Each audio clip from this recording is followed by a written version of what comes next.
Brilliance Audio presents the unabridged recording of Guiltless by Viveca Sten, performed by Angela Daw. To Leo, the family's very own one-man show. Chapter 1. Saturday, November 4th, 2006. Marianne Rosian stood motionless in the hallway. The shoes were all in a heap. She automatically bent down and lined them up neatly. Then she realized Lena's pale Timberland boots were missing. The realization terrified her. Why hadn't Lena come home last night? She retrieved a hat from the corner. Her daughter was irredeemably messy. She could at least have called if she was intending to stay out. What if something had happened? The thought dug its claws into Marianne, and she took a deep breath. What if she'd fallen off her bicycle? The narrow dirt tracks turned treacherous in the fall and winter. She had told Lena to be careful when she set off for the Hammerstein's place in Trouville. Marianne couldn't stop the anxiety filling her chest. Her heart was galloping like a bolting horse, and the room began to spin. "Calm down," she told herself. "Breathe." On trembling legs, she got herself into the cozy country kitchen and sank down on a chair. Last summer, she had taken the wooden chairs down to the jetty and painted them in the sunshine. Lena had helped. She'd gotten paint on her bikini, and they'd both laughed. Marianne stood up and took a glass out of the cupboard above the sink. She needed a drink of water. Her breathing slowed.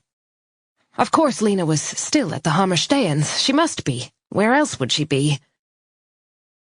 The familiar puttering of the coffee machine on the counter provided some consolation. She would have a cup of coffee, take her time over it. By then it should be around 8 o'clock. She would call Hanna Hammerstein, who would confirm that Lena had stayed over. Without letting her parents know, typical teenager. Then they would laugh in mutual understanding, as two moms did when the kids behaved in a way that confirmed all their prejudices. She would smile, embarrassed at her fears, and afterward Lena would tease her for being such a mother hen. "Quit worrying, Mom," she would say. "I'm old enough to take care of myself now. You have to understand that." Hanna would know exactly how she felt. All mothers were anxious, especially mothers of daughters. It was part of the job description. She had thought the sleepless nights would end when Lena grew up. Wrong. These days, as she lay awake, unable to drop off until Lena got home, she sometimes longed for those early years, when the worst that could happen was her daughter being woken by a nightmare. The simple solution was a cuddle or maybe a bottle. If that didn't do the trick, Marianne would bring her into their double bed, where the child would immediately fall back asleep. Admittedly, Marianne's reward was a barrage of kicks to her back all night, but that was nothing compared with the gnawing anxiety of the past few years. The coffee was ready.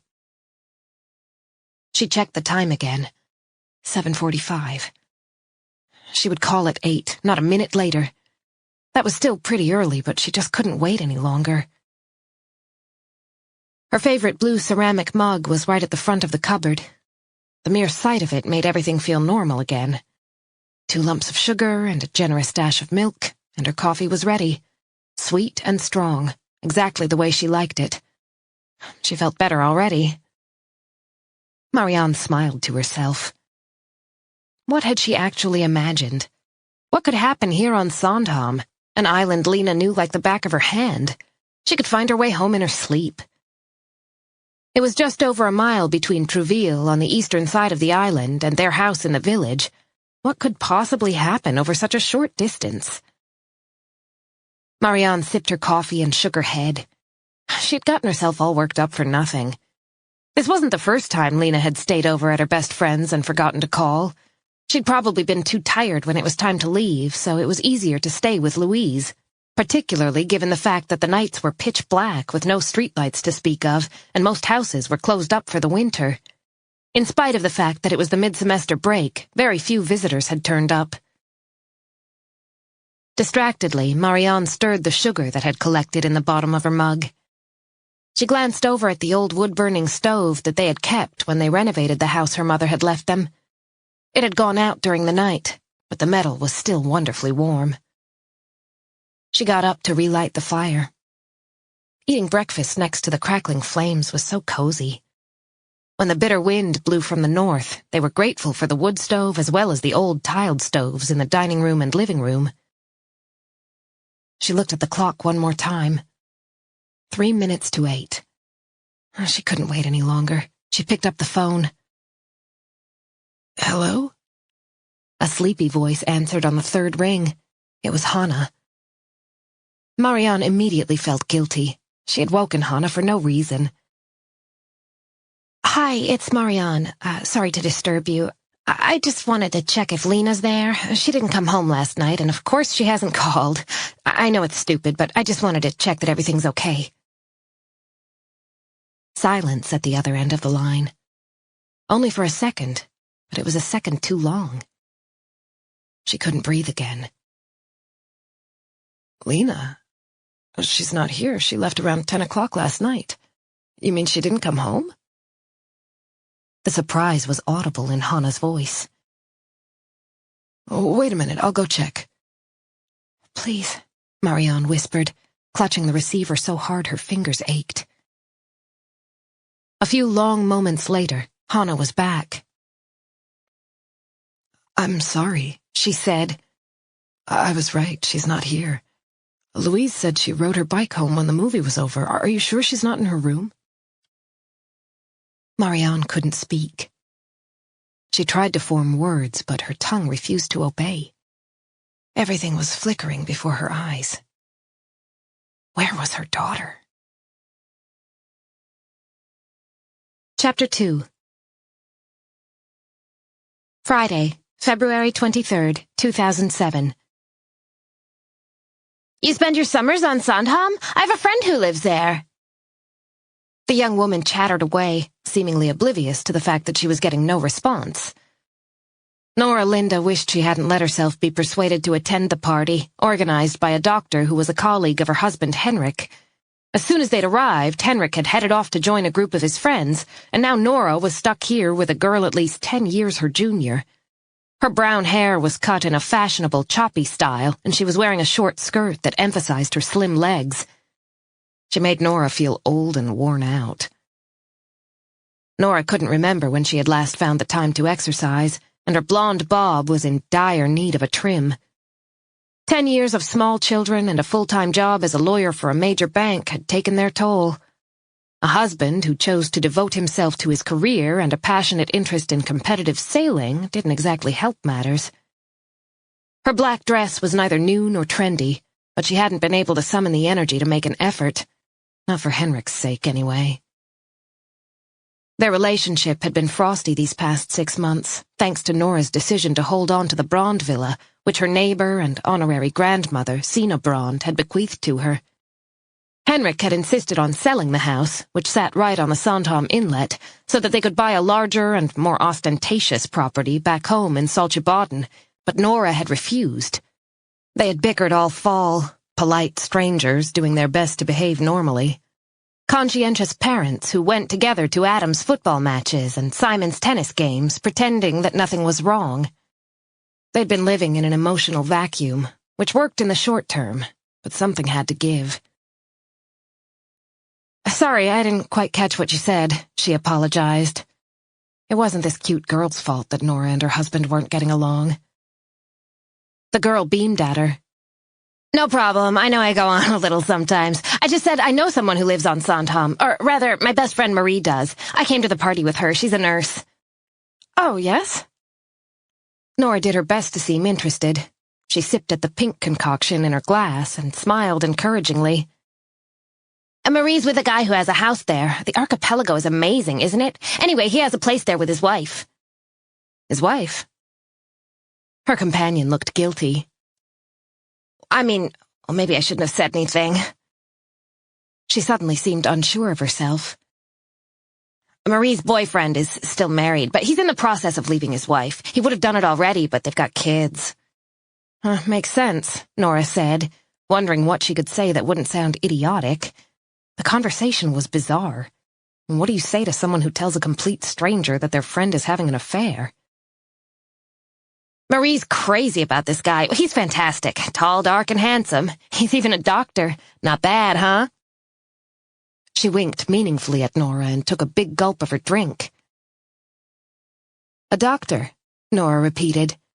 Absolutely, a real catch. What's his name? I guess I shouldn't say. According to Marie, he wants to keep the whole thing secret until he talks to his wife. Well, then again, what harm can it do? What harm indeed? His name's Henrik. He's a radiology consultant at Donderried Hospital. She smiled at Nora, raising her glass to her lips once more. Chapter 3. The theme tune to TV3's Crime Watch faded, and Hasse Oro's familiar face appeared on the screen. Welcome back, the anchorman said gravely. For our final story this evening, we turn to the case of Sandhamn's missing girl. He glanced down at his notes. Lena Rosén disappeared one dark and stormy night this fall. The small island of Sandhamn out in the archipelago is home to no more than 120 permanent residents, though hundreds of thousands of visitors pass through every year. It's a summer paradise, famous for its beautiful sandy beaches and delightful regattas.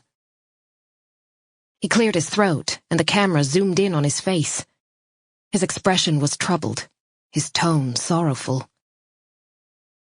Today, the islanders are tormented by the mystery of what happened to Lena Rosén. The screen showed a picture of a pretty girl who looked about 20 years old. She had long blonde hair and was reclining on a deck chair. Her white tank top emphasized her tan, and she was smiling into the camera. In the background, it was possible to make out cliffs and a sandy shore. It looked as if she were on a terrace by the sea.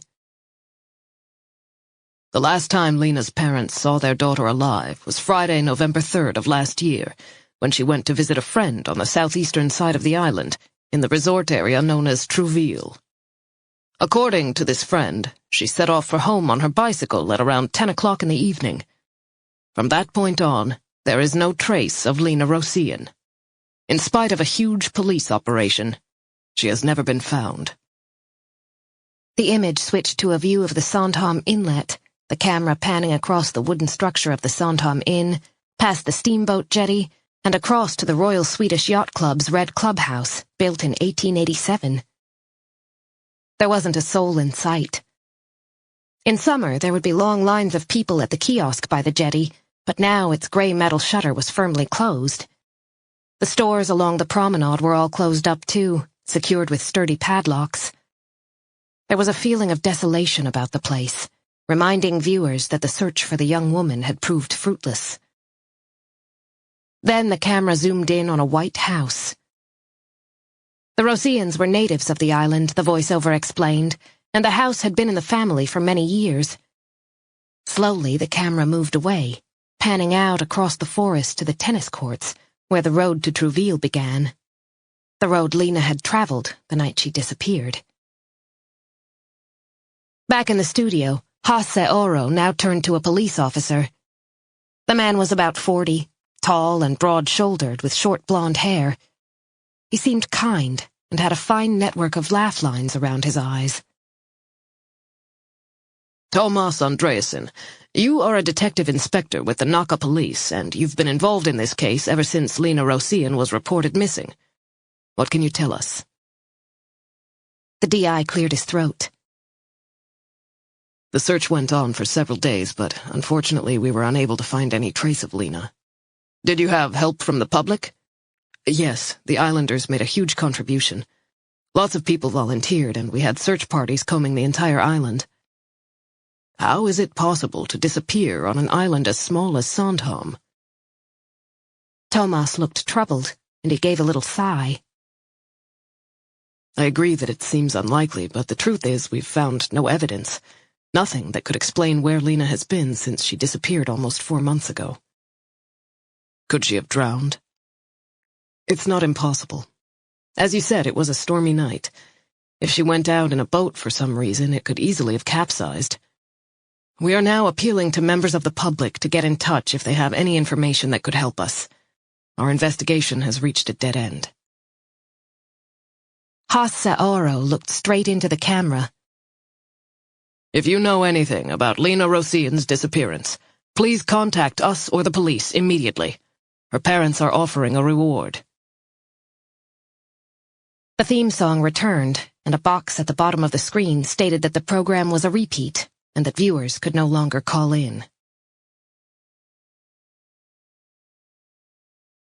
Thomas Andreasson leaned back on the sofa in his apartment in Gustavsberg, a suburb of Stockholm. He slowly finished his coffee as he thought about what he had just seen. Somehow Lena Rosian had vanished from the face of the earth that November night.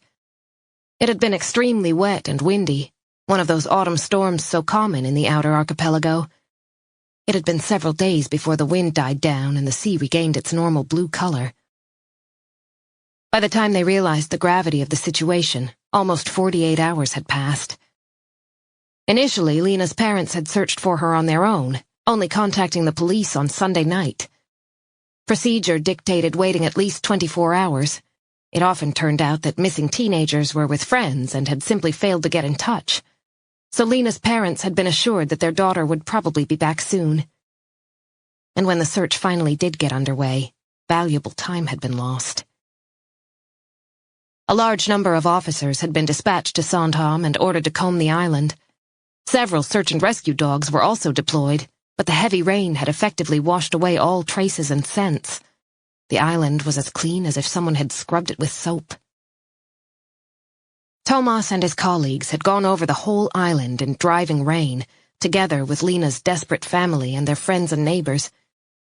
Eventually, he had managed to persuade the exhausted parents to go home and rest. The pale mother looked like she might collapse at any second. Someone ought to be at home in case Lena turned up, he had argued, and Anders and Marianne Rosian had reluctantly agreed. Thomas could still remember how the biting wind had found its way inside his clothes, and how his fingers and toes had turned to ice.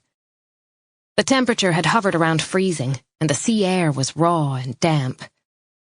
The tops of the tall pine trees swayed alarmingly in the storm, their old branches creaking and complaining.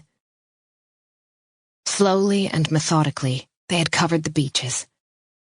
With the help of the volunteers, they had searched the forest inch by inch, from Vesterud to Trouville. Every World War II bunker had been unsealed and checked out, along with the exterior of the summer cottages closed up for the winter. The least reason for suspicion made them stop. No effort was spared. At last, one of the dog handlers had looked at Thomas, shaking his head. This is pointless. She could be at the bottom of the sea for all we know. The dogs need to rest. They're exhausted. Thomas knew he was right, and yet he didn't want to give up. He had seen the desperation in Marianne Rosian's eyes, and he knew exactly how she felt. He had felt that same desperation the morning he found his 3-month-old daughter cold and lifeless in her bed. All attempts to revive her had been in vain. After another day or so, though, the search was called off. They had turned over every stone, examined every tuft of grass on the island. Lena Rosian had disappeared without a trace. Time passed, and the investigation was shelved. The general view among the officers was that the poor kid had committed suicide by drowning herself, and that the body had been carried out to sea. There was no other reasonable explanation. Certain comments made by Lena's friend Louise supported this theory. Thomas had done his best, but to no avail. With a sigh, he sat up and stretched. It was late. He should have been in bed long ago. Taking part in a program like Crime Watch was a big step, but no doubt Lena's parents were prepared to do anything to find their daughter. Who could blame them, Thomas thought, as he reached for the remote and switched off the TV. Chapter 4. As soon as they got home and the babysitter left, Nora exploded. She had managed to keep her mask in place during the party, but she couldn't do it a second longer. A nurse in your department. How fucking banal can you get? Couldn't you come up with something better than that? Arms folded, she glared at her husband. They were standing in the hallway of the house in Saltsjöbaden. They'd hung the lovely wallpaper themselves, Nora pregnant with Adam and wearing a pair of cut-off overalls that accommodated her enormous belly. She remembered how happy she had been when they'd found the top-quality paper in a summer sale. Henrik didn't say a word. He looked like a child who had been caught doing something naughty. Nora couldn't control herself. The words came spilling out, coarse and harsh, not at all the kind of language she normally used. How could you, after everything that's happened? I've gritted my teeth, tried to make this marriage work. I fought for us like a total idiot, and you threw it all away to fuck a pretty girl. I'm sorry. You were never meant to find out this way. Henrik couldn't look her in the eye. So how was I meant to find out? Nora spat. Were you eventually going to mention that you were leaving me, or was the plan just to screw around behind my back? Henrik didn't answer. He loosened his tie with one hand and dropped it on the hall table. Slowly, he took off his jacket and draped it neatly on a hanger. With a stab of bitterness, Nora noticed how good-looking he still was. With his dark hair and his classic profile, he looked just the same as when they met all those years ago. A handsome married man and a doctor. A real catch, as her informant at the party had put it. Answer me, for fuck's sake, Nora hissed. How did you imagine this was going to play out? Her voice broke as she sat down on the stairs and buried her face in her hands. You're not sleeping in the bed tonight, just so you know, she said after a long silence. You can take the sofa. Henrik didn't protest. He just gazed wearily at her. I'm so sorry this happened. I never wanted to hurt you. I'm going to Sandhamn tomorrow with the boys, Nora said after a moment. They've got mid-semester break and I can take a few days off. I expect you to have moved out by the time we get back. I don't want you here anymore, do you understand? You can't just kick me out. Henrik looked genuinely surprised. I have the right to live here. It's my house, too. You forfeited that right. There's nothing here for you. Nora moistened her lips with her tongue. Her mouth was so dry she could barely get out the words she wanted to say. You can move in with your new girlfriend. I'm sure she'll be delighted. Then again, she's probably been waiting to move into your fabulous house on Sandhamn, huh? She took a deep breath and stared straight at him. I want a divorce, as soon as possible. She let out an impotent little laugh, then buried her face in her hands once more. Get out, she said, her voice muffled. But what about the boys? You could at least think about Adam and Simon. Like you did? I mean, did it ever cross your mind that you had a family when you slept with that girl? Did it? Calm down, Henrik said, reaching out to touch her. We need to talk this through. Nora flinched. Don't touch me! Don't you ever touch me again! She got up, opened one of the hall closets, and pulled out a duffel bag. I'll tell the boys you're working and can't come with us to Sandhamn. They won't be surprised. They've heard it so many times before. She took out another bag without looking at him. They're used to their father not having time for them, she said, addressing the room as if Henrik weren't there. Get the hell out of here.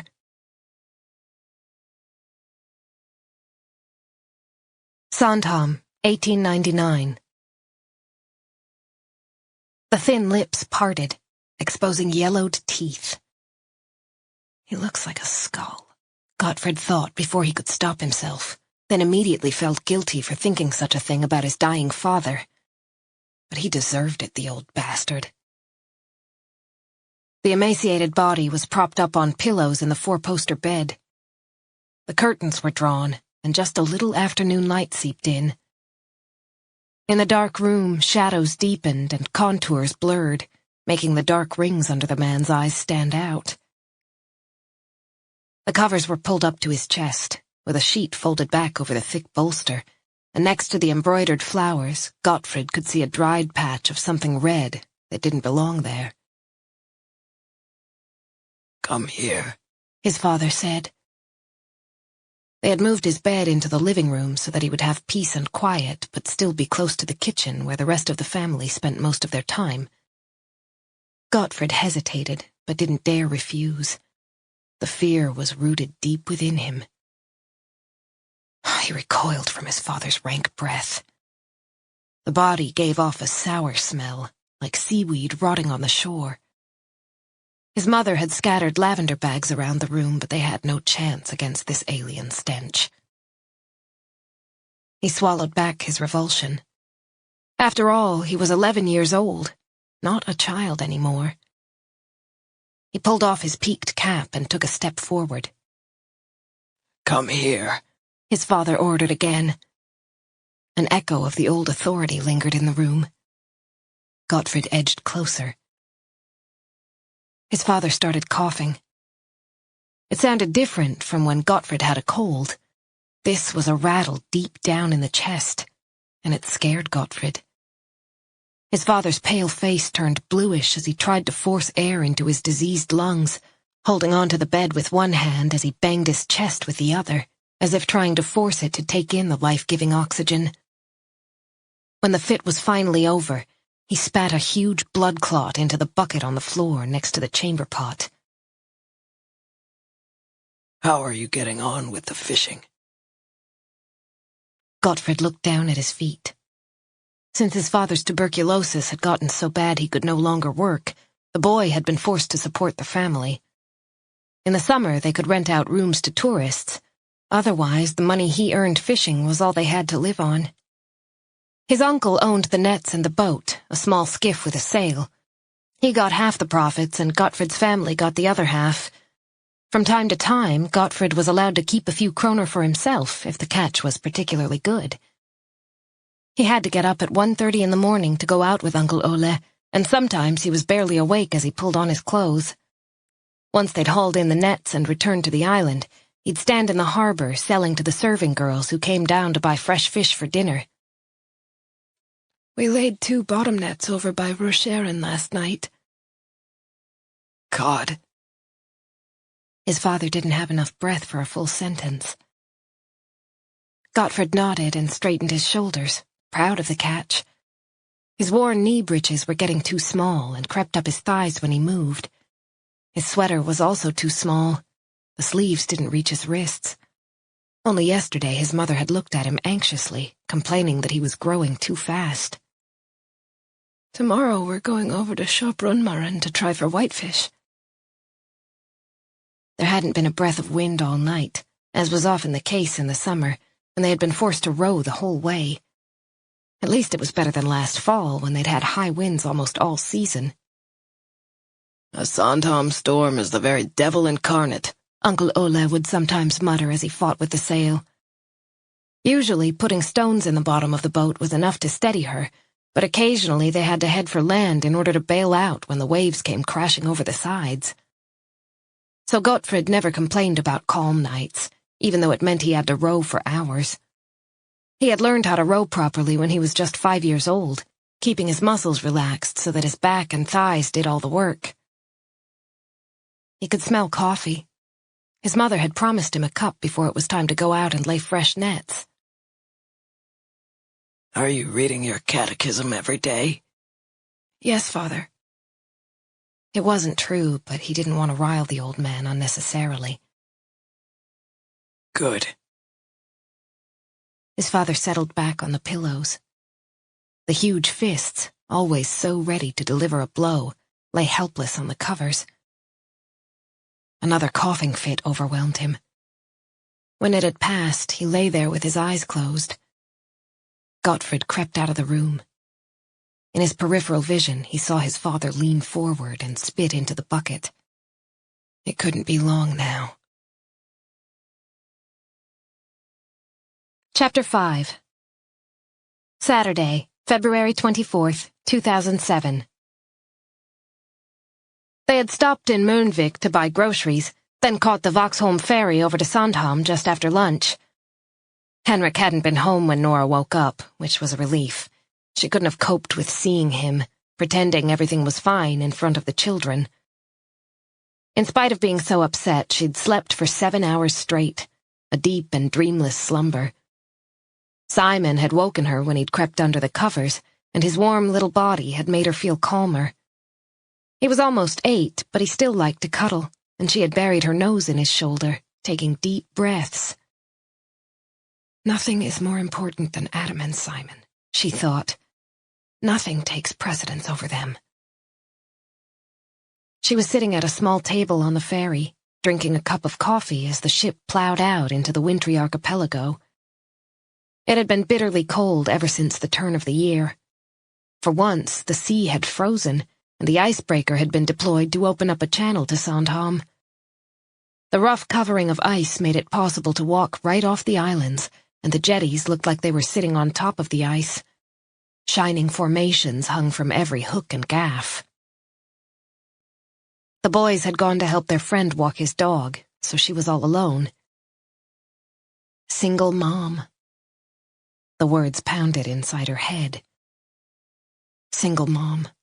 Divorce. Custody battle. Division of assets. The legal terms whirled around in her mind. She glanced at her fellow passengers. She felt as if they could tell by looking at her that she was leaving her husband, that she had failed in her marriage, that the family would be torn apart. Her sons would have to shuttle back and forth between 2 homes, pack their little bags, keep pajamas in different places. They wouldn't feel at home anywhere. She felt vulnerable, alone and ashamed, even though she knew she had nothing to be ashamed about. It wasn't her fault her husband had been unfaithful, and yet a sense of guilt had been simmering away ever since she'd woken up. She picked up her coffee, but her hand was trembling so much that she had to put it down again. Are you okay? Nora gave a start.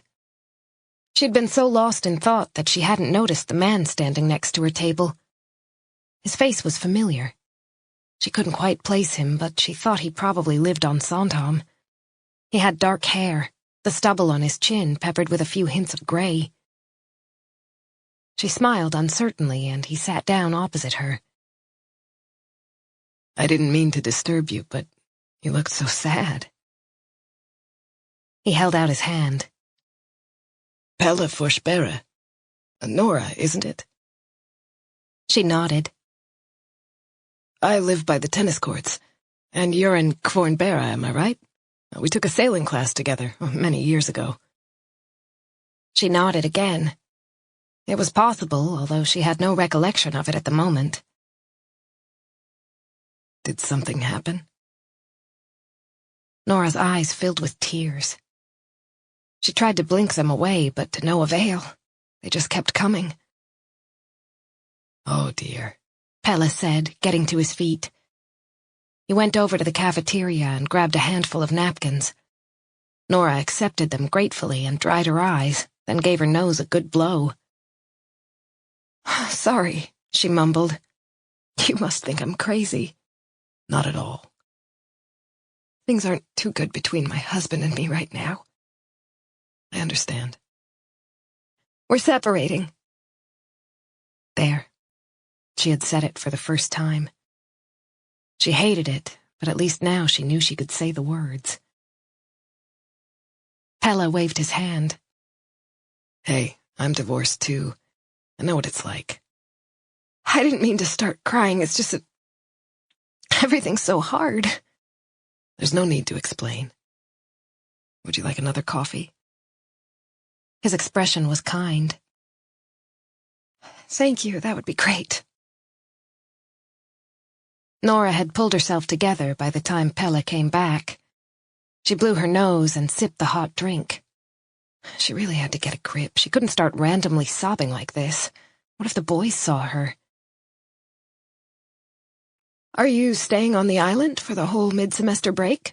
She asked in an attempt at normal conversation. Pelle nodded. I have a few things to fix up in the house, so I thought I'd grab the opportunity. I'm a math teacher, so I've got the week off. He stood up. I won't disturb you any longer. It was just that you looked so unhappy. I had to make sure you were all right. That was kind of you. The loudspeaker crackled. and a voice announced that they would shortly arrive in Sandhamn. Nora looked out the window and saw the familiar silhouette. They were passing Flesberge, approaching Kvarnberge, where her house could be seen beyond the impressive facade of the Brand Villa. With an enormous effort, she arranged her features, gathered up all her possessions, and went to find the boys. They would be there in a few minutes, and she had to go and pay for their tickets first. Chapter 6. Sunday, February 25th, 2007. Nora was sitting on the small, south-facing, glassed-in veranda. She had inherited the house from her maternal grandparents 10 years earlier. It was very close to her mom and dad's house, at the bottom of Kvarnberge. The area was named after the island's old mill, or kvarn, which had stood there until it was relocated in the 1860s. Nora had considered moving into the Brand Villa for the summer, but hesitated. It still felt like Aunt Sina's home. Besides, the spacious merchant's house with its enormous windows and old radiators cost a hell of a lot to heat. Outside the window, the bare branches of the lilac trees were outlined starkly against the sky. In the summer, their leafy growth formed a protective frame around the garden, but now she could see straight through. In spite of the cold weather, she had chased the boys outside to get some fresh air. At least that was the excuse. To tell the truth, she needed some time to herself, time to think things over in peace. Surprisingly, she hadn't had to ask twice. Simon's buddy Fabian was on the island with his family, so they had friends close by. A welcome blessing in the midst of all the misery.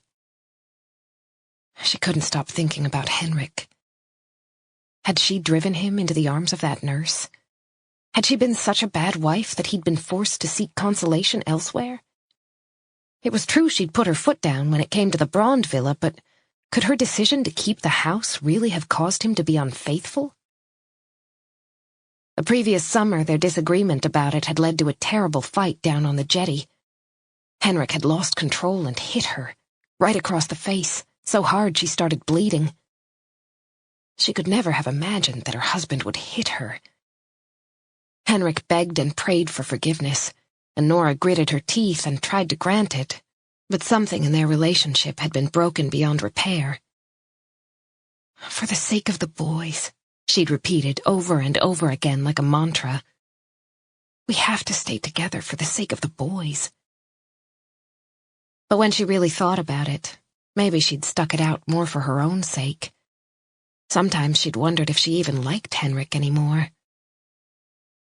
She had been afraid of being alone, she admitted to herself now in the afternoon mist. The fear was deep-seated. Some of her friends had separated from their partners, and she had seen how they struggled. It wasn't easy, dealing with all the school obligations, all the activities and logistics when the kids were spending alternate weeks with each parent. It was also hard to make ends meet. This wasn't how she'd imagined her life turning out, but she'd been naive to believe the marriage was salvageable. She should have walked away long ago, when Henrik revealed that he'd always prioritized his own career and his own leisure pursuits and assumed she would contort herself to accommodate him. When his job took precedence, leaving her to raise the kids and run the household, even though she also worked full-time.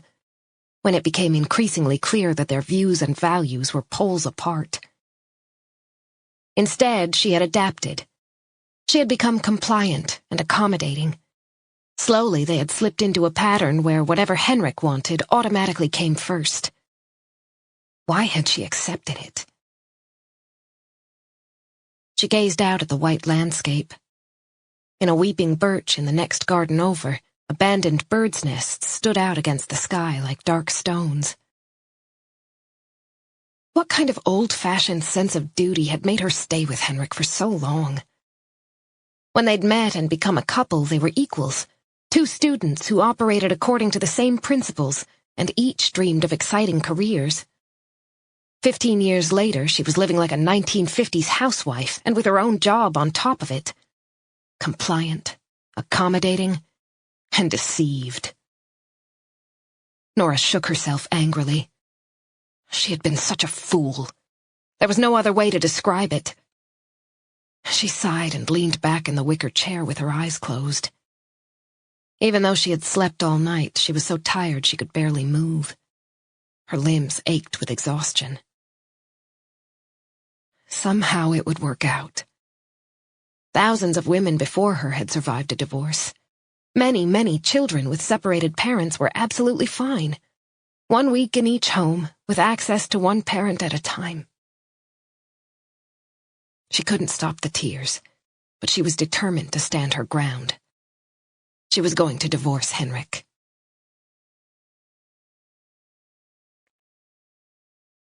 Sandhamn, 1911. She was the prettiest girl he'd ever seen. Her blonde hair cascaded down her back, and her waist was so tiny he could circle it with 2 hands. Her name was Vendela, and she came from Muja.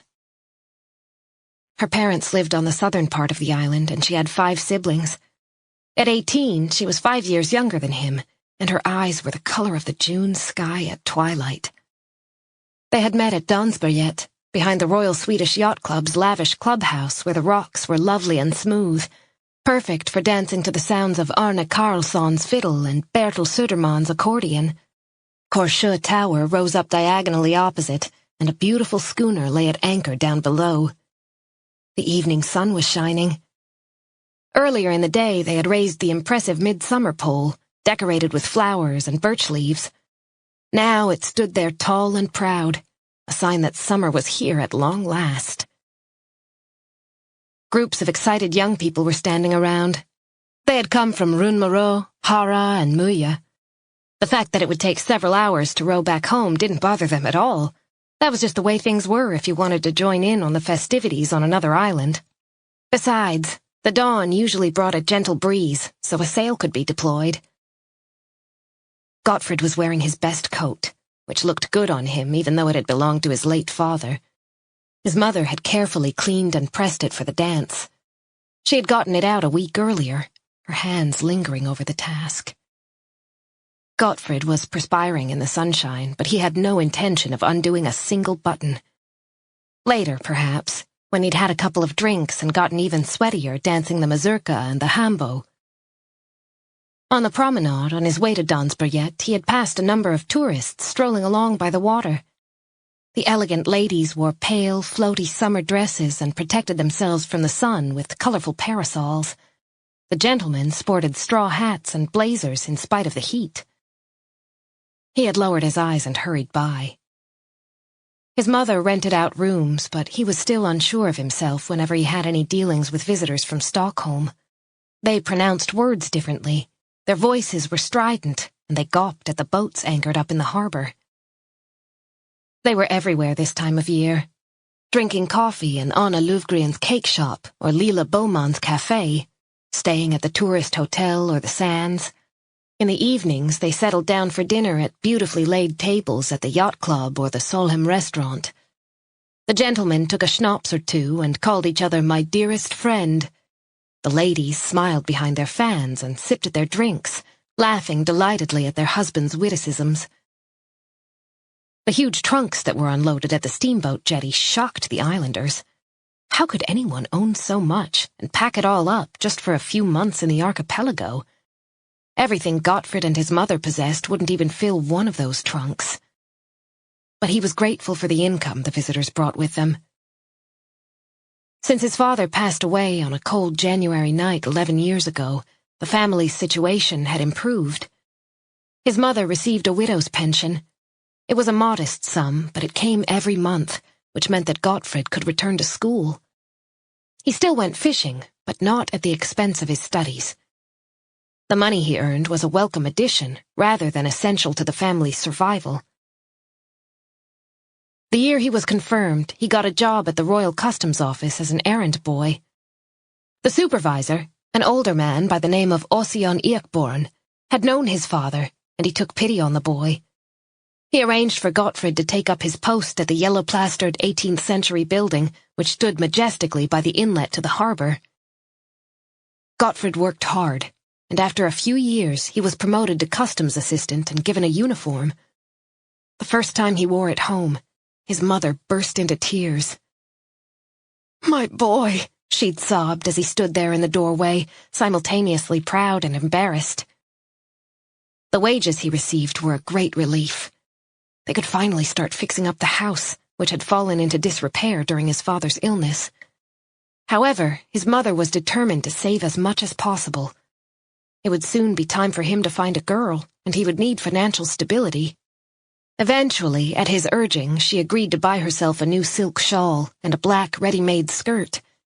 She even allowed him to treat her to dinner once at the widow Voss's boarding house to celebrate his success.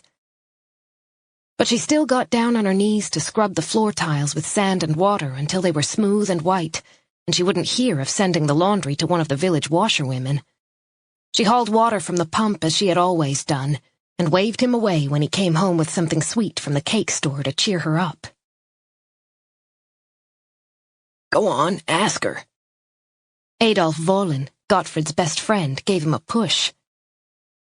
You've been staring at her half the night. Just ask if she'd like to dance. Gottfried pushed back his cap, then risked a glance at the lovely Vendela, who was standing with a group of girls from Muya, laughing and chatting. She might have been looking back at him, but it was hard to tell because her fair hair fell over her forehead, hiding her eyes. Her long skirt came down to her ankles, and her white blouse was embroidered in shades of red and yellow. He could just see her feet beneath her skirt. She was wearing pretty dancing shoes. Now he was sure she was giving him a shy glance in return, but she immediately looked away. He recognized several of her friends from other dances in the archipelago, and he saw one of them give Vendela a nudge. Adolf, tired of his indecision, had gone off to find a partner of his own. Gottfried took a deep breath, walked across to the group, and stopped in front of Vendela. Then all the words left his head, and there he stood, unable to make a sound. The longer it went on, the redder his face got. Oh, what an idiot. Vendela raised her eyebrows, and behind his back he heard someone giggle. At last he managed to choke out the all-important question. Vendela smiled, and her smile was so open, so unaffected and spontaneous, that he almost burst into tears. "I'd love to dance with you," she said softly, tucking her hand under his arm. Chapter 7. 97, 98, 99, 100, coming, ready or not! Adam Linda straightened up and looked around. He was in the forest in the center of the island, some distance beyond Sandhamn's chapel. He'd been playing hide-and-seek with Simon, Fabian, and Fabian's older sisters, Elsa and Agnes, for quite some time. He walked a little ways without spotting anything. It was a chilly day, below freezing with a thick layer of snow covering the ground. The plow had cleared the narrow roads in the village, but out here you just had to push through as best you could. The snow muffled every sound. It was as if the island were swaddled in a wool blanket. But local children knew how to dress warmly, and having fun made them forget the cold. They were completely focused on the game, finding increasingly daring and inventive hiding spots. In the course of the game, they had left the village and moved deep into the forest. It was more exciting to lurk behind trees and rocks than around the corner of some building. Adam stopped and stood perfectly still. His cheeks were red, but the rest of his narrow face was winter pale. With his dark green wool hat and khaki-colored coat, he blended into the surrounding landscape. From a distance, he was barely visible in the fading afternoon light. It was unnaturally quiet among the trees. The only sound came from the tops of the tall conifers swaying gently above his head, and from the sea far out to the east, where the ice had not yet formed. He should have found the others by now, especially Simon and Fabian. They were just kids. They couldn't usually manage to stay hidden this long. Adam took a few more steps. His sturdy winter boots sank into the snow, leaving deep footprints. As he lifted his foot, it made a faint smacking noise. He gazed around once more as a feeling of unease crept over him. The forest seemed infinite, even though he knew perfectly well that it ended on the shore on the other side. He couldn't see anything from where he was standing. He was totally alone. And it was so quiet. Much too quiet. Adam shook his head at his silliness. He would be 12 in April. He wasn't a baby like Simon. But as he walked on into the forest, he couldn't shake the feeling that something was very wrong. Chapter 8. Nora had decided to remove all traces of Henrik from her place on Sandhamn. She stuffed every item of clothing she could find into a black garbage bag. Old jeans he'd saved for painting the boat in, faded polo shirts that were good enough for gutting fish. The much-loved but worn-out deck shoes at the back of the closet went the same way. Then she attacked the rest of the house. With tears burning behind her eyelids, she threw away his books, the cheap reading glasses from the gas station, the blue terry-cloth robe he always wore. She even rolled up his astronomically expensive Helly Hansen sailing kit and pushed it into the bag. Overcome by pure rage, she flung open the pantry and yanked out his morning cereal, the one neither she nor the boys liked. Even the almost new life jacket, which could easily be used by someone else, had to go. She didn't pause until she reached the photograph in the hallway. The picture, which had been taken a few years earlier, showed the whole family on the shore. She and Henrik were sitting with the boys between them, laughing into the evening sun. The warm light revealed that it was the height of summer, and there was no mistaking the happiness in their sun-tanned faces. Little Simon was naked and golden brown, and Adam was smiling up at his father, who had one arm around his shoulders. It was a wonderful photograph.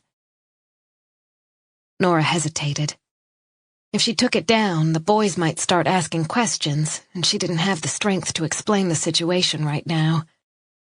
She turned away with a sigh. A short while later, she was finished. It was as if Henrik Linda had never lived in this house. Nora knotted the top of the garbage bag and pulled on a thick jacket. The bag was heavy, and she had to throw it over her shoulder to manage the weight. She trudged down the narrow streets to the harbor, a grim expression on her face. The plow had done its job, but there was still plenty of snow. Sweat trickled down her back as she stopped for a moment to catch her breath. The dump was at the far end of the harbor, next to the Falu red buildings lining the promenade. Nora passed the row of boats that had been lifted out of the water for the winter and covered with tarpaulins. They looked a little desolate, as if waiting for the season to begin again. She followed the narrow path leading to the various dumpsters, all clearly marked. Glass, batteries, household waste. She opened the metal flap, and after a brief hesitation, she pushed the bag into the hole. It was a little tricky because the bag was slightly too big for the opening, but she kept trying, and eventually it went in. She slammed the flap shut.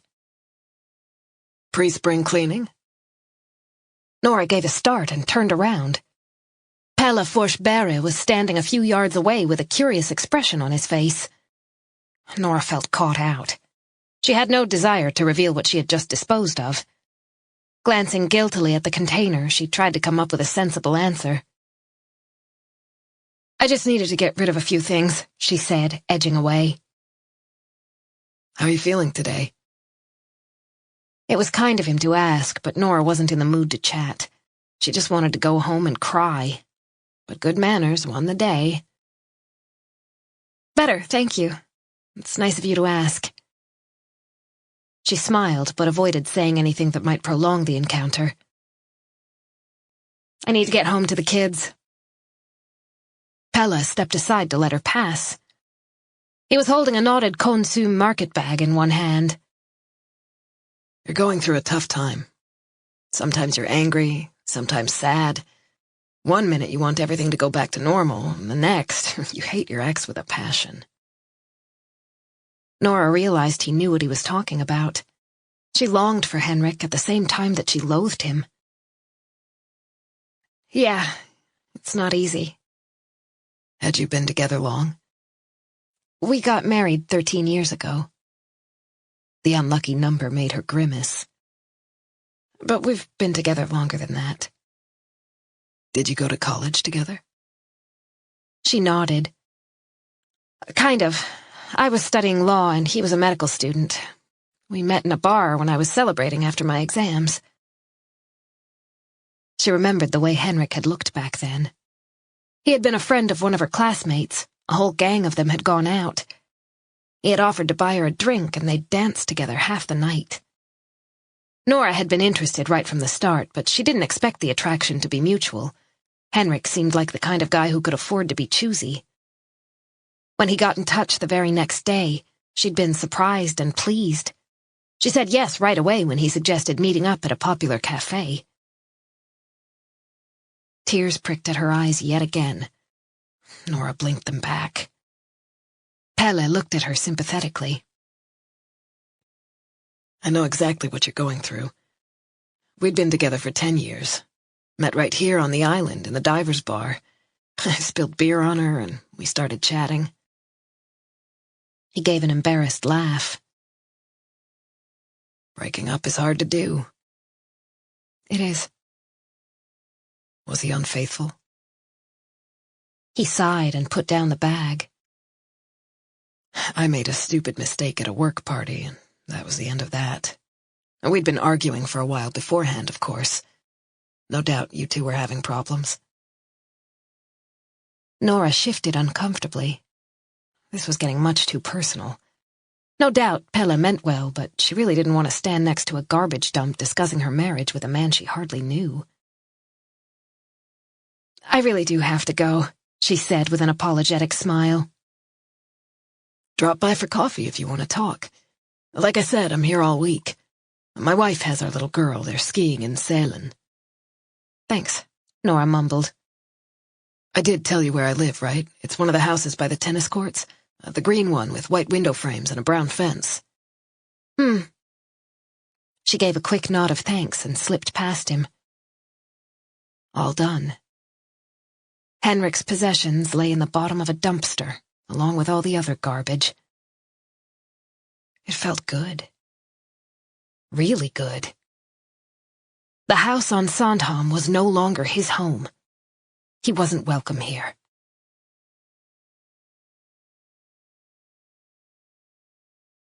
Sandhamn, 1912. They were to be married on Muja on Midsummer's Day, exactly 1 year after they'd first met. He sailed across to the island a few days in advance. His mother and the rest of the family would arrive the evening before the wedding. Vendella's parents had a lovely homestead, and a wedding was an occasion for the whole village to celebrate. All the preparations made Gottfrid dizzy. Relatives and friends had come from far and wide. The pantry was crammed with food, and he could smell detergent wherever he went. The place had been scrubbed to within an inch of its life. Midsummer's Day dawned bright and clear. The church had been adorned with leaves, and a special archway had been erected outside for the couple to pass through. Vendella's sisters had woven garlands of flowers to decorate the choir, and the aisle was strewn with petals. Vendella wore a black dress with a high neck and a white ruff. An elegant bridal crown was fixed to her blonde hair. Gottfrid still thought she was the most beautiful woman he had ever seen. She didn't say very much, but that didn't matter. He could sit for hours just looking at her. When he spoke, she always listened attentively. After the ceremony, they left the church in a long procession. The fiddler led the way, followed by the newlyweds, then all the guests. Gottfrid's mother was wearing a lovely new dress she'd made herself, and her head was covered in her beautiful silk scarf. She had wept the whole time. Over the past week, she had spent every waking hour preparing food, all of which she'd brought over with her. It was as if she wanted to show Vendella's parents that they were getting a son-in-law who could pay his way. Gottfrid had tried to get her to relax, but she just ignored him. Yes, yes, she would mutter, reaching for another kitchen utensil. Long tables had been set out, and Gottfrid and Vendella took their place at the center. Spread before them was an abundance of food. Cheesecakes, special breads, home-churned butter, and a selection of pickled herring. Tantalizing aromas wafted from bowls of meat and potatoes and dishes of sweet cheese. The toastmaster gave a rousing toast in honor of the bride and groom, Then the musicians took over. They played Carl Johan's March and other jolly tunes that put everyone in a good mood. Vendela ate very little. She wasn't hungry, she whispered when Gottfried tried to press her. He thought maybe she was worried about the bridal waltz, when tradition dictated that the crown must be danced off the bride's head. This was the high point of the reception, and all the guests would do their best to make sure the crown came tumbling down. Or perhaps she was nervous about what was to follow. The bridal bed, with its freshly laundered sheets, juniper branches strewn across the floor. She hadn't let him anywhere near her before the wedding, despite the archipelago's relaxed attitude toward such things. Several of his friends boasted that their beloved had denied them nothing during the engagement. Occasionally, a bride would walk down the aisle with a rather round belly. Nobody took any notice. But Gottfried hadn't tried to force the issue. If Vendela wanted to wait, then he could wait too. She would belong to him for the rest of their lives. He could be patient. He was looking forward to their new life together. He would have a real family of his own. He would have children, and he would give them everything his father couldn't give him. Gottfried glanced at his bride. Her eyes were downcast, and she was poking at her food. He took her hand and squeezed it gently. She gave a start, then smiled at him. A shy smile, but just as lovely as always. My wife, he said tentatively. It sounded good, so he said it again. My wife. Chapter 9. The anxiety had grown into a hard lump in his stomach. Where had the others gone? Adam tried to ignore the unpleasant sensation, but he couldn't help glancing over his shoulder as he plodded through the snow. He really wanted to find someone, anyone, so that he wasn't alone anymore. He moved slowly west. The forest was denser here, and it was getting dark. The shadows stretching out behind the pines were barely visible. The moaning of the wind had increased. Adam shivered. He zipped his jacket up tighter and wished he had grabbed the scarf his mom always went on about. Hesitantly, he clambered over a small pine that had grown at a funny angle. The trunk was distorted, and the stunted branches were no more than a few feet off the ground. If he didn't find them soon, he decided, he would go home. He didn't care what the others thought. He had no intention of staying in the forest by himself much longer. All at once he heard distant voices, but he couldn't work out what direction they came from. He thought he recognized Fabian, but he wasn't sure. Was it just his imagination? With one glove, he wiped his dripping nose. He sped up as much as he could, but when he was confronted by the twisted pine tree, he realized he had gone in a circle. He was back where he'd started. Then he caught a glimpse of his brother's red jacket behind a boulder, and relief flooded his body. Puffing and panting, he started to run through the thick snow. Suddenly, one foot broke through the icy crust and stuck fast, and he fell face down, his nose crashing into a branch. He tasted blood in his mouth and swallowed hard to stop himself from crying. He heard Fabian's voice again, closer this time, but still some distance away. Adam tried to pull his foot out of the hole, but it was jammed under a root. He panicked for a second. He pulled and pulled, but nothing happened. "I give up!" he shouted, his voice trembling. "I give up!" Then he yelled as loud as he could. "Come here, I'm stuck! Come on, guys, I give up!" Just as Fabian and Simon appeared, he managed to free his foot, almost losing his boot in the process. As he staggered to his feet, the other children gathered around him. He realized that they were staring at an object that had been exposed in the hole, an object that stood out against the white snow. It looked dark. Black plastic? "What's that?" Agnes asked. Adam shook his head. He felt stupid now. Why had he been so scared? It was usually the little ones who gave up, not someone who was due to start 6th grade in the fall. He couldn't understand why he'd gotten so spooked for no reason. Agnes was still looking at him, and he didn't want to disappoint her. She was a year younger than him. She was wearing a pink wool hat, her blonde braids secured with pink bands. She had a cute little upturned nose and freckles. He picked up a stick and crouched down by the hole. It was pretty deep, maybe 3 feet. It had been completely covered in snow, impossible to see unless someone fell right in it like he had. He squinted. The frozen sand was mixed with pine needles, and on one side there was a gnarled tree root. That was what had trapped his boot. What was down there? It looked like a knotted plastic bag, a pretty big one. He poked at it with the stick. There was something in there. With the others watching, he grew bolder. He lay down on his stomach and reached in. But when he grabbed the knot, the bottom of the bag split open and something fell back into the hole. Adam got to his feet and stood there holding the torn plastic, staring wordlessly at what lay before him. "Is it real?" Agnes whispered, looking ready to burst into tears. "Adam," Fabian said, "I want to go home. This isn't fun anymore. Can we go now?" Elsa nodded. "Me too. I don't like it here." Adam looked around. It was almost dark among the trees, and he couldn't help shuddering. Against his will, his eyes were drawn back to the hole. He realized he was still holding the bag, and he dropped it as if it had burned his fingers. Simon tugged at his sleeve. "Let's go," he said in a thin voice. "Let's go home." Adam stared at the others, then quickly started scraping snow into the hole with one foot. "Don't tell anyone about this," he said. "No one. It's our secret." Chapter 10.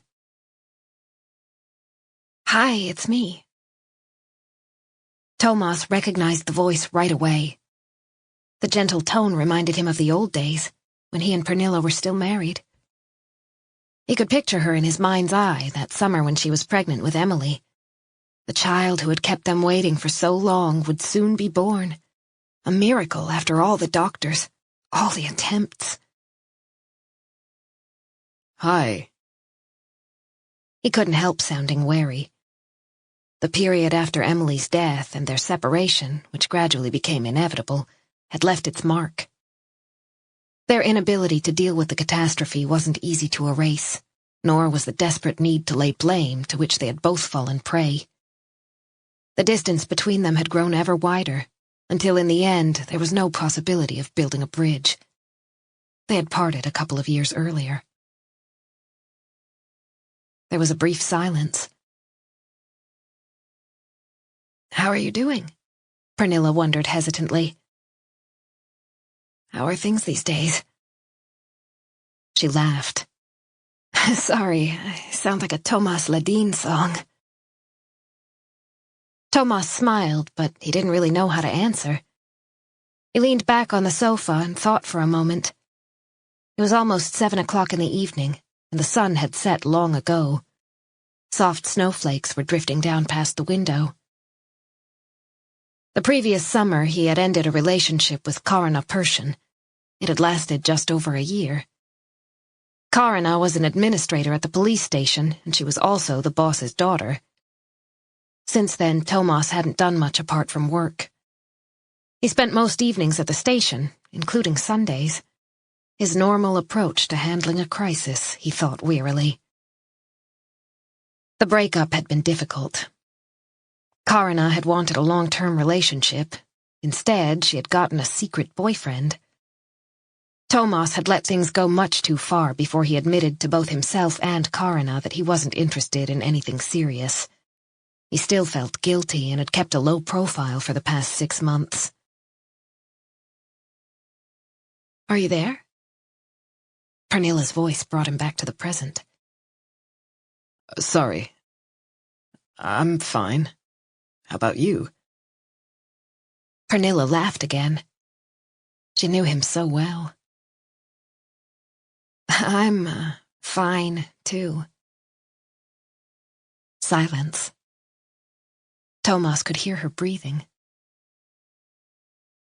"I'm moving back to Stockholm," she said suddenly. "I got a job with an advertising agency on Kungsgatan." Oh. A feeble response, but she had taken him by surprise. After the divorce, Pernilla had taken a position as project manager with a company in Gothenburg. She had rented out their apartment and left the capital. They'd had very little contact since then, apart from the odd note. And now she was coming back. "I thought maybe we could meet up. I'm already in town. I start work next week." Thomas was filled with contradictory emotions. Did he really want to see her? All at once, he remembered an evening at their place on the island of Hara. They were sitting on the jetty just as the sun began to go down. The beautiful glow of twilight lit up her face and made her hair shimmer. She had been so happy, so carefree. He had been head over heels in love with her that summer. Yes, he did want to see her again. Sounds good. How about Tuesday? Thomas had no plans for the coming week. Tuesday's fine. 7:30 at Mama Rosa? One of their favorite places, an Italian restaurant in the Söder district, not far from Medborgarplatsen. Thomas smiled. Perfect. After they hung up, he sat there with the phone in his hand. It must be over 2 years since they'd spoken. It was almost 3 since Emily's death. Chapter 11. "Good night, honey." Nora tucked Simon in and kissed his cheek. She had read him a story, and it was long past time for little boys to go to sleep. "Mom?" Simon's tentative voice made Nora feel guilty. Was he going to ask about Henrik again? He had already mentioned his father several times during the day, and every single time it cut right through her. "What is it?" she said gently. Simon's blue eyes regarded her uncertainly. Even though it was the middle of winter, he wasn't pale. While Adam was fair-skinned and always needed to be slathered in sunblock, Simon turned brown at the slightest hint of sunshine. Nora often joked that all she had to do was switch on the light for him to get a tan. "Something happened today," he whispered. "When we were playing in the forest." "Okay." Nora smoothed the covers as she waited for him to continue. It was past 9 already. Adam was sleeping over at a neighbor's, so only the two of them were home. As soon as Simon was asleep, Nora had every intention of pouring herself a large glass of red wine. She deserved some consolation. "Adam said I couldn't tell you. He said it was a secret." Simon was clutching his teddy bear, and his pajama top was unbuttoned at the neck. Nora tenderly stroked his cheek and fastened the button. He smelled of soap and toothpaste. "So what do you want to do?" "I think I want to tell you." He paused for a few seconds. "But I don't want Adam to get mad. Or you. Promise." Nora hesitated. Simon adored his big brother and followed him everywhere. If he was prepared to break a promise to Adam, he had something important on his mind. "Maybe you could whisper it to me?" she said. "Then it will almost be as if I haven't heard anything. I promise I won't be mad at you." Simon seemed pleased with her suggestion. He sat up in bed, and Nora leaned closer. "When we were in the forest today, I saw something in a hole in the ground," he breathed in her ear. "What did you see, sweetie?" Nora whispered back. He paused for a long moment, then told her. Nora jerked back. "Is this true?" she said seriously. "You're not joking?" Simon's expression darkened. You promised you wouldn't get mad. I'm not mad, but I have to be clear about what you're telling me. Are you sure you're not making it up? See? You're mad at me. I shouldn't have said anything. Adam was right. He buried his face in the gray fur of his teddy bear, a beloved companion ever since he was a baby. I just want to understand, Simon. It's important that you explain this really clearly. Tell me exactly what happened today. Simon didn't answer. He just hugged his teddy even more tightly and turned over onto his side. Nora thought for a moment. He couldn't possibly mean what he had said. Surely he must be making it up. Or was he? She contemplated the nape of her angry son's neck. He was only 7 and had always had a strong imagination, and those computer games the boys played involved all kinds of terrible things. More than enough to give a little boy macabre ideas. She would talk to Adam when he got home tomorrow. She gave Simon one last kiss and went downstairs. Time to pick out a bottle of really good red wine and settle down in front of the TV. One of Henrik's favorite wines, from the cellar. Preferably one he'd been saving for a special occasion. Ah, excellent. Sandhamn, 1914. When he brought his bride home to Sandhamn, Gottfrid was bubbling over with happiness. He eagerly looked forward to filling his family's house with life and laughter once more. His mother passed away less than a year after the wedding, just around the time that Vendela got pregnant. It was as if now that Gottfrid was married, she had done her duty and could leave this earthly life with a clear conscience. She had moved into the little back cottage where the family used to live when they rented out the main house to summer visitors, and one morning he'd found her there, dead in her bed. Gottfrid didn't blame her for letting go after such a hard life. His father's tuberculosis had exhausted her, and she'd had to constantly struggle to survive, bringing up her son alone. He had sensed for a long time that her strength was failing. She deserved to be at peace. As the pregnancy progressed, Vendela's body grew huge, and she was always tired and out of breath. Then her feet swelled up and it got difficult to walk. She spent the last few weeks indoors, curled up on the sofa. She would lie on her side with her hands on her belly while Gottfrid sat beside her on a chair and told her about his day. Those lovely blue eyes followed every movement of his lips. Gottfrid did his best to make her life easier. He helped her with the household chores and fetched water every morning. She smiled gratefully, and her smile warmed his heart. Full of anticipation, he would look at his wife's belly where his first child rested. In the evenings, he secretly watched Vendela, amazed at the thought that he would soon be the father of a tiny baby. His and Vendela's baby. He dreamed of a son he could take fishing and hunting. He would teach the boy all he knew about the archipelago and the sea. Together, they would row out among the skerries to lay their nets. His son would gaze at him with trust and confidence, not the fear that had characterized his own childhood. When Vendela's due date drew near, her mother came over from Muja to help out. She set to work with a will, scrubbing floors and cleaning windows, and in the evenings she tore up rags and stitched them to make diapers. New rugs were laid on the spotless wooden floors, and the scent of soap pervaded the house. Gottfrid had no female relatives of his own living close by, so he was grateful for his mother-in-law's contribution.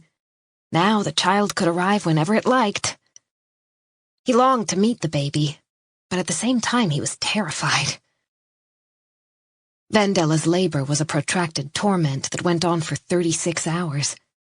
A midwife came across from Runmaro and stayed until it was over. When he could no longer bear his wife's screams, Gottfrid sought refuge at the inn. He didn't venture back until one of the neighbors' boys came running in, cap in hand, and shouted that he was the father of a fine baby boy. His mother-in-law smiled wearily at him when he walked into the house. "Vendela is sleeping," she whispered happily. "You have a perfect son."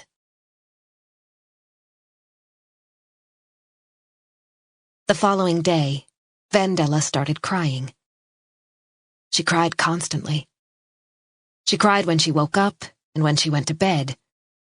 The tears poured down her cheeks in silent misery, which frightened Gottfried more than if she had complained out loud. Her milk refused to come in properly, and the child screamed at night. Vendela's mother postponed her departure several times, but in the end she had to go. She was needed at home. Before she left, she tried one more time to talk some sense into her daughter, but eventually she had to give up. She looked at Gottfried and shrugged helplessly. "Things will get better soon," she said, sounding far from convinced. "It's her first baby. She just needs time to get used to life as a mother. It doesn't come naturally to all women. It will sort itself out, you'll see, both for her and little Torvald." Gottfried missed his mother. Oh God, he missed her so much. She would have known how to deal with Vendela. He would often get home from work to find his wife staring blankly into space. She could sit like that for hours on end. She didn't even bother with the baby, who eventually stopped yelling. She hardly uttered a word. She'd sunk into a mute trance where he was unable to reach her, no matter how hard he tried.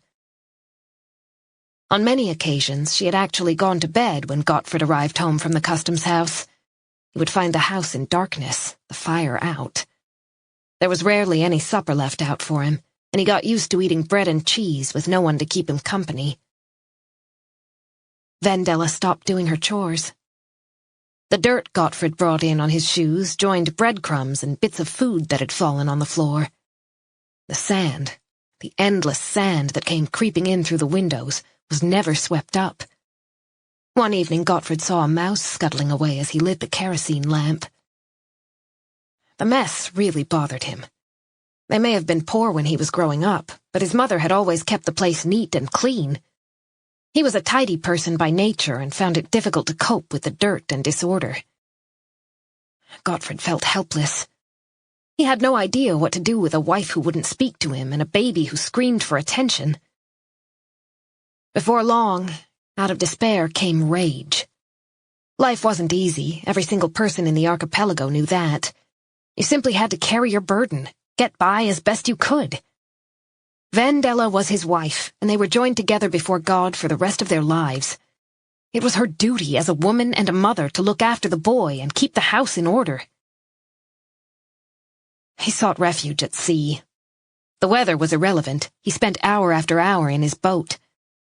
He laid his nets in distant places, unprotected by rocks or skerries, then labored at dawn to pull them up. He rowed the skiff until his shoulders ached and he was drenched in sweat. When his hands were stiff with cold and his knuckles chapped and red, he contemplated them with grim satisfaction.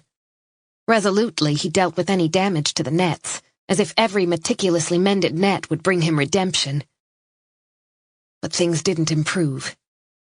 Nothing improved. One evening he had had enough. It was after 6, and he'd had a particularly trying day at work. He was hungry and thirsty, and all he wanted was to sit down and fill his belly. When Gottfried walked in, Torvald was crawling around on the sandy floor in a dirty diaper. Vendela was on the kitchen sofa, staring blankly at a fly on the windowsill. From time to time she wiped her eyes with a grubby handkerchief that she kept tucked up her sleeve. The fire had gone out, and the room was cold. At first he spoke pleasantly to her, asked how long it would be before supper was ready. The boy started screaming, but Vendela took no notice. Gottfried repeated his question, and she looked at him without answering. He asked yet again, but still she said nothing. He ran out of patience. He couldn't really explain how it happened, but he raised his arm and slapped her hard across the face. The blow made her nose start bleeding. When that vacant expression didn't change, he hit her again. The image of his father's enraged face came into his mind, but he quickly suppressed the memory. The child was still screaming. Vendela got to her feet, still without a word, and picked him up. Then she went to the stove with the baby in her arms. From that day on, there was always a hot meal waiting when Gottfried came home from work. Chapter 12. Monday, February 26th, 2007. Breakfast was over and Nora had cleared the table. Simon had shot over to Fabian's house like greased lightning the second they finished eating. She heard the front door open, and a quick glance down the hall told her Adam was home. He took off his hat and coat and hung them on one of the brass hooks, then kicked off his heavy boots and left them in the middle of the floor. Nora smiled. He already came up to her shoulders. Before long, he would pass her by. He would probably end up at least 6 inches taller than her. Nora's little boy. A few years ago, he was a 2-year-old toddling around. Now he was almost a teenager. She wondered how it would all play out. Adam could be temperamental, but he was also sensitive and something of a dreamer. He was closer to Henrik than he was to her, and she knew the divorce would hit him hard. "Do you want something to eat?" she called. "Cereal? Yogurt?" "Had breakfast at Philip's," Adam muttered, setting off up the stairs. Nora went into the hallway, reached out a hand and stopped him. He looked tired, like he'd slept badly. His blonde hair curled down over the back of his neck. He refused to have it cut, even though Nora had been nagging for months. Short hair wasn't cool anymore. All the boys in his class had long hair. He didn't care what she thought, another sign of the onset of puberty. "Just a minute, there's something I want to ask you." He looked at her curiously, but accompanied her into the living room. Nora sat down on the striped sofa and patted the cushion beside her. "I was talking to Simon last night about the forest. What actually happened?" Adam's face was closed. He didn't say a word, but the corner of his mouth started twitching. "I don't want you scaring your brother like that," Nora went on. "I'd like you to tell me exactly what happened when you were playing in the forest." Adam shuffled uncomfortably, refusing to meet her eye. "Answer me, Adam," Nora said, more sharply than she'd intended. "Simon told me a very strange story. He said you found something." She broke off, searching for the right words. Her son's reaction came as a complete shock. Without warning, Adam's mouth twisted and he burst into tears. He hid his face in the crook of his arm, his shoulders shaking. Nora immediately felt guilty. "Oh, sweetheart, surely it can't be that bad. I was just upset because you put silly ideas into Simon's head. It's okay, honey." She tried to give him a hug, but his thin body was rigid with tension. "But it's true, Mom," Adam said. "It was lying there in the hole." The sobs got the better of him. "Where?" "Deep inside the forest." His eyes were huge. There was no mistaking how frightened he was. The tears poured down his cheeks, and Nora gently wiped them away. "Can you show me the place?" "Yeah," he said feebly. "I think so." "Why didn't you say anything yesterday when you got home?"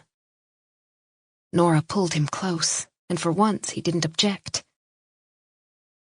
"I thought if we didn't tell anyone it would just go away, like it didn't happen. I didn't want to talk about it because that would make it real," he mumbled into her shoulder.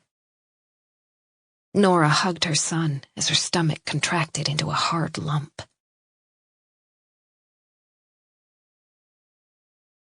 They passed the mission house and entered the pine forest behind the chapel. Nora had pulled her hat down over her ears, and she was wearing a thick jacket, but that didn't stop her from shivering, even though they hadn't been out very long. The bitterly cold air found its way in beneath her scarf. Adam was leading the way along the narrow, well-trodden track.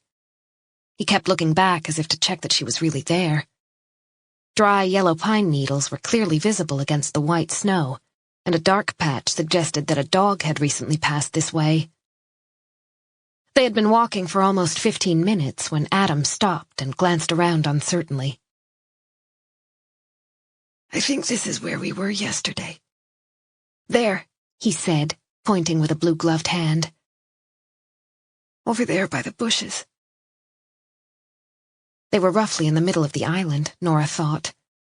The children had gone much farther from home than they should have. The trees were very close together here, and the thick covering of snow spread in all directions. Several boulders a few yards away had no doubt provided excellent cover when the children were hiding. In front of a group of low-growing pines, she could see tracks left by little boots. "Come on, Mom," Adam said, taking her hand and squeezing it hard. His face was ashen. Nora felt a stab of pain when she saw how scared he was. She gave him an encouraging smile, in spite of feeling a little nauseous herself. They walked on until they reached a spot where the snow was all trampled. A hollow showed where Adam had fallen the previous day. He started to brush the snow aside with his foot, and soon a hole appeared. Nora guessed it was around 3 feet deep. She could just make out a black plastic bag on the sandy bottom with something beside it, something grayish-white with a hint of green. It seemed to be attached to a long object, bent at an angle. On the pale surface she saw black dots, like tiny crawling creatures. Nora's stomach turned over as she realized what she was looking at. Summoning all her willpower, she forced herself not to vomit. Adam was shaken up enough already. Throwing up right in front of him wouldn't exactly help matters. Breaking out in a cold sweat, she leaned forward. Maybe she was wrong. Maybe it was something completely different lying there at the bottom of that dark hole. Adam had backed away and was now standing behind her. She could hear his breathing, shallow and frightened. She turned and met his terrified eyes, pleading with her to tell him it was all a mistake. There was nothing to worry about. But it was horribly clear to Nora that her sons had found part of a human body buried in the forest. This was no game. This was serious. Chapter 13. It took Nora almost 10 minutes to give Thomas a reasonable account of the children's discovery. While she was on the phone, Adam and Simon were squabbling in the background, and she had to shush them several times as she tried to explain. Thomas realized the gravity of the situation and quickly informed Goran Persson, chief of police in Nacka municipality, better known as the Old Man. It was decided that Thomas and his colleague Margit Gronkvist should head over to Sandhamn as soon as possible. Fortunately, one of the police helicopters was available to fly them out there with a CSI technician and the forensic pathologist. Uniformed officers from the Maritime Police would join them by boat. Nora waited for them at the helipad in the harbor to show them the way. It was late afternoon by then, but they arrived surprisingly quickly. No one on the island could miss the blue and white police helicopter as it landed outside the Sandhamn Inn.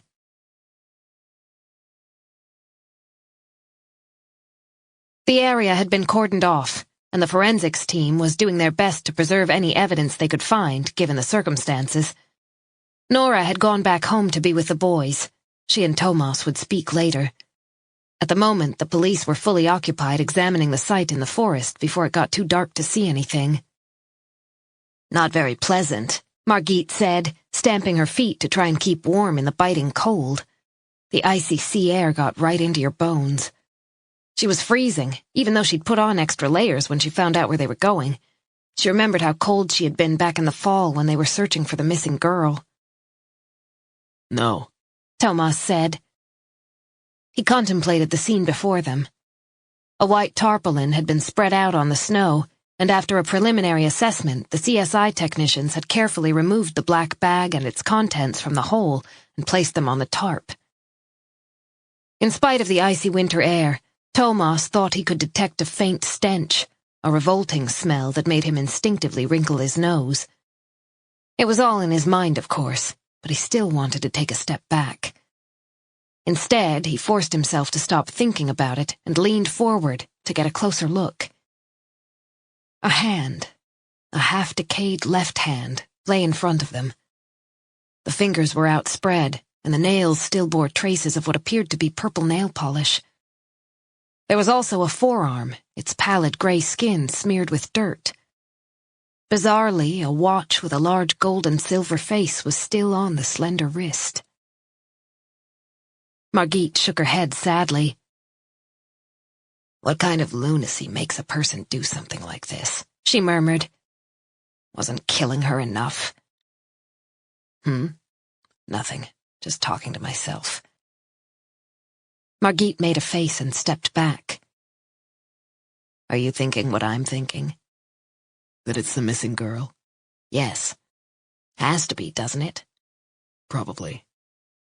And what are the odds of finding parts of another female body only 4 months after a young girl vanished without a trace? Very slim, I'm guessing. Margit sighed as she shifted from foot to foot. Her short hair, streaked with angry shades of red, was barely visible beneath her black wool hat.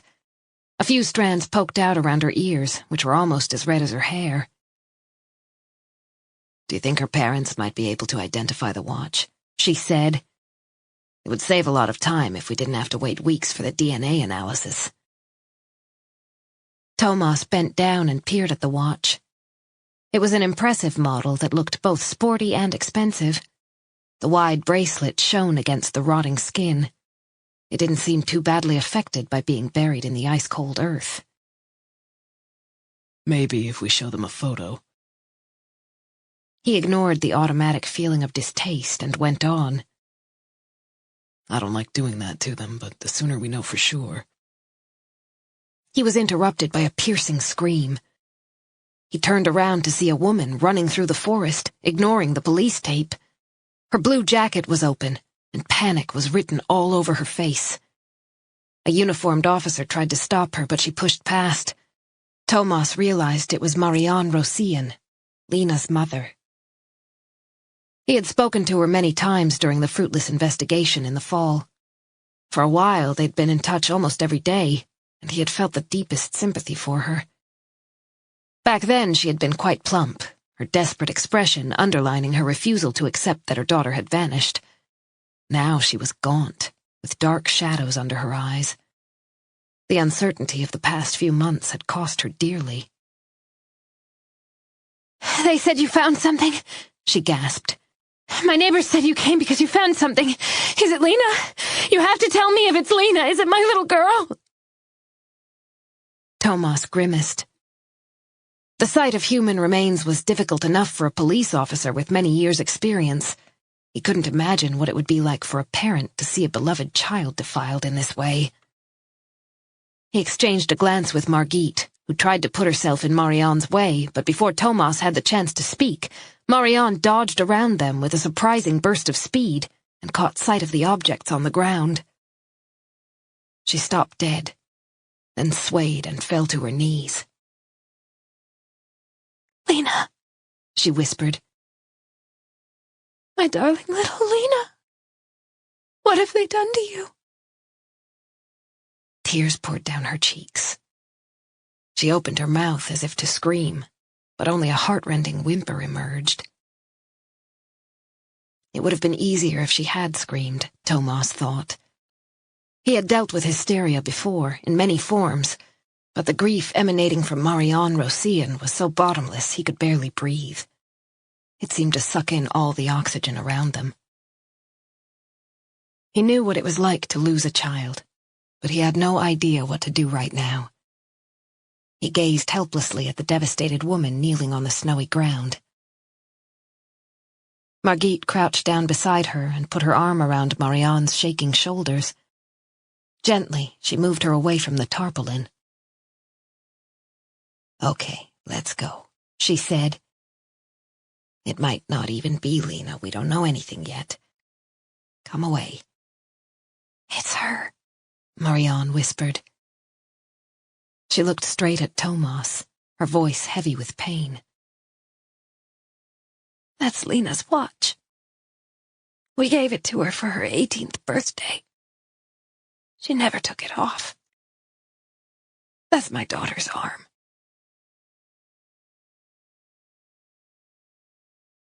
Sandhamn, 1919. The war years had been difficult for the islanders. The steamboat traffic had more or less stopped, which meant no summer visitors from Stockholm. Many of the villagers depended on renting out rooms, and the widow Voss looked more worried with every week that passed.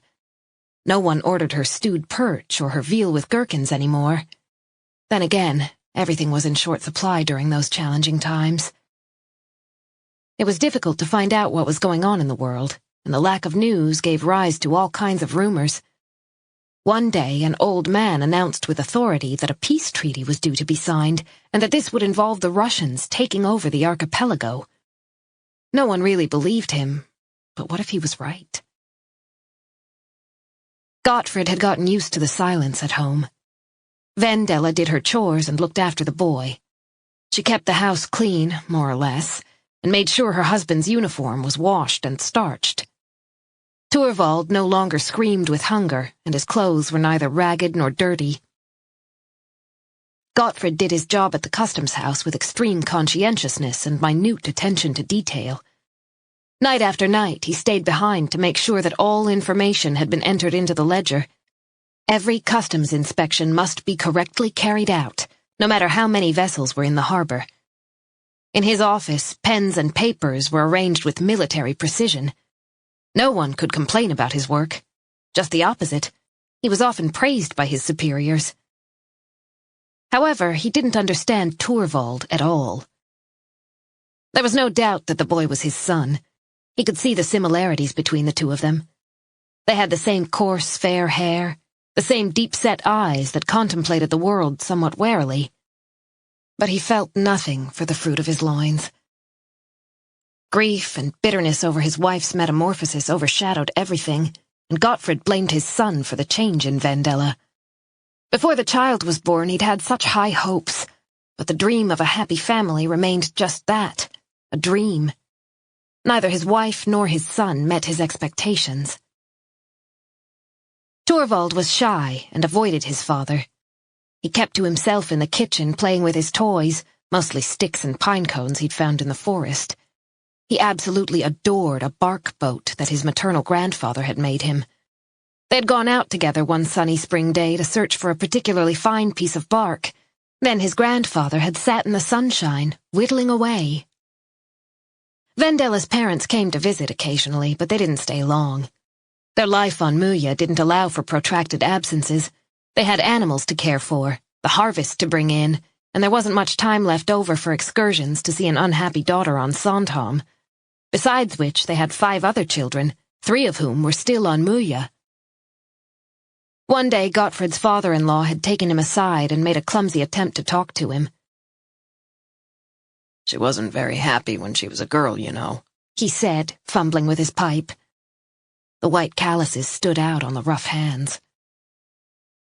"Sometimes she would cry for weeks for no reason. Mother thought we should just let her carry on. It will pass, that's what she always said." He pushed a little more tobacco into his pipe. "You'll see. Things will get better." He sucked at the pipe, then shook his head. "None of our other children are like Vendela, but she was so beautiful. We were sure everything would sort itself out, especially when she was old enough to be married and met you. A wife and mother doesn't have time for such silliness." The anxiety was clear in his eyes, which were surrounded by deep lines. He was 50 years old, but he could just as easily have been 65. Gottfrid didn't say a word. There was nothing to say. Vendela drifted around the house like a shadow. Most of the time she avoided looking him in the eye. The pretty young girl who had stolen his heart at the midsummer dance no longer existed. The long, fair curls were tied in a bun at the back of her neck, and the rest plastered to her scalp, mercilessly exposing how much hair she had lost during her pregnancy. She still looked pregnant. Her belly was swollen, her heavy breasts sagged. Those pretty features had disappeared. Gottfrid was filled with revulsion as he watched her waddling around. Why couldn't she pull herself together? Why had he been unlucky enough to pick a useless wife? When he reached for her in the darkness, she obliged. without a sound, without a movement. He grew accustomed to taking what he needed. Vendela wept afterward, but he grew accustomed to that as well. After all, she cried most of the time anyway. One day, Gottfrid got home from work unusually late. There had been many issues to deal with. The war brought with it various directives from Stockholm, and this time, a long document outlining new rules had arrived. His superiors were worried because several weeks had passed since the revised procedures had been introduced, and it had taken time to make the necessary adjustments. Admittedly, this was because they had known nothing about the changes, but such excuses rarely cut it with the authorities. Gottfrid was very tired by the time he opened the door, but not so tired that he didn't notice his son slinking away at the sound of his footsteps. "Torvald," he called. "Aren't you going to come and say hello?" The boy approached him with caution. He rarely sought his father's company, preferring to hide behind his mother's skirts. The child's behavior irritated Gottfrid. He would not tolerate his firstborn growing up a mama's boy. When he was Torvald's age, his own father had already begun to show the first signs of his illness, and Gottfrid had had to start helping out around the house. Vendela was standing at the stove with her back to them. She had barely looked up when her husband walked in. Gottfrid softened his tone. "Come to Daddy," he cajoled, taking a few steps forward. Something crunched beneath his boot. He looked down and realized he had stepped on the beloved bark boat. Utter devastation was etched on Torvald's little face. His frozen expression suggested that he had just witnessed a terrible tragedy. The boat was in pieces, and the mast had snapped off. It was beyond repair. Gottfrid scraped the bits together with his foot and dropped the lot in the garbage pail. The boy still hadn't said a word, but his lower lip was trembling. Fat tears were caught in his pale eyelashes. "We'll make you a new boat," Gottfrid said, trying to smooth over his faux pas. "Or we'll ask Grandpa to make one next time he comes to see us." Torvald still didn't say anything, but the tears poured down his cheeks, and his whole body was shaking. He was crying exactly like Vendela did, silent and terrified, and Gottfrid couldn't stand it. "Don't cry. There's nothing to get upset about." He turned away and took off his uniform coat. He spent a minute or so hanging it up neatly, then turned back to his son. Torvald hadn't moved and was staring at his father like he was the devil incarnate. The loathing in his eyes sent Gottfrid into a rage, as if a match had been put to a bonfire on Walpurgis night. "Stop it!" he roared, slamming his fist down on the kitchen table.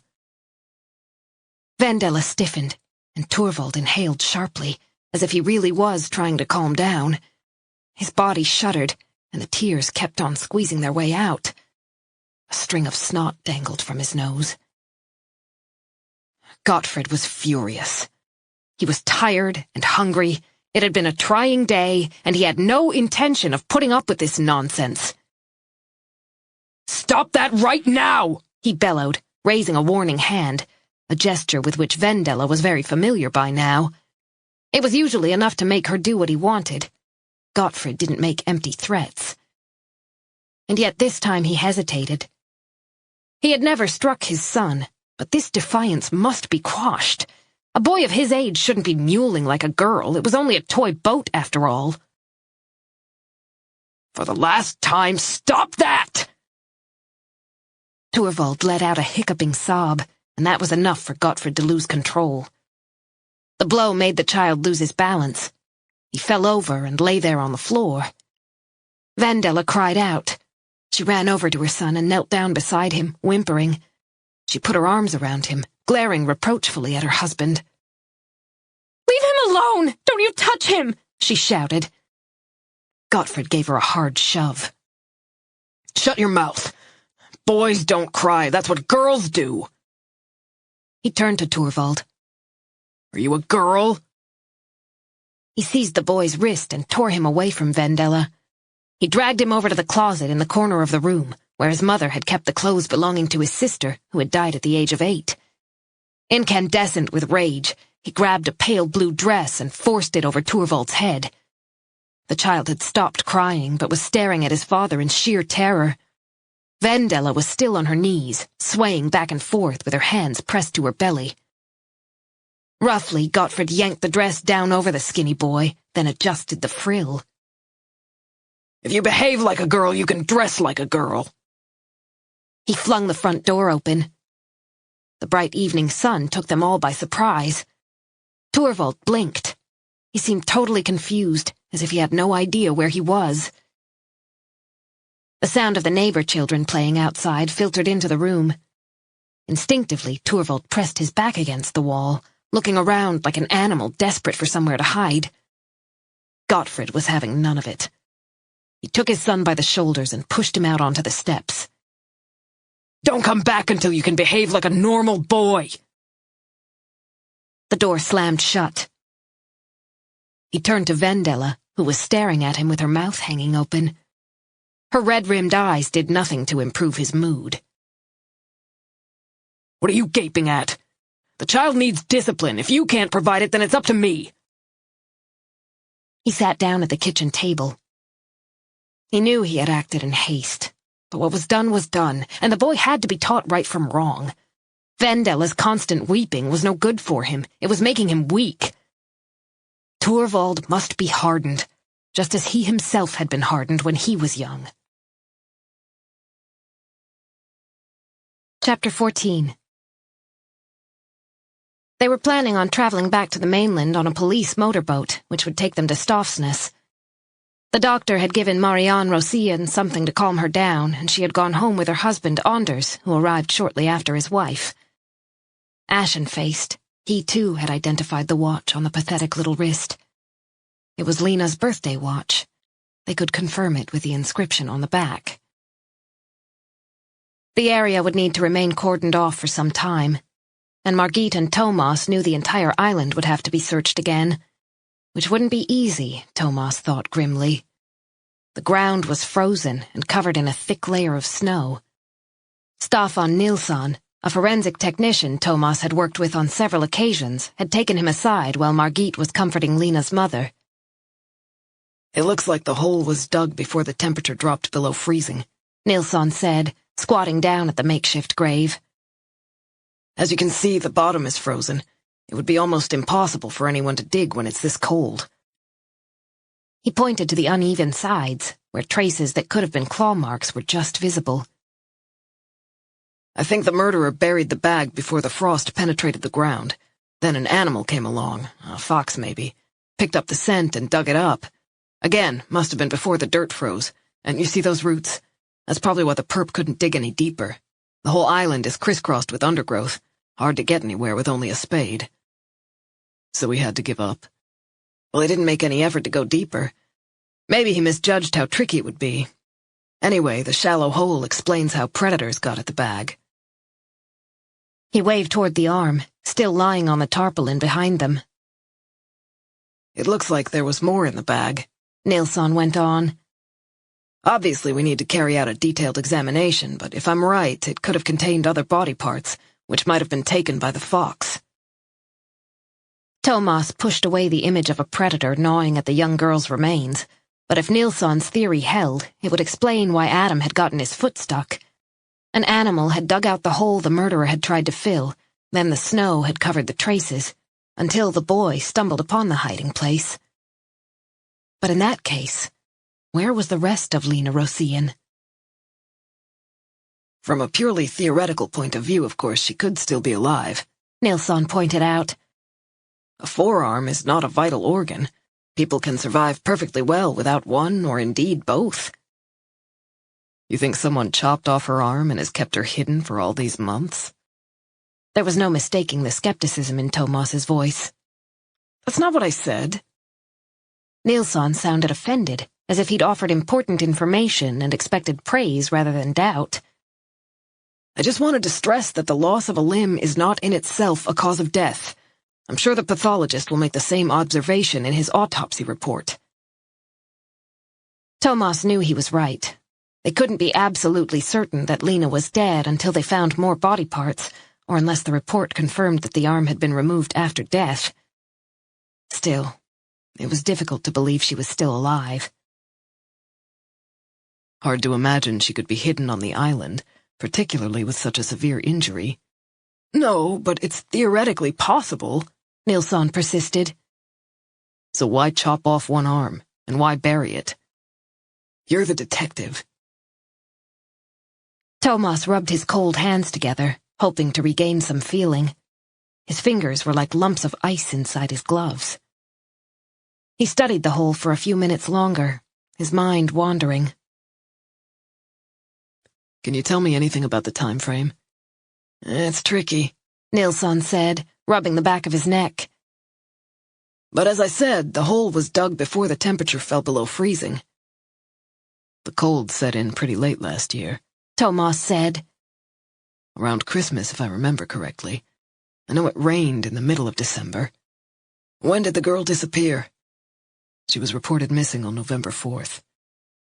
In that case, the murderer had 6 weeks to bury her. Maybe he was cold-blooded enough to wait until the searches ended before he got to work. Why here? Thomas wondered, looking around him. Why not put a heavy stone in the sack and dump it in the sea? He was surprised at how dense and extensive the forest was, given that they were on an island. There were no buildings in sight, and the spot felt pretty desolate. In fact, it was easy to imagine that they were all alone on Sandhamn. Nilsson shook his head. Who knows how crazy people think? Whoever did this wasn't right in the head, that's for sure. He took out a tin of snuff and tucked a plug under his top lip. Maybe he thought it was simpler just to head into the forest and dig a hole where no one could see him. Or maybe his conscience was bothering him and he decided to give the girl a burial. Parts of her, you mean? Thomas said, immediately regretting his acidic response. Well, remember, we don't know how much of the body was in the bag to begin with. But even if he did divide her up among several bags, that's hardly surprising. I mean, even this poor kid must have weighed at least 100 pounds. That's heavy for anyone. The perp might have realized he needed to dismember the body in order to move it. You could be right. Anyway, we need to get a new search underway. Maybe try other locations, Nilsson suggested. If the perp found it was too hard to dig here, he probably went to different parts of the island to bury the rest. Closer to the shore, Thomas speculated. It would be easier to dig deep holes in the sand than in the middle of the forest. He rubbed his hands together in another vain attempt to increase his circulation. When did you actually stop looking for Lena? Thomas thought for a moment. They had searched the entire island intensively for a couple of days. Then the police team had left. Thomas had gently explained to Lena's parents that there was nothing more they could do. They couldn't justify continuing the search. After a few days, he said. Thomas tried without success to think of a suitable hiding place. Sandhamn was a small island, not a dense city where years could go by without someone being found. Was it really possible that Lena had been here all along? In a way, he hoped not. He wanted to believe that a longer search wouldn't have made any difference. It was hard to face the alternative, that her life could have been saved if the police had acted differently. Staffan Nilsson interrupted his train of thought. We'll see what the autopsy tells us. The forensics lab is fantastic. They can usually eliminate a lot of question marks. Thomas nodded. Then he crouched down and stared at the dark, frozen earth where the remains of Lena Rosén had been concealed beneath a blanket of snow. How could a young girl have become the object of such violent rage? And who could have been so angry? Chapter 15. The metallic sound of the pre-recorded answering service. Nora waited until she reached a real person. St. Eric's Psychology and Trauma Clinic. Could I speak to Anne Vidal, please? When they had gotten home from the forest, Nora had made hot chocolate and defrosted cinnamon buns in the microwave. She'd called and told Thomas what they'd seen, and he had promised to drop by later to speak with the boys. She had done her best to make everything seem normal and secure. She had made a fire in the white-tiled stove in the living room and lit candles so that it would feel safe and snug. They played Monopoly to take their mind off things, getting absorbed in the battle to buy Norrmalmstorg and Kungsgatan, arguing gleefully over the best chance card. Now Adam and Simon were watching an American superhero movie, and Nora had taken her cell phone into the bedroom so they wouldn't overhear her conversation. "Hello, this is Anne Vidal." Nora could have wept with relief. If Anne hadn't been available, she didn't know what she would have done. Her friend, a trained psychologist, was exactly the person to talk to. "It's Nora." She couldn't suppress a sob. "What on earth's the matter, Nora? Are you crying?" Nora gripped her phone and tried to pull herself together. Her voice only just held. "Something terrible has happened." In a series of disjointed phrases, she described events in the forest that morning. She also told Anne about Henrik and the divorce and why it seemed impossible to go back to the house in town right now. "It sounds like a shocking experience," her friend replied. "But that doesn't necessarily mean it has to cause psychological trauma." "What if the boys are damaged for life?" Nora managed to ask. "I don't know what to do." "Calm down." Anne immediately adopted a composed, professional tone. "The incident is overwhelming, of course, and it's very unfortunate that the children found the bag. However, it takes a lot for something like this to develop into a trauma." "What do you mean?" "An experience that's too hard to process can become a trauma in the long term, particularly if it's accompanied by a sense of impotence, inability to influence the situation. You could say the mind's protective mechanism gets overloaded, which triggers a reaction." There was a brief silence. Then Anne went on. "But you say Simon voluntarily told you what had happened, and so did Adam?" "Eventually." "Good. That means they took control of the situation. By confiding in you, they refused to let themselves be overcome by fear. Do you understand?" "I think so." "You need to keep a close eye on their behavior over the next few days. Are they sleeping badly? Do they seem dull and listless? Any sign of unprovoked outbursts of anger, that kind of thing? How have they been today?" Nora considered the question. The game of Monopoly had gone very well. Even Adam, generally a sore loser, had played to the end without blowing up. Simon had shown no signs of agitation, but he was a lot less competitive than his older brother. "Pretty much normal, I'd say. Adam might possibly have been a little bit quieter than usual." "Good. You'll be around, of course, and ready to listen if either of them wants to talk, but don't push them. Just be there." "Should I take them back to town?" Nora hardly dared ask. She had no intention of returning to the house in Saltsjöbaden at this point, so she'd have to pay for a hotel or else take them to stay with her parents. She reminded herself that the children's well-being came before her own need for distance from Henrik. "I don't think so. If you do that, you run the risk the boys will associate Sandhamn with something horrible. It would be much better to stay for a few days. Put this behind them. They should be able to regain the feeling of a normal mid-semester break as the memory of what happened in the forest begins to fade." Nora let out a long breath. Anne's advice was ringing in her ears as she ended the call. The most important thing was to act natural, stick to everyday routines. A sense of security and a lot of love could work miracles.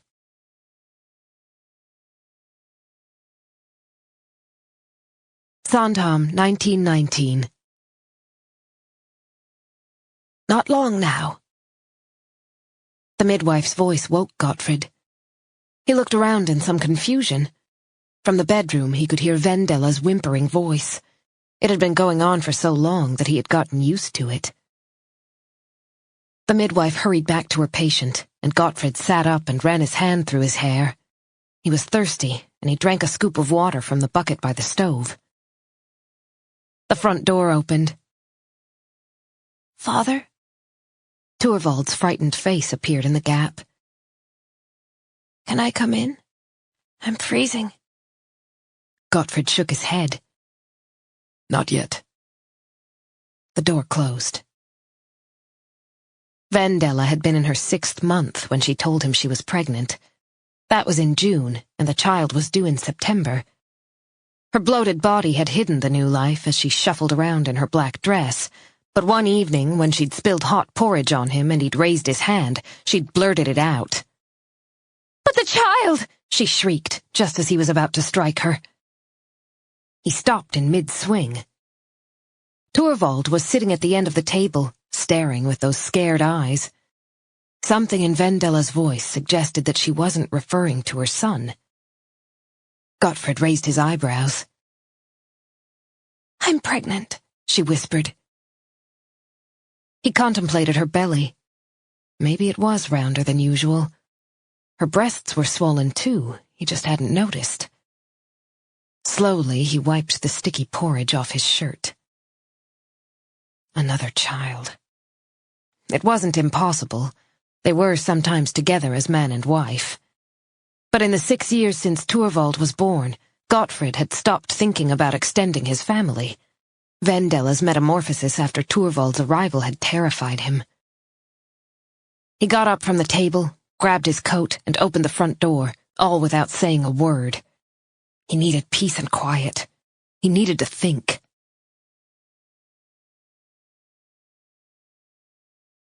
Once again, his mother-in-law came over from Muya. Things weren't quite so bad this time around. These days, Vendela did her chores as best she could. No doubt because she didn't dare not to, Gottfrid sometimes thought as he lay sleepless at dawn, his mind wandering. His mother-in-law was worried about little Torvald.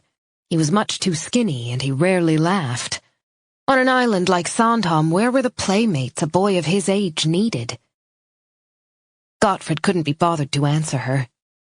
Torvald was fine. He was just a coward and a loner. The boy had continued to prove a disappointment. He took after his mother and grew more like her with every passing day. When his father was around, he barely opened his mouth. Gottfrid couldn't make any sense of it. When he was Torvald's age, he'd rushed off to play with other kids whenever he could. He had been sorry to leave his friends when he had to start fishing with his uncle and no longer had time for games and adventures. His few attempts to take the boy out to sea had ended in tears. Torvald was frightened of the floundering, flapping fish, and he moaned constantly about the heavy nets and the cold water. When Gottfrid lost patience and gave him a smack, he cried even more and called for his mother. There was no strength in the child, Gottfrid thought. He needed a firmer hand. Otherwise, how would he get by in life? "You have a little girl." The midwife appeared in the doorway, smiling. In her arms she held a little bundle, a crumpled pale pink face only just visible among the blankets. Gottfrid stood there in front of his daughter. Her blue eyes were wide open. Still smiling, the midwife placed the newborn infant in his arms. "There, you hold her while I go and see to your wife." The warmth of his daughter's body spread into his own. The girl was motionless, her tiny mouth screwed up. Her gaze seemed to be fixed on his face, as if she wanted to remember her father's features for the rest of her life. A strange feeling came over Gottfrid. She reminded him of his mother. The idea was ridiculous, and yet there was something about the eyes, the mouth, that evoked the image of his late mother. He could see her gently patting his cheek after one of those countless fishing trips with Uncle Ole. His love for his mother had been the one constant in his life. Gottfrid remained standing there with his new daughter in his arms. Those dark blue eyes were still perfectly steady. She didn't even appear to blink. He was completely taken aback as he let out a sob. "Christina," he murmured. "She will be named Christina, after my mother." Chapter 16. Coffee, anyone? Hanna Hammerstein got up from the table and looked inquiringly at her husband and daughter. They had polished off the lasagna, and it was almost 7:30. It was pitch dark outside the big window overlooking the shore at Trouville. "Charlie?" she asked as she began clearing the table. "Please, that would be good." He reached for the remote. "Do you have to turn on the TV right now?" "It's almost time for the news. We're done with dinner. I just want to hear the headlines." Hanna made a face. Charlie wanted the TV on all the time, while she preferred to leave it off, at least while they were eating. She started running water into the sink. "Could you give me a hand, please, Louise?" "Okay." "Like now?" Reluctantly, Louise got to her feet and picked up a plate. It wasn't far from the table to the sink, no more than a couple of yards. They had bought the house in Trouville in the early 90s and had both renovated and extended the property. Only the shell of the old 1950s cabin remained. They now had a large, open-plan kitchen and living room with a custom-built fireplace. New bifold doors faced southwest, leading out onto a wide wooden deck and the shore. Hanna loved the house. A good friend had tipped them off about it when they were searching for a summer place in the archipelago not too far from Stockholm. Sandhamn was perfect.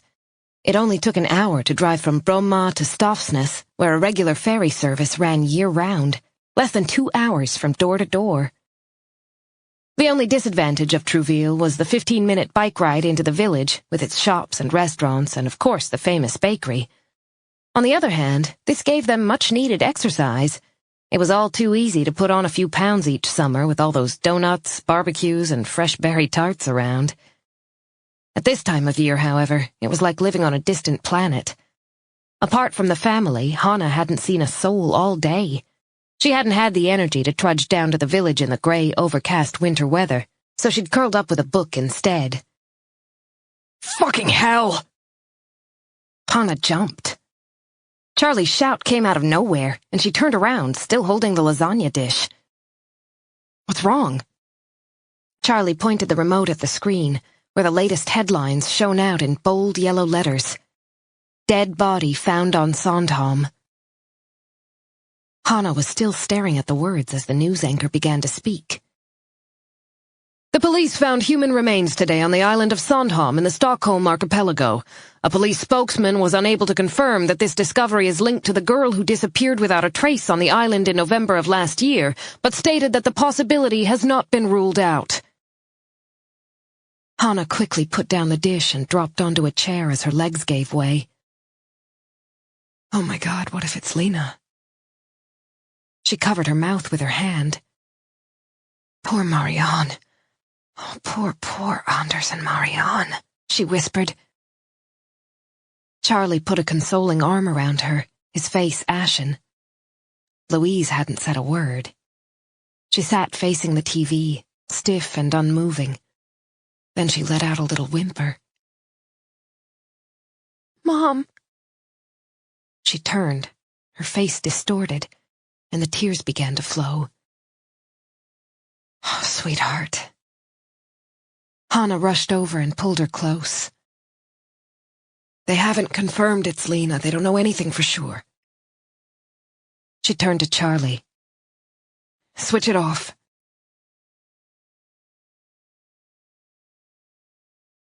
Louise lay curled up in a ball. She had gone to bed early, still in shock after the horrific news. She thought about the police officers who had come to see her after Lena's disappearance. A tall, friendly man and a short, intense woman in her 50s. Louise was the last person to see Lena that night, and she could still remember watching her friend cycle away in the darkness with a flashlight in one hand, wobbling slightly as she called, "See ya!" over her shoulder. Then Louise closed the front door and never saw Lena again. They'd been best friends ever since they met at swim school when they were 9 years old. The photograph that appeared on Crime Watch had been taken by Hanna on the deck outside their house. She'd made a copy for Lena's mom. The girls had sleepovers at each other's houses all the time. A tear ran down her cheek, and Louise buried her head in the pillow to smother a sob. It had to be Lena. Who else could it be? On the news, they'd talked about human remains and speculated about a killer who got a kick out of dismembering his victims. All at once, Louise felt like a frightened little girl. She reached for her tattered old stuffed animal, a rabbit whose fur was more gray than white these days. She didn't even know why she'd kept him all these years, but now she clung to him for dear life. At the beginning, when Lena first went missing, Louise had wondered if she'd killed herself. Lena had been so devastated after the accident in which Sebastian died, and she'd blamed herself. Perhaps the guilt had gotten too much for her, and she had done something stupid that night. It seemed like the only reasonable explanation, although Louise really didn't want to believe that her friend was capable of doing such a thing. In spite of her doubts, she had told the police about her suspicions, and as time went by, she convinced herself that must be what had happened. Lena hadn't gone home at all. Instead, she had thrown herself into the ice-cold water and drowned. Just like Sebastian.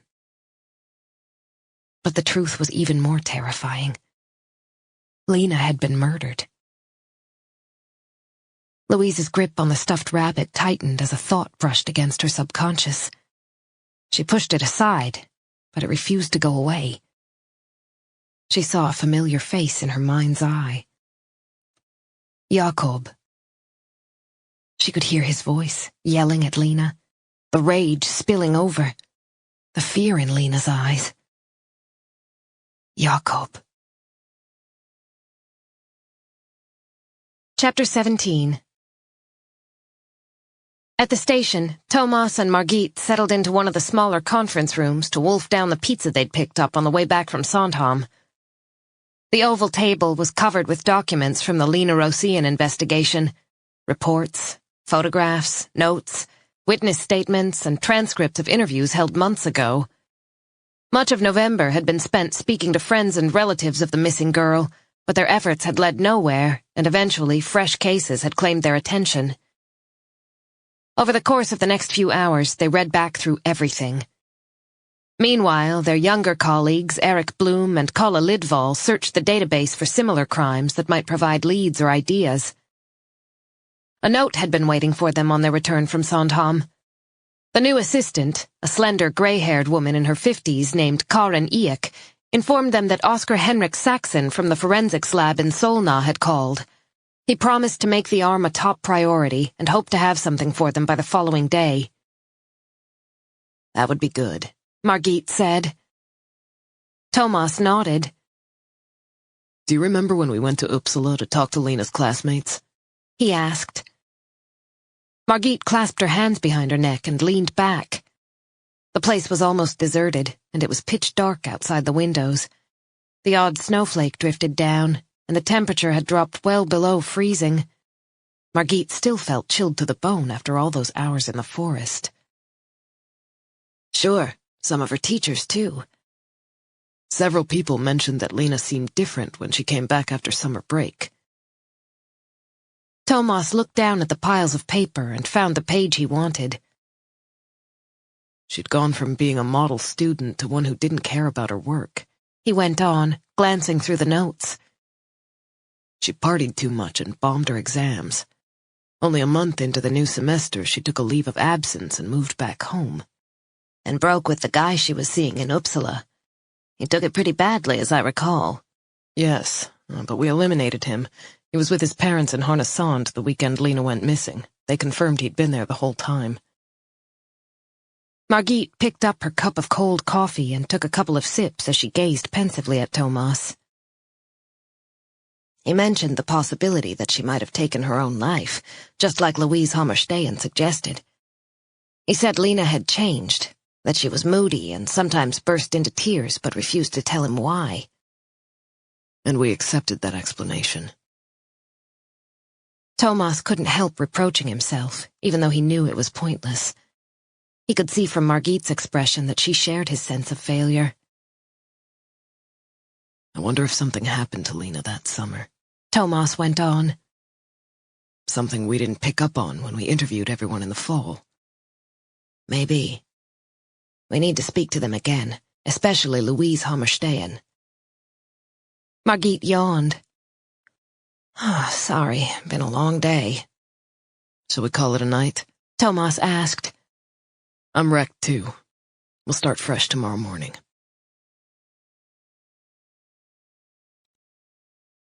Sandhamn, 1922. It started out as an ordinary cold. Torvald caught it from a classmate and had to spend a few days in bed. Gottfrid snorted at his son's feebleness, but relented when he saw the boy's cheeks, bright red with fever. Of the 30 children in the school, 8 were already sick. The tiny schoolhouse was always chilly and crowded, and any infection spread rapidly. Then Christina fell ill. She started coughing, and before long she had a dangerously high fever. Her blonde curls hung lank and sweaty around her face, and the violent cough shook her little body. She coughed until she threw up, but still she couldn't stop. Vendela sent for Gottfrid, who hurried home from the customs house. Without taking off his coat, he ran into the bedroom and knelt beside his trembling daughter. "Daddy's here, sweetheart," he murmured. "Daddy's here." The doctor was summoned, but the ice was neither solid enough to cross with a horse and cart, nor loose enough to use a boat. It was the beginning of December. Sometimes the temperature plunged below freezing, then rose sharply. It would be days before the doctor could get to Sandhamn. And who knew whether he would be able to do anything? It could be pneumonia, which carried off scores of young children. They coughed and coughed until death came as a kind of release. Many families in the archipelago had lost one or more toddlers to this terrible disease. Vendela boiled a chicken and tried to feed Christina with the stock, but she refused to eat. The girl was wasting away before their eyes. It was as if her wrists grew thinner, her cheeks more sunken with each passing hour. Gottfrid was in agony. That cough terrified him. He remembered his own childhood, when the sight and sound of his father coughing up blood haunted his dreams, and he would wake in a cold sweat, afraid that he too would contract the dreadful illness. He sat beside his daughter for hours, patting her forehead with a damp cloth. The kerosene lamp on the chest of drawers was the only source of illumination in the sparsely furnished room. The light was soft, but it couldn't hide the dark rings beneath Christina's eyes, or her ghastly pallor. It required a huge effort for her to swallow even a mouthful of water, and Gottfrid's attempts to feed her were largely in vain. He neither ate nor slept. He couldn't shake the recollection of his father's final struggle. Over and over again, he recalled how hard his father had fought to force air into his lungs. Those blue lips, the battle for oxygen. The memories pushed their way in, particularly in the dawn when Christina was at her lowest. His daughter must not meet the same fate as his father. Vendela had given up. She crept around the house like a silent shadow, and Torvald did his best to stay out of the way. When Christina's fever still raged at 9 o'clock in the evening on the 4th day, Gottfrid could stand it no longer. He pulled on his coat and left the house. The ground was covered in wet, heavy snow, and white flakes melted in his hair. There was a bitter wind blowing from the north, and it immediately wormed its way inside his collar. Down past the school lay the mission house, built by the Free Church congregation 10 years earlier. The island still lacked a dedicated church. The villagers' repeated requests for a chapel at least had fallen on deaf ears. However, the Free Church ran a Sunday school and preached on a regular basis. There were only about 20 official church members among the 300 islanders, but far more attended their gatherings. The sewing bees were particularly popular, as was the Sunday school. Gottfrid was not a religious man, but tonight he was drawn to the white building like a moth to a flame. Without a thought in his head, he made for the door. When he was still some distance away, he could hear voices, and the glow of the light shining out through the windows made him feel a little better. At the top of the steps, he hesitated. Maybe there was nothing here for him. God had decided to take his little girl's life. But the hum of voices behind the door was inviting, and in his exhaustion, Gottfried was prepared to try anything.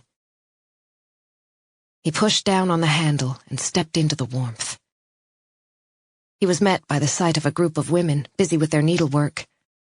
Their smiles were friendly but inquiring. Gottfried recognized most of them.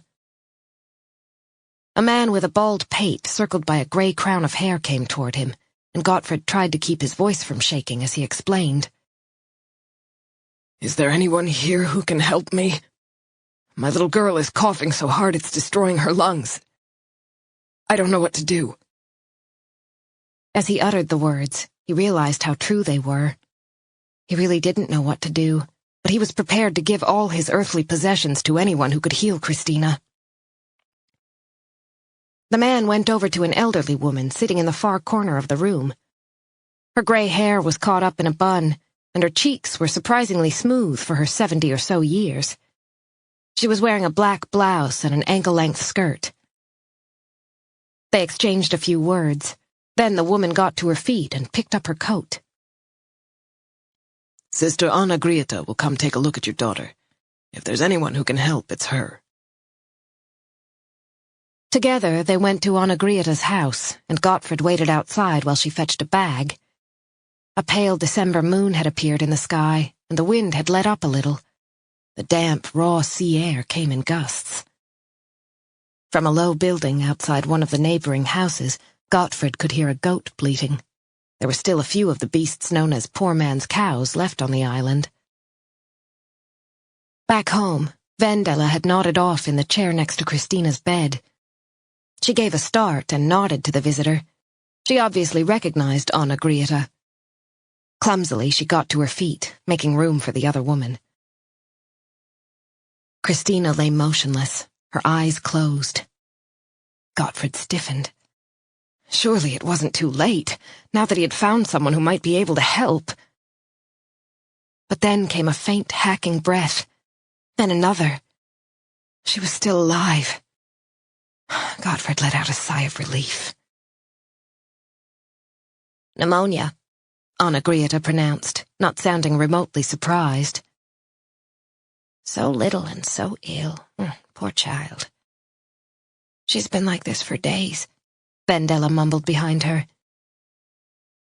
Anna Grieta bent over and examined Christina.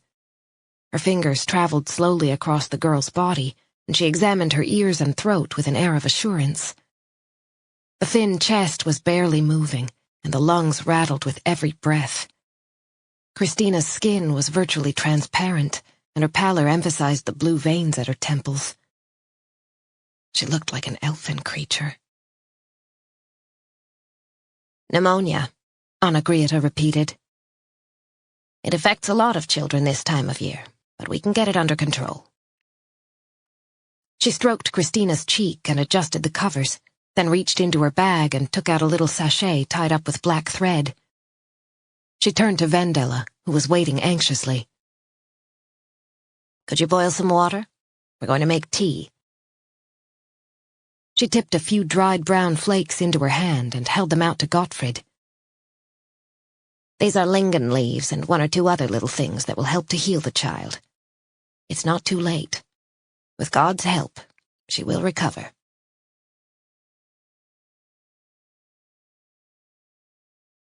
Gottfried spent the night on his knees at his daughter's side. At regular intervals, he gave her sips of the brown concoction Anna Grieta had prepared. It was a slow process, but eventually he managed to get her to drink the whole mug. Gently he mopped her forehead, murmuring words of reassurance. He squeezed the limp hand, the bluish tinge of the nails stark against the porcelain skin. As he kept vigil, he babbled all the prayers he had ever learned. Anna Grieta had also prayed for Christina's recovery before she left them, pleading with God not to take the girl, but to show his mercy. The confidence in her voice didn't escape Gottfried, nor did the strength emanating from her prayers. The chilly winter's night turned to morning, and Christina's fever broke. Her body was no longer racked with coughs, and she fell into a deep sleep. When Gottfried heard her breathing evenly once more, he wept. something he hadn't done since he was a boy. And he thanked God. He rested his head against the side of the bed, and in the silence that was broken only by his daughter's breathing, Gottfried was filled with the peace of God. He understood that he must spend the rest of his life serving the Lord in order to thank him for this miracle. There was an enormous debt to be paid, and Gottfried would make that payment with pleasure and with all the strength he could muster. As the darkness slowly gave way to the light, Gottfried realized that the Almighty had saved Christina in order to show him the right path. Chapter 18. Tuesday, February 27th, 2007. It was impossible to sleep. Nora had lain awake for hours. She couldn't stop picturing Henrik with the other woman. Images of his body, the body she knew so well, passed through her mind. She saw him making love with that nurse, slowly, savoring every moment, just as he had made love with her during those first few years when they couldn't keep their hands off each other.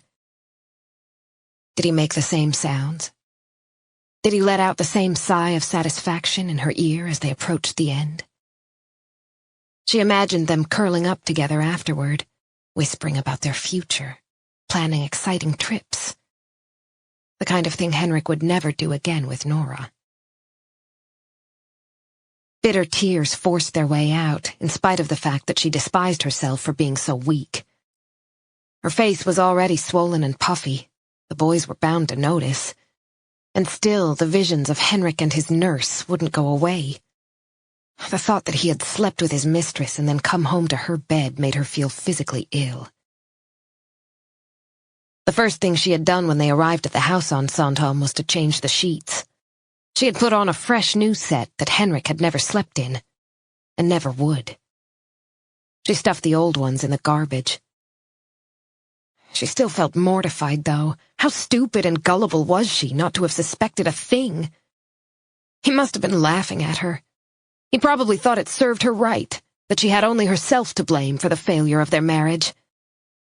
Their sex life that fall hadn't been much to write home about. The strain between them hadn't disappeared when they entered the bedroom. However, they had made love a handful of times, and it had been pretty good.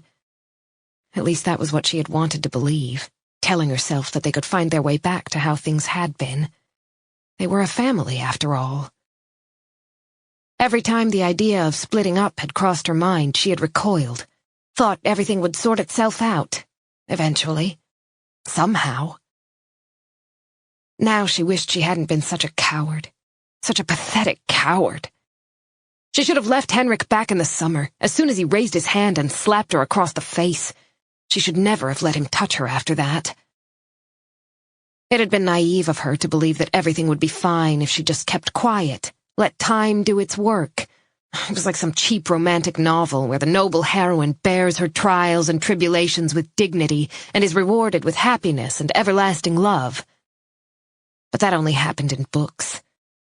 In real life, all that remained was an overwhelming sense of betrayal. Once again, she turned over in bed, trying to find a comfortable position. Her eyes were burning with exhaustion, but sleep refused to come. Her thoughts turned to the morning's events. All she had wanted was a few days of peace and quiet. Now she was sitting here with two terrified kids while a major police operation swung into action. Why did it have to be this week?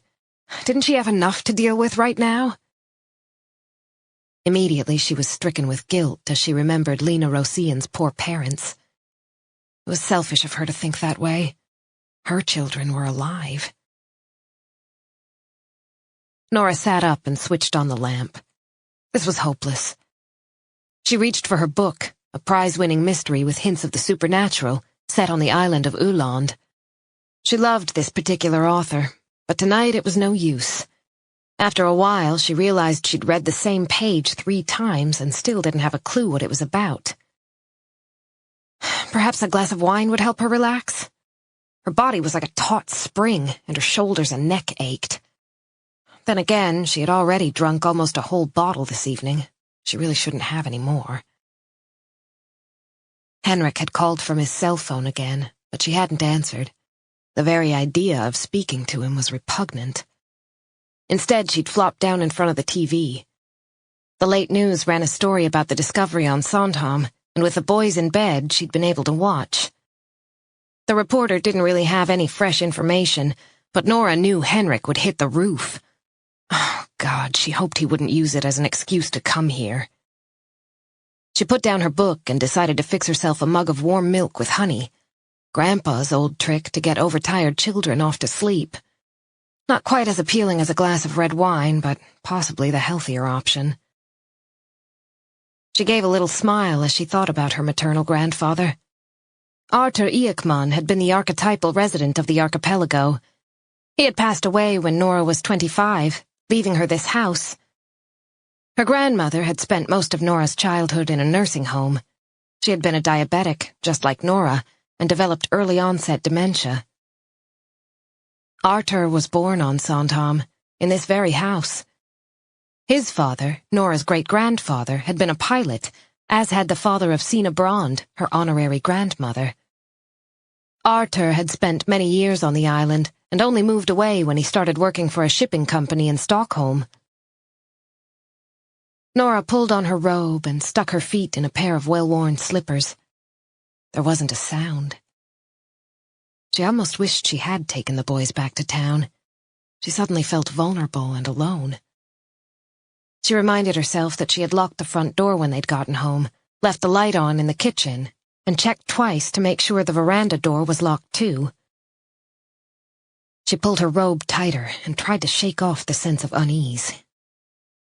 This was the first time she had felt anxious about being the only adult in the house. She normally felt perfectly safe, no matter how late in the season it was. But nothing was normal right now. When she got down to the kitchen, she was glad she'd left the light on. It was chilly, and she turned the heat up a little. She automatically glanced out the window and stopped dead. A few hundred yards away, she saw a figure, just on the periphery of the glow from the lone street lamp. The person was standing perfectly still. It looked like he or she was staring at a house down the road, in the direction of the school. Nora knew exactly who lived there.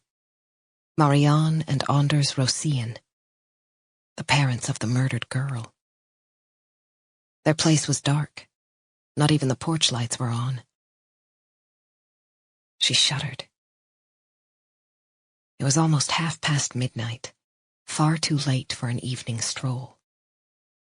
Why was this person gazing at the Rosén family's windows? Instinctively, she took a step back to avoid being seen. She flicked off the ceiling light, and all at once it was just as dark inside the kitchen as out. She waited for a few moments without moving.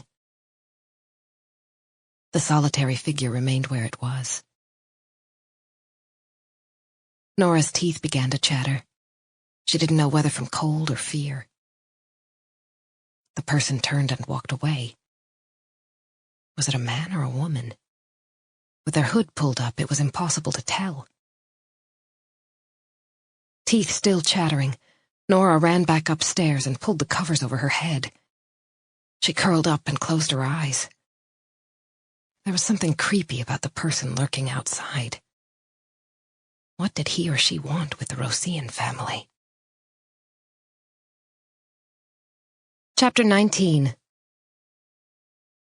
When Thomas called the next morning, Oscar Henrik Saxon had informed him that he was right in the middle of his examination. If they came over in a few hours, he would know more. Now they were standing in front of a metal table on which the girl's arm had been placed. It looked even worse than before, if that was possible. It had thawed out. The damaged skin had shrunk, and the stench was nauseating. Around the stump where the forearm had been separated from the rest of the body, the skin had formed sausage-like rolls. The protruding piece of bone was grayish in color, the end slightly splintered. Saxon poked at the decaying limb with metal tweezers. We're looking at a forearm from a female, probably 20 to 25 years old.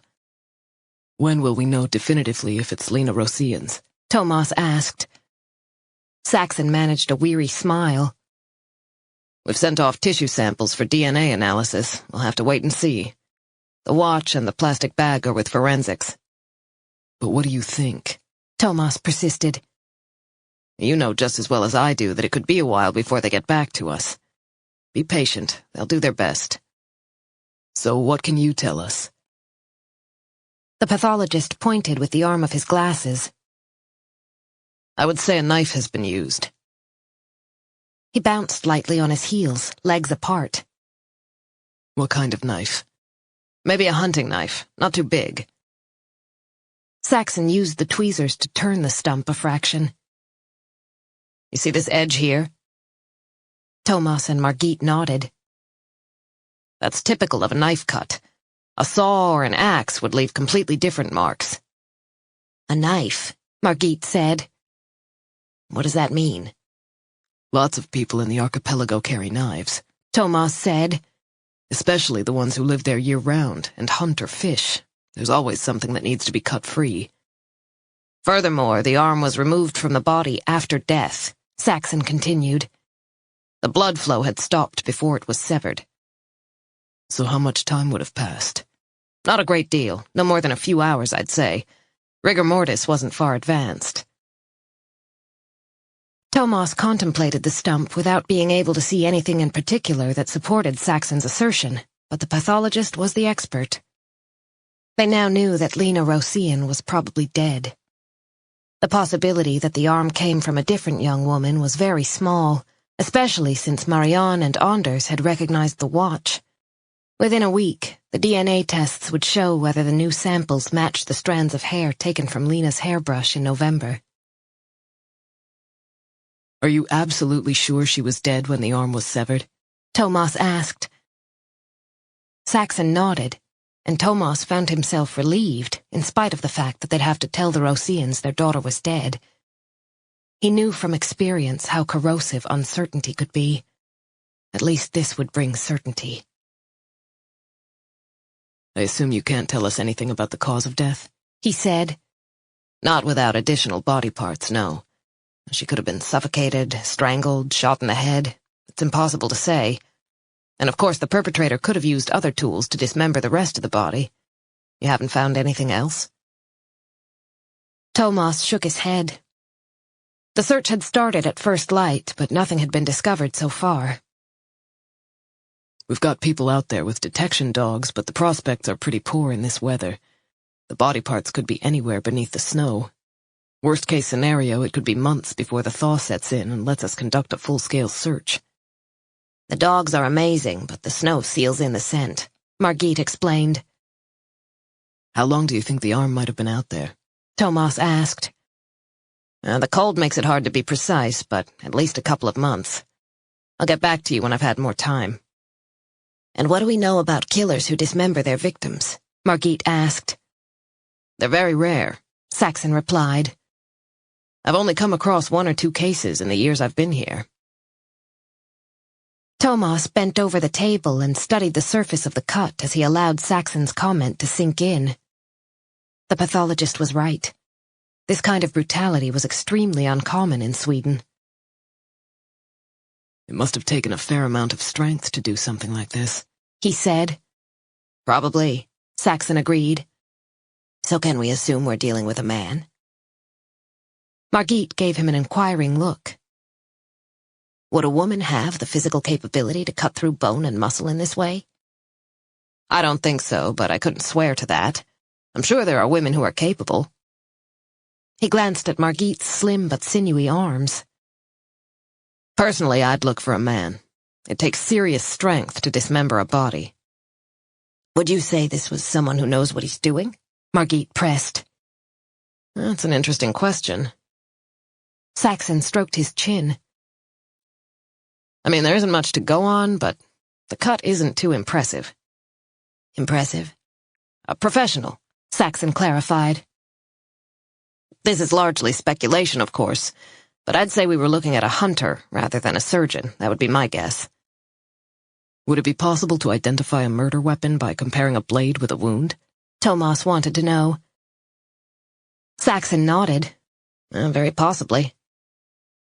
He took off his glasses and put them back on as he thought it over. However, that applies only if you have a bone that has been cut through, preferably the skull or a larger bone, such as the spine or femur. Soft tissue is no good. The damage won't leave traces that can be used as evidence. He pointed to the piece of bone protruding from the gray fleshy mass. It would definitely make things easier if you can find more body parts, he said. That would enable us to establish the cause of death. Believe me, we're doing our best, Thomas replied. Anyway, we can hardly confiscate every knife on Sandhamn, Margit said. And I imagine the knife in question was thrown into the sea long ago, Thomas said. Hardly seems like the killer would keep it. Margit fingered the tweezers Saxon had put down, their long pincers pointing toward the stump. Anything else you can tell us before we go? Saxon shook his head. Not at the moment, but if I come up with anything, I'll be in touch. When do you think we'll have the autopsy report? I'll send it over as soon as it's done. I'm gonna do a few more tests first. As soon as possible would be good. The expression on Saxon's face made it clear that he understood.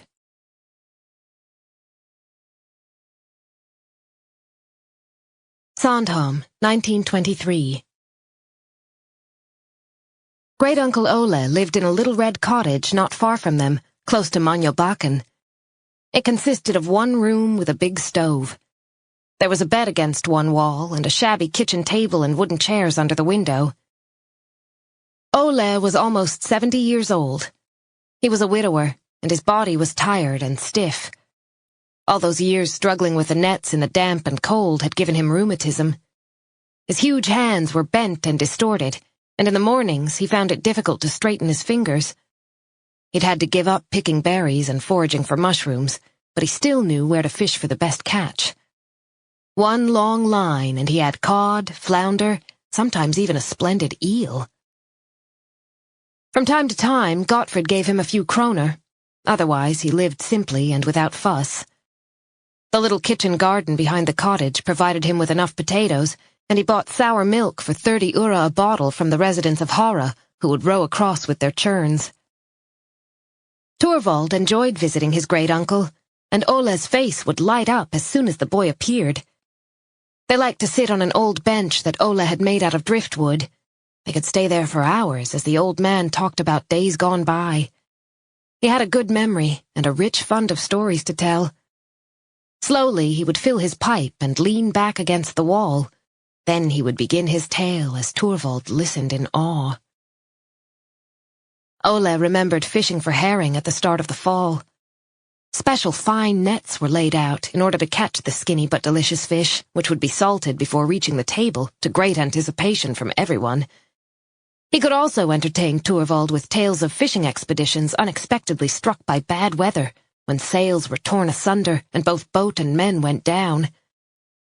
He once terrified the boy when he told him about a customs inspector who had both hands chopped off during an inspection. Great-uncle Ole swore that it was a relative of theirs who had met this terrible fate.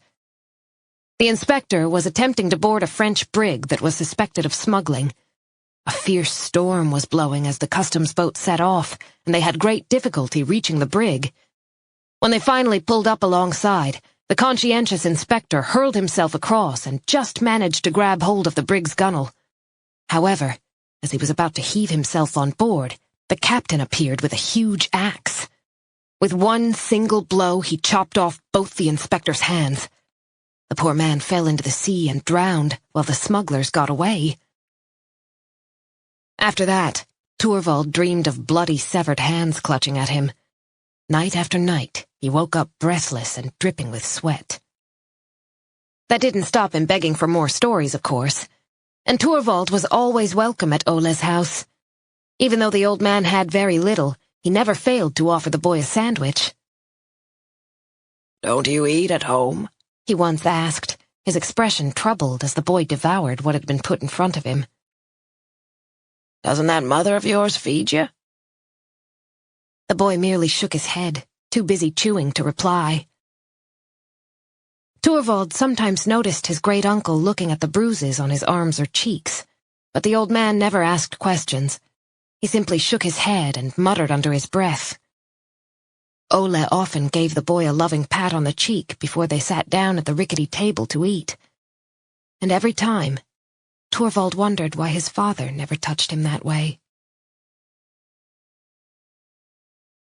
Chapter 20.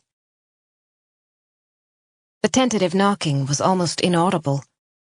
When it came again, a little louder this time, the sound penetrated Marianne Rossien's consciousness. She was lying on the pale sofa in the living room with a blanket over her legs. She must have nodded off, though she hardly dared sleep in case the police turned up with information about her daughter. She looked around for Anders, but he wasn't there. Maybe he'd gone back to the bedroom to rest.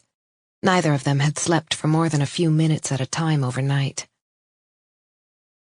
The knocking came again. Slightly dazed, she tottered into the hallway and opened the door. The freezing wind hit her like a clenched fist, taking her breath away. Still, it was a few seconds before she recognized the bundled-up figure on the step. "Ingrid? What are you doing here?" "Sorry to disturb you." Ingrid Osterman looked down. "Can I come in?" Her voice was weak, almost drowned out by the raging wind. Her scarf was pulled up around her ears, muffling the words. Marianne contemplated her visitor in surprise. Ingrid was married to her cousin and lived in one of the small houses near the chapel. The last few years had been hard for Ingrid. Her husband had been out of work since the Maritime Administration's cuts, and shortly afterward they had lost their only son in a tragic boating accident. In the midst of her own sorrow, Marianne still felt sympathy for Ingrid. "Of course." She stepped back, and Ingrid walked in, loosening her scarf and tucking her hat in her pocket. "Coffee?" The question came automatically, taking Marianne by surprise.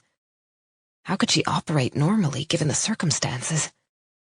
Anders had tried to tell her that they should leave the island, go back to town, but she couldn't bring herself to do it. Not so long as there were police officers on Sandhamn, searching for her beloved Lena. Ingrid nodded as she unbuttoned her jacket and took it off. Without a word, she followed Marianne into the kitchen and sat down at the table.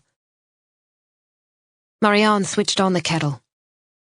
When the water had boiled, she placed 2 steaming mugs on the table and offered Ingrid the jar of instant coffee.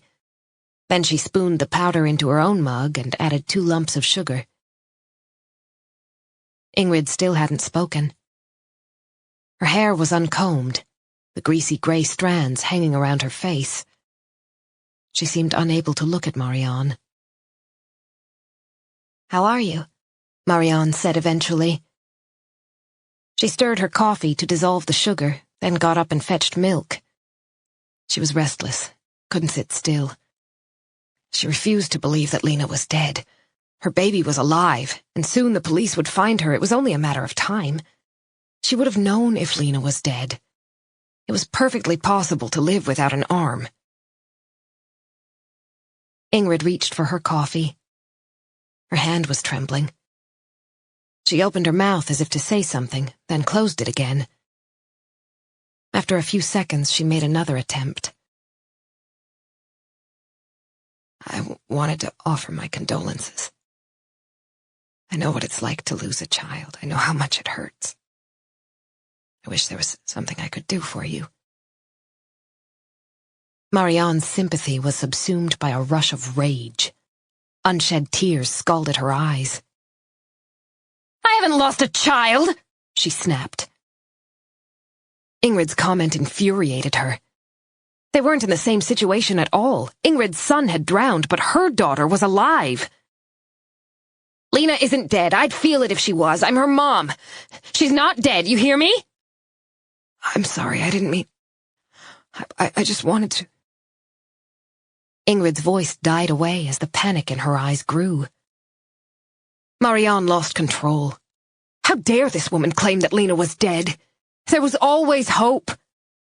She leaped to her feet, pointing in the direction of the front door. In her haste, she knocked over her mug, which shattered on the floor. "Get out!" Ingrid stared at her in horror. Out! Get out of my house! I don't want to hear your lies! Every bit of color drained from Ingrid's face, and her eyes filled with tears. I shouldn't have come, she whispered, pushing back her chair. She stumbled into the hallway. I'm sorry. I'm so sorry. She grabbed her jacket and disappeared out into the cold. The wind slammed the door shut. My daughter is not dead, Marianne repeated to herself. Do you hear me? My daughter is not dead!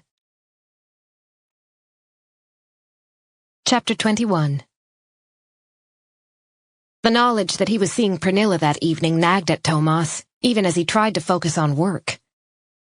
He'd considered calling to say he couldn't make it, but he changed his mind. It would be unreasonable to back out at this stage. But he could feel a knot of anxiety in his stomach.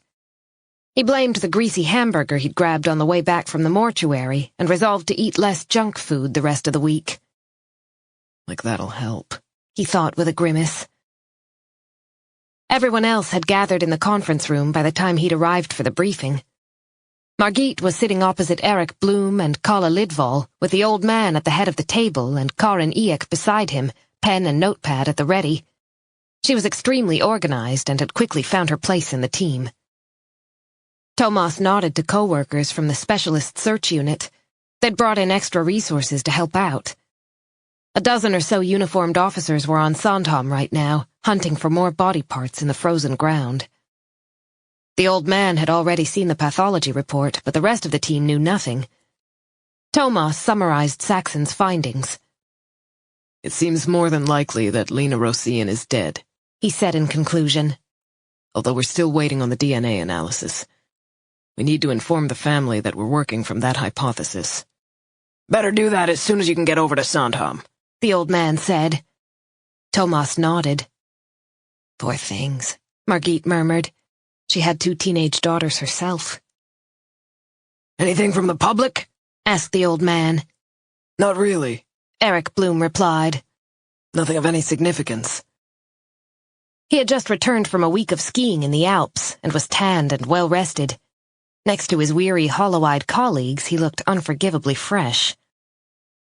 The old man cleared his throat. We need to ask ourselves why someone would want to take Lena Rosén's life. The question had been foremost in Thomas's mind back when she'd first disappeared. They had been unable to find any reason why the girl would have been abducted or killed, which was partly why they'd accepted the suicide theory. We've gone through her computer again, Kalle Lidval said. He was the youngest member of the team and rarely spoke up, but since Karina left, he had become the unofficial IT expert. Some might say that Kalle compensated for a lack of brains with conscientiousness, but he was nonetheless an asset, especially when he was given a limited task to focus on.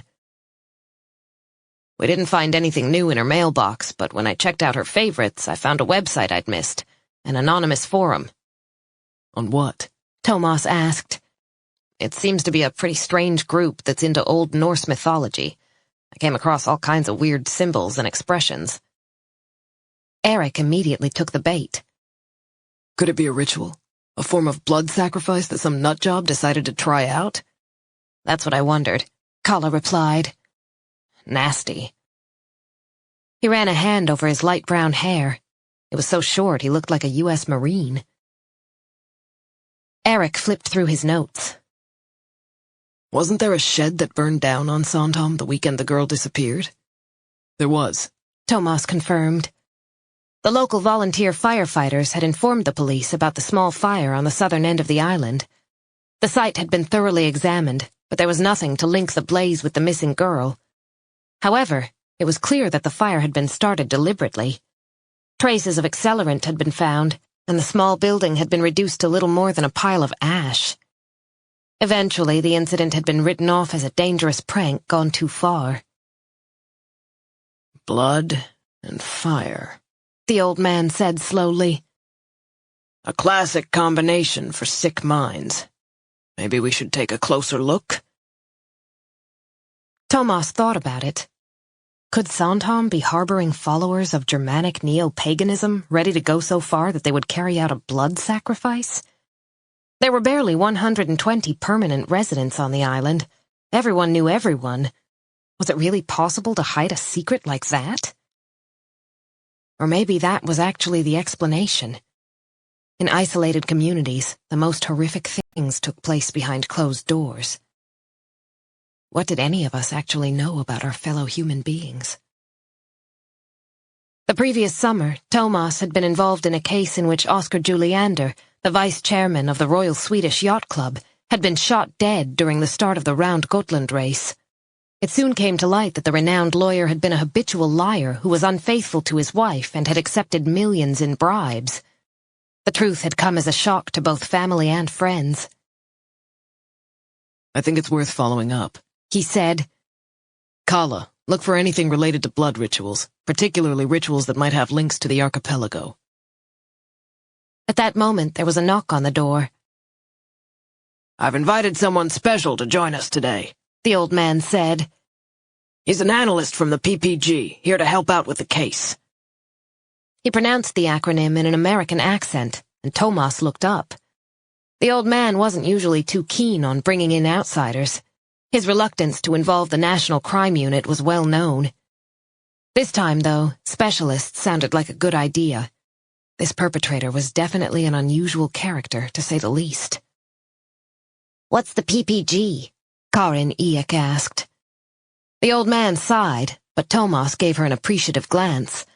It was always better to ask than to sit there wondering. Karin had integrity. The Perpetrator Profiling Group, the old man clarified. They're a team within the NCU. The door opened, and a man with cropped gray hair walked in carrying a cup of coffee. The hair color made him look older, but Thomas suspected they were around the same age. The man wore jeans with a blue tweed jacket and was noticeably short. This is Mats Larsson, the old man said. Larsson moved around the table and shook hands with everyone. It was obvious that he was used to sizing people up, and those sharp eyes rested on each individual for a few seconds. His handshake was firm, his palm dry, Thomas noted. A person who inspired confidence. The old man pointed to an empty chair, and Larsson sat down. Mats and his colleagues have been given the case notes from back in the fall, and they've also been briefed on the past few days. Mats is a psychologist and has considerable experience when it comes to profiling. He trained at the FBI Academy in Quantico, Virginia. I believe that he and the rest of his team will be a great help to us. The old man looked around the table.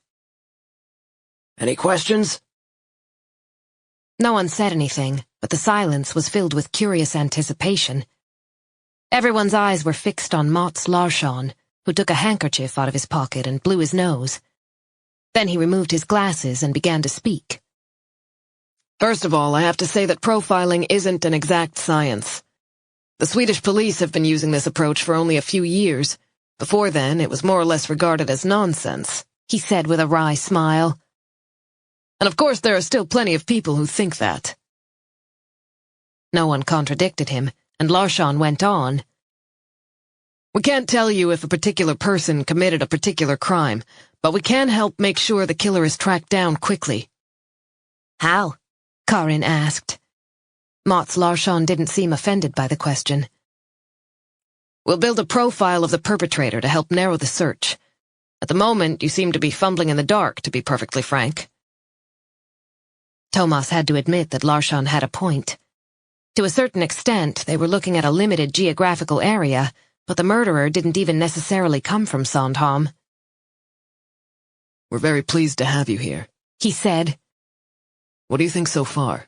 What kind of sick mind are we dealing with? The man fixed his sharp eyes on Thomas.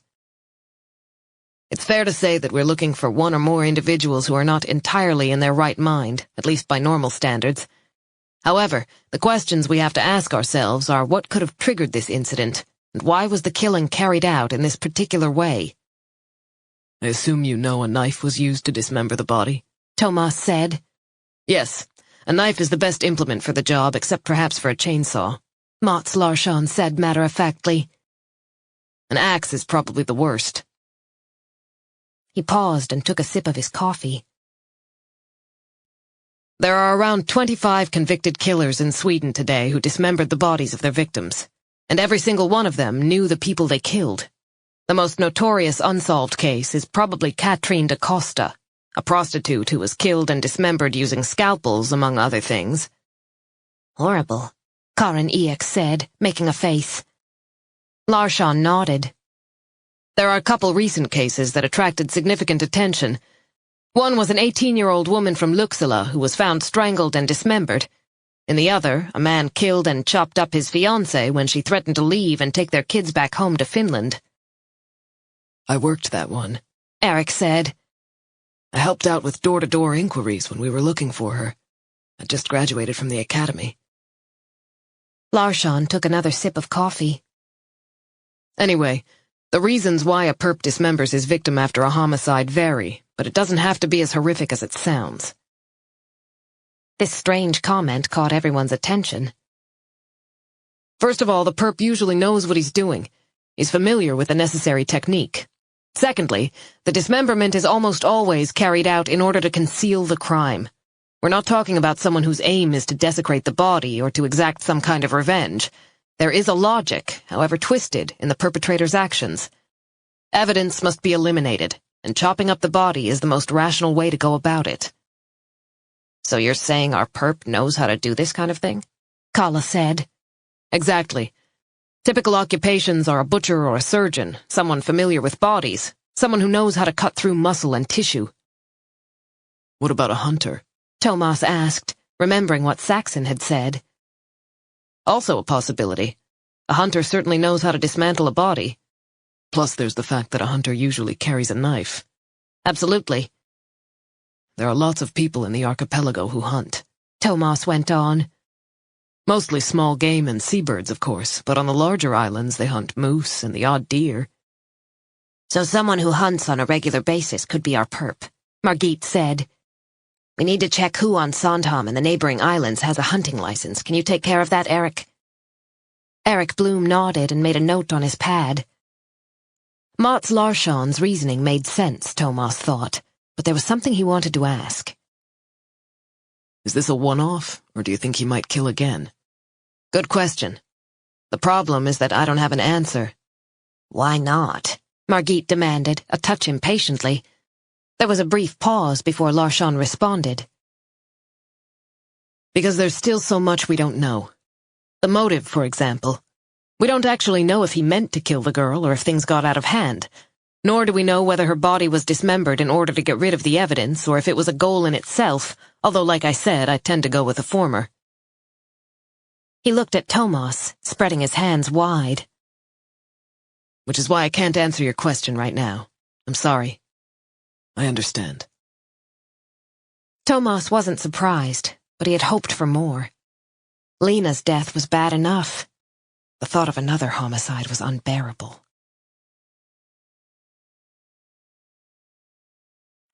Sandhamn, 1924. Since the end of the 1880s, the well-off summer visitors had been building fine houses outside the village, beyond Dansberget. Two of the largest were Trader Lindgren's villa and the Roedberra house.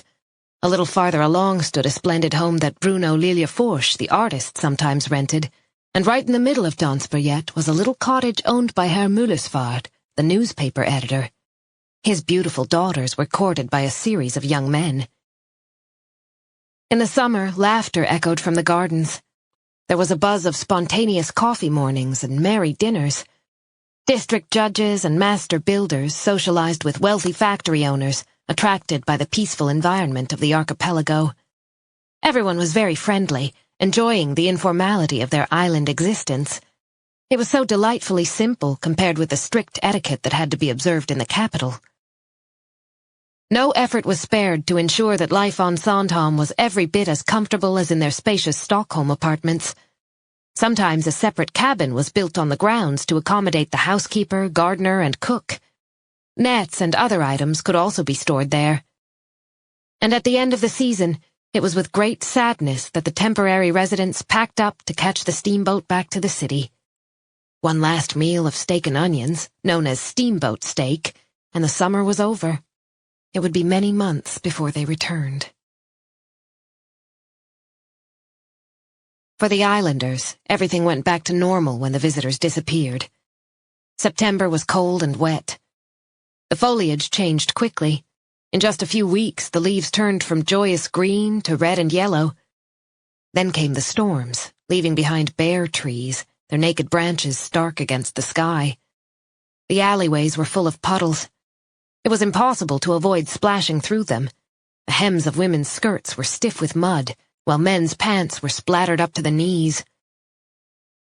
Torvald spent most afternoons picking lingonberries or digging up potatoes in the kitchen garden.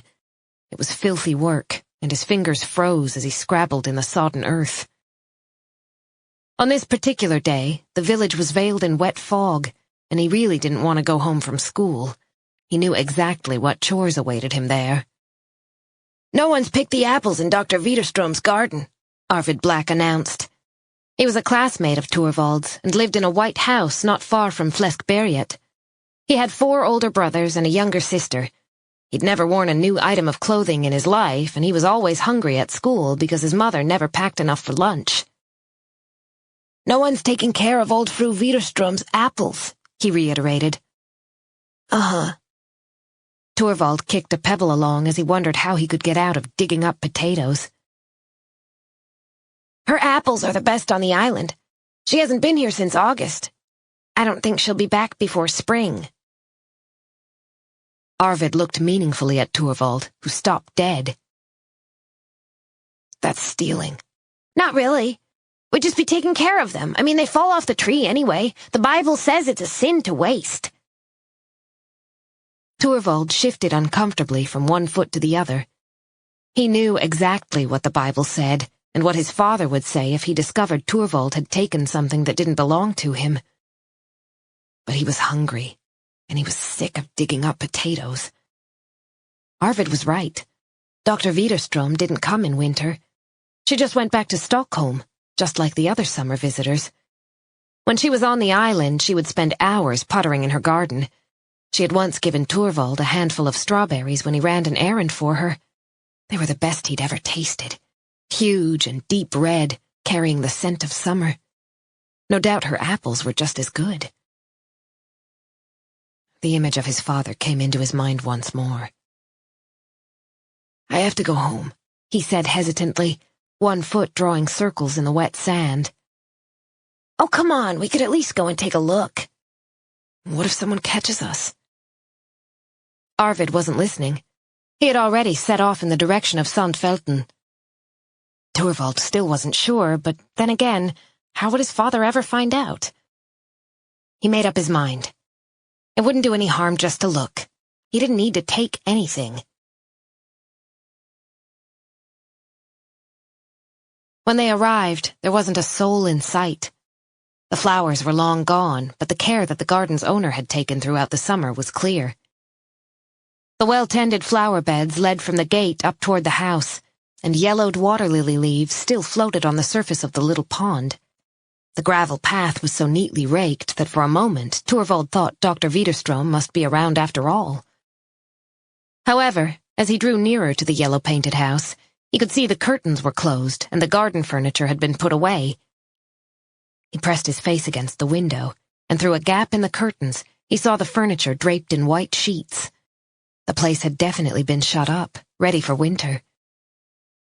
There were 2 apple trees in front of the house. They were heavy with big red apples that made his mouth water, and the ground was already covered with windfalls. It was high time the rest were picked. Anyone could see that. They had completely different apples in the garden at home. Flowery golden ones that Vendela stewed, and little red and green ones that got wrapped up in newspaper so they would keep through the winter. Their trees had gnarled branches and had been planted many years earlier. They were functional trees, not meant to give their owner pleasure, unlike these. Torvald could actually taste how delicious the fruit would be. He glanced around but couldn't see anyone. They were all alone. Arvid was watching him. "No one need ever know. Let's do it." He dropped his school bag on the damp ground and grabbed a branch. He heaved himself up and sat there with one leg dangling on either side. Carefully, he selected a beautiful apple and took a big bite. His enjoyment was palpable. "Catch!" An apple came flying through the air. Then another. They ate until their bellies hurt. The juice was trickling down their chins, and bits of peel were stuck to their clothes.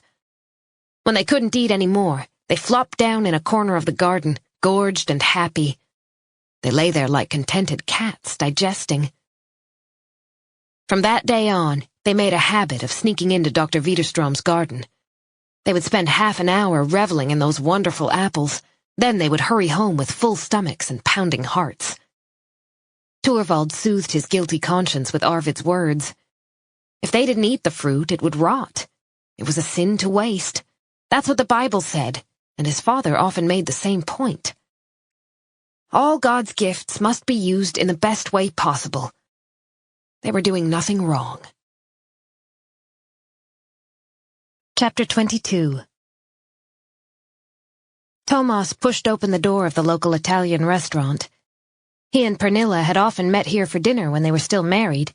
She had worked for an advertising agency nearby, and this had become a favorite place when they had both worked long days and neither felt like cooking. He spotted her right away.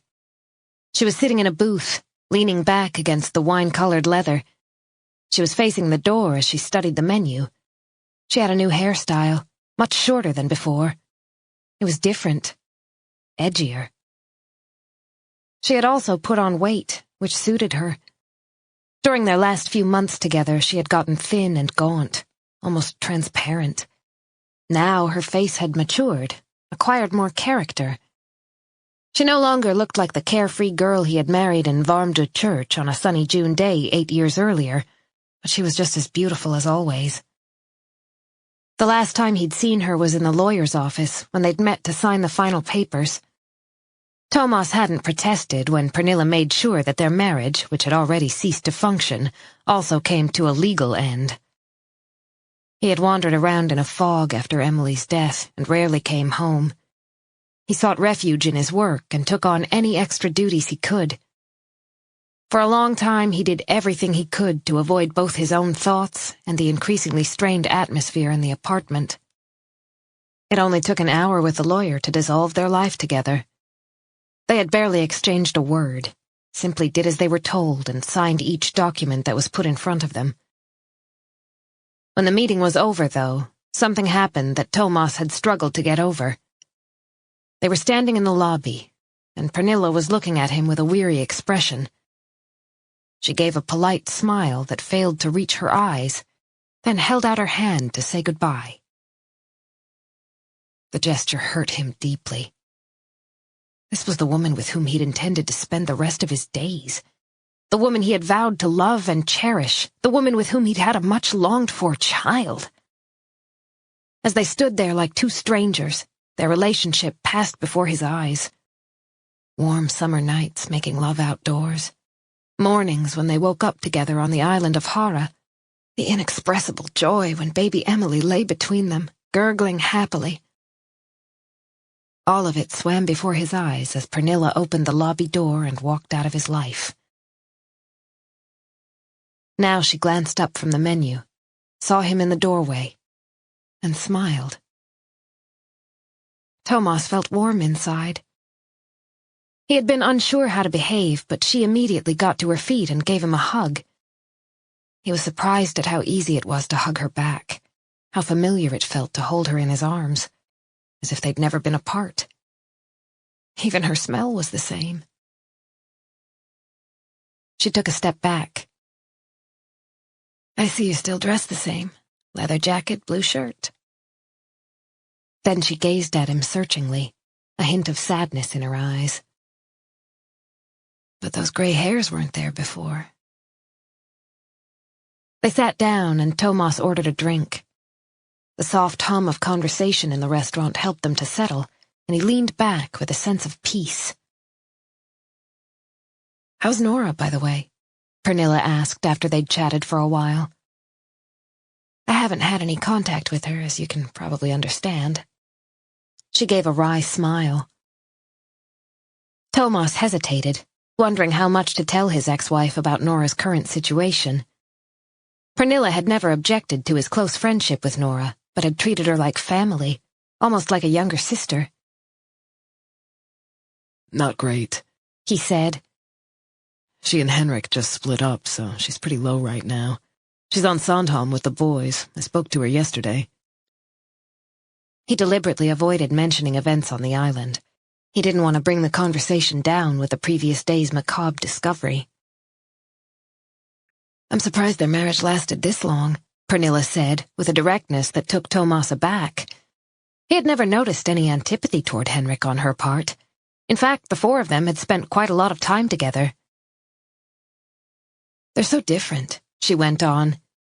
He's a total snob, and she's one of the least pretentious people I know. Thomas nodded in agreement. She was absolutely right. Oh, and that ghastly mother-in-law, Pernilla said.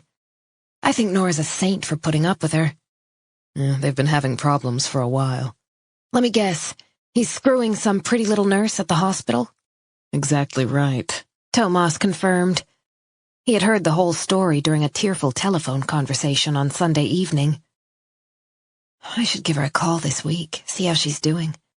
I do know a little bit about divorce, Pernilla said with a faint smile.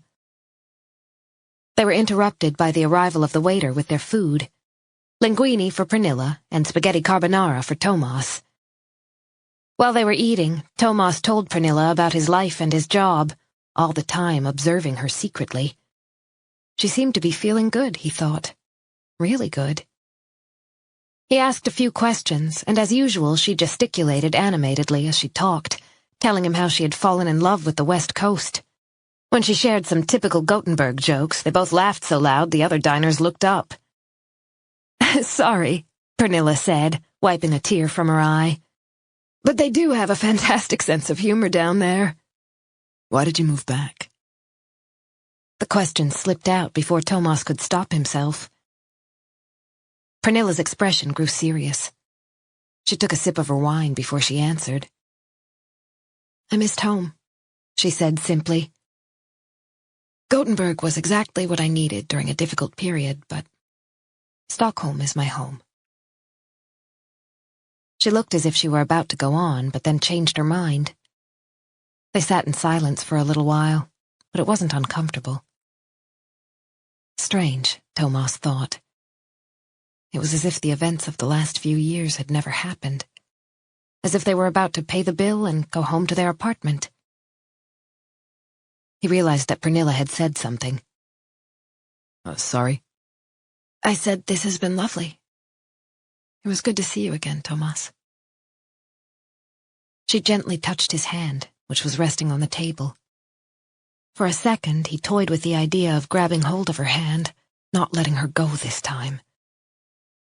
The warmth of her fingertips lingered for a few seconds. Then the moment was gone. Maybe we could do it again sometime, she said. If you want to, of course. The look in her eyes was suddenly cautious. Thomas glimpsed a hint of hesitation. And something else that he couldn't identify. In an attempt to keep things casual, he reached for the bill. Sure, he murmured as he took out his wallet. Absolutely. Chapter 23. You bring my sons back home right now! Henrik was yelling, and there was no mistaking the fury in his voice. Wearily, Nora deleted the voicemail and turned off her cell phone. This was the fourth call from Henrik since they'd arrived on the island. She didn't answer when she saw his number on the display. She didn't want to speak to him, and she definitely didn't want to see him. She knew she'd have to maintain some kind of contact for the sake of the boys. They were an indissoluble connection to the man who would soon be her ex-husband. She could never be free of him. Nora sighed.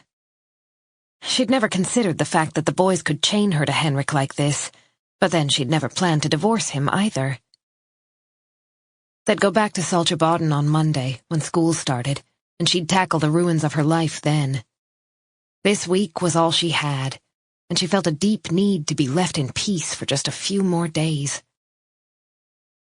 She was lying on the blue-striped sofa with a blanket over her legs. The crackling fire made the living room warm and cozy. The doors of the wood stove were slightly open, so she could see the flickering flames. There was something hypnotic about their constantly changing, never-ending dance. After a while, she got up and went into the kitchen to pour herself another glass of wine. She really shouldn't drink more, but with a bit of luck, one last glass would help her fall asleep at a reasonable hour. She couldn't cope with another sleepless night, thoughts going around and around in her head. Last night she had lain awake until 2:30, her mind filled with endless monologues, coruscating verbal attacks on Henrik in which she spilled out all the accumulated sorrow and bitterness of the past few years. In her imagination, she screamed at him in a way she had never allowed herself to do during their marriage. It didn't make her feel any better. When she was woken in the morning by Simon's soft breath against her cheek, her eyes felt gritty and her body ached. She had taken the boys to the indoor pool at the Sailors' Hotel in the afternoon, along with Fabian and his family. Nora hadn't mentioned the impending divorce. She had merely muttered that Henrik was on call and had to stay at the hospital. It was too painful to explain. The trip had been a great success. The kids played in the pool for hours. They had a great time, and Nora consoled herself with the thought that they seemed to have gotten over the harrowing events of the previous day. Children forget quickly, she told herself. Thank goodness. Now she wondered how quickly they would forget what it was like to have parents who were together. Simon was only 8. Would he remember how things had been when his mom and dad still loved each other? When the 4 of them had fun as a family unit? Adam hadn't said much about the incident in the forest. Nora had done her best to follow Anna's advice, not to overdramatize, to act normal, to be there if one of the boys wanted to talk. Act normal. Nora suppressed a hysterical laugh. Her entire being felt like an open wound. How could she pretend nothing was wrong when each everyday action was a torment? She would have preferred to sleep through the next few months until it stopped hurting so much, ignore everything and everyone, and simply crawl under the covers. And yet she was surprised at the strength she found within herself. Somehow she was functioning so well that Adam and Simon couldn't even tell anything was wrong. Maybe that was the essence of maternal instinct, to protect one's young at all costs. She wondered if Henrik felt the same way. She doubted it. She'd successfully held back tears and made a nice dinner, chili con carne with chocolate ice cream and caramel sauce for dessert. Simon's eyelids had started drooping around 9, and only half an hour later, Adam had taken himself up to bed. Once again, Nora blessed their ability to sleep and to shake off unpleasant experiences. Sleep was an amazing healer. She glanced at the kitchen clock on the wall. It had been there as long as she could remember. It had belonged to her grandmother and was made of white porcelain, decorated with blue flowers painted with delicate strokes. The hands showed 11:45. According to the outdoor thermometer, the temperature was far below freezing. It hadn't been this cold in the archipelago in a long time. Without switching on the light, Nora slipped into the pantry to fetch more wine. As she passed the south-facing window, she stopped dead. Over by the lamp-post, in the same spot as the night before, someone stood staring at the Rosian house. She squinted out at the wintry landscape, but couldn't make out any details. The stranger was wearing a thick hooded jacket, and just like before, it was impossible to tell if it was a man or a woman. In spite of the low temperature, he or she wasn't moving a muscle, like an apparition keeping vigil over something. Their hands were buried deep in their pockets. Should she go out to see what was going on, or should she call Thomas? Yesterday's fear was gone. In fact, she was a little embarrassed that she'd allowed herself to be frightened. She was a grown woman. She shouldn't be scared of lurking shadows. Besides, she had no desire to lay awake worrying for the rest of the night. Better to go and find out who was out there and what the hell they were doing watching the dead girl's home. Nora marched into the hallway and pulled on her boots, jacket, hat, and gloves. Her heart was pounding as she opened the front door, but she ignored the little voice whispering that she was crazy. It would only take a minute to solve the mystery. With a final glance at the stairs leading to the bedrooms where the boys lay sleeping, Nora stepped outside, locked the door behind her, and went out the gate. The air was so sharp it stung her nostrils. She tried to breathe through her mouth, but that didn't help much. The cold brought tears to her eyes, and she started shivering almost right away. The usually familiar, friendly village felt deserted. The roofs were covered with densely packed snow, and the Falu-red houses looked black in the night. Nora couldn't help wishing for a light in a neighbor's window. The street lamps were less than effective. As soon as she moved beyond the scant circle of light, the darkness closed around her. She took a few steps, then hesitated. Was she nuts going out alone like this? Maybe she should have brought some kind of weapon, a hammer or a wrench at least. She paused by the fence, then dismissed the idea. It was too cold to go back and get something. Resolutely, she set off toward the spot where she had seen the lone figure. "What are you doing out and about at this time of night?" Nora let out a gasp and spun around, arms raised to defend herself. "It's okay, it's only me. I didn't mean to scare you." Pelle Forsberg was a short distance behind her, a dismayed expression on his face. He was dressed much more warmly than Nora, in a thick blue jacket and a black wool hat. "Sorry if I scared you," he repeated. "I really didn't mean to. I just wanted to check that you were all right. It's pretty late to be out on your own on such a cold night." Nora smiled in embarrassment as she tried to come up with something to say that wouldn't sound too weird. She could hardly tell him the truth, that she was playing detective. "I'm fine, you just surprised me. I came out to get a little fresh air." She tried to sound as if this were the most natural thing in the world. "I could ask you the same question. Isn't it a bit late for an evening stroll?" Pelle Forsberg hesitated for a second. "You're right. I'm on my way home.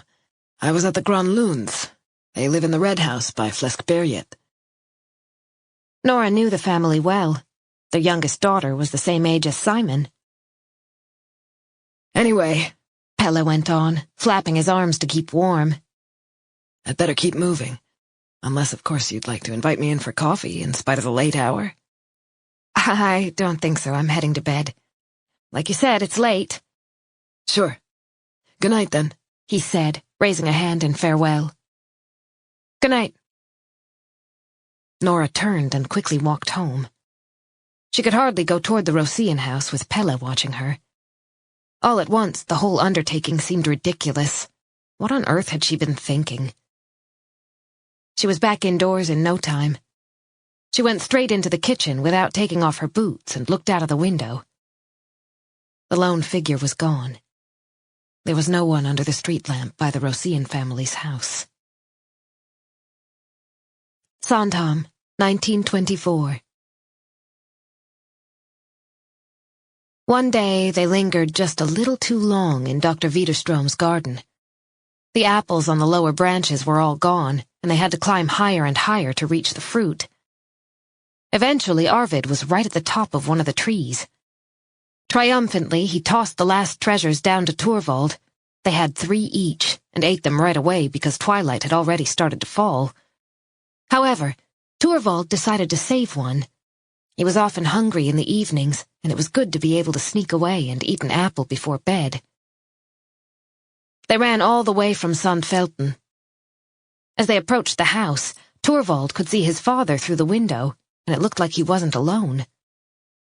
Torvald felt a stab of anxiety. Who were these strangers waiting in the kitchen?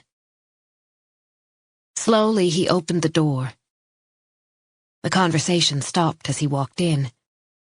There were 2 men, their expressions deadly serious. He recognized both of them. One was an elder in the church. His name was Gustav Klingberg. He was over 70 years old, and his grandchild was at school with Torvald. The other man, Carl Johansson, was younger. He too was a member of the church. He had heavy dark eyebrows. Right now he was frowning, and they formed one single line.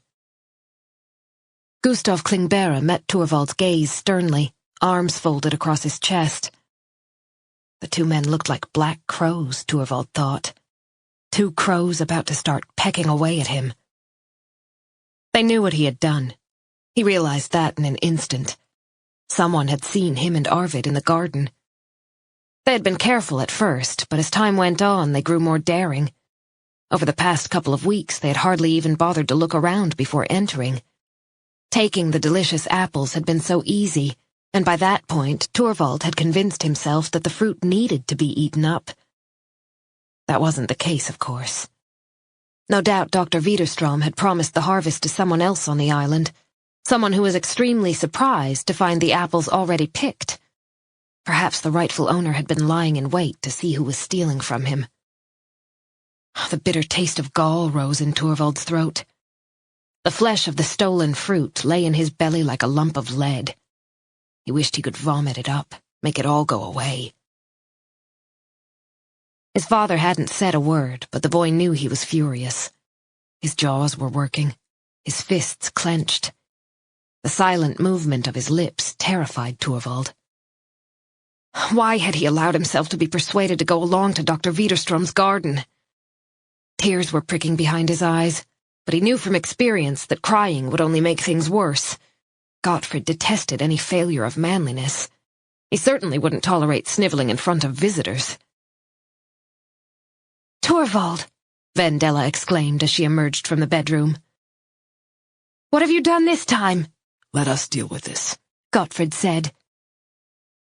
Vendela stopped and looked around, unsure what to do. Torvald wanted to beg her to stay, but he didn't dare.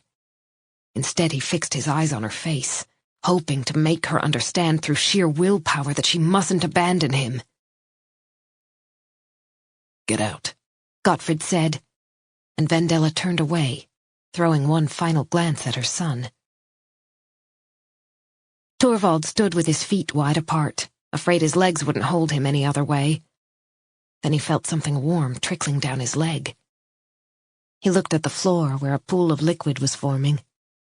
His cheeks burned with shame.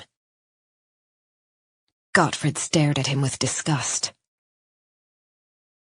"We will leave you, brother," Gustav Klingberg said. "It's probably best if you and your son are alone at this time." He tipped his black hat and headed for the door. Carl Johansson followed without a word. Torvald's terror increased. If he was left alone with his father, anything could happen. He stood perfectly still as the pool at his feet stained the floorboards. "Come here. Sit on the chair."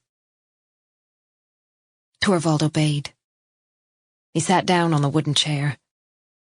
It wobbled slightly, and the creaking was the only sound in the room. His wet pants stuck to the inside of his thighs. The fabric was already cold, and the disgusting smell of urine and wet wool almost made him retch. His father moved to stand behind him. "So my son is a common thief," Gottfrid said quietly in one ear. Torvald remained motionless. "I think it's best if we warn everyone on the island so that they realize they should keep away when they see you, until you know better." Torvald's breathing was rapid and shallow. In his peripheral vision, he saw Gottfrid walk over to the sink and ladle water into a bowl. Then he opened a drawer and took out the leather case containing his razor. Slowly, he removed it from the case and held it at eye level, running his thumb along the blade. It gleamed in the faint light. "It was only a few apples, Father," Torvald wanted to whisper. "Only a few apples." But he couldn't get a word out. The tears began to flow. He couldn't stop them. He tasted salt on his lips, but didn't dare raise his hand to wipe them away. Gottfrid turned around, and Torvald saw the rage in his eyes. "You must sit perfectly still, Torvald, because if you don't, things could go very badly. and neither you nor I want that." His father checked the blade once more. He glanced over at the grinding iron used to sharpen knives, but changed his mind. "It will have to do," he muttered to himself. Holding the knife in his right hand, he went and stood behind Torvald again. A few seconds passed. Nothing happened. Torvald held his breath. He closed his eyes and pictured Vendela cutting the throat of a chicken for dinner. He opened his eyes and looked wildly around the room, searching for an escape route. "Help me, Mother," he thought.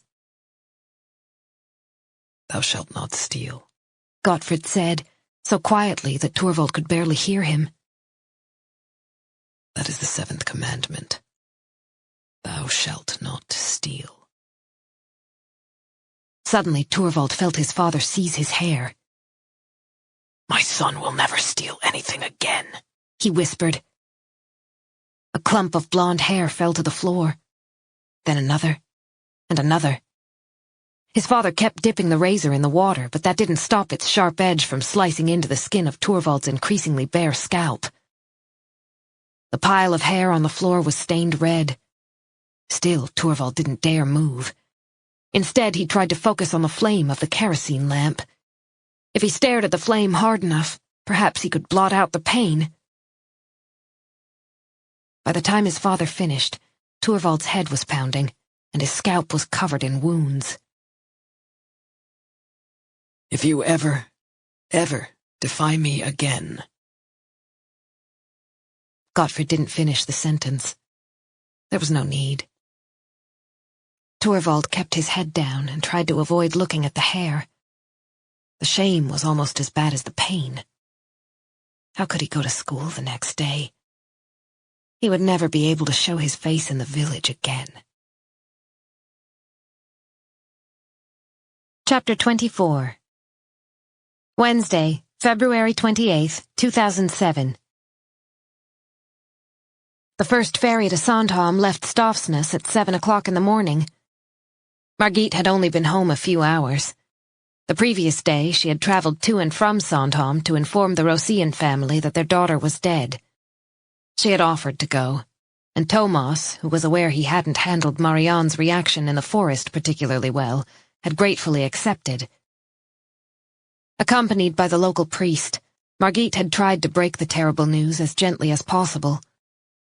Anders had maintained a certain composure, bordering on resignation, but Marianne had first showered them with abusive language, then collapsed sobbing in an armchair. It had been a difficult visit, and Margit was subdued as she boarded the boat in the biting cold. The sea was grey and choppy in the stiff wind. Shivering, they went inside and headed for the cafeteria, guided by the aroma of freshly brewed coffee. Who the hell travels out to the archipelago at this hour? Margit wondered as they stood in line. "Lots of people commute to Sandhamn for work," Thomas replied. "But why?" Margit asked when she had ordered 2 coffees and 2 cinnamon buns from the girl behind the counter. The teenager's hair was dyed a harsh black with a white streak down the center, and she had an eyebrow ring. Margit thanked the Lord that her own daughters didn't have any piercings. Then she thought of Marianne and Anders Rosén and reminded herself that there are far worse things than a silver ring through a facial feature. "Plenty of jobs on the island these days. The Sailors' Hotel is open year-round, and the inn only closes for a few weeks in the winter. And don't forget the National Police Contact Center." Margit nodded. "The real problem is the lack of accommodation," Thomas went on. "You know how outrageously expensive the cottages can be. There are no sensible alternatives for those who want to live and work on Sandhamn, which is what's needed if the place is going to survive." He broke off with an embarrassed grin. "I sound like a politician, huh? Sorry, didn't mean to preach." Margit shook her head. Interesting. I had no idea that people commuted to Sandhamn. I thought it was hard enough for the permanent residents to find work. She sipped her coffee and changed the subject. "We'll be there in 20 minutes. Shall we start with the Hammerstein's?" "I think so." I'm wondering if the daughter has anything more to tell us. The route from the harbor to Trouville went past the tennis courts, through the pine forest, and all the way to the shore on the far side of the island. It was a long walk, and Thomas and Margit plodded through the snow. When Louise Hammerstein opened the door, it was obvious that she hadn't been up for long. She made tea and they sat down in the living room. Outside the picture windows, it was just possible to catch a glimpse of Trouville Beach through the trees. Thomas could easily imagine evening barbecues on the extensive wooden deck. It must be a fantastic place to spend the summer. Is anyone else home? Margit asked. Mom went down to the village to be with Marianne. She didn't think she should be alone right now. Thomas and Margit exchanged a glance. Isn't her husband home? Thomas asked, picturing Anders Rosén, a 50-year-old man with a boyish appearance who had aged rapidly during the fall. I think he was going into the city today. Marianne didn't want to go. Not while you're still here. Thomas understood. The search for human remains was ongoing, and Marianne didn't want to give up hope of something else being found, in spite of the fact that her daughter was presumed dead. Louise sat with her back to the window, one foot tapping nervously on the floor. She was wearing thick socks.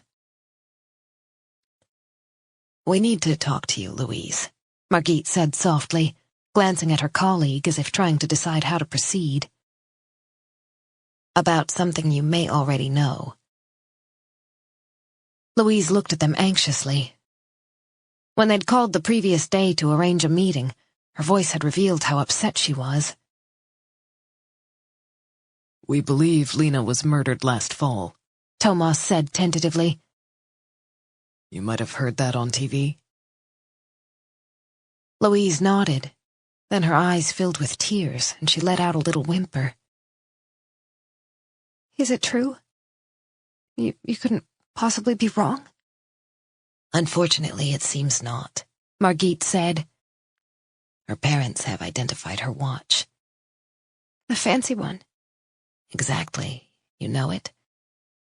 She wore it all the time. Her parents gave it to her for her 18th birthday. She loved it. Tears rolled down her cheeks. We're wondering if there's anything else you can tell us about Lena. Margit took out a packet of tissues and passed one to Louise. She was my best friend. We've known each other since we were little. We spent every summer together. Margit placed a hand on Louise's arm and gave it an encouraging squeeze. I know this is difficult for you, she said.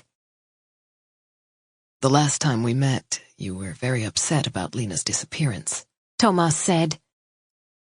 You said she might have killed herself, but you couldn't really explain why. If you know something you didn't tell us back then, it's very important that you talk to us now, Margit added. Louise blew her nose before she spoke. I'm sorry I made you think she'd take her own life. Don't be, Thomas said. Just tell us why you suspected that might be the case. It wasn't Louise's fault, he thought grimly, that the police had settled for the easy story of the suicidal teenager. Louise shifted uncomfortably, as if she were wondering whether to say something or not. Then she looked up. Lena felt incredibly guilty about this boating accident she was involved in. What happened? Margit asked. Their boat hit another vessel and a boy drowned. Lena had nightmares about it. She thought it was her fault he died. Why didn't you mention this last year? Margit looked searchingly at her. I promised Lena I wouldn't say anything. Louise's eyes were filled with guilt. She made me swear I wouldn't. She didn't want anyone to know the whole story. Who drowned? Margit asked. His name was Sebastian. Sebastian Oosterman? Thomas asked. Louise nodded, and a shadow passed across Thomas's face. He'd been there, in the other boat. He and Henrik Linde had been on their way to Grunskär Lighthouse to save Nora, who was locked inside the tower dying from hypoglycemic shock. It was the middle of the night, pitch dark. A rigid inflatable boat, a rib, had suddenly come hurtling toward them from the Sandhamn Sound. It had no lights and must have been doing 40 knots when the speed limit was 5. The crash had been catastrophic. A dozen or so teenagers were thrown into the water, and the driver was trapped beneath the upturned boat. Thomas dived down to try and save his life, but by the time they brought the boy up, it was too late. He was already dead. A subsequent investigation showed that Sebastian had been drinking heavily, and Henrik testified that the rib had been going way above the speed limit. There had also been far too many passengers on board. Thomas had been cleared of any blame in the incident, but he'd often wondered whether things would have been different if he had left the jetty just a minute later, or if he had reacted faster to the rib's approach. Margit's question brought him back to reality. But it was hardly Lena's fault that Sebastian died. It was her rib. She owned it? Thomas said. Yeah. Her dad gave it to her a year or so before the accident. I still don't understand why she thought it was her fault, Margit persisted. She told me. Louise broke off, voice tight. She told me she was the one who asked Sebe to drive that night. She didn't want to drive, so she asked him. Even though he was drunk? Louise nodded. Lena had bad night vision, or she just didn't like driving in the dark. She had probably been drinking, too. You weren't there? No. I was staying at my grandmother's that weekend. Do you know where they were going? Thomas asked. No. We didn't really talk much about it, except for when she told me everything. We had a sleepover and my parents were in the city. Louise's eyes filled with tears once more. She was so upset. She just cried and cried for hours. She actually told me she thought about killing herself, so that was the first thing I thought about when you said she was missing. She dropped her head, and her hair hid her eyes. I was afraid she'd done something terrible to herself.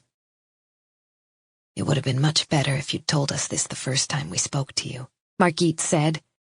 I couldn't. I promised Lena I wouldn't tell anyone. Louise sounded angry and apologetic at the same time. She changed so much after that. She didn't want to hang out with me like before. And she was partying a lot. I went along with her at first, but after a while it wasn't fun. I wanted to pass my exams, but she didn't seem to care. And then she dropped out of school, or took a break, or whatever. Thomas leaned back and considered what Louise had said. Her account didn't match the picture Marianne and Anders Rosén had painted of their daughter. When we spoke to Lena's parents in the fall, they said they found it difficult to imagine she had killed herself, he said. Didn't they know she was feeling bad? I was the only one who knew she asked Sebe to drive. She was too ashamed to say anything to her mom and dad. Ashamed, Margit repeated. Because she asked him to drive the rib, Louise said, looking impatient. I already told you, if she hadn't talked him into it, he would be alive. You can't know that for sure, Margit pointed out. He might have gotten behind the wheel anyway. Maybe he liked driving. Whatever. Lena was so upset, Louise insisted. I'm not making it up. She blamed herself for Sebe's death. We believe you, Margit reassured her. We're just trying to reconcile different versions of Lena. She didn't want anyone to find out what she'd done, Louise whispered.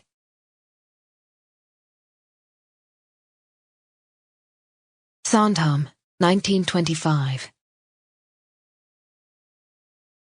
Vendela stiffened at the sound of footsteps on the porch. Torvald watched his mother as she sat staring down at the table. Her pinafore barely met in the middle over her black dress. The only person not frightened was little Christina. Her father's boots weren't ominous for the 6-year-old. On the contrary, as her daddy's favorite, her face lit up when he came home. The door opened, and a cold draft sliced through the kitchen. Vendela leaped up and started stirring the pan on the stove. She avoided meeting her husband's eyes as he entered. Gottfrid marched straight to his place at the table and sat down, then clasped his hands together. We thank thee, Almighty Father, for the gifts thou hast given us, and we ask thee to bless our food, he began. Torvald joined his hands and mumbled along, as did Christina. Vendela brought over the steaming pot of rye porridge and placed it on the table. She had already set out bowls of sweetened water flavored with vinegar into which they would dip spoonfuls of porridge. Gottfrid didn't look up. He merely grabbed his spoon and started shoveling down his supper. They ate in silence. Torvald finished first. He gazed longingly at the pot, but didn't dare ask for more until his father was done.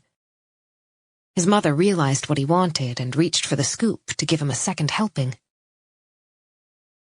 Are you greedy, boy? Gottfrid's voice cut through the air. Torvald looked down and shook his head. No, father. Good. Vendela sat back down, while Torvald kept his eyes firmly fixed on the table. The icy draft coming under the door meant that his feet were freezing, in spite of the wool socks his mother had knit for him. It was bitterly cold outside. Charles Day, or Karldagen, on January 28th, had presaged a long, cold winter, and now the so-called Ox Weeks were here, the period between Twelfth Night and Shrove Tuesday. The bay was frozen solid, and in the mornings the windows were thick with frost. Still hungry, Torvald risked another glance at the pot of porridge. His father helped himself. Then Vendela gave the boy an encouraging little nod, which meant he could have some more. He always took as much as he dared. One of his father's favorite punishments was to send Torvald to the boathouse without any supper. He sometimes sat there all night among the drift nets and hoop nets. The cold wasn't too bad. He had gotten used to that a long time ago, but the hunger was harder to bear. Occasionally his mother would sneak him a sandwich through the window, but she was usually too scared to defy Gottfrid. Torvald knew his father was going to the mission house after supper. His mother would relax and get out the bag of socks in need of darning. She would sit down by the fire and rest her weary feet as she worked. With 2 children and a husband, the bag was bottomless. Torvald knew his mother's life would be much easier if they could just hire a girl to help out a little. But his father didn't make enough, particularly since he gave so much to the church. They gathered to pray on Sundays and to listen to the preachers who came over from the mainland or from other islands like Muya and Nemdö. After the collection, everyone would drink coffee and sample the cakes and cookies provided by the wives. The men would sit on one side of the room smoking their pipes, while the women huddled on the other. Afterward, Torvald would slip away with the other boys to kick a ball around. He knew the Sabbath was supposed to be a day of rest, but defied the commandment. If they got caught, he usually got off with just a reprimand. The fact that it was Sunday affected his father, too. That night, Torvald found it difficult to get to sleep, even though it was late and he had to get up for school the next day. He couldn't stop thinking about the previous Sunday, when he had messed up his catechism yet again. His father had been furious. Torvald had been confident he had the answers straight when they left home, but his mind went blank as soon as the question was asked. Sometimes he started fretting about Sunday school the night before, and the worry settled on his chest like a heavy weight. He could hear the sound of Christina's soft, regular breathing from the other bed. His sister was the only member of the family his father cared about. Gottfrid never struck his daughter. On the contrary, he spoke to her in a gentle voice and occasionally gave her a pat on the cheek. He'd even given her a few coins to buy candy from the store. Torvald had given up being jealous. It was just the way things were. Besides, He couldn't resist her childish charm either. Christina was like a doll, with blue eyes and chubby cheeks. Everyone was drawn to her. Even the well-to-do summer visitors stopped when they saw her on the promenade. They offered her caramels as they admired her unruly curls. Torvald was aware of Vendella's displeasure. She didn't like the fact that her daughter attracted so much attention. She was well aware that Gottfrid favored the girl, but she did nothing about it. She never intervened when he punished Torvald. The boy closed his eyes. He promised himself he would try even harder to learn his catechism. If he answered really well next time, maybe his father would be proud of him, too. Chapter 25. Thomas studied Louise and pondered what she'd told them. Lena's misplaced guilt and her friend's protectiveness had misled them last fall. Were they missing anything like that this time? He thought about the police briefing the day before. Do you happen to know whether Lena had any unusual interests? Nordic mythology, things like that? Louise looked bewildered. She shook her head slowly. You might have heard about pagan rituals where animals were slaughtered. Apparently there are still groups who carry out rituals like that. Do you know if Lena was maybe involved in anything like that? Louise's expression went from confusion to horror. No. Are you saying someone sacrificed Lena like an animal? Margit tried to reassure her. Not at all. We were just wondering. We have to ask a lot of questions before we find the answers. Louise was pale, and she suddenly looked much younger than her 20 years. Her eyes shone with tears, and Thomas decided to drop the subject. He didn't want to frighten the girl even more, and he definitely didn't want rumors that the cops were looking for a killer with a taste for human sacrifice. Margit seemed to have reached the same conclusion. Can I get you a glass of water? She said. Louise nodded gratefully, and Margit got up and went over to the kitchen at the far end of the room. She brought back a large glass, and Louise drank half, then put it down on the table. A little color returned to her cheeks. Margit leaned forward with an encouraging smile. We're almost done, Louise, but I have to ask you if there's anything else you can tell us. Anything that might help us. Whatever you can think of. Everything is important. Louise didn't say a word. Snow had begun to fall gently outside the window, a fine layer of flakes melting against the glass. The sky was slightly lighter, though the sun hadn't quite managed to penetrate the cloud cover. There's something I maybe should have told you before, Louise said eventually. Go ahead, Margit said pleasantly. Louise's expression was anxious, but she went on. Last summer, Lena got together with a guy on Sandhamn. Not her boyfriend? Margit said. No. Lena was sick of Victor. She said she wanted a break over the summer.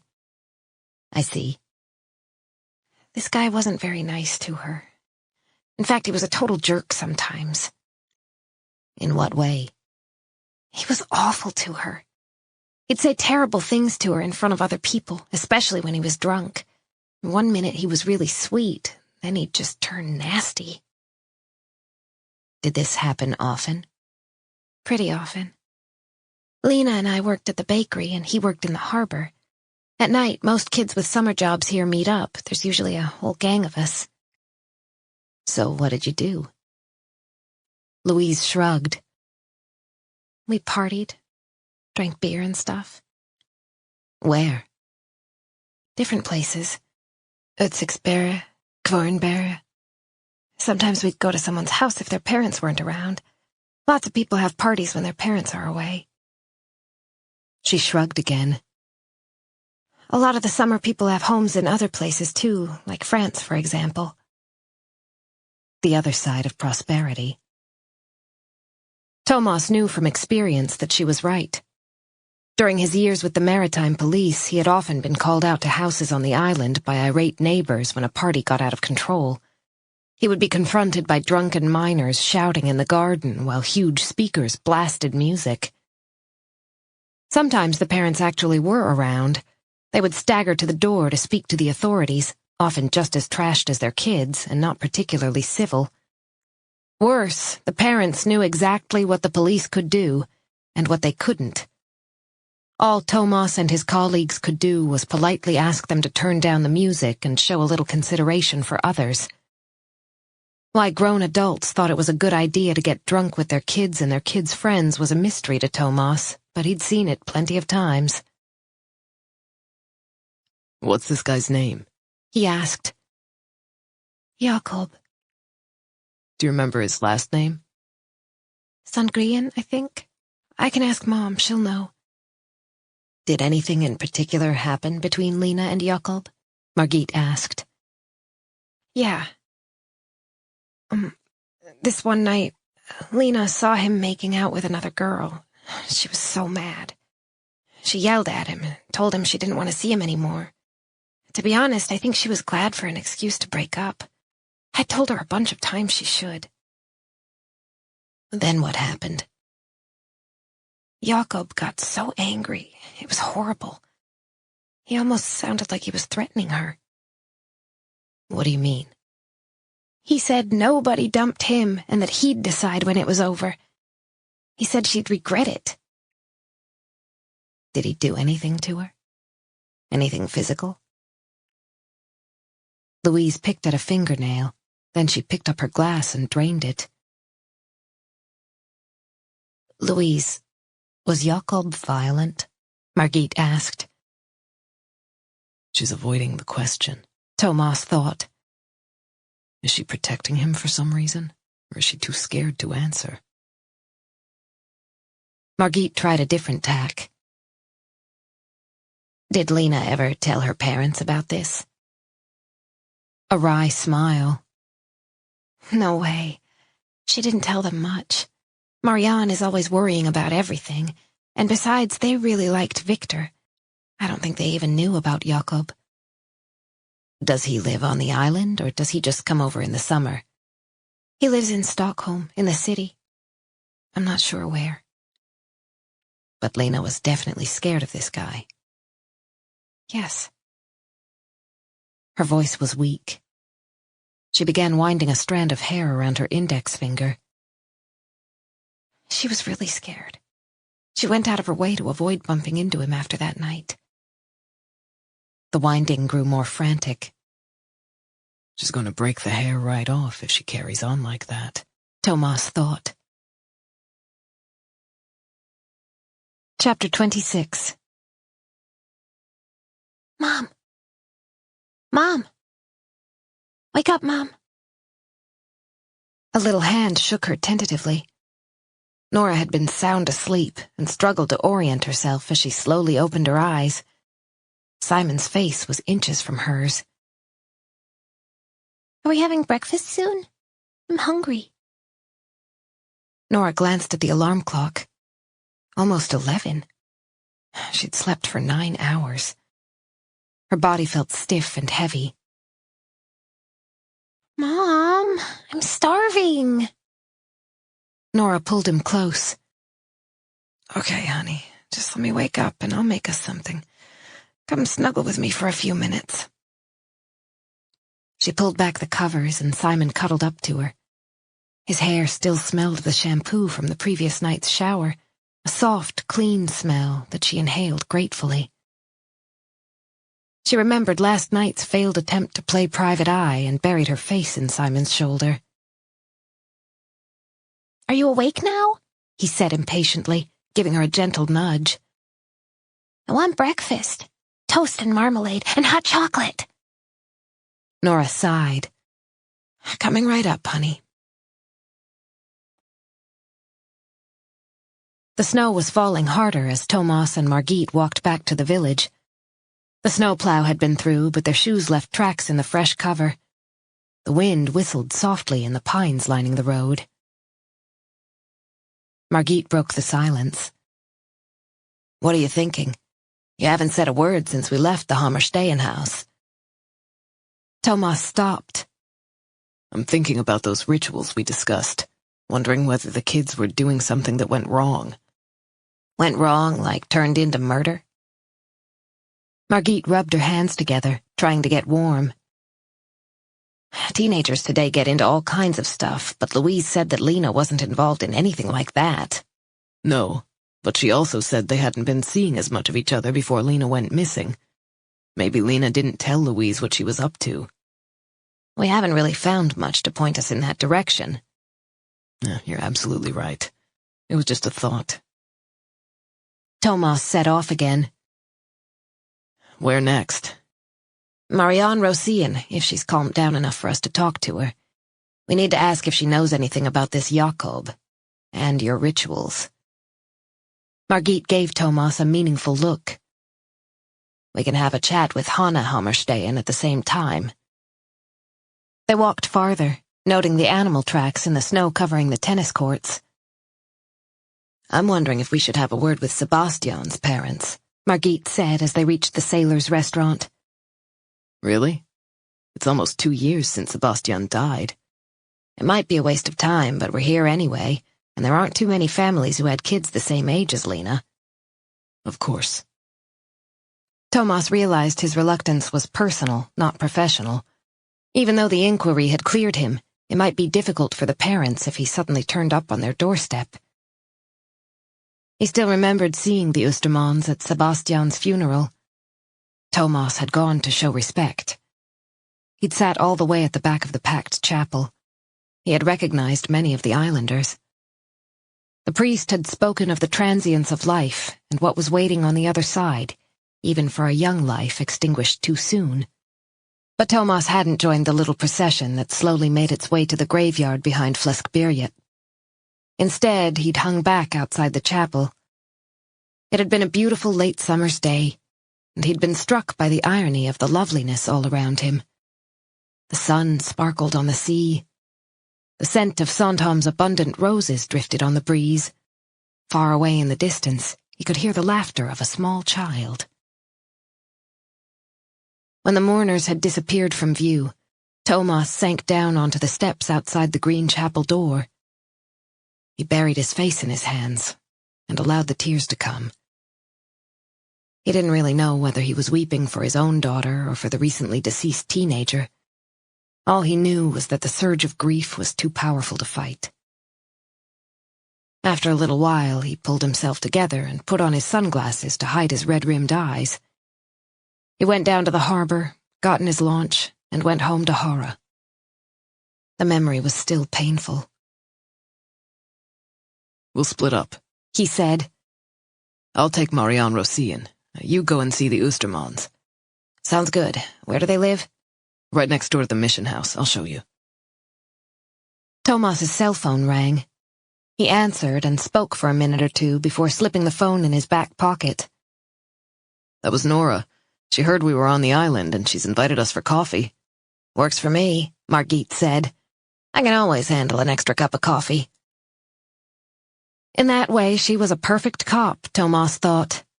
Margit never turned down coffee, which was almost always offered, no matter how bad the news they had come to deliver might be. Personally, he preferred tea, though he usually accepted coffee to be polite. He could never summon up the enthusiasm his colleagues showed at the prospect of a dripping Melita filter. In that case, I'll see you when we're done. Okay. Sandhamn, 1925. Sometimes Torvald fantasized about what it would be like to grow up in a different family. He imagined a father placing an arm around his shoulders on the way to church, a mother who laughed with other women in the garden. Vendela went around with her head down, eyes fixed on the ground. She hardly ever socialized with the other wives in the village, in spite of the fact that she'd lived on the island for over 10 years. She had no friends, and they rarely had a visitor in their home. His mother was never unpleasant, but she didn't talk to anyone else unless it was absolutely necessary. It was as if she feared Gottfried's disapproval, as if she avoided forming any bonds in case they had to be severed. Because she wasn't born on Sandhamn, she had no relatives on the island either. Her parents still lived on Muja, but they were so old and sick that they could no longer manage to travel. Torvald had barely seen his grandparents over the past few years. He knew he had cousins on Muja, but he couldn't remember their names or what they looked like. He was sitting at the table trying to do his homework, but his mind wandered. Vendela was busy sorting a huge pile of laundry in the middle of the floor. The broad tiles had grown paler from years of scouring. Christine Persdotter, one of the village laundresses, would be passing by soon to collect the month's supply. A substantial hole had been made in the ice just off Fleskberget, and Christine could be seen in the afternoons, down on her knees, scrubbing the clothes. Then they were hung to dry, which often took several days in the damp, raw air. When the ice melted, Christine used a large wooden boat called Green Box. She would fill it to the brim with dirty laundry and row out into the bay. Then the scrubbing and rinsing would begin again. Her hands were always red, and her knuckles swollen from the cold water. Torvald longed for the end of winter, when the snow on the steppes melted, patches of grass began to appear, and pale green shoots emerged from his mother's pelargoniums in the window. "Torvald, keep an eye on your sister while I take the laundry out to Christine," Vendela said. Christina was perched on the top of the firewood box, reading an old book of Torvald's. Her fair hair was pulled back in an elastic band at the back of her neck, but a few strands had escaped, curling around her ears. She loved reading and happily immersed herself in his school books. He had realized long ago that she was a much better reader than he was. Christina had taught herself the alphabet and could recite it like a bubbling stream. Gottfried often smiled when she insisted on demonstrating her skills with childish eagerness. But Torvald, how he struggled. The letters danced before his eyes, and he sweated with sheer effort as he plodded through the pages, letter by letter, word by word. Yet no matter how hard he worked, when he got to the classroom, he was incapable of regurgitating what he had learned. The words stuck in his throat. Sometimes he stayed awake all night, going over his homework for the following day, but still it all went wrong. The classroom would fill with giggles as his schoolmates sighed and made faces. "What an idiot," someone whispered. "He reads like a 2-year-old," someone else said. Torvald gritted his teeth and tried again, pretending not to notice their laughter in spite of the pain deep inside. Their teacher, Miss Edith, often gazed at him with a troubled expression as he stumbled through a sentence. She was a strict but not unpleasant woman who had arrived on the island a few years earlier. She used the cane much less than the previous teacher, Magister Norby, and the children liked her. However, she refused to tolerate any nonsense. One day she called Torvald in during recess. She was standing by the black iron stove with her dachshund beside her, enjoying the warmth. She looked concerned rather than cross as she explained that she would like to speak to Torvald's parents about his difficulties. He might need to repeat a year, particularly if he was to go on to high school as his father wished. Torvald was horrified. He begged and pleaded with her not to contact his mother and father. Miss Edith was taken aback. "But, Torvald, I only want to help you. I can see how hard you're working, but you're not really getting anywhere." Torvald clenched his fists in his pockets. He didn't dare contemplate what would happen if his father was called to the school. He must stop Miss Edith from speaking to his parents. "Father is ill," he said, his eyes fixed on the floor. "He mustn't be upset, the doctor said."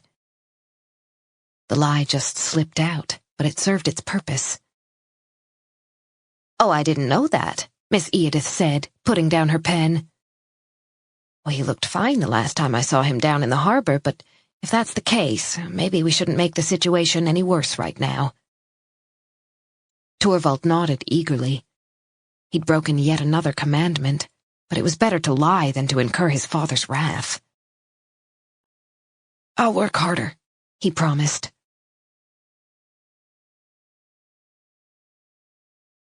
"Torvald?" Christina's voice made him jump. "What does this mean?" She held out the open book. "If the cock drinks drips from the roof on St. Matthew's Day. The ox shall drink from open water on Lady Day. She read with perfect ease. The words flowed out without the slightest difficulty. Torvald was consumed with envy. Why was it so easy for her and so hard for him? Torvald? What does it mean? What do you think it means? If the thaw starts in February, then the ice will break up by the end of March, he said, sounding crosser than he had intended. Christina's bottom lip quivered. She had been expecting praise for her prowess. You read that really well, he said, softening his tone. Christina's face lit up. Shall I read some more? Torvald shook his head. I have to do my work, so I'll get good marks. His stomach turned over as he uttered the words.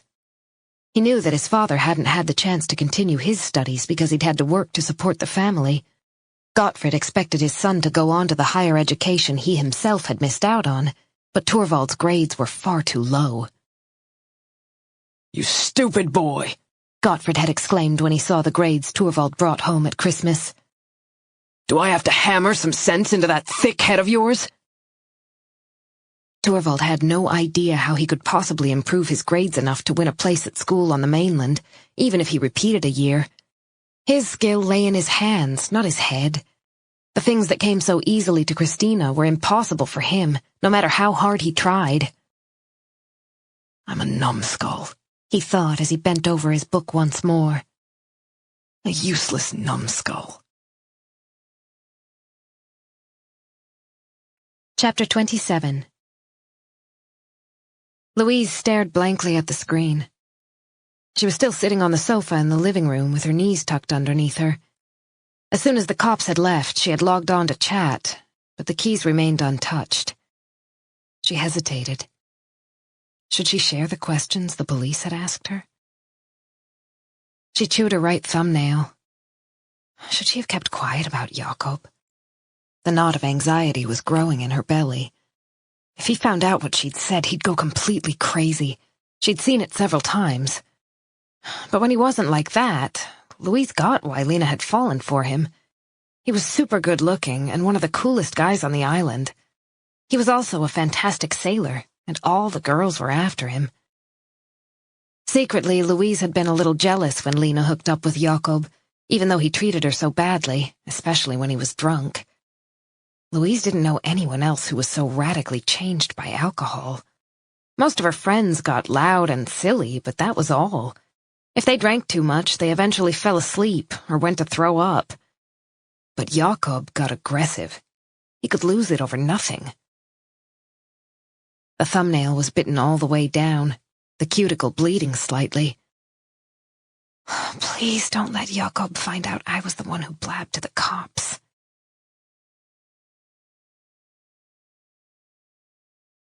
When Margit knocked on the Oostermans' door, it opened almost immediately, and she was confronted by an overweight, middle-aged woman wearing a pair of loose-fitting pants and a green sweater. The gray hair was scraped back off her face. She looked inquiringly at Margit, who quickly introduced herself and asked if she could come in. Sure, Ingrid Oosterman said quietly. She led the way to a cramped living room off the hallway. A pine sofa with striped brown cushions sat against one wall. Coffee? She said, her face half turned away. Margit was pleased.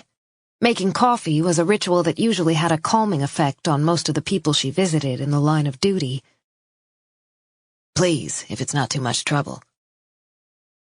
Ingrid was already on her way to the kitchen. The sound of pouring told Margit that there was already a pot on. She sat down on the striped sofa. The walls were adorned with framed reproductions and the odd watercolor with an archipelago motif. An old-fashioned sideboard in polished mahogany clashed with the rest of the furniture. There was a large photograph of a teenage boy on top. It looked like a school photo. Margit recognized the typical blue background. The broad smile and the anticipation in those young eyes made her sigh. Sebastian had been just 17 when he died. Such a waste. She couldn't help thinking about her own girls. At the moment, there was an ongoing debate within the family about what time they had to be home and the rules on behavior. As a cop, she had seen far too many kids in a truly lamentable state. She'd driven home drugged-up youngsters barely old enough for high school. She knew exactly what happened on the streets of Stockholm and its suburbs, and she had formulated her guidelines accordingly. She couldn't imagine how someone managed to carry on when they'd lost a child. How did they survive? Marianne Rosian must also be asking herself those questions right now, Margit thought. Ingrid returned with a tray. She glanced shyly at Margit as she sat down and passed her a cup of coffee and a little milk pitcher. I wanted to ask you a few questions in connection with Lena Rosian, Margit began. I hope that's okay. It won't take long. Ingrid nodded. I believe your son knew her. Margit glanced at the photograph. Another nod. Did they hang out together? They both had summer jobs at the bakery. Sebastian helped out in the kitchen and Lena worked in the shop with the other girls. Did Sebastian ever say anything in particular about Lena? Ingrid countered with a question of her own. Like what? I don't know. We're just trying to find out more about her, Margit said pleasantly. She raised the cup to her lips. The coffee was pretty weak. Do you have any idea what might have happened to Lena? No, I'm afraid not. It was proving difficult to get anything out of Ingrid Österman. Perhaps Thomas had been right, and there was no point digging up old memories. Still, it was worth another try. I'm wondering if your son spent a lot of time online. Had he joined any chat groups? Ingrid seemed embarrassed. He wasn't really into that kind of thing. Well, that's good, Margit exclaimed. These days, kids seem to be glued to their computers all the time. Her daughters pored over their laptops all day long, chatting with an endless stream of friends Margit hadn't met and whose names she didn't even know. Every time she came anywhere near the girls, they immediately flipped down the screen. He didn't have his own computer. We couldn't afford it. Margit could have bitten her tongue. Shit, she thought. I understand. She took another sip of coffee, trying to think of something to say that would make up for her insensitivity. Is your husband home? She managed eventually. No. Does he work? Not anymore. Not since the Maritime Administration layoffs a few years ago. Had he worked there for long? All his life, but they had to make cuts, like every place else. Ingrid smiled bitterly. So they just let him go at the age of 57 after spending his whole life working in the service of the state. There's all this talk of rural regeneration, but when it comes down to it... She lowered her gaze. How did he take it? Not well. Things have been difficult for us. Ingrid turned away as if she were ashamed.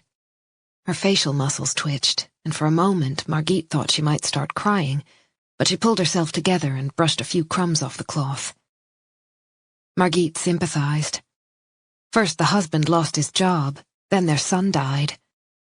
Life definitely wasn't fair. And what do you do? She said gently. This and that. I've helped out at the daycare center, but it's not open at the moment. Too few children on the island. And then I worked as a cleaner at the Sailors' Hotel, but since Sebastian died, I haven't been able to do much. I've been on disability most of the time, as I am now. He was your only child. Ingrid nodded, and her eyes filled with warmth.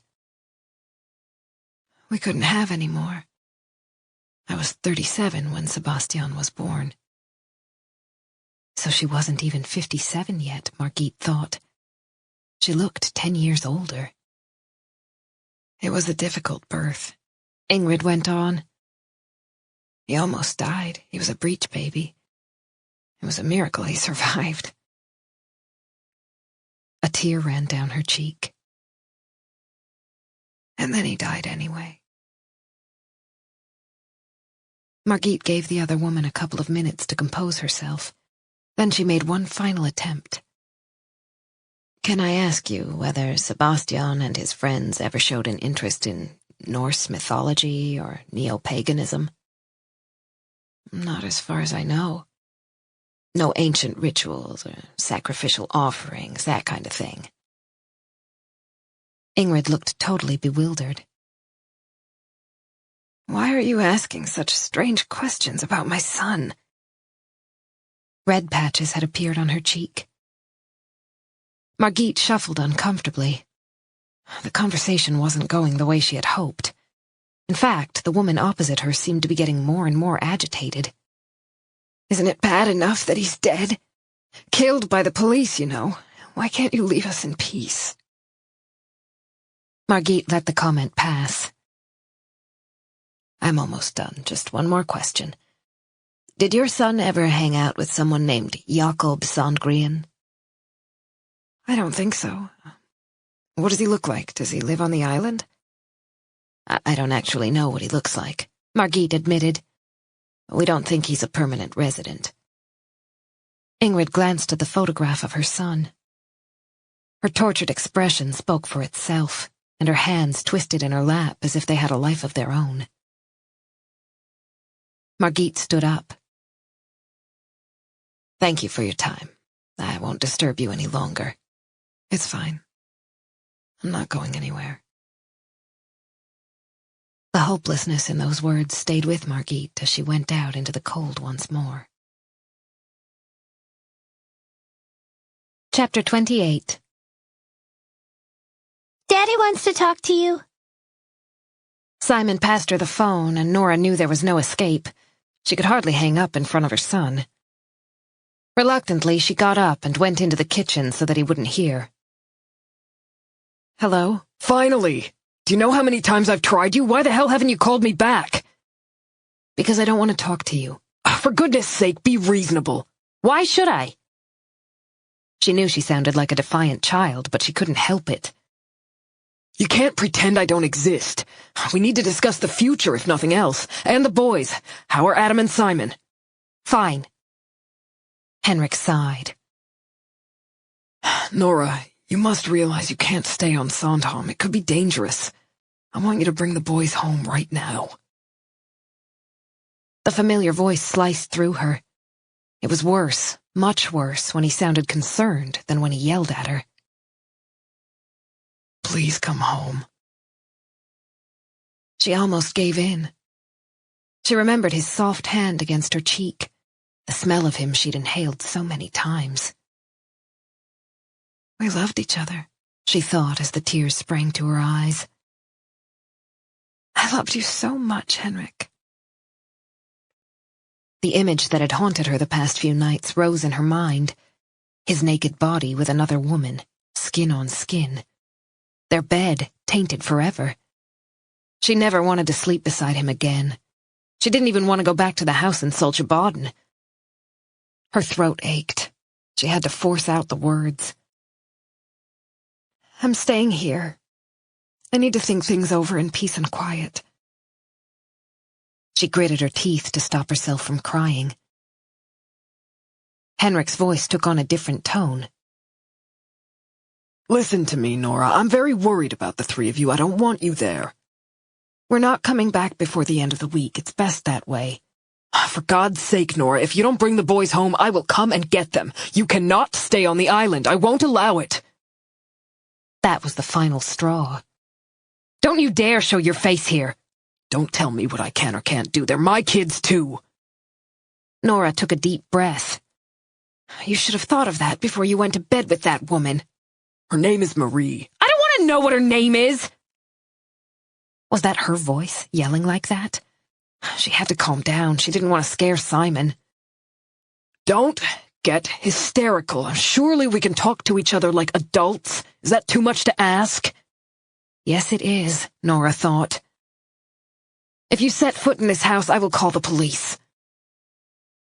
She heard a sharp intake of breath on the other end of the line. Have you lost your mind? And I'll inform the hospital that you're having a relationship with a nurse. What do the ethical guidelines have to say about that kind of thing, Henrik? The aggressive words took her by surprise. She didn't recognize herself. She felt ashamed, but she had no intention of taking anything back. Henrik had only himself to blame. She wasn't the one who had put them in this position. Anyway, it worked. We'll talk about this when you've calmed down. Answer your phone when I call. Henrik hung up, and Nora was left sitting there, clutching the phone. She hid her face in her hands. Sandhamn, 1926. They'd gotten up early that morning, before 4. Before sunrise, in fact. Mother had supplied them with a substantial packed breakfast of fried bacon and soft bread, along with freshly brewed ersatz coffee. Father had taken out the shotguns, then they'd walked down to the north jetty where the skiff was moored, safely sheltered from the wind. As they got nearer, Torvald could see their neighbors, the Berestroms, packing their boat for the same mission. It was time for the spring hunting trip. A little shiver of joy ran through Torvald. It was exciting to join Father on the hunt, and he was determined to do well. They usually shot merganser, eider, and long-tailed ducks, and the new Belgian double-barreled shotgun Father had ordered from Stockholm seemed like a fine weapon. The first time Torvald was allowed to accompany his father, he was only 9 years old, hardly bigger than the gun itself. The following day, his cheek and shoulder were black and blue. He had been too small to handle the recoil, but his pride when his father uttered a few words of praise at the number of birds he'd bagged knew no bounds. He had loved the spring shoot ever since. They rode to the outer Skerries, where the Eeknu estate held the hunting rights. It was important to be on the right side of the bird's flight path, otherwise they risked missing out. Before going home, they'd also collect some eggs, particularly eider eggs with their reddish yolks, which were a family favorite. Torvald could picture his mother's face breaking into a broad smile when he returned with a basket full of eggs. Over the next few days, she would make duck soup, shiny with grease, and delicious oven-baked pancakes. His father rowed without a word. Torvald was sitting in the prow, and after a little while he relaxed. Gottfrid enjoyed hunting and was usually in a good mood on these occasions, particularly if the outing proved successful. This time, everything would be fine. Last year he had missed over and over again, and in the end his father had hit him hard and taken the gun away. However, in the past few weeks, Gottfrid had been unusually contented. He had been promoted at work, and Vendela had sewn a new badge onto his uniform. When he came home with the big news, he'd even brought candy for both children. They had sat around the kitchen table while he proudly told them all about it. The customs inspector had come over to Gottfrid's desk to congratulate him. They shook hands, and Gottfrid was given a document with an impressive seal. Vendela had smiled tentatively, and Christina had thrown her arms around her daddy's neck when she saw the candy. Thank you, Daddy, you're the best, she chirped. Gottfrid laughed and ruffled her hair. Even Torvald received a rare pat on the shoulder. It had been one of the best times Torvald could remember, which was why he'd been so happy when Gottfrid said he could come hunting again.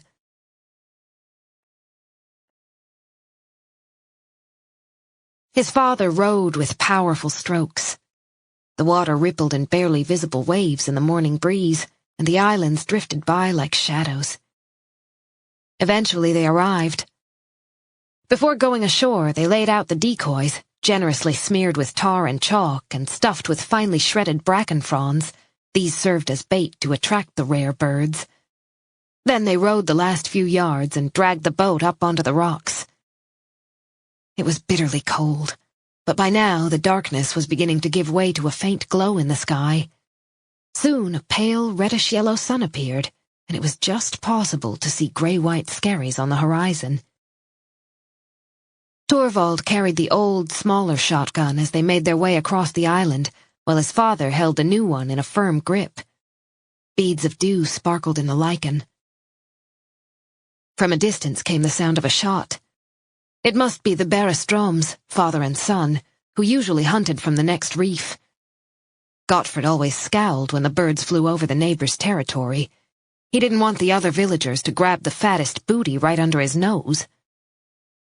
"Come here, boy," he said, his eyes fixed on something gray approaching in the sky. The light still wasn't good, and Torvald had to squint to make out what it was, but after a few seconds he realized that it was a flock of ducks, flying with their necks extended, wings outstretched. They kept their distance from one another with perfect precision, in spite of the rapid beating of their wings. Torvald smiled. Their fine down was highly prized. Mother would be delighted. Out of the corner of his eye, he could see that his father was pleased too. After the winter's diet of salted fish, fresh game would taste good, even though the dark flesh was tough and had to be cooked for a long time. Torvald raised the gun to his shoulder and waited. It was heavy, but he took careful aim.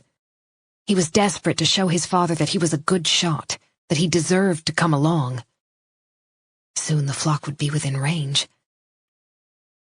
His weight rested on his right knee, down on the damp lichen. Torvald adjusted his balance slightly to get a firmer grip. The rocks were slippery, and he knew how powerful the recoil could be. But just as he was about to fire, he heard another shot from the neighboring reef. He gave a start, which was all it took for his own gun to go off. A hail of pellets flew past his father, out across the water, and the recoil made Torvald lose his balance. He tried to find something to hold on to, but in vain. He tumbled over the edge, slithered helplessly down the slope, and landed on a flat rock. The shotgun slipped out of his hand and was gone. Chapter 29. Thomas contemplated the black metal cell phone as he ran his fingers over the buttons. He couldn't stop thinking about Pernilla. It had been a long time since he'd felt as light-hearted as during their dinner. One tap and her number appeared. A quick text message couldn't do any harm, could it? Thanks for a lovely dinner. It was wonderful to see you again. He was about to press send, then he hesitated. Wonderful might be a bit much. He deleted it and wrote, "Very nice," instead. No, that sounded stiff and formal. He deleted it and wrote that it had been great to see her. But he still wasn't sure. What if she took it the wrong way? She was the one who had asked for the divorce. Just because they had dinner together, it didn't mean she wanted him back in her life. She had shown surprising generosity in getting in touch with him at all, considering how he'd blamed her for Emily's death. A badly worded text was a pretty pathetic response. He stamped his feet as he tried to make up his mind. One dinner for old time's sake wasn't something to get carried away over. Admittedly, she had said she'd like to see him again, but did she mean it? Was it a polite way of saying goodbye, the kind of thing people just said? With a final glance at the display, which still showed Pernilla's number, he slipped the phone back in his pocket. He had almost reached the Rosian house, and then he was going to Nora's.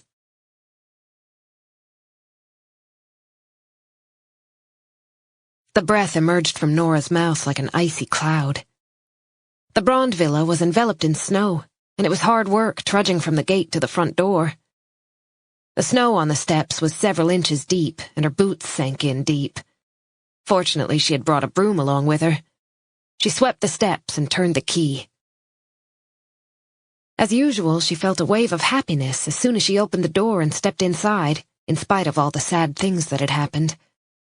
It was strange that a place could mean so much, but she had been coming to this house ever since she was a little girl, and she loved walking into its beautiful rooms with their high ceilings and leaded windows.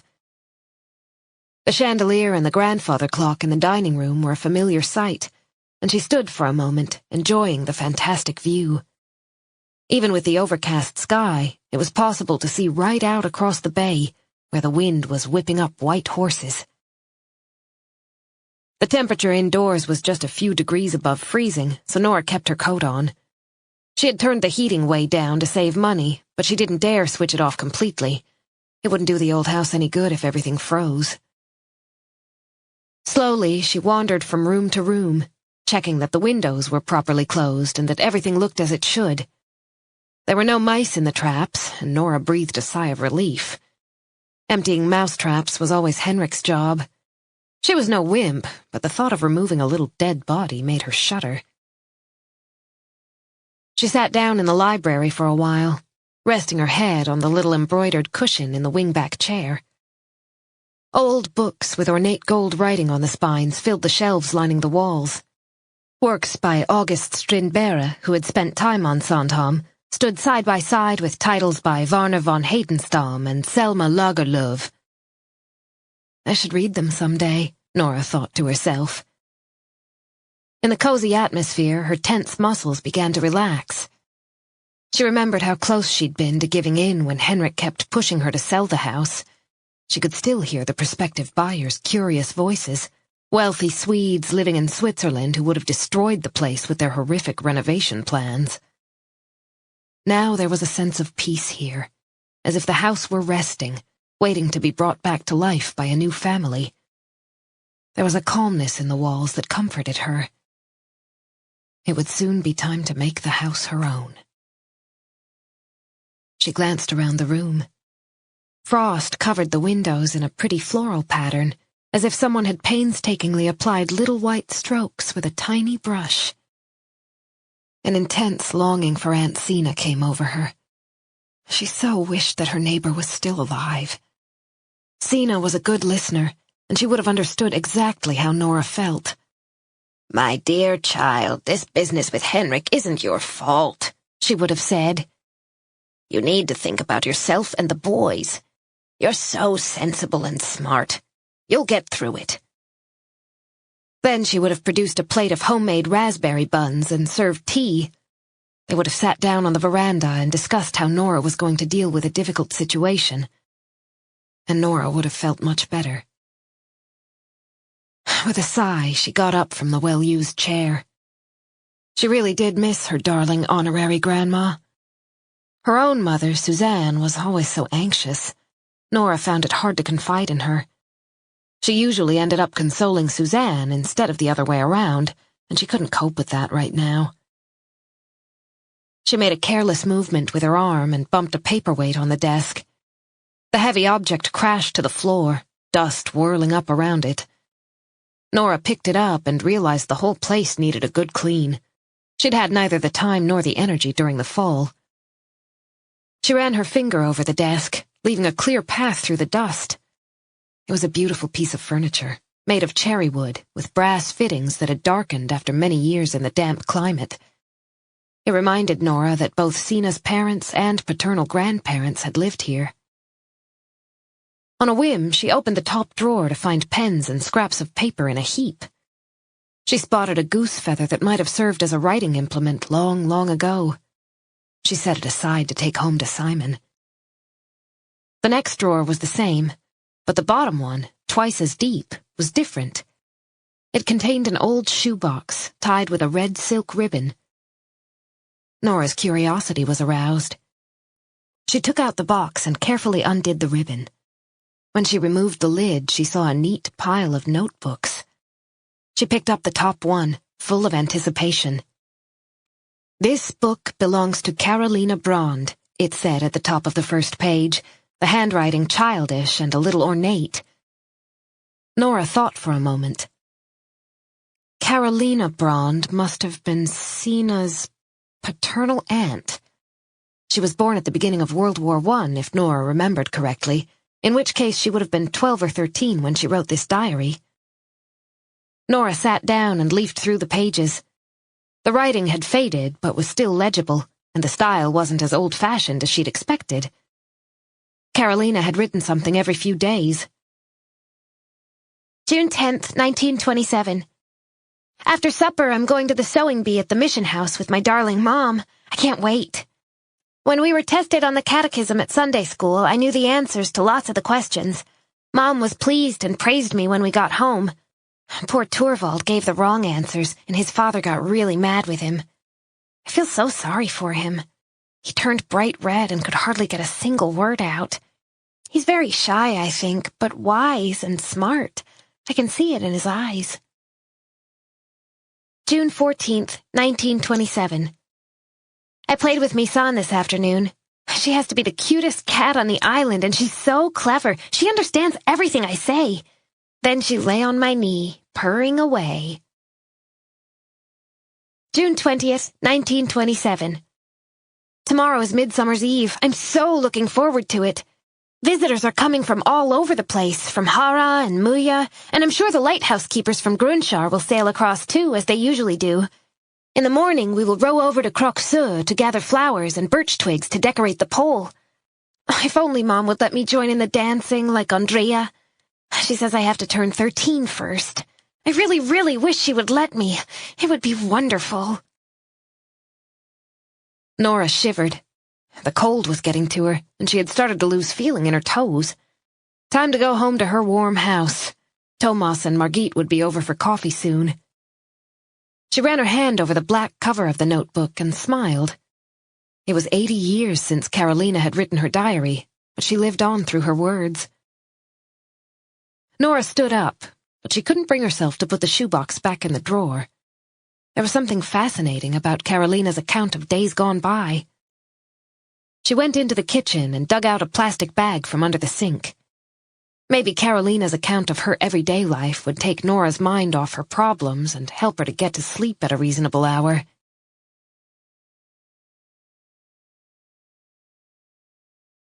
Sandhamn, 1926.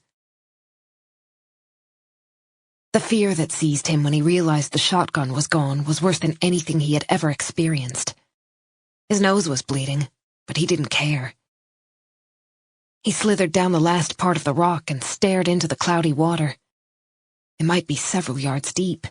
It was impossible to see more than an inch or two below the surface. He would never be able to find the gun. Father would be livid. He kept on looking, but the only thing he saw was the reflection of his own terrified eyes. Guns were expensive, and he knew how careful his father was when it came to money. Blood dripped from his nose, forming a little puddle on the rock. It trickled into a crevice and mingled with the rainwater. Torvald knelt down and stuck his arm in the ice-cold water, but there was nothing there. His arm was freezing, but he tried over and over again. Then he heard footsteps. His father must have gone around and made his way to the water's edge. Feverishly, Torvald thrashed in the water with his hand. Where's your gun? Gottfried was standing right behind him. I don't know, Torvald whispered. Please don't be angry, Father. It slipped out of my hand. I didn't do it on purpose. I swear I didn't. The look in his father's eyes was enough to shut him up, as was the heavy blow that followed. It knocked Torvald sideways, and he hit his head on the flat rock. When he tried to get up, he could barely hear in his right ear. He tried to focus, but everything was spinning. It was a few minutes before he managed to get to his knees, and he still felt dizzy and disoriented when he stood up. Take off your clothes. Torvald hesitated. What did Father mean? You heard what I said. Or you can go in with your clothes on. Clumsily, Torvald got undressed. The temperature was scarcely above freezing, and he immediately started shaking. In you go, and don't come out until you've found the gun. Gottfried's voice was low, but left Torvald no choice. He made one last attempt to peer through the gloom. Then he took a deep breath and took the plunge. The water was pitch black. He couldn't see a thing, and the icy cold pierced his body like a series of barbs. It wasn't as deep as he had thought.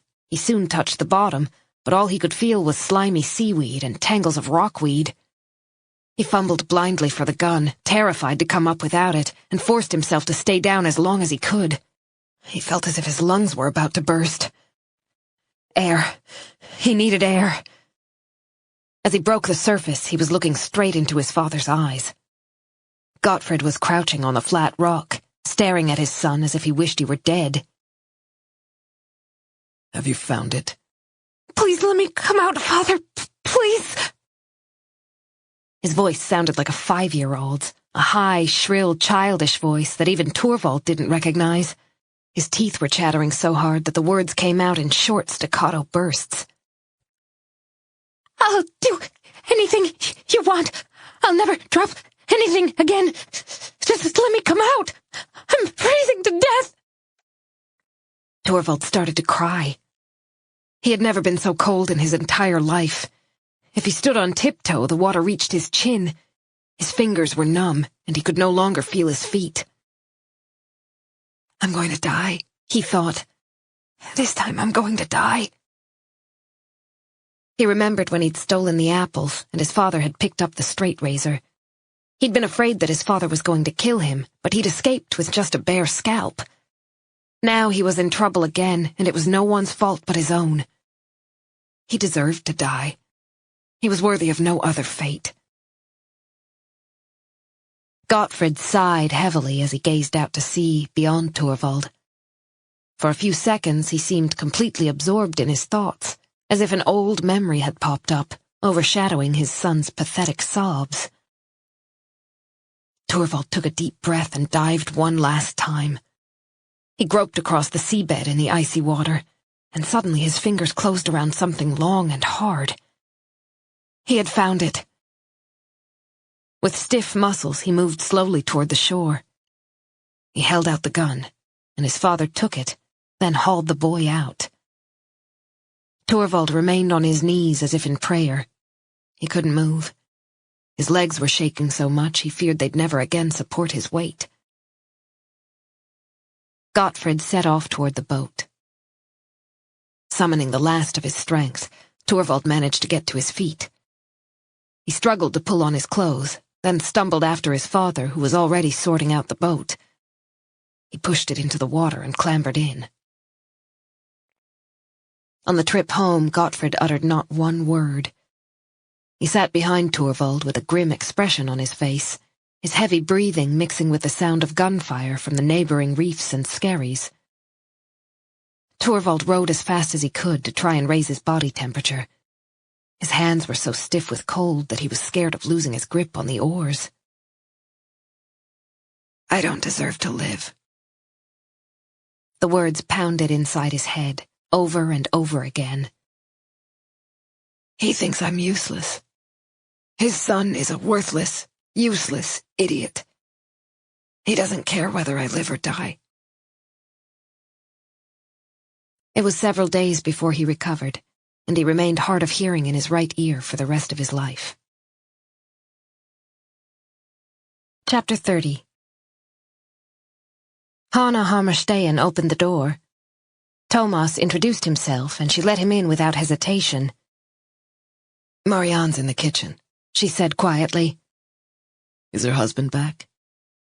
Hanna shook her head. No, not until this afternoon. I think he had to sign some papers for the pathologist, if I understood correctly. Thomas nodded. Regardless of the tragedy that had befallen Marianne and Anders Rosén, the demands of bureaucracy were implacable. The process knew no mercy. He followed Hanna into the warm kitchen. A fire was crackling in the old-fashioned wood-burning stove, but the cozy atmosphere contrasted sharply with the woman sitting at the table. Marianne Rosén looked appalling. Her hair was uncombed, and she was gaunt and hollow-eyed.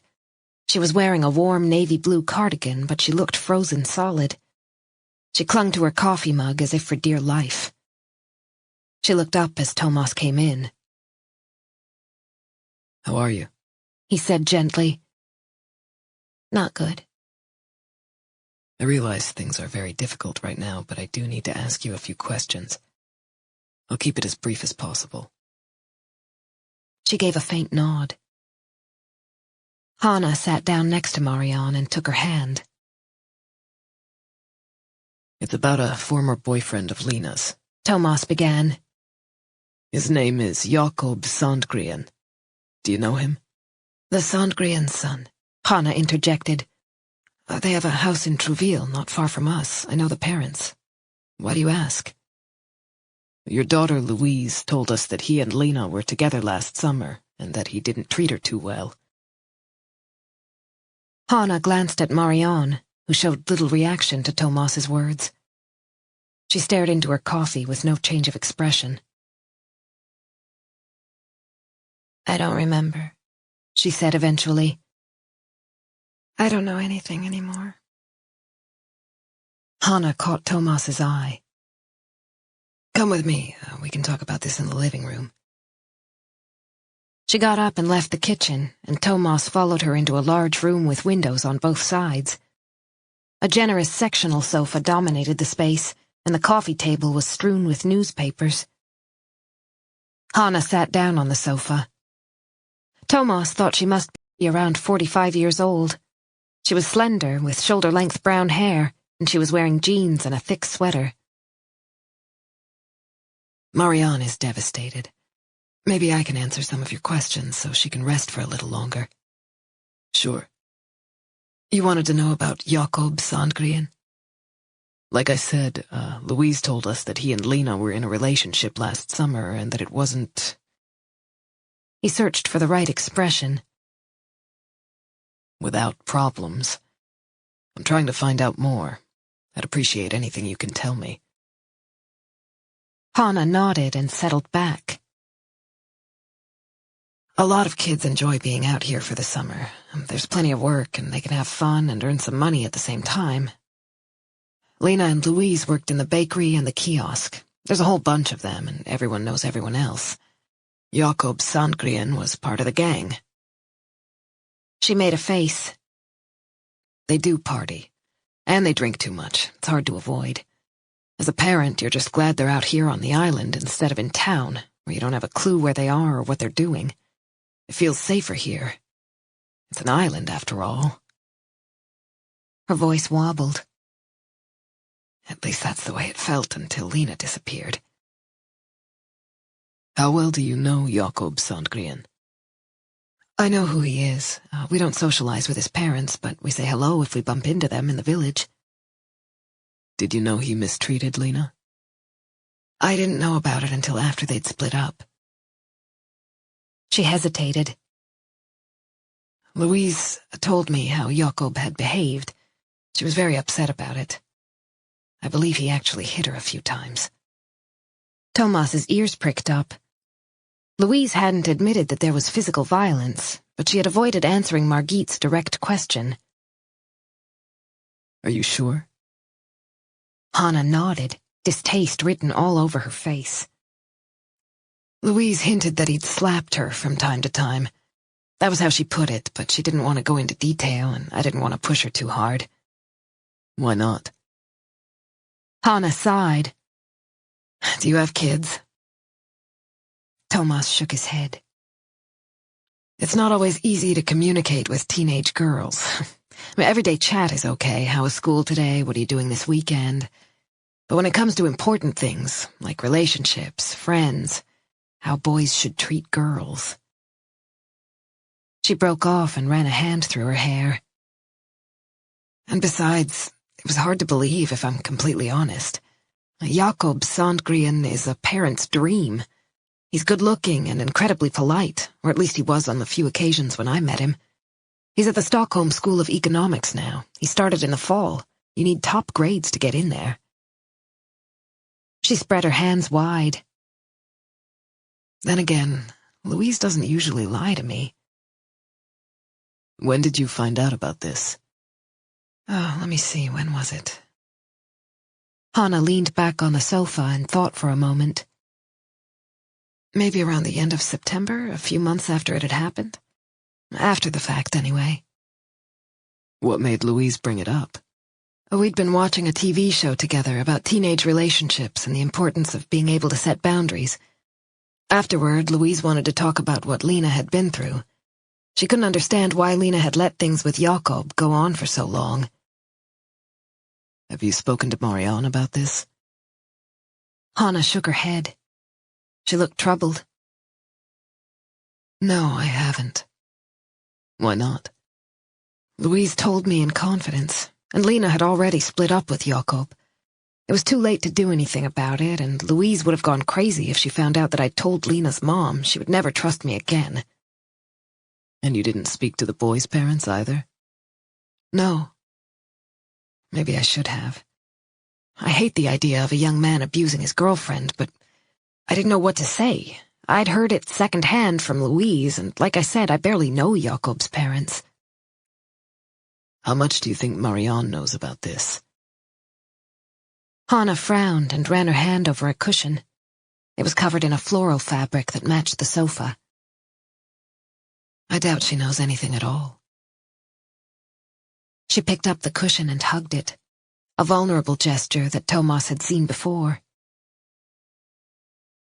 I think Lena kept a lot to herself. Louise is much more open with me than Lena was with Marianne. Lena thought her mom was way too overprotective.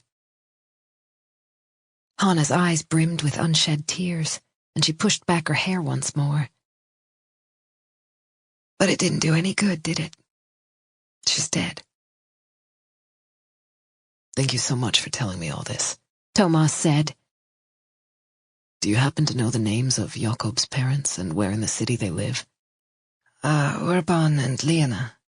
They have an apartment in Viveca Sten, if I remember right. As soon as Thomas had closed the front door behind him, he took out his cell phone. Eric Bloom answered right away. I need you to check out a guy called Jakob Sandgren. He's around 20 and his parents live in Viveca Sten. Their names are Urban and Lena Sandgren, and they also have a house on Sandhamn. Find out as much as you can about the kid and his family. Okay, anything else? Bring him in for questioning tomorrow morning when I'm back. And contact Anders Rosén, Lena's father, see if he knows anything about this. He switched his phone to the other hand. By the way, how's Kala doing with the profiling? Has he come up with anything? Not that I know of, but we'll be in touch.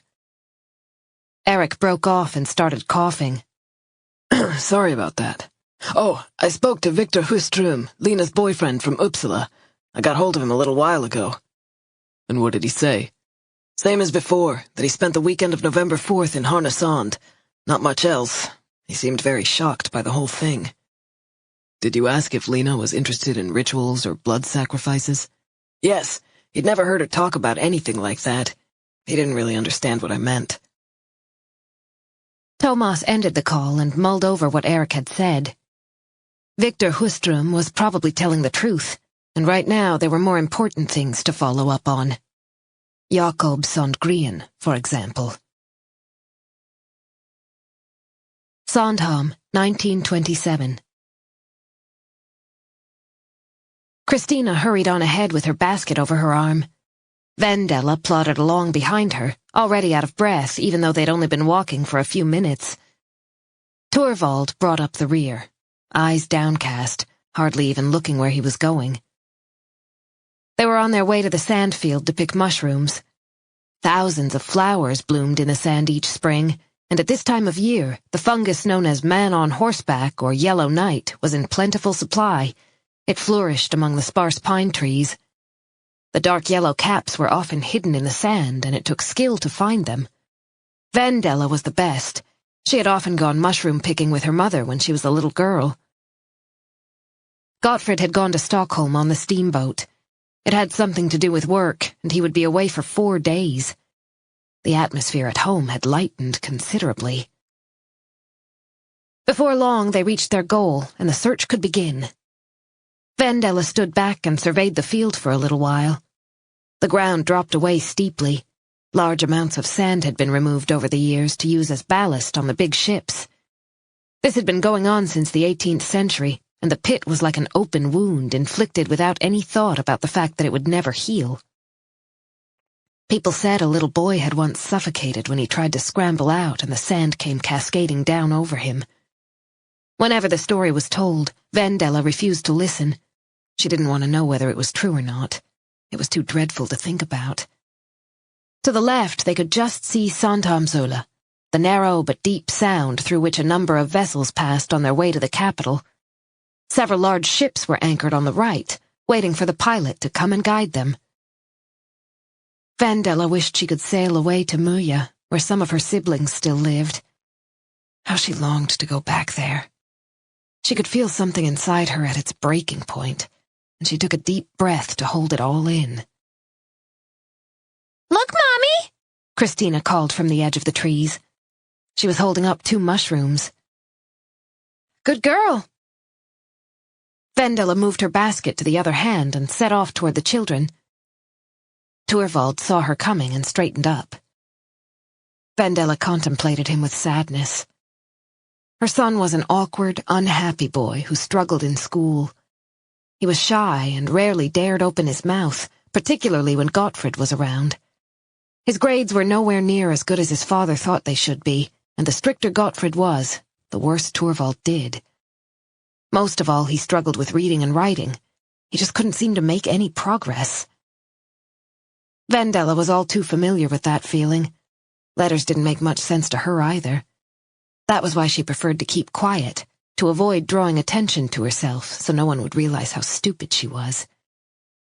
When she was younger, she had hidden behind her appearance. Her lovely blonde hair and those blue eyes enchanted everyone around her. No one expected her to be smart on top of it. She was constantly worried that someone would discover her secret and expose the fact that she was too useless to learn anything. She could barely read Bible verses, which meant she wasn't even worthy of the beauty others praised. She had known that since she was a child. It was a relief when her body grew bloated and that beauty was buried under layers of fat. It lessened the gulf between the outside and the inside, and the risk of being found out was no longer so frightening. She was equally wretched on both counts. Mom! Torvald was calling her. Vendela kept walking, the hem of her black skirt brushing the ground. It was covered in a layer of fine gray sand, as were her boots. She kept an eye out for mushrooms as she went. Mom, Torvald said again.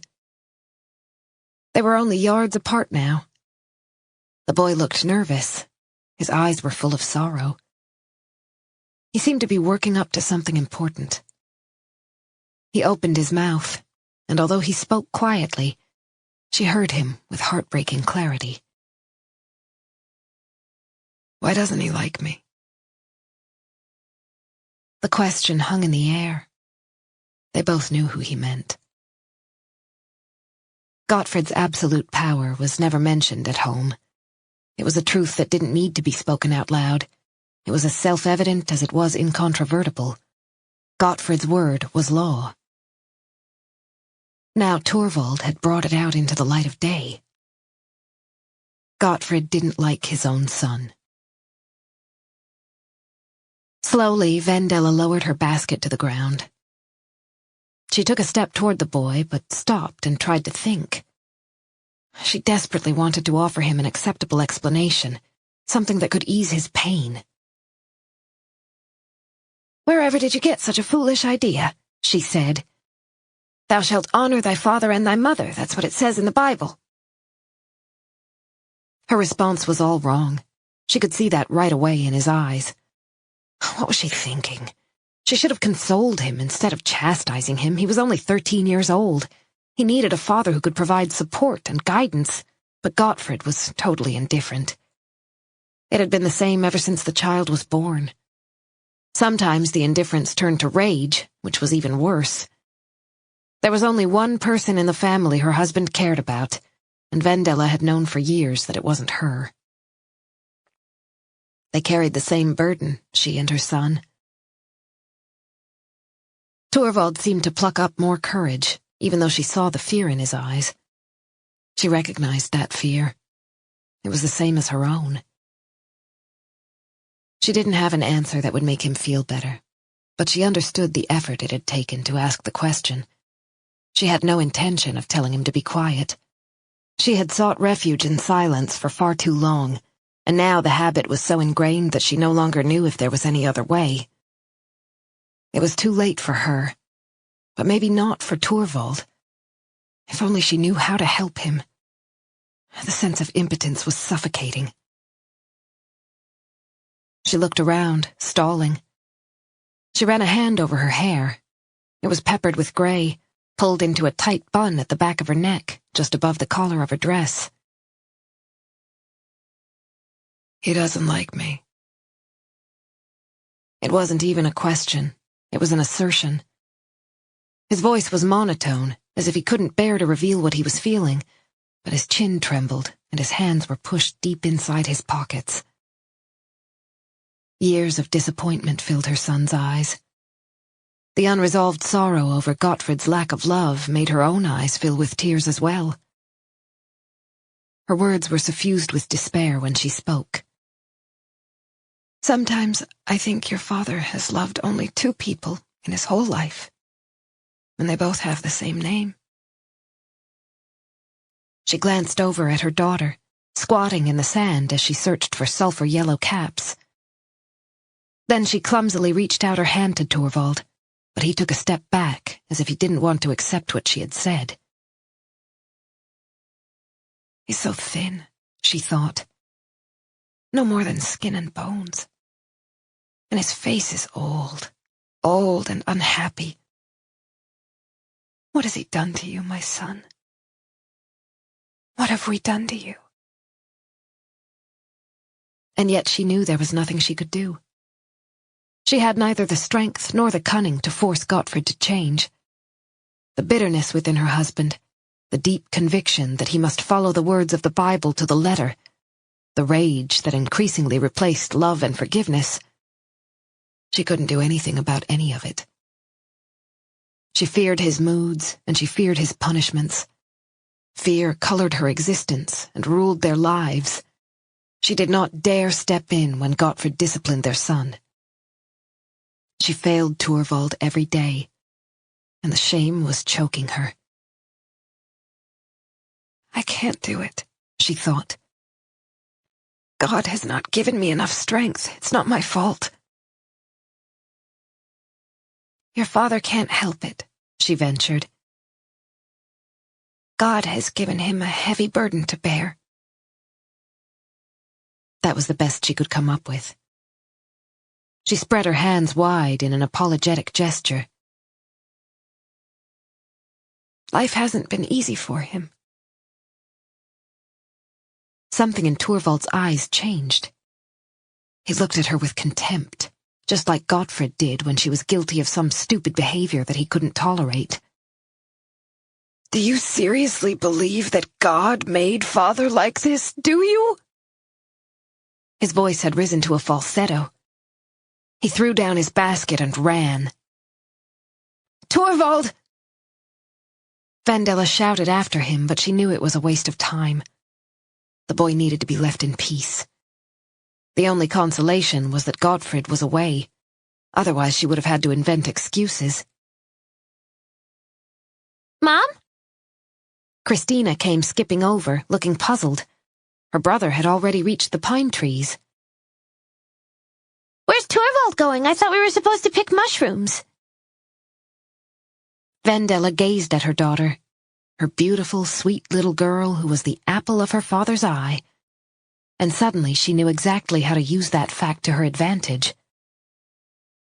A heavy weight fell upon her breast, leaving her barely able to speak. She bent down as if she had suddenly spotted a particularly fine mushroom in the sand. Mom? He's a little bit upset, honey, but he'll be fine. She repeated the words, as if to convince herself. He'll be fine. Absolutely fine. Chapter 31. Thomas opened the door of Nora's house without knocking. Hello? Come on in! Ooh, and close the door quickly! Nora's voice came from upstairs, as Simon appeared from nowhere. And how's my godson today? Thomas picked the boy up in his strong arms. Do you want to fly? He swung the child around as best he could in the small hallway, then pretended to drop him.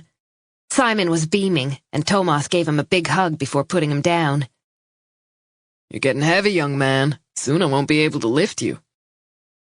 Nora came down the stairs and kissed him lightly on the cheek. Hi, coffee's almost ready. Where's Margit?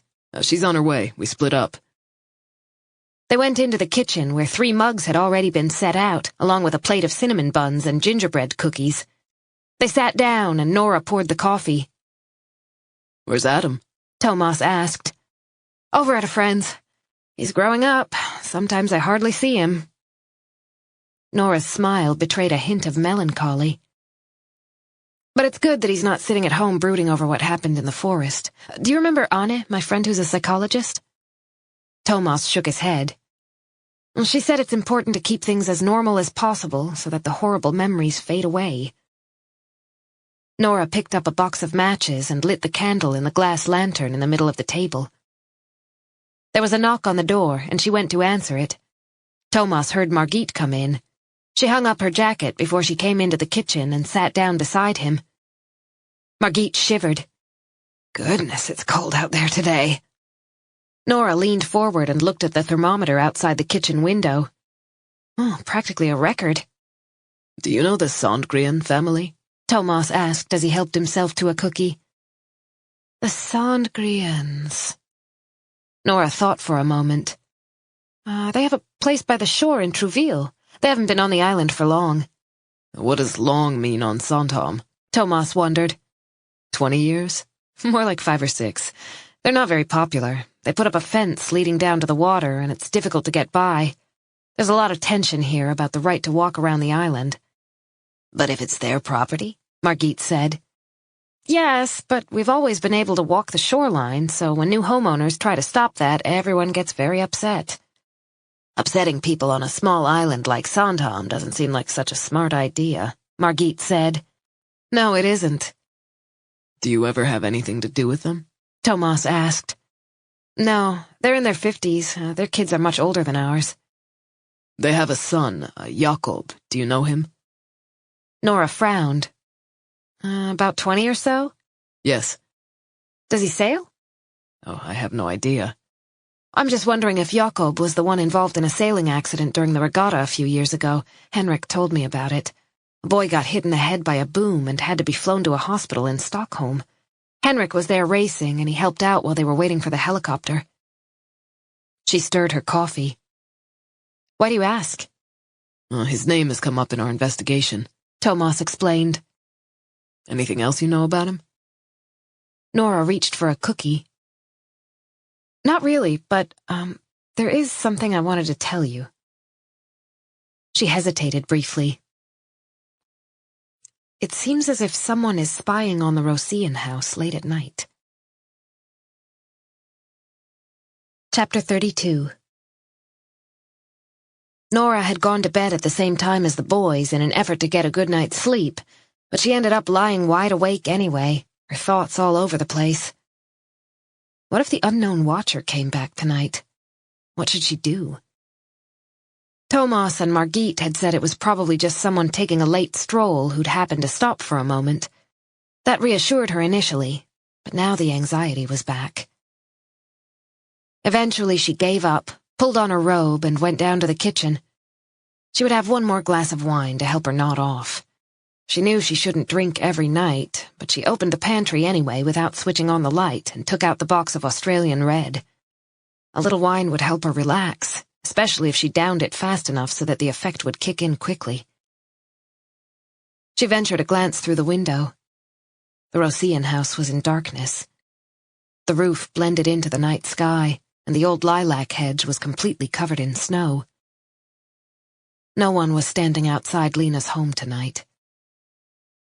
Nora sighed in relief. The strange figure really had scared her, as had her unexpected encounter with Pelleforce Bera. She realized she'd been reluctant to look out, and more frightened than she'd allowed herself to admit. A sudden noise made her jump. It sounded as if someone was trying the front door handle. Nora knew the door was locked. She had checked earlier, before she'd sat down to watch TV. Now someone was knocking. Who could it be at this time of night? It was after 11. She put down her glass and tried to think. Should she answer? Another knock, fainter this time.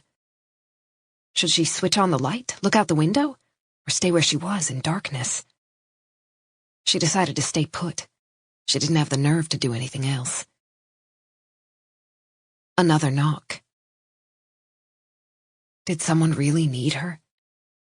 She couldn't possibly open the door right now. She pressed herself against the wall. Where was the toolbox? She edged over to the cleaning closet and groped around.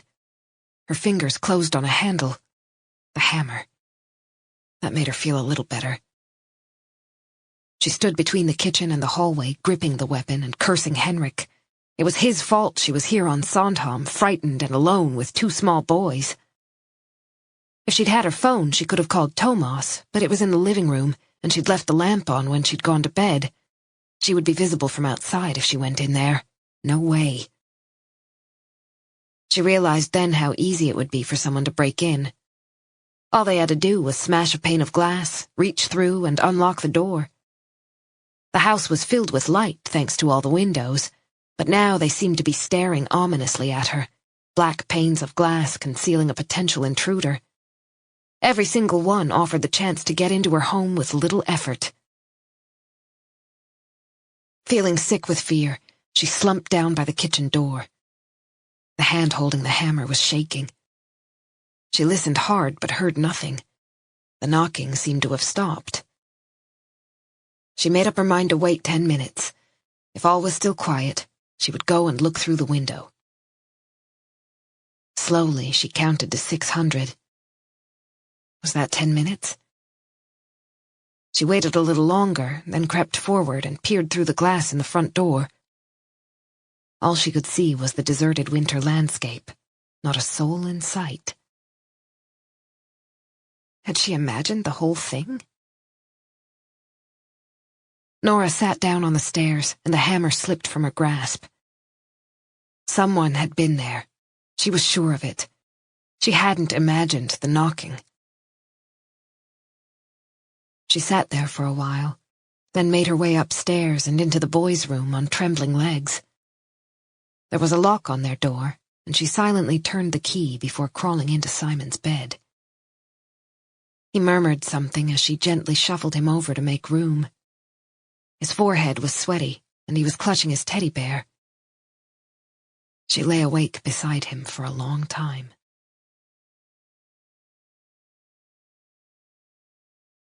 Sandhamn, 1927.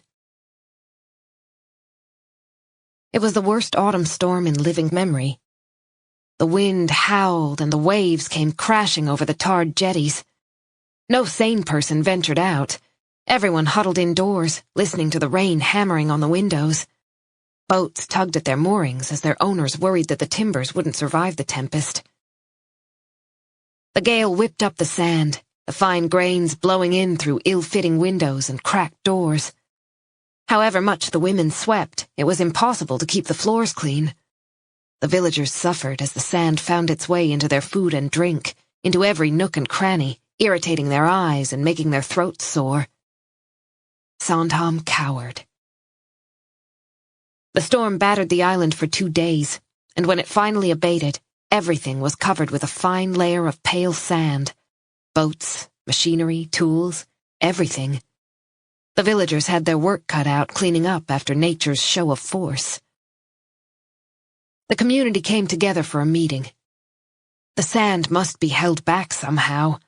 Another storm like this and the place would be uninhabitable. The sand field had already spread much too far. A decision was taken.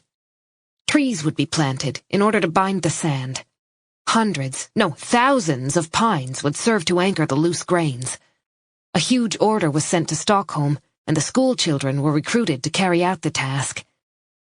Lessons were suspended for an entire week, and the children spent all their time planting saplings at regular intervals, all the way from the hill above the Royal Swedish Yacht Club's clubhouse down to the churchyard. They worked side by side, baskets over their arms. It was hard making sure the slender plants were buried deep enough to ensure that they took root, but the storm and the howling gale were still fresh in everyone's memory. They didn't want to go through it again. And that was how it began. Her name was Carolina, and she had long brown braids that hung all the way down to her waist. She was slender and not very tall. Her nose was a little too big for her face, but she had beautiful blue eyes and a warm smile. Carolina and Torvald were put next to each other on the first day of planting. When she found it difficult to dig a deep enough hole, he helped, and she thanked him with such a radiant smile that it made his heart race. From then on, everything changed. In school, he stole secret glances at her during lessons. At night, he replayed every look she had given him, every word she had spoken. All he could think about was Carolina Brand. His heart sang whenever he saw her, and he would do anything just to make her laugh. Carolina. Torvald repeated the name to himself over and over again. That was all it took to produce a glow of happiness. Carolina. There wasn't much smiling at home. His father's face was closed, his voice harsh and serious. Vendella's anxious gaze followed him, devoid of any joy. The only person who smiled was Christina, and there was always a hint of calculation in her eyes. She might still be little, but she had already learned to use her sweet smile to get her way. But Carolina smiled for no particular reason. She was always sunny, and Torvald couldn't help getting swept up in her happiness. They'd been classmates for years, but he'd never really noticed her before. Not in that way. Torvald hadn't paid attention to any girls, really. He hadn't had any reason to. He spent most of his time with Arvid and his siblings. They'd play in the forest, kick a ball around, or dig up worms and fish from the jetty. The girls from school made him feel embarrassed. They stood around in groups down by the harbor, giggling among themselves. When he walked by, he often wondered if he was the butt of their joke. Were they laughing at his inability to read properly? He still stumbled through every sentence when he read aloud, and he wasn't too good at spelling either. It didn't matter how hard he worked at home. Whenever he was asked to perform in front of the class, he just couldn't. The muffled sniggers behind his back didn't exactly help. But Carolina Brand was different. There wasn't a trace of deceit in her open expression. She always seemed genuinely pleased to see him, and sometimes she would offer a piece of the cake her mother had packed. Carolina was the daughter of the wealthy master pilot, Alaric Brand. It was his father, Carl Wilhelm Brand, who had built the beautiful Brand Villa in the middle of Kvarnberra, where the island's windmill had stood in bygone days. They were almost the same age, and they lived not far from each other on the same island, but that was where the similarities ended. While Torvald's home consisted of a kitchen, a living room, and a bedroom, Carolina's house was one of the largest and most luxurious on Sandhamn, with pretty lace curtains and expensive rugs. No expense or effort had been spared. There was even a clawfoot tub, a new fashion previously unheard of on the island. Torvald had heard his father tell the story of how the tub had been unloaded from the steamboat. It had been a heavy, substantial item, carefully packaged to avoid damage. When Gottfried came to the end of his tale, he gave a loud snort. The Brand family clearly thought they were too hoity-toity to wash in a tin bath in front of the kitchen fire like ordinary folk. The two families had nothing to do with each other. Carolina's father was the 5th generation in a long line of distinguished master pilots. Gottfried spent his time with his friends from church. Their island was small, but the distance between them was immense. Chapter 33. Thursday, March 1st, 2007. Pernilla switched on the bedside lamp with a sigh and saw that it was 1 a.m. At least she wasn't working tomorrow. She didn't start her new job until Monday, but she was tired. Why couldn't she sleep? She padded into the bathroom of the apartment she had kept after the divorce. Thomas had kept the house on Hara, a barn conversion on his parents' land. The decision had been entirely logical and at the same time heartrending. She'd moved to Gothenburg right after the split and had rented out the apartment. Now it felt strange to be back in the home she had shared with Thomas. Her tenant had used the smaller room, once Emily's nursery, as a study. The changing table had been replaced with a desk and a slim bookcase. The transformation came as a relief to Pernilla. There was still so much here that reminded her of their baby, even though the initial paralyzing grief had eased. These days it was more like a nagging ache. a dull pain that she always felt, but that no longer governed every step she took. She filled a glass with water and emptied it in one go. In the cold light, her feet looked white and veined against the tiles. Her stomach had been flat for a long time, with only a few barely visible stretch marks to show that she had once carried a child. Tentatively, she ran her hand over the skin. Would her womb ever nurture a new life again? Like Thomas, she was tall and slim, 5'10" in socks, but she always felt small next to his impressive stature. She'd worn high heels when they'd gotten married, and the photos were beautiful. She had chosen a simple white dress with lily of the valley in her hair and her bouquet. Thomas was in a pale suit and already had a tan, even though it was early spring. He had been with the maritime police back then, spending a lot of time outdoors. They had danced all night, and it had been the happiest day of her life. Until Emily was born. Pernilla refilled her glass, sipping slowly this time before replacing it on the side of the basin. When she and Thomas were still married, 2 ceramic mugs had always stood in that spot, hers white, his black. They had bought them in a small store on the island of Gotland when they were visiting friends. She had liked seeing those 2 mugs side by side, like an old couple. When she'd rented out the apartment, she had put them away, and now she didn't know where they were. She hadn't had a relationship since. She'd been on the odd date and occasionally gone home with her companion, but she'd never been particularly interested. She had put all her energy into her new job, politely but firmly declining her co-workers' invitations to experience Gothenburg's nightlife, and had gradually learned to wake up in the morning without bursting into tears. Her commitment and the long hours she put in had paid off. She was put in charge of some major clients. Then one day, almost exactly 2 years after she had left the city, a top advertising agency in Stockholm called, offering an exciting job opportunity and a higher salary. She knew it was time to move back home. And here she was.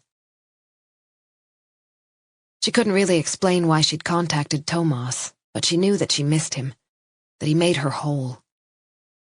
Divorcing Thomas had been the hardest decision of her life. She had fallen for him at first sight, and had loved him with an intensity that sometimes scared her. Yet in spite of that, she'd hired a lawyer and meticulously found out exactly what needed to be done to dissolve their marriage. She had discussed the legal details as methodically as if she had been working on a project at the office. There was no alternative. Everything had changed after Emily's death. Pernilla hardly remembered those first days and weeks. She was in a fog of guilt and terrible nightmares, where she dreamed over and over again that she woke up and saved her daughter. Thomas spent all his time at the police station. On the few occasions he was home, he looked at her with eyes full of accusations. He never actually said anything, but she knew that he blamed her for having been asleep the night Emily stopped breathing. If she had just woken up, Emily might still be with them. If she had looked after their daughter properly, tragedy might have been averted. Thomas was convinced that someone must bear the responsibility for Emily's death. His view of right and wrong was very clear-cut. He had a police officer's perception of cause and effect. There was always someone who could be held to account. And if it wasn't Pernilla's fault, whose was it? It was a mother's duty to watch over her child. She was breastfeeding Emily and got up at least once every night when her daughter cried. But that night, when no cries woke her, Pernilla had slept straight through, exhausted from night after night of colic. In the morning, it was too late. Pernilla had asked herself hundreds of times why she hadn't woken up, why she hadn't realized that something was wrong. She had reproached herself over and over again for sleeping while her daughter's lungs collapsed and the little body grew cold. Not even Thomas's blame could be worse than her own thoughts. He stopped talking to her, stopped touching her. Night after night, he stayed at work so late that she was asleep before he got home. On the weekends, he volunteered for extra shifts or worked out like crazy at the gym until he was totally worn out. They had always had a very physical relationship, enjoying each other's bodies and the intimacy of their partnership. Even when she was heavily pregnant, their sex life had continued, gentler and more cautious than before. When that disappeared, Pernilla knew their marriage was over. She couldn't live that way, and she couldn't fix things. Staying together was worse than living alone. Her energy had surprised her. In less than a month, she had sorted out all the necessary paperwork and found a new job in Gothenburg. Thomas hadn't protested when she said she wanted a divorce. He had simply accepted the situation and gone with her to see the lawyer. He had raised no objection to the proposed division of their assets. It was as if he hardly noticed what he was signing. The most difficult moment had been afterward, outside the lawyer's office. That was the last time she'd seen him. It had been unbearably painful and had taken every ounce of her self-control. He was the love of her life. She had no idea how she was going to cope with the loss of both Emily and Thomas. She had wanted to throw her arms around him and never let go. Tell him she wanted to try again, beg and plead if necessary, even though she knew it was pointless. It was too late. Everything was too late. Thomas was stiff and distant, an icy stranger, and when it came to the final moment, she hardly dared say anything at all. She had merely held out her hand, as if to bid a polite farewell to a passing acquaintance. He had looked appalled. Even that small gesture had been too much. Thank goodness she hadn't tried to give him a hug, she had thought, but his coldness sliced through her, and she'd had to fight to hold back the tears. She had carried the memory of the expression on his face for a very long time. She switched off the bathroom light and went back to the empty bedroom. Chapter 34. Mats Larsson was already sitting at a conference table when Thomas and Margit walked in. He had a stack of papers in front of him. He glanced up and smiled, but went on reading. After a few minutes, the rest of the group had arrived. It was just after 8. Everyone found a seat and put down their coffee cups. All eyes were on the psychological profiler, and there was a keen sense of anticipation in the air. The old man cleared his throat discreetly. His face wasn't quite as red as usual. He nodded to Larsson, handing over the reins of the meeting. I've gone through the case material, and I've also studied similar cases in other countries, Larsson began. Today he was wearing a brown tweed jacket over a knitted waistcoat. He looks like a professor, Thomas thought. Is that what happens when you train with the FBI? And what have you come up with?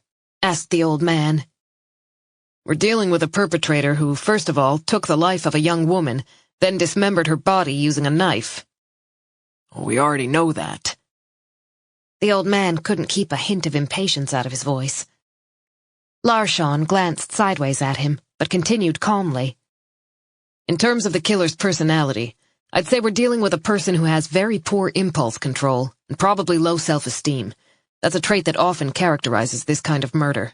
Sometimes they even condemn their own actions. In what way? Thomas wondered. Sometimes killers distance themselves from criminal behavior in general, and specifically from acts like the ones they have committed. Interesting. This is something you should bear in mind during interviews and door-to-door inquiries. If an individual is excessively condemnatory, it might be worth digging a little deeper. Kalle made a note on his pad. Can you tell us more about poor impulse control? Thomas asked. Where does it come from? Genetics, upbringing? There can be many reasons. Physical injury to the brain? Brain damage? Kalle asked. To the frontal lobe. It's actually very common that criminals who are aggressive and demonstrate impulsive behavior have a lower level of activity in that area. Larsson got up and went over to the whiteboard. With a green pen, he drew a head and circled the forehead. Then he drew a thick arrow pointing to the center of the circle. These days it's possible to find out whether there are injuries or disturbances in the human brain by using a PET scan. The brain is fueled by glucose. If we mark this glucose with radioactive trace elements, we can photograph the radiation that is given off, which enables us to establish the level of activity and to see if there's any physical damage that affects behavior. How does this damage occur? Thomas wanted to know. Like I said, it can be there from birth, or it can be sustained along the way through physical violence or alcohol abuse. Alcohol? Yes, both drugs and alcohol can cause this kind of damage. Alcohol also exacerbates brain injuries as well as antisocial behavior. Larsson pointed to his sketch once again. Long-term alcohol abuse, which often occurs in these contexts, carries the risk of lowering already poor impulse control. Margit wanted further clarification. What does poor impulse control mean in practical terms? To put it simply, the perpetrator lacks the barriers that normal people have. Can you draw any conclusions with regard to our case? First of all, I'm not convinced that the murder was premeditated. Really? Thomas was all ears. There's no guarantee that the killer had planned in advance to take the girl's life, but when the opportunity presented itself, he seized it. She may have been in the wrong place at the wrong time. Sheer chance, in other words, commented the old man. Mats Larsson frowned slightly. Or sheer bad luck, perhaps. And afterward? Thomas prompted him, remembering the lone body part in the pine forest, the severed forearm lying on a plastic sheet in the snow. You mean what he did when the girl was dead? Thomas nodded. Presumably, he tried to come up with a rational way to dispose of the body. Dismemberment must have seemed like a feasible option for this perpetrator, Larsson explained. Rational? Asked Margit. From his perspective, of course. Pure evil, Karin Ek murmured, but Larsson heard her. I wouldn't necessarily call it evil. The deed itself is evil, of course, but we're talking about a sick person here, or rather a deeply damaged person. He paused and took a sip of his coffee. The killers who've been convicted in recent years after dismembering their victims have all shown evidence of brain damage that went some way toward explaining their actions. He shrugged. We're starting to get an increasing number of inmates in our prisons who should be receiving treatment rather than being locked up. Are they evil or just sick? He spread his hands wide. Karin's expression made it clear that she wasn't convinced. Evil, she muttered to herself. Can we move on? The old man asked. With dismemberment, what's the split between men and women? Asked Margit. Overwhelmingly men. There's only one known case in Sweden where the killer was a woman. She was convicted back in 2000 of having murdered and castrated her 81-year-old husband. She chopped him up into 13 pieces and roasted his head in the oven to get rid of the evidence. Karin looked nauseous. Thomas remembered the case, which had attracted a considerable amount of attention and had also brought something of a breakthrough with regard to DNA analysis. So we're looking for a male killer with poor impulse control, he summarized. Oscar Henrik Saxon from the forensics lab in Solna had also suggested the perpetrator was a man, he recalled. Larsson nodded. Age? Hard to say. Over 30, but under 70. It takes a fair amount of strength to cut through a body and deal with the parts. Any idea of the girl's weight? No more than 120 pounds, Margit said. That's still a lot to move around. Is it possible to say anything about the motive? Thomas asked. These individuals are often fixated on some perceived injustice in the past. It could go far back. The inability to let go of such grievances is part of the illness. How long can they nurse this desire for revenge? A week, or a whole lifetime, Larsson said. You're kidding me? The profiler shook his head. Sorry, I didn't mean to sound flippant, but my point is that these people don't get over a grudge the way most of us do. They hide it deep down inside, and when circumstances allow, it surfaces in an act of violence. So what might trigger a homicide of this type? The old man asked. Larsson's expression was serious as he put down his pen. Unfortunately, it can be a perfectly ordinary, even banal occurrence. I think about the fatal shootings that have taken place because someone jumped a line or took a parking space. An apparently insignificant event can be perceived as such an injustice that it leads to a terrible crime. What about a relationship coming to an end? Thomas wondered. He was thinking of Louise's description of Jakob Sandgren's reaction when Lena broke up with him. "Nobody dumps me," he had yelled at her. Absolutely. Look at Matthias Flink, for example. It was an unhappy love affair that led to the homicides in Falun. He shot 7 people in just a few minutes. He wasn't very old, was he? Asked Thomas. No, only 24. This sounds crazy, Eric exclaimed, opening his mouth for the first time. Larsson nodded. To us, yes. But you can't take a sane person's logic as your starting point. These guys don't think like you or I would do. I still don't quite get it, Margit persisted. There are deep-seated mechanisms that the perp has been carrying for a long time. Something happens that is perceived as intolerable. It's incomprehensible to an outsider, but self-evident to the killer, who feels he has no choice but to react. Margit said quietly. So the perceived transgression and the poor impulse control form a lethal combination. She looked up at the photograph of Lena Rosian, which was displayed next to close-ups of the severed forearm. It creates a monster. Chapter 35. Nora could see her breath. The cold reminded her of the winters of her childhood, when the ice always formed by Christmas. That was how she remembered it anyway, even if it probably wasn't true. She walked briskly, heading for Vestbanken, an area somewhat ironically named after the Israeli-Palestinian conflict, as it had been built at a time when the fighting was particularly intense. The sun had appeared for the first time in days, a pale disk in the sky that provided no warmth but at least made life a little brighter. The boys were at home playing computer games. They seemed to be in pretty good shape. They had both slept well over the last couple of nights, and Nora had begun to relax. Everything was going to be okay, she told herself for the 100th time. Neither of them had been interested in coming out, but she couldn't really blame them. She, however, was longing for some fresh air.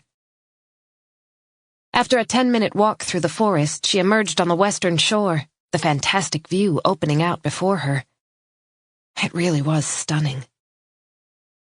The skerry directly opposite sparkled with snow, and the low pines were softly encased in white. Ice linked the islands, and for once there wasn't a breath of wind. Nora sat down on a rock at the edge of the forest, enjoying the peace and quiet. She felt a little better today. Sandhamn had a calming effect on her, as always. An unexpected noise made her jump. It sounded like a twig cracking. She stood up and looked around, but couldn't see anyone, either in the forest or on the shore. She pushed her hands deep in her pockets and set off toward the east. If she followed the shore as far as Trouville and then cut through the forest, it would take about an hour total. It was a decent walk, and the boys would be fine while she was gone. After a while, she had to stop to catch her breath. She leaned on a lone pine tree and glanced to the right. The shore was no longer empty. Someone was a few yards behind her. He, if it was a he, stopped when he realized she was looking at him. Nora tried to work out if he might be someone she knew, but he was too far away. She set off again, but couldn't help turning around after a little while to see if he was still there. He was. Nora kept going for a few minutes, then dropped down on one knee as if tying her shoelace. Over her shoulder she could see him coming closer. This was getting creepy. Was he following her? What if the figure outside the Rosians' house had recognized her and had come after her? It could even be the same person who had tried to get into her house last night. Why had she gone out that night, for goodness sake? It had been a stupid idea. She had put both herself and the children in danger. Henrik was right. She shouldn't stay on the island. Panic made her break out into a sweat inside her thick jacket. The man was following her. That was the only possible explanation. There was no one else on the shore, and she didn't even have her cell phone with her. She had left it on the charger back home. With her lips clamped firmly together, she increased her speed until she was almost running. The path leading to the village opened up among the trees ahead of her. She was a long way from home. It would take at least 20 minutes to get back. She turned her head again, hoping the man had disappeared, that she'd imagined the whole thing. But there he was. He seemed to be gaining on her. The distance between them had diminished. Fear flooded her body, and she broke into a run. Suddenly she heard a dog barking, and a second later a large black Labrador appeared among the pines. Nora recognized the dog. She belonged to her parents' neighbor, a man in his 60s she'd known for years. She could have wept with relief. "Good girl!" she called out. "Come here, you good girl!" She tried to remember the dog's name, but her memory failed her. At that moment the owner appeared and held up a hand in greeting. Nora managed a wan smile. "Hi. Maybe I could walk back with you?" Sure. It's always nice to have company. She turned and looked back at the shore. It was deserted. Sandhamn, 1928. Miss Edith had had an idea. February had been unusually sunny, with very little snow. Plenty of cold, bright days, but it had hardly snowed at all. Now the bay was covered in shining black ice, and it was pure torment to sit in the classroom with the sun beaming outside.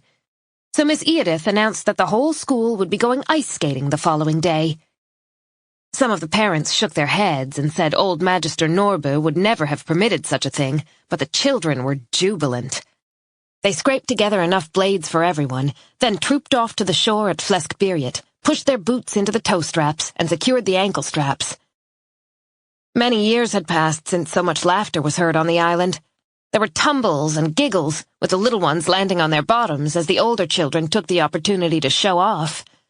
Some of the boys tried to impress the girls, while others found some long branches and set up a game of bandy. Carolina was with two of her girlfriends. Torvald watched her secretly. She wobbled a lot and took short, cautious steps. Her nose was red, her face tense with effort and concentration.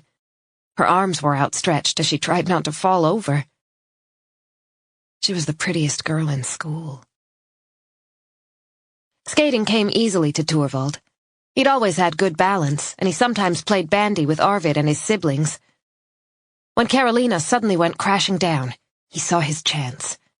He was there in a second, holding out his hand. Let me help you. She looked up at him and smiled. Her skirt was spread across the ice, and she wore thick gray gloves. "I'm so clumsy." Torvald shook his head. All at once he realized how ugly his hat was. Vendela had knitted it from leftover scraps of wool, and he'd never liked the thing. With his other hand he swept it off and shoved it in his pocket. Then he helped Carolina to her feet. She almost fell again, but he caught her. His heart was pounding like a sledgehammer, and he could have held on to her for the rest of his life. She regained her balance and let go of his hand. Torvald offered his arm as politely as he could. Would you like to skate with me for a while? She looked at him shyly. Say yes, he thought. Please say yes. Don't you want to play bandy with the others? He shook his head, searching for something to say that wouldn't sound dumb.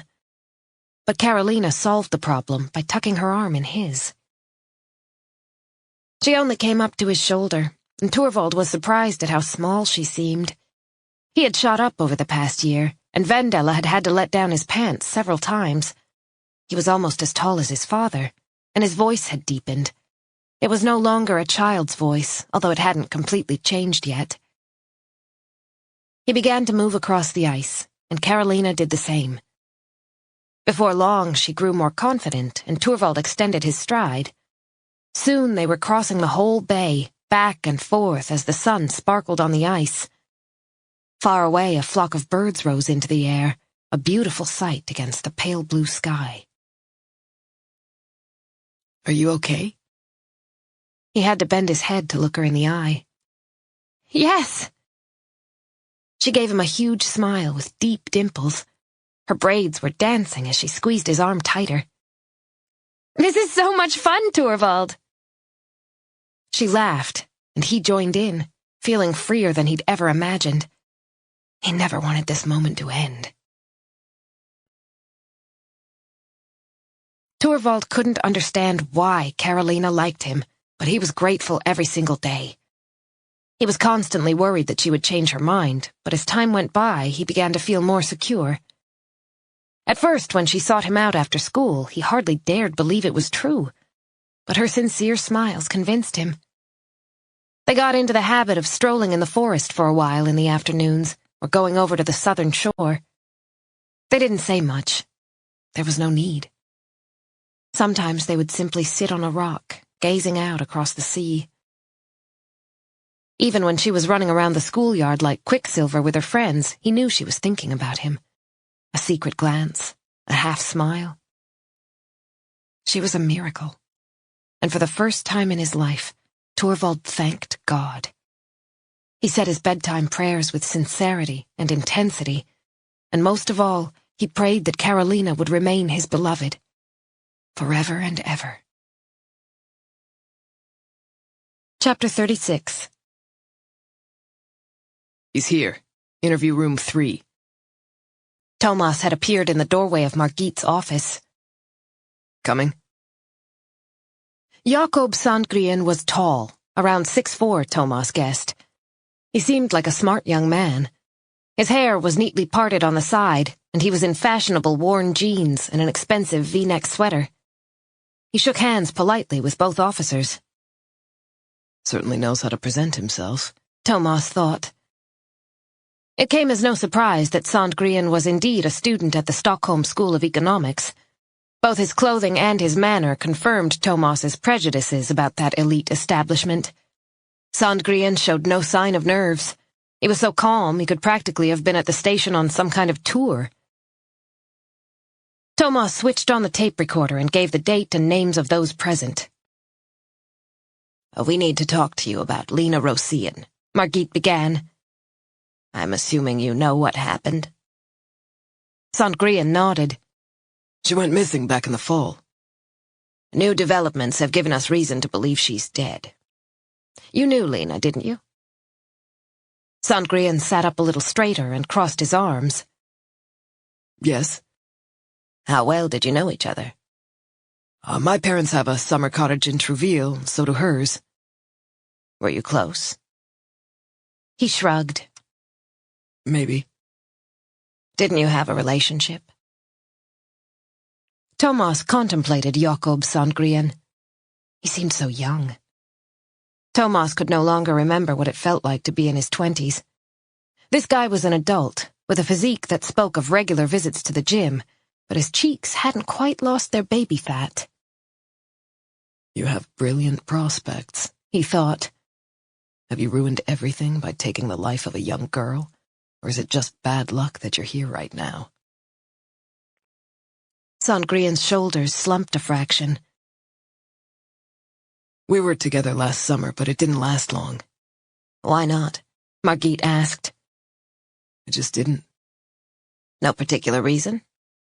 No. How would you describe your relationship? Good, I guess. Could you tell us a little more? We liked each other, but then we broke up.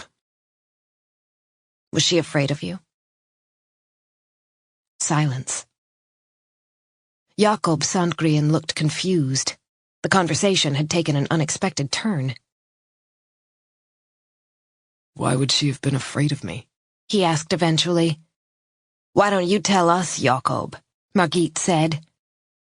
Can't you think of any reason? Margit was going in hard. If there was one thing she couldn't stand, it was men who abused women. Thomas tried to signal her to rein it in a little. They didn't want to spook Sandgren. Better to lull him into a sense of security, then get him to give himself away. If he was hiding something, of course. What are you trying to say? Sandgren's tone was a little more aggressive now. We were together for a while, then it ended. That's what happens. I've been with plenty of girls on Sandhamn. I can't help it if they like me. He sounded far too cocky, and Margit couldn't stop herself. Did you hit her? She definitely hadn't picked up on Thomas's signal. The question caught Sandgren off guard, but he quickly pulled himself together. No. We actually have witnesses who say that you did. Margit smiled sweetly. On several occasions. That's a lie. Sandgren brushed back his hair.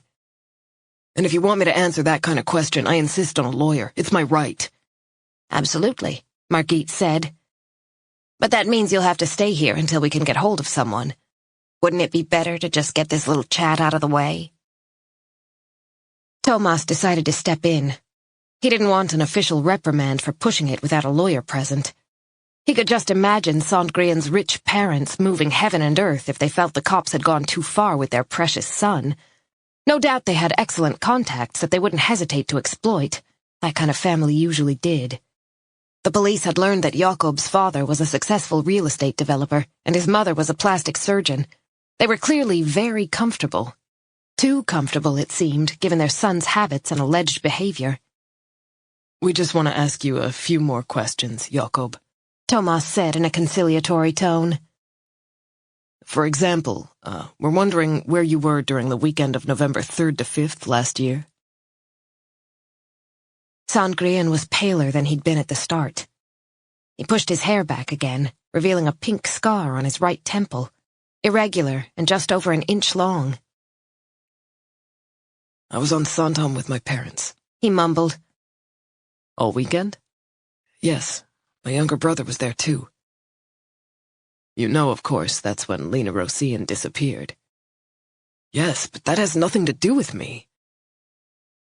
His eyes were wide, innocent, but Thomas sensed calculation behind the frank expression. I'd like to call my parents now, Sandgren said. I want my father here. Thomas and Margit exchanged a glance. They couldn't say no. I just have one more question, Margit said. That scar on your temple, where did it come from? Sandgren's right hand immediately flew up. He ran his fingers along its length. I was taking part in a yacht race. We tried to turn and misjudged the maneuver. The boom hit me. It must have been one hell of a blow, Margit said. A softness in her voice made Sandgren relax, and he nodded. Yeah, knocked me out. There was blood everywhere. We had to drop out of the race, and a helicopter took me to the hospital. When was this? About 4 years ago. Any lingering effects? He pulled a face. I get pretty bad headaches if I'm stressed, but otherwise I'm okay. Have you noticed any difference when you drink alcohol? Thomas asked. Jakob Sandgren thought for a moment before he replied.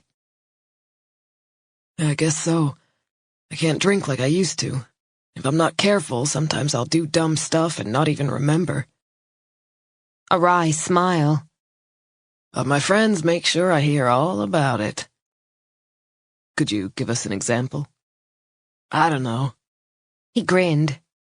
Just said some stupid stuff. Are you sure you can't give us an example? Margit's eyes were suddenly like chips of ice as she leaned towards Sandgren. Maybe you threatened someone? Lena, for instance? You gave her a little slap now and then, didn't you? When she deserved it, and you were so drunk you couldn't stop yourself. Her words sliced through the room like a razor blade. Jakob Sandgren swallowed hard, but before he could speak, Thomas's cell phone rang. He rejected the call, but the interruption was enough to give Sandgren space to recover. The young man shifted in his chair and spread his hands wide in a disarming gesture. I never slapped or threatened Lena, like I already told you people, and I'm not going to answer any more questions until my father gets here. Thomas cursed silently. Why hadn't he switched off his phone? The call couldn't have come at a worse moment. They had been on the verge of catching Sandgren unawares, but now it was too late. His composure was striking, but Thomas wasn't too surprised. Children from that social class were brought up to demonstrate a confidence that stayed with them all their lives. There was none of the contempt toward the cops so evident in problem-ridden neighborhoods, no trace of the nerves that a young person might be expected to display in this situation. Thomas realized they weren't going to get any further right now. But we're not done with you, he thought as he got to his feet. not by a long shot. Sandhamn, 1928. Water was dripping from the eaves, and the ice that lingered in the Sandhamn inlet was beginning to break up. Tomorrow was April 14th. The endless winter was over at last. Torvald was sitting in the classroom, daydreaming. The last class was coming to an end, and tomorrow they had the day off. He might row out with Great-Uncle Ole to lay drift nets for the spring herring. By the wall of the building opposite, a few snowdrop flowers had raised their sleepy heads, and the downy catkins of a willow sapling whispered of better days to come. Torvald was feeling optimistic.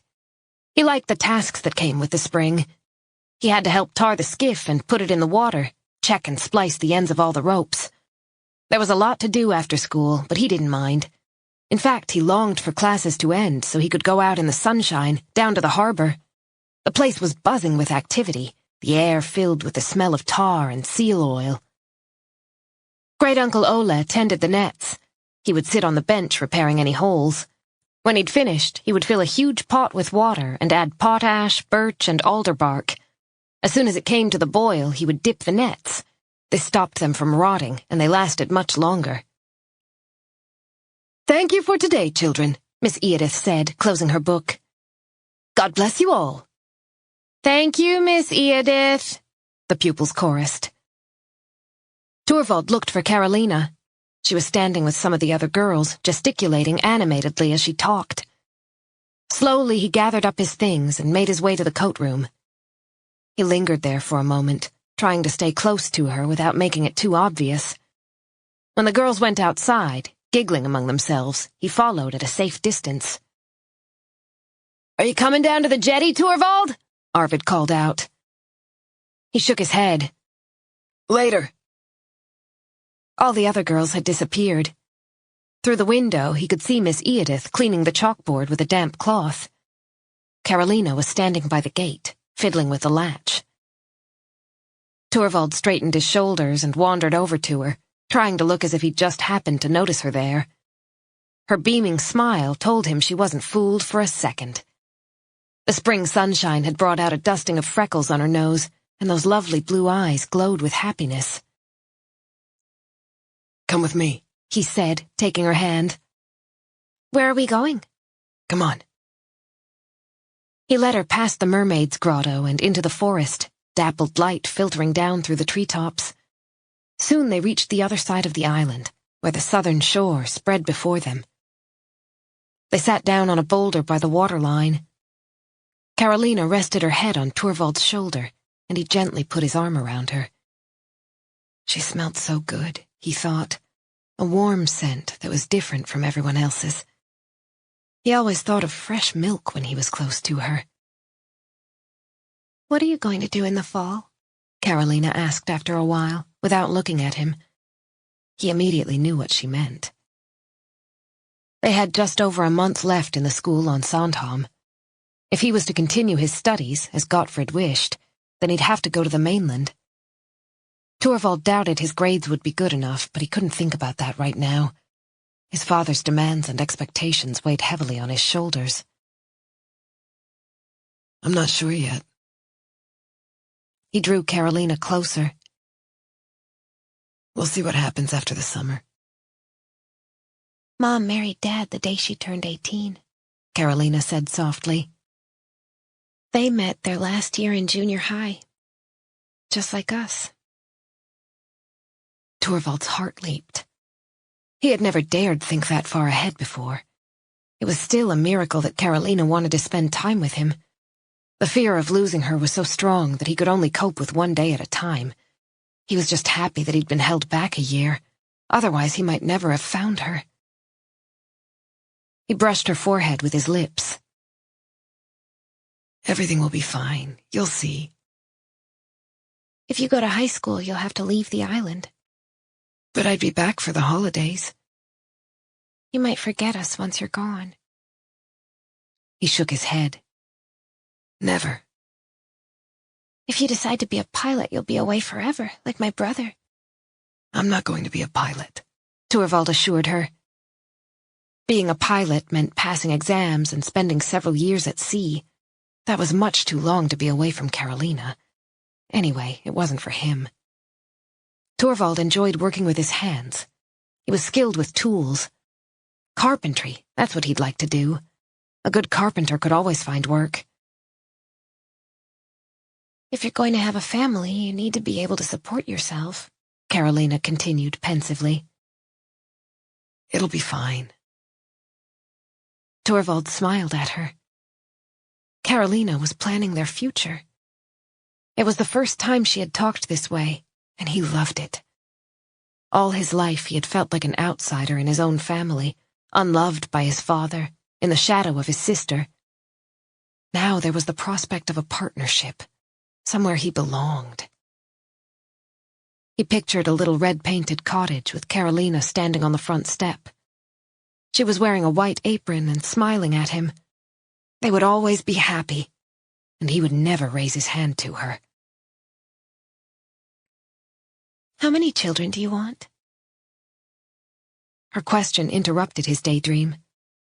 This was a new consideration. He had hardly dared dream of a shared future with Carolina. Imagine having a family of his own. He shrugged and tried to seem unconcerned. She must have been thinking about this a lot, he realized. A warm wave of happiness flooded his body. He tipped back his head and looked up at the blue sky. A few clouds came drifting across from Gråhörsfjärden, and he gazed contentedly at the wisps of white far above. How many? Carolina repeated, a knowing smile playing over her lips. I want at least 3, she went on, answering her own question.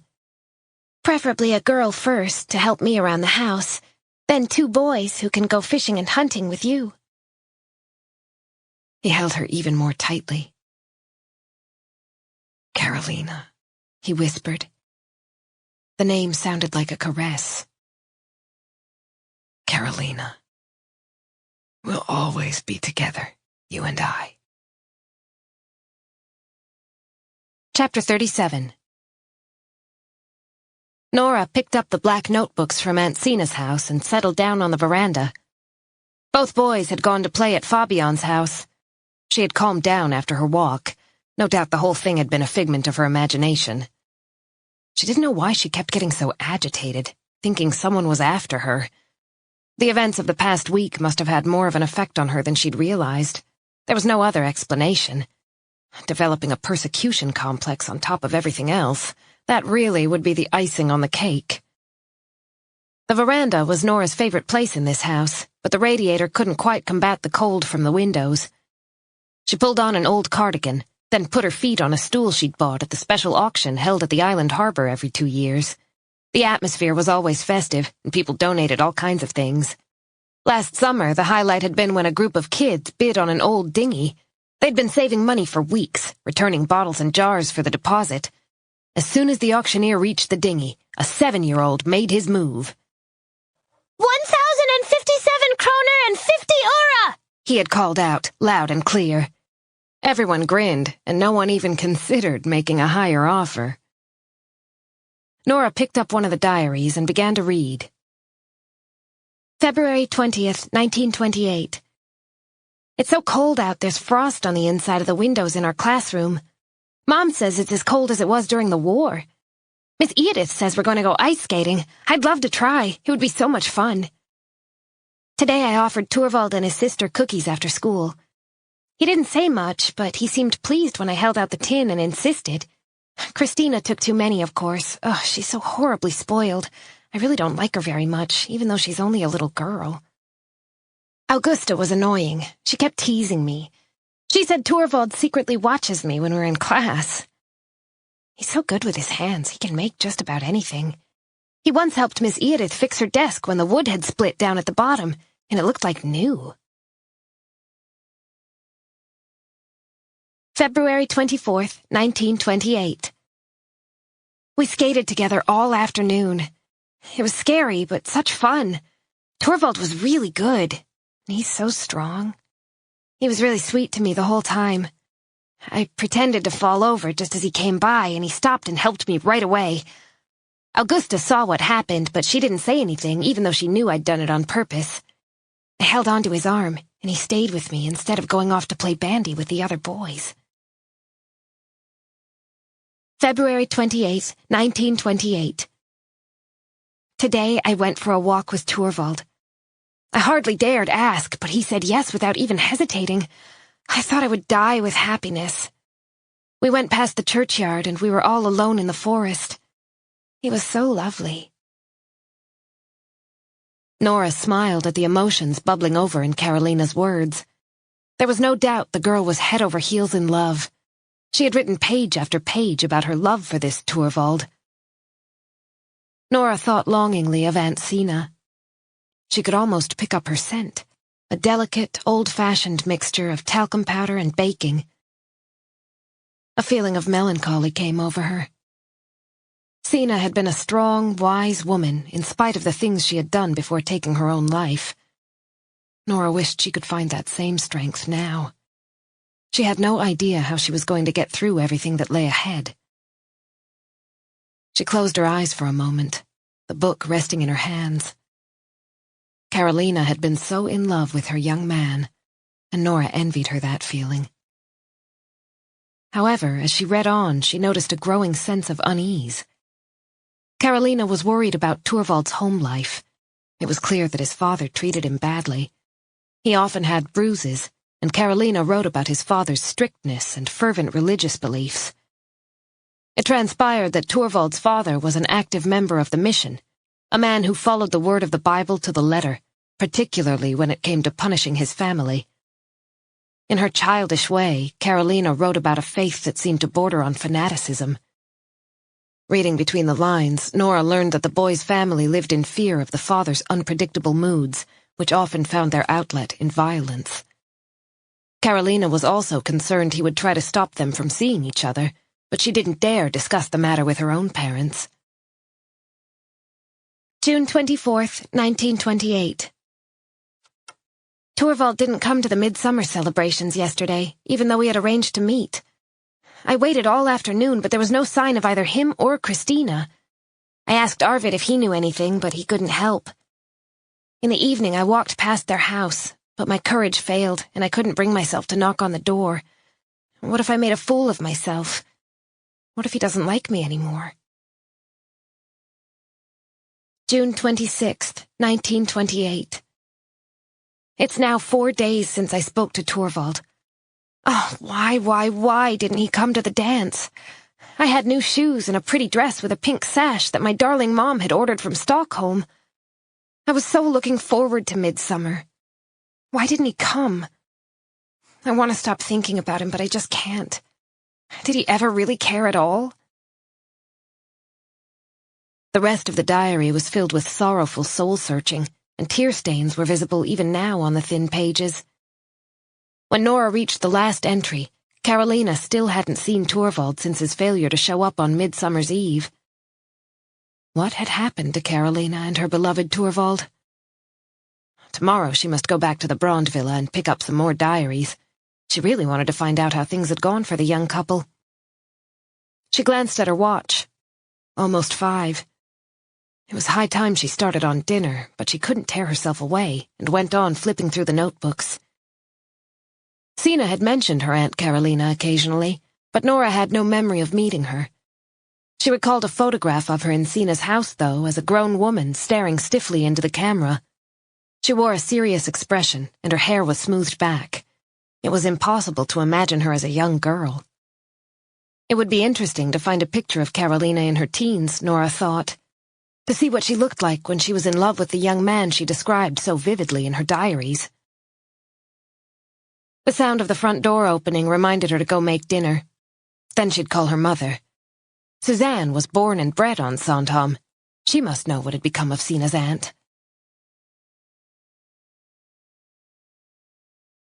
Sandhamn, 1928. The bird cherry was in bloom, and the birch trees had just come into leaf. The light lingered during the long June nights as the sky shifted from pale grey to dark blue. The sense of early summer filled the air. "We're having guests on Midsummer's Day," Carolina said. Torvald was tired. His days were filled with chores, and all night he thought of Carolina. As dawn broke, he lay awake, dreaming of the shared future she had talked about. For the first time in his life, he felt hope. With Carolina, he was invincible.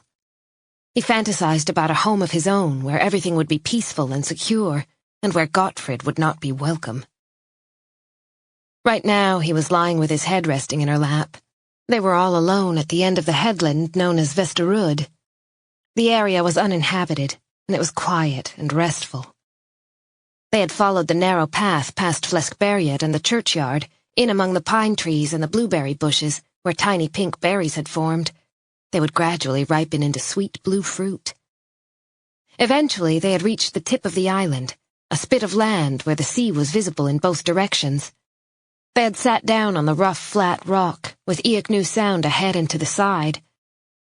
The school year had just ended, and Torvald's grades had failed to meet his father's expectations, though they hadn't been as bad as he'd feared. Strangely enough, Gottfried hadn't punished him too severely, apart from a blow to the head. Gottfried had far more serious worries at the moment. Rumor had it the Royal Customs Service was going to severely reduce its presence on Sandhamn, in spite of the fact that there'd been a post on the island since the 1700s, and many ships still passed this way en route to Stockholm. During the spring, several documents had arrived at the office, and they did not bode well for those in the service of the Crown. In the evenings, Gottfried came home with a deeply furrowed brow.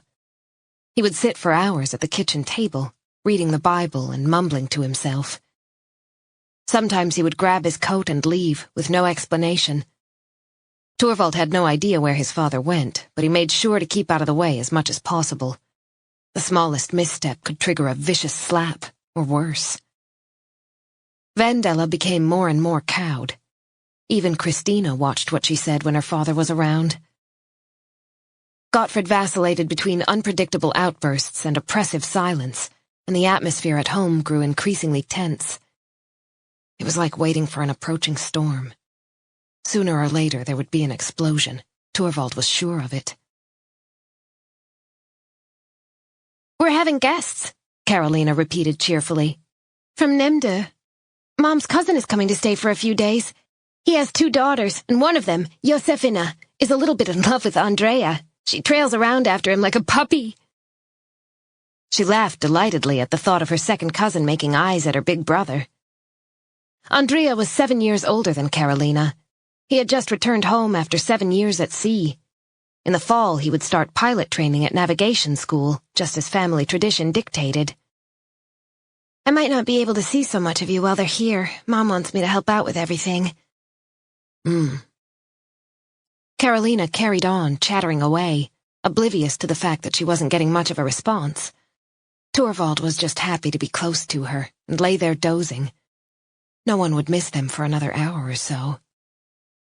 Carolina smelled of fresh milk and apple blossom, and he loved to inhale the sweet scent of her. "Torvald, have you heard a single word I've said?" He opened one eye and met her clear blue gaze, full of tenderness, warmth, and love. One braid fell forward and brushed his cheek. It was as soft as silk, and he reached up and gave it a gentle tug. Carolina had no choice but to bend her head, and he could feel her breath against his skin. He tried another tentative tug.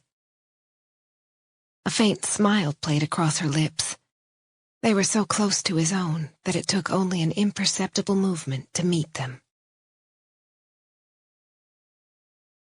Chapter 38. "How's it going?"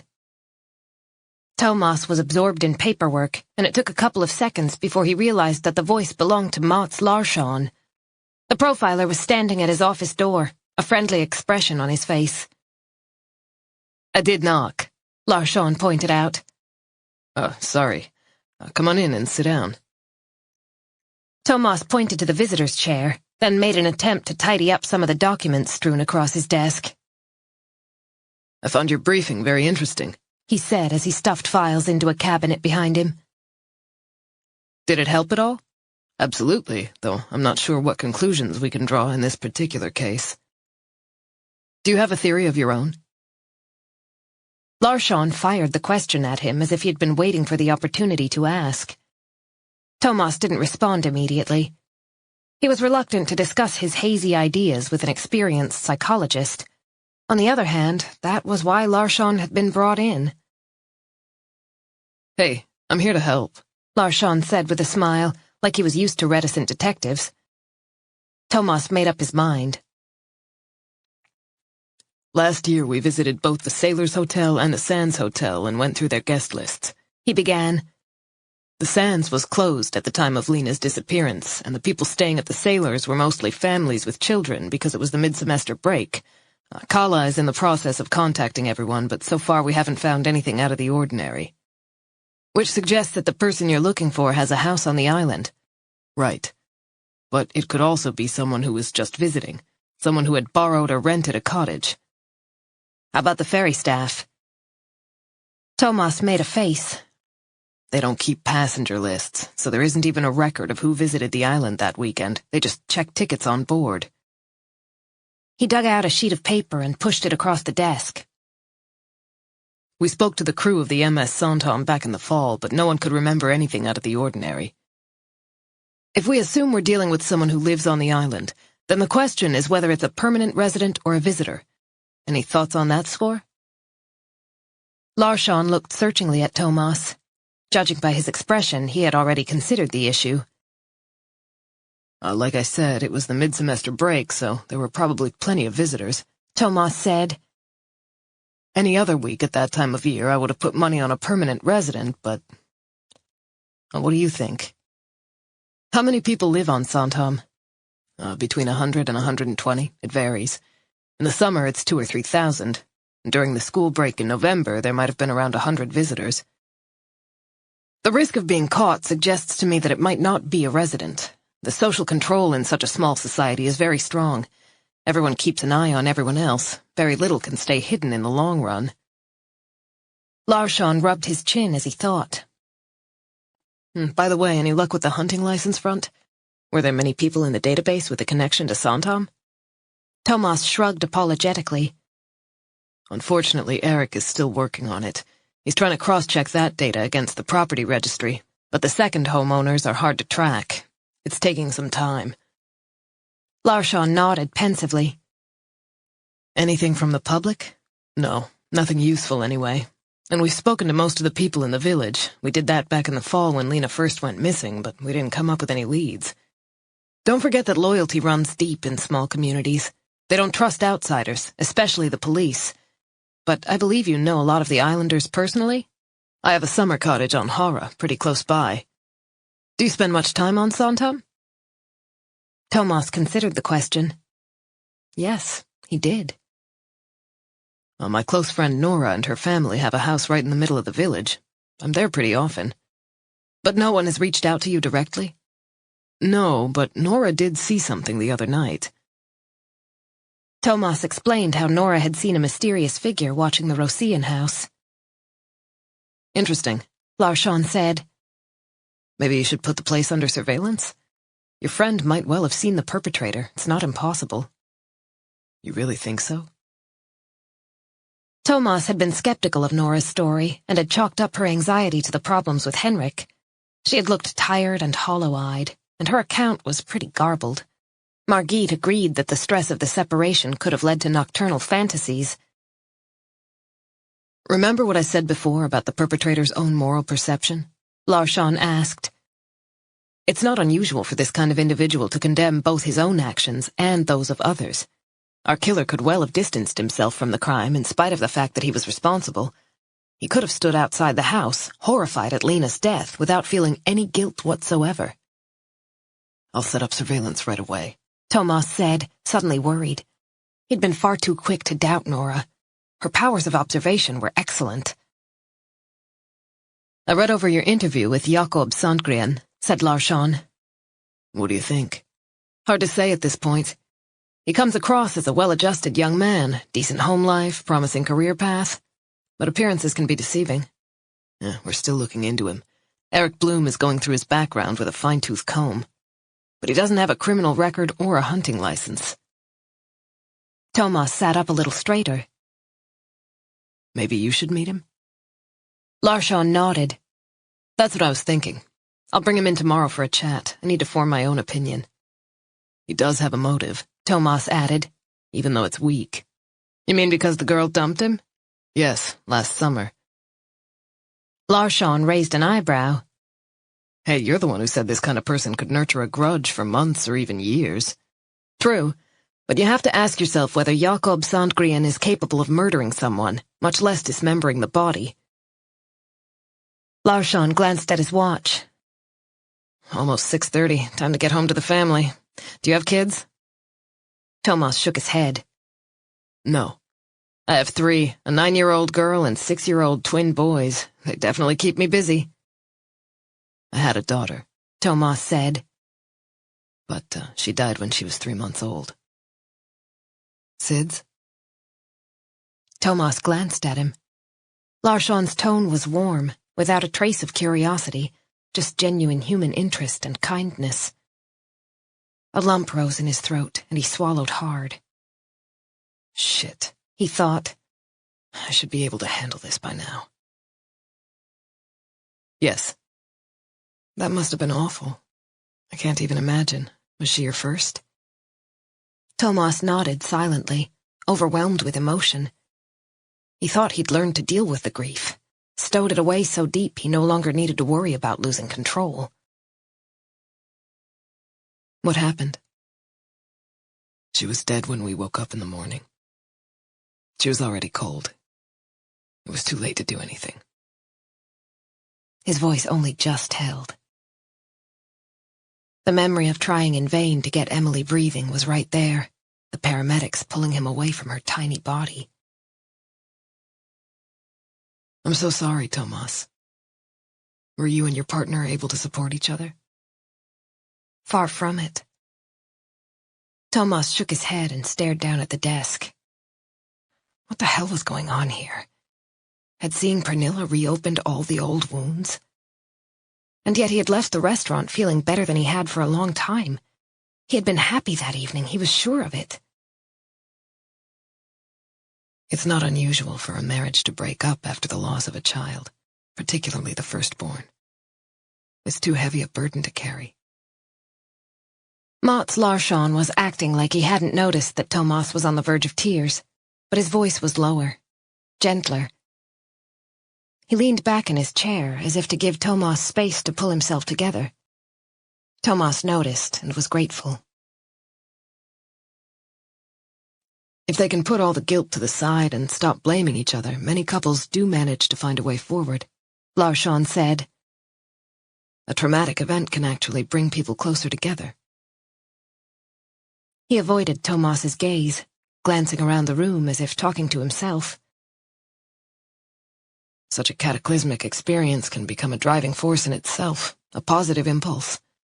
For example, a high percentage of couples have another child as quickly as possible as a way of dealing with their grief. Have you and your wife talked about that?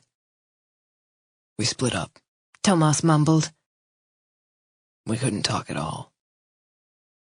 Larsson's expression was sympathetic. I'm sorry to hear that. But sometimes even couples who've separated can find a new way forward. He squeezed Thomas's shoulder as he left the room. Sandhamn, 1928. It was great-uncle Ola who had taught him to whittle. On Torvald's 10th birthday, Ola had rummaged around in an old wooden chest and produced a small knife. It had a red handle and a black sheath. It was the best present Torvald had ever received, and he always carried it with him. Torvald soon discovered that he had considerable skill when it came to handling the knife. He might not be so good at reading and writing, but he could transform a piece of wood into the most amazing creations. He would sit on the bench outside Ole's cottage for hours on end, whittling away while his great-uncle told fishing stories. He made bowls and butter knives, ladles and table mats to Vendella's great joy. Torvald never tired of seeing his mother's eyes light up when he came home with something new for her. He loved to make her smile. It was such a rare occurrence. For a fleeting moment, they could simply be happy, unafraid. Gottfried was increasingly worried about his job. The final decision had yet to be made, but it was clear that the customs service on the island would be significantly reduced. The office might even be shut down altogether. Vendela had raised the issue only once. They were sitting at the kitchen table, and Vendela had just made Torvald a sandwich. Christina had gone on an errand, and Gottfried was at work. "You need to be careful around your father at the moment. Things are difficult for him." Is he going to lose his job? Vendela gave him a glass of milk. He doesn't know. Is that why he's so horrible to us? Torvald's eyes were fixed on a bruise on his mother's cheek, the result of not fetching Gottfried's plate quickly enough. His body also bore signs of his father's recent moods. "Hush now." He's getting worse. Torvald's voice was quiet, but he knew he was right. He's worried how we'll manage if he loses his income. But that's not our fault. Why does he have to punish us? Vendela smiled sadly at her son. Who else would he punish? Torvald had decided to give Carolina a present on Midsummer's Eve. She adored her cat, Missan, and often played with her in the garden, so he had decided to make her a wooden cat that looked like Missan. He'd give it to her at the dance. It was the first time she had been allowed to go, and he knew how much she was looking forward to it. For several days he searched for the perfect piece of wood. One after another was rejected. Too curved, too many knotholes. Eventually he found a piece of pine that was just the right size. He set to work. With practiced movements, he whittled the outstretched body. When he was finished, it looked like the cat had just settled down in the sun for a rest. The legs were relaxed, the head drooping. He sanded the surface until it was perfectly smooth. Then he polished it with a cloth until it shone. It had taken many hours, but now the cat was finished, and tomorrow Carolina would receive her gift. He got up from the bench outside the boathouse and took a step back to admire his work. The cat really did look like it was about to start purring at any minute. Torvald stretched, sighing contentedly. Carolina would love it. He could picture the delight on her face. What are you doing? He gave a start. Christina was standing beside him. She had crept up without him noticing. The nets hanging out to dry were fluttering gently in the breeze. Otherwise, all was peaceful around the boathouse. Instinctively, Torvald tried to hide the figurine. Nothing? You were making something. Can I see? No. His sister looked mutinous. She yanked a few blades of grass from a tuft at her feet and rolled them around in her fingers. Then she sweetened her voice and her expression and tried again. Please, can I see, Torvald? Please? I told you it's nothing. But Christina's curiosity had been aroused, and she had no intention of giving up. Without hesitation, she went for her most effective weapon. If you don't let me see, I'll tell Daddy you're neglecting your chores. You've been gone for ages. Torvald gave in. It's nothing really, just a wooden toy. He held out his hand with the little cat resting on his palm. Christina's face lit up. She picked up the cat and ran her fingers gently over its silky smooth back. After an anxious minute, Torvald took it back. It's beautiful. Can I have it? Christina begged. No, it's not for you. Torvald turned away and started gathering his tools. It was getting late, and he needed to be home in time for supper. He didn't want to risk his father's rage. Please, can I have it, Torvald? Please? I told you it's not for you. Torvald started sweating, wishing with every fiber of his being that Christina had stayed away. If she blabbed and told Gottfried that he had spent hours whittling a toy instead of helping out around the house, he would pay dearly for it. Christina stamped her foot. You're stupid! I want it! She reached out like lightning and grabbed the cat, then pressed it to her chest with both hands, triumph written all over her face. It's mine! Torvald didn't move a muscle. Then he let out a long sigh. Give that to me, he said quietly. No, it's mine! Christina stuck out her tongue. You can't have it! Torvald took a step toward her. She backed away, still clutching the cat. Torvald moved a step closer, and for the first time there was a glimmer of fear in Christina's eyes. She was only 9, but she had grown accustomed to getting her own way as far as her brother was concerned. She could always threaten to tell Daddy. Torvald kept his eyes fixed on her face. The cat was for Carolina, and he wasn't about to give in.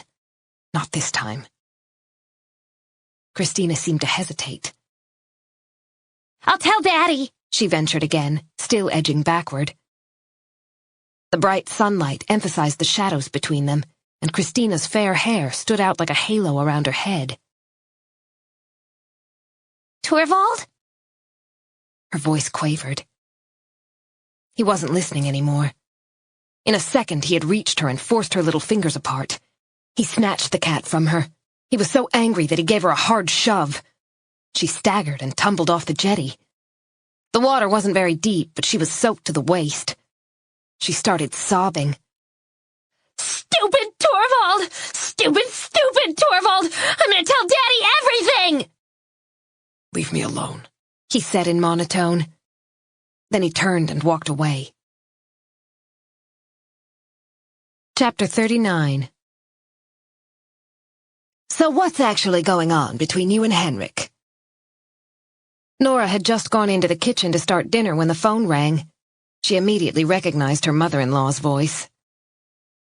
Monica Linda. This was the last thing she needed right now. Of course Henrik had gone running to Mommy. Why was she surprised? He'd always involved his mother in their relationship. Monica, who boasted about the distinguished company they kept, and who had never considered Nora good enough for her son. Nora's relationship with Monica was civil, but the truth was that she thoroughly disliked the woman, a feeling that had grown steadily over the years. Obligatory visits to the in-laws made Nora clench her teeth until her jaw ached. Henrik immediately turned into a spoiled teenager, and she ran around after Adam and Simon while being treated to lectures on how badly she was bringing them up. Monica made a point of constantly correcting the boys and comparing them with the grandchildren of her marvelous friends, which drove Nora crazy. Henrik, however, refused to see his mother's shortcomings and was furious when Nora broached the subject. In the end, Nora had abandoned any attempt to open his eyes to the way his mother treated both her and the children. Instead, she kept quiet and suffered, counting the hours until the visit was over.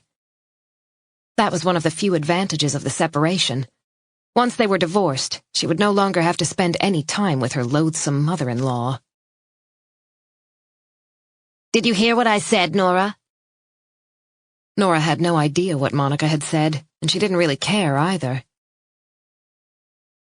No, I didn't quite. I've told Henrik that a divorce is out of the question. No one in the Linda family has ever done such a thing. What on earth would people say?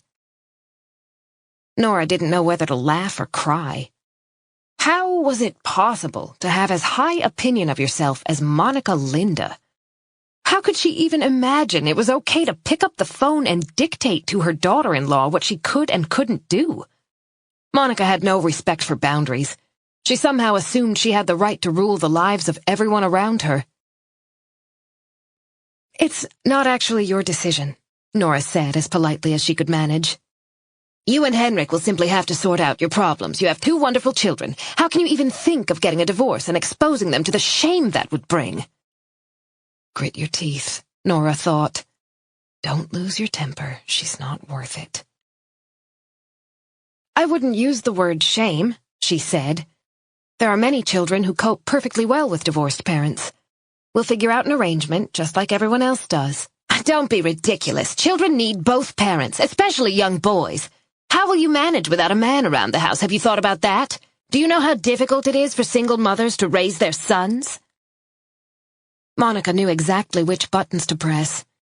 Nora was already worrying about how she would deal with the boys on her own, especially Adam, who was definitely Daddy's boy and heading straight for puberty. Henrik should have thought of that before he screwed around with Marie, she snapped. She hadn't meant to reveal Henrik's infidelity, but anger got the better of her. He could answer to his mother. Why should Nora protect him? Monica's supercilious laugh caught her off guard.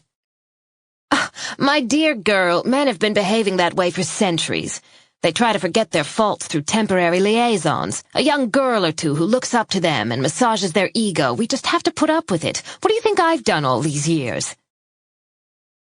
The cynicism in her mother-in-law's words left Nora stunned, even though she'd always understood that as far as Monica was concerned, outward appearances were all that mattered. As long as her social status was unaffected, everything else was irrelevant.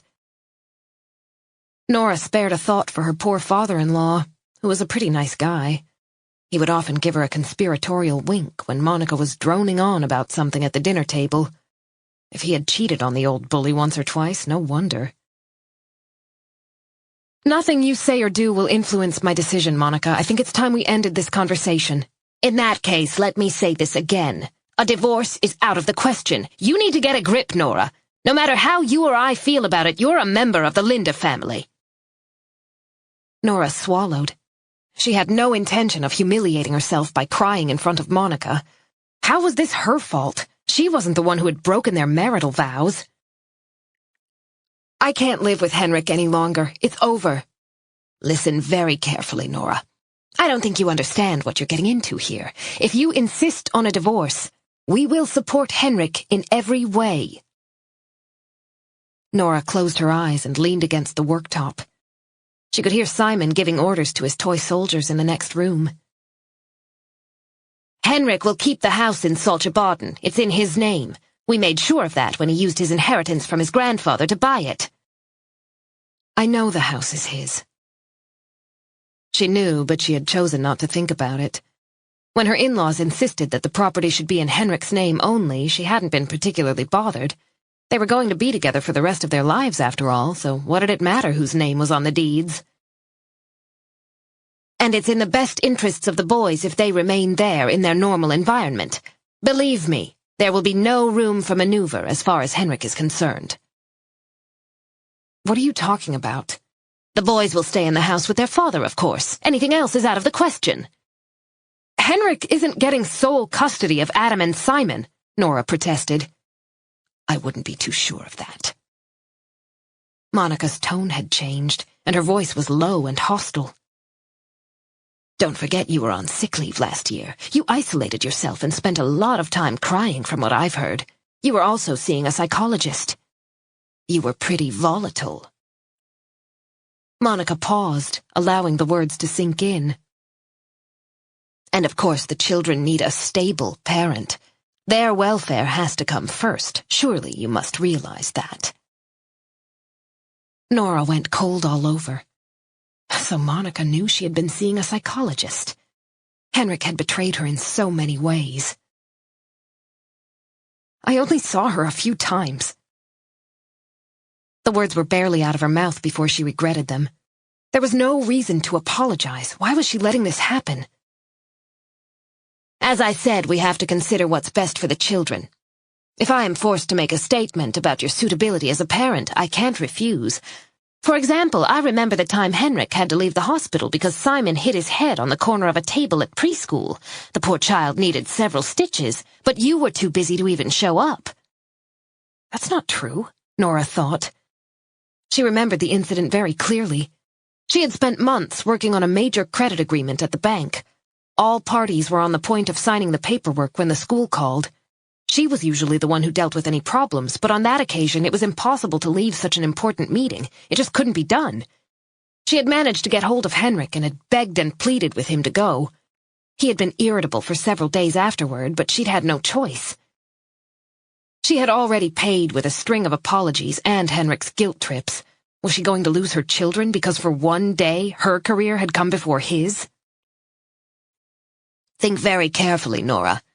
Don't embark on a course of action you will regret.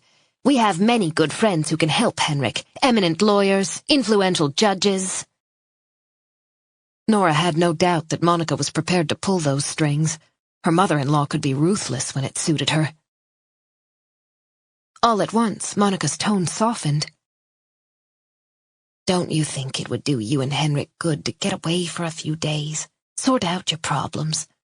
Harald and I would be happy to take care of the boys if you'd like to go on a romantic trip. You only have to say the word. We're always available, you know that.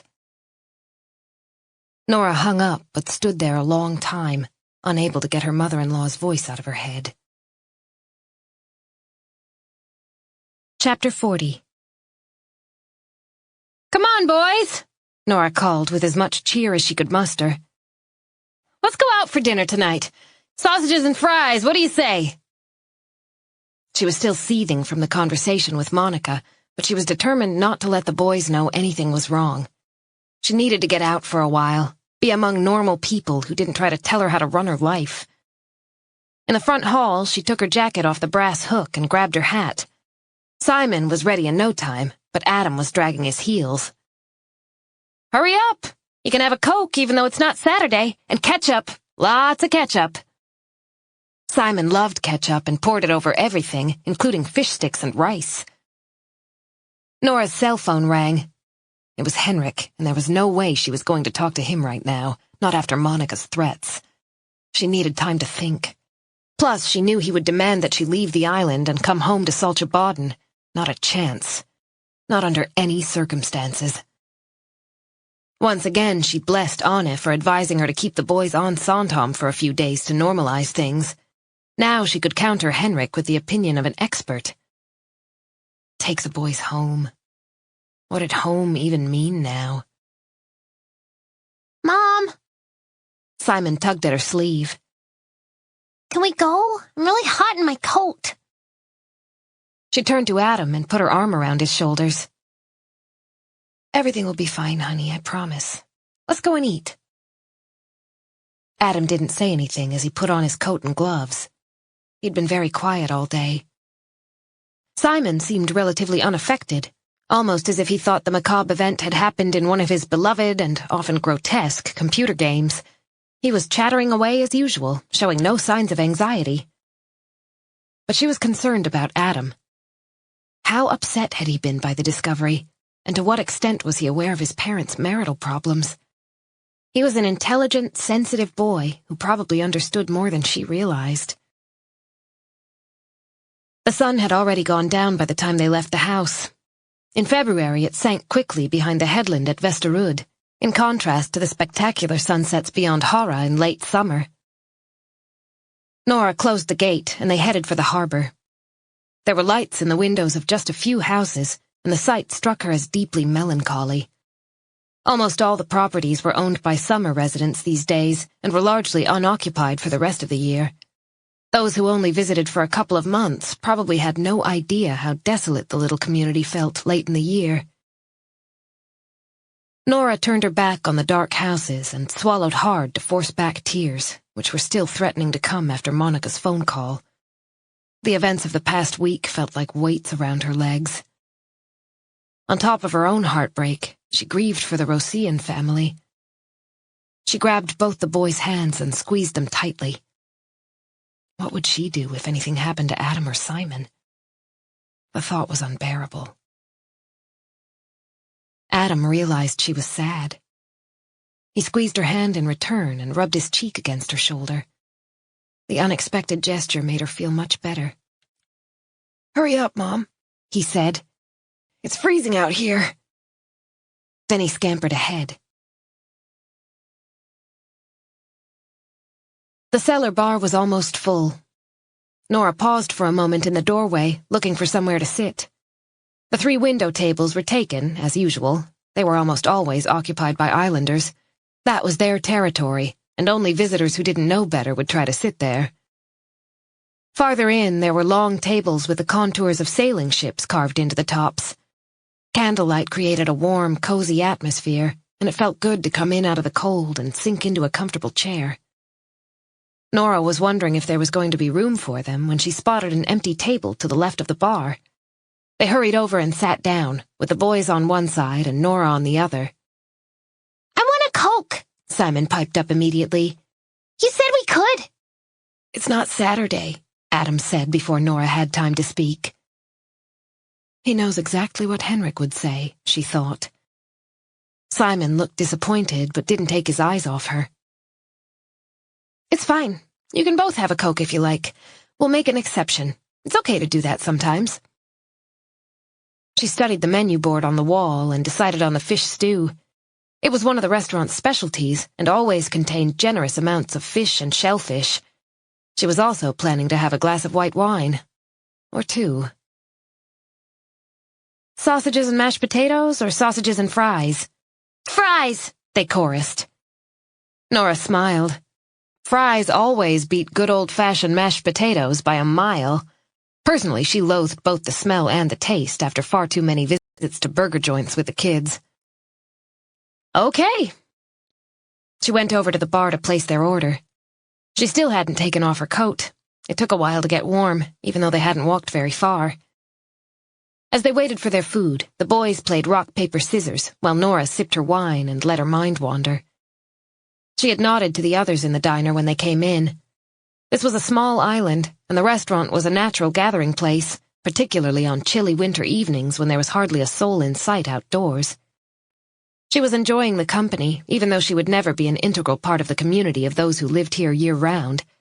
At a time like this, having people she knew around her made her feel more secure.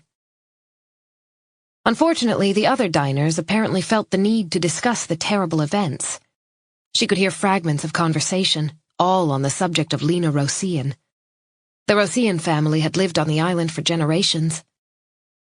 Nora took another sip of wine and decided to leave the outside lights on when they went to bed. Suddenly, loud voices came from a table in the corner. The boys stopped playing and turned to look. Stop hassling me, you bitch. I'll do what I want. The angry voice belonged to a man in his 60s. He leaped to his feet, sending his chair flying. His face was bright red, and a prominent vein throbbed at his temple. He knocked back the contents of his beer glass and wiped his mouth with the back of his hand. A woman of about the same age sat at the table looking miserable. Quietly, she asked him to calm down, but her efforts merely served to enrage him further. Shut your mouth and stop whining. I'm so sick of your goddamn nagging. Nora recognized the couple. Bengt and Ingrid Österman. They were permanent residents who lived not far from the mission house. Ingrid always nodded to Nora when they met in the village, but Bengt was a miserable creep who rarely acknowledged anyone.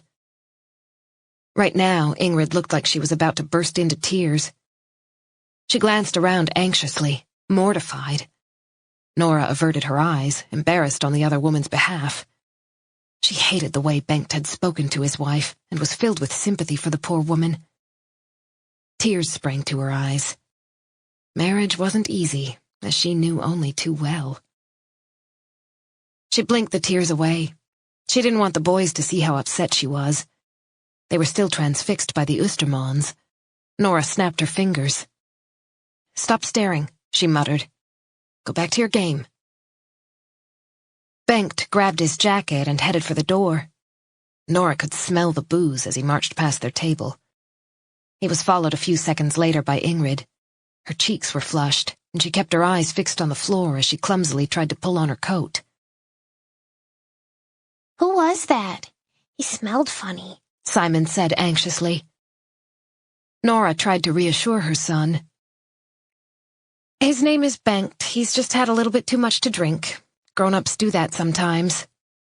"He's disgusting," Adam said firmly. "And drunk. He can't even walk straight."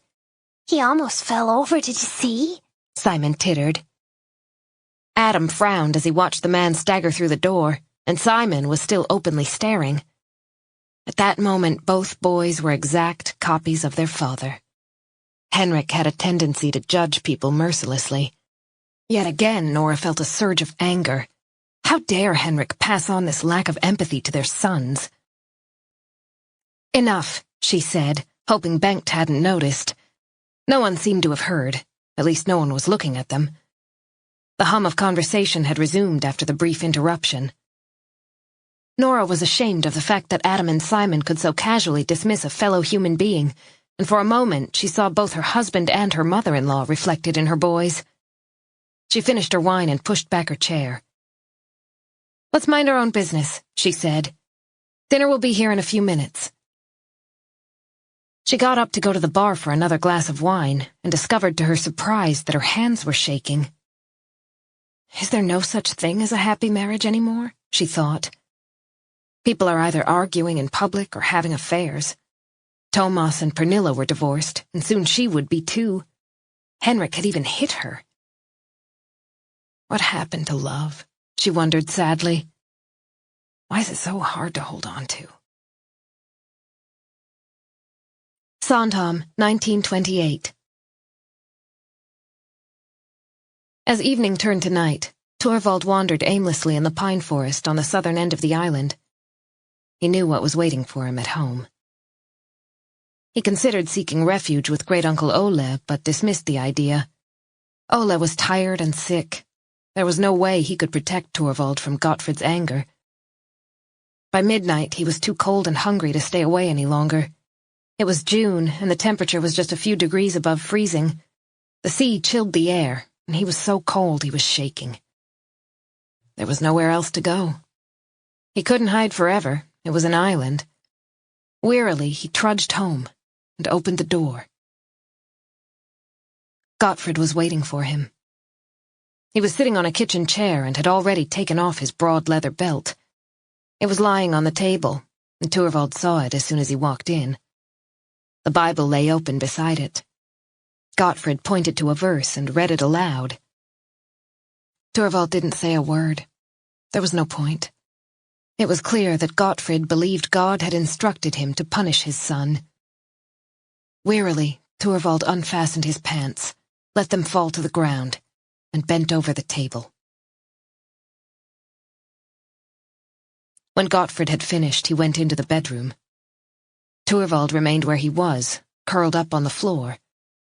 The blood flowing from his flayed skin formed a pool beside him. It reminded him of when he was little and used to wet the bed at night. The piss warmed him at first, but quickly grew cold. In his befuddled state, he wondered whether Vendela would be angry at him for making a mess of her rug. He had heard her mention once that bloodstains were hard to get out. The first rays of the sun found their way through the window, and the birds began to sing. Midsummer's Eve had dawned. Today they were supposed to go over to the island of Kroksö to collect flowers and birch twigs to decorate the pole. Carolina would be waiting for him. She would be waiting in vain. He was terribly thirsty. Slowly he tried to creep closer to the stove and the pail of water, but it hurt so much that he soon gave up. "I hate him," he whispered, and the rage made him feel a little better. "I hate that bastard," he said to himself. "And God. God doesn't care about me, or he wouldn't let Father treat me this way. I hate Father, and I hate God." He collapsed back down on the floor, utterly exhausted. His back was burning where the belt had left deep wounds. Gottfrid had beaten him slowly and methodically. Neither of them had made a sound. The only thing that could be heard were the blows as the bare skin was torn by the buckle. He's crazy, Torvald thought. And so is that damned Bible. Sooner or later, he's gonna kill me. This new thought terrified him, but for a long time he had feared what his father might be capable of. In the name of God. Torvald lost consciousness for a little while. When he came around, he was in agonizing pain, and he gradually realized that he had only one option. He had to get away from Sandhamn. He'd never been outside the archipelago, had only visited Muja and Runmara a few times, but he knew how to get to Stockholm. The steamboat that brought summer visitors every week went straight there. He also knew how to navigate by the stars. Great-Uncle Ole had taught him. He could take the skiff and row across to the mainland if necessary. He attempted to turn over, hoping to find a less painful position. That bastard is going to kill me, he thought once more, before the darkness closed around him. Chapter 41.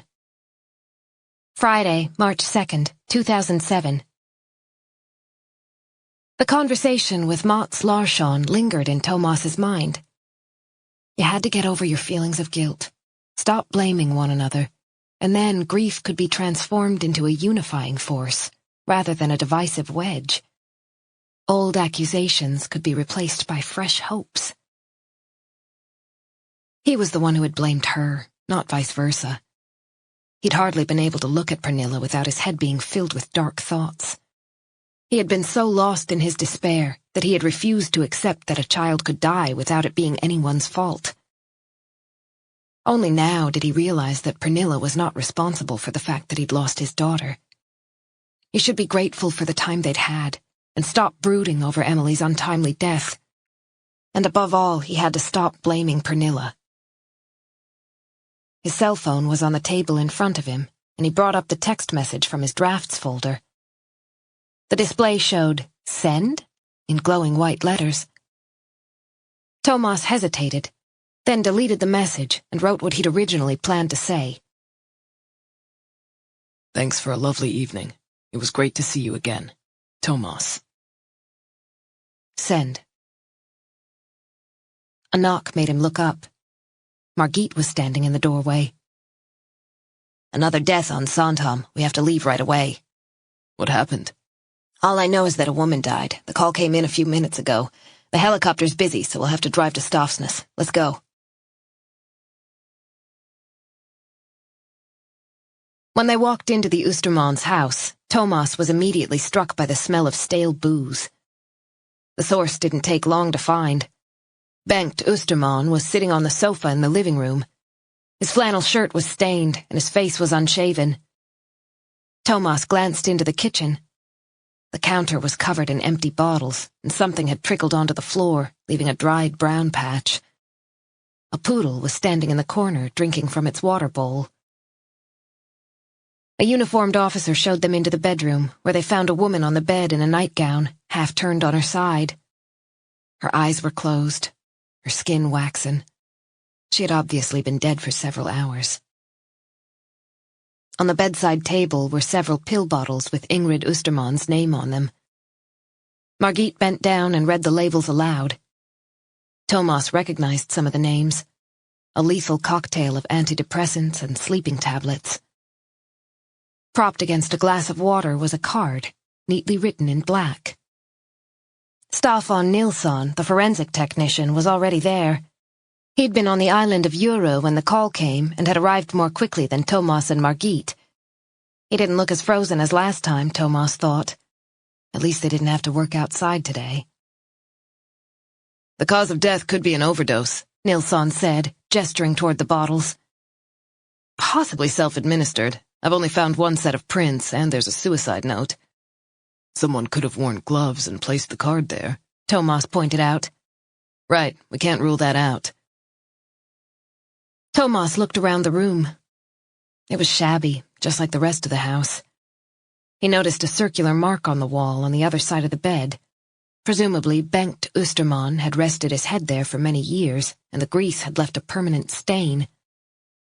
A pile of clothes had been tossed on a chair in one corner, and the half-open closet door revealed a mound of dirty laundry. Find anything else? Nilsson shook his head. No injuries to the body as far as I can see, but these are strong drugs. If she took them all, then there was no going back. There's enough here to kill a horse. She's been depressed. Margit sighed, thinking of their recent conversation. What do you make of the suicide note? Thomas pulled on a pair of latex gloves and picked up the card. Sorry, I can't do this anymore. He read. What does that mean? Margit shrugged. I have no idea. An apology for taking all those pills? Or maybe it has to do with her son, Sebastian. Is she saying she couldn't get over his death?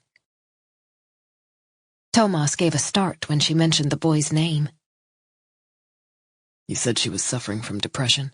He said. Yeah, she told me she'd been on sick leave for long stretches after Sebastian died. Well, that could explain it. Maybe. Okay. Let's go and talk to the husband. Thomas turned and left the room. Chapter 42. Bengt Österman was still on the sofa.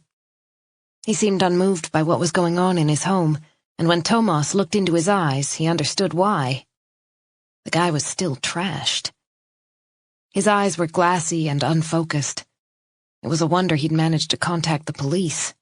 It could be hours before he sobered up. Thomas pulled up a chair and sat down opposite him, while Margit took the armchair beside him. Was it you who found her? Thomas began. Bengt nodded. Can you tell me what happened? She was just lying there. When did you find her? When I went into the bedroom. And what time was this? Bengt's eyes darted from side to side. I don't really know. A light went on in Thomas's head. Where did you sleep last night? Bengt shuffled uncomfortably. On a sofa. And probably not for the first time, Thomas thought. He could imagine Ingrid wearily giving up and leaving her drunken husband in the living room when she went to bed, a miserable pattern that gradually became a habit. I think I passed out a little after midnight. So you didn't find her until the morning? No.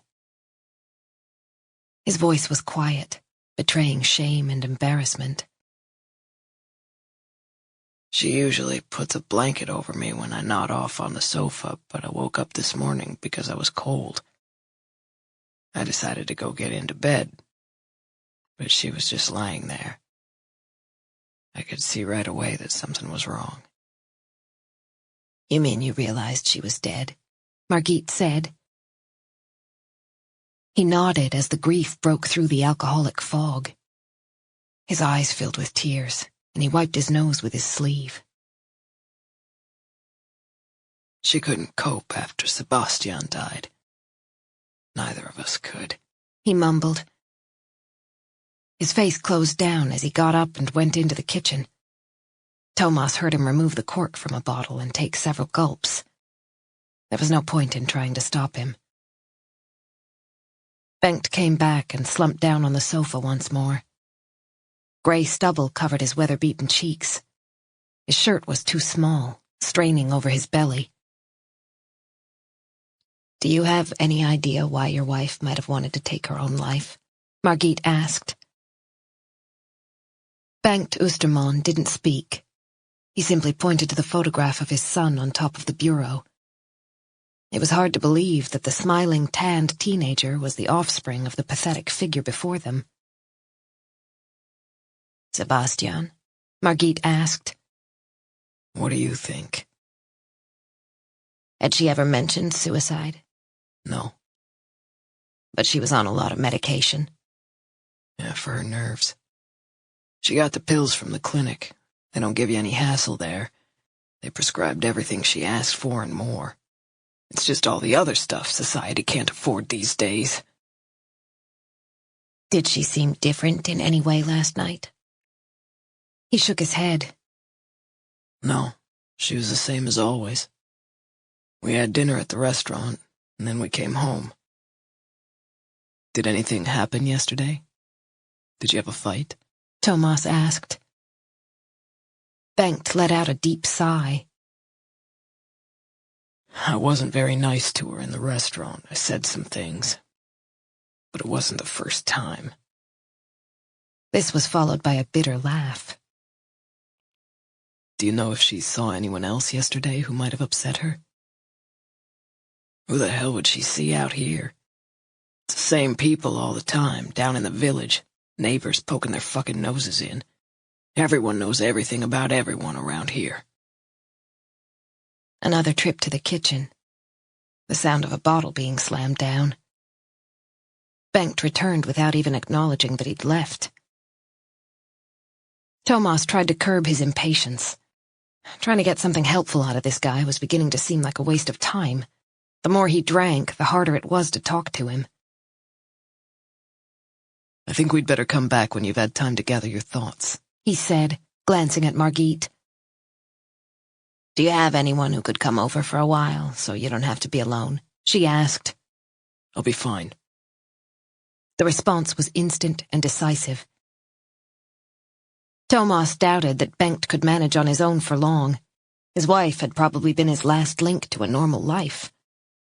First his son, now his wife. Without Ingrid, it was only a matter of time before he drank himself to death. This kind of thing happened in the archipelago, where inactivity and long, desolate winter nights could become unbearable. For some poor souls, booze was the only thing that kept loneliness at bay. Suddenly, Thomas couldn't stay a moment longer in this claustrophobic room. He stood up and nodded to Margit. If you can finish up here, I'll have a quick word with the neighbors. See you outside in 10 minutes. The fresh air was a relief. Thomas stood on the top step, filling his lungs. The garden was a mess, with piles of rubbish all over the place. Several rusty boat engines lay in one corner next to a broken hammock. Both the garden and the house were testament to a complete lack of care and attention. Thomas noticed a shed at the far end of the garden. He went over and tried the red door. It wasn't locked. He stepped inside and saw that the place was used for storage and as a carpentry workshop. There was a carpenter's workbench and an old-fashioned chopping block. A chest freezer sat against the opposite wall. Tools were scattered haphazardly.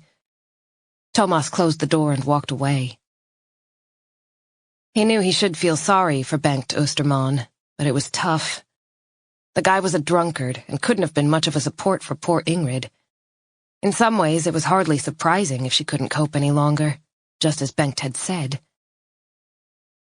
He caught a movement in his peripheral vision and saw an elderly woman emerge from the house next door. A patterned door curtain fluttered behind her. What's going on? She called out. I saw the paramedics. I'm afraid Ingrid Österman has passed away, Thomas said. Oh, my goodness. The woman's hand flew to her mouth. Oh, that's terrible. What happened? She didn't attempt to hide her curiosity, but she did seem genuinely upset. Thomas responded with a question. How well do you know the Östermans? The woman thought for a few seconds. She wasn't wearing a jacket, and she shivered in the cold. She wrapped her arms around herself. Bengt and I have known each other all our lives. You were born on the island? She nodded. A few years after the war, just like Bengt. I got to know Ingrid later when they got married, but she kept to herself, especially the last few years, after Sebastian. His death hit her very hard, poor soul. She was suffering from depression, as I understand it. Oh, that's right. I've hardly seen her for a year. She stayed home most of the time, and with a husband like that, it's hardly surprising. She pursed her lips, and the sympathetic expression changed to distaste. What do you mean? Thomas probed. Well, he drinks, haven't you noticed? She sniffed loudly. Believe me, poor Ingrid got no support from that lout. I imagine he'll drink himself to death now that she's not there to stop him. Thomas sighed. He had reached the same conclusion himself. Everything pointed to suicide. A depressed, bereaved woman had taken an intentional overdose. There didn't seem to be any reason to suspect that a crime had been committed, though they'd have to wait for the autopsy to be sure. Thomas thanked the neighbor for her help and walked away.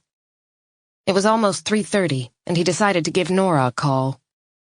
The last time, when he and Margit went over for coffee, she'd seemed off, sad, nervous. He figured he'd go check on her before leaving the island. He reached her right away. Come for dinner, Nora pleaded. And you should stay overnight. There's a spare bed in the boys' room, and we can even lend you a toothbrush. Adam and Simon would be thrilled. It was clear that she wanted company, but Thomas hesitated. He really should head back to the mainland and get more work done. On the other hand, his friend needed him. He could catch the early morning ferry.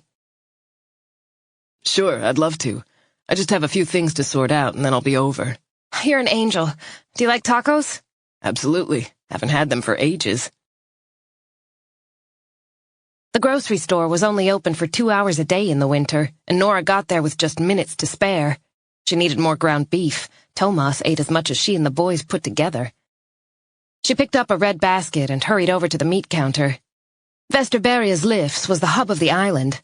It also served as both a liquor store and a pharmacy, and customers could even get cash when necessary. You could buy everything from standard foodstuffs to compost and geraniums. In the summer, there was a permanent line at the checkout, but this time of year, the place was quiet.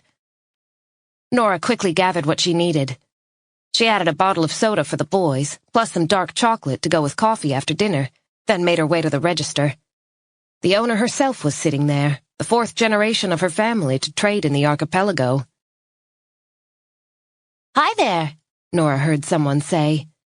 She looked up and saw Johanna Gronlund along with her daughter, who sometimes played with Simon. Nora and Johanna were the same age and had known each other for many years. "Hi," Nora said, returning Johanna's smile. "How are things?" Fine, thanks, but you know what it's like when you first arrive. There's always something you forgot. She held up her basket. "But you just came over?" Today, yes. I've been working all week, so the kids had to go to the sitters. Johanna shrugged. It's not ideal, but it couldn't be helped. We're going skiing at Easter, so I couldn't take this week off, too. Something stirred in Nora's memory. Hadn't Pelle Forsberg said he had dinner with the Gronlunds on Tuesday? Strange. Had he lied to her? "So you weren't here earlier this week?" Johanna shook her head. No, like I said, I came over with the kids today. She looked inquiringly at Nora. Why do you ask?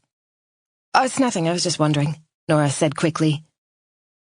Johanna checked her watch. I need to get back to my starving family.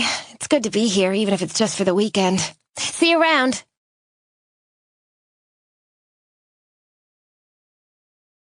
Sandhamn, 1928. Torvald was laid up for almost a week. Vendela had sobbed when she found him on the floor. She had half dragged, half carried him to bed. She cleaned his wounds, applied a soothing salve to his back, and bandaged him up as best she could. The treatment was almost as painful as Gottfried's beating. Even Christina had been horrified and tried to make up for what she'd done. She had tiptoed in during the evening with a bunch of flowers in a glass and placed them on the bedside table before creeping away, overcome with guilt. There was no sign of Gottfried, and Torvald had plenty of time to think as he lay there. He had to get away from his father.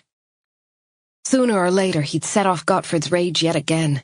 He hardly dared imagine how much worse things would be next time. His father was becoming increasingly unpredictable, and his mother clearly couldn't protect him. No one could. As his body slowly healed, Torvald tried to come up with a solution. 7 years remained until he turned 21 and came of age. 7 long years during which he belonged to his father and was more or less a slave. He wouldn't survive that long. He had to leave Sandhamn and everything he knew. He had to leave Carolina. The thought was much more painful than his wounds. He couldn't abandon Carolina. She was the only source of joy in his life. He had no idea how he could bring himself to walk away from her. He desperately tried to think of another way out, but he kept coming back to the same conclusion. He had to leave the island and give up Carolina forever. It took a while before he worked out what to do, understood the sacrifice he would have to make. He had to get her to hate him. He had to hurt her so badly that she'd never want to see him again. If the love in her eyes was replaced with fury, he would be able to cut the ties. Otherwise, he would never be able to bring himself to go away from Sandhamn. By the time Torvald was back on his feet, the midsummer weekend was long past. In spite of the fact that he wanted nothing more than to see Carolina, he spent his time with Arvid or one of their other friends. He walked away whenever she came near and gave monosyllabic answers to her questions.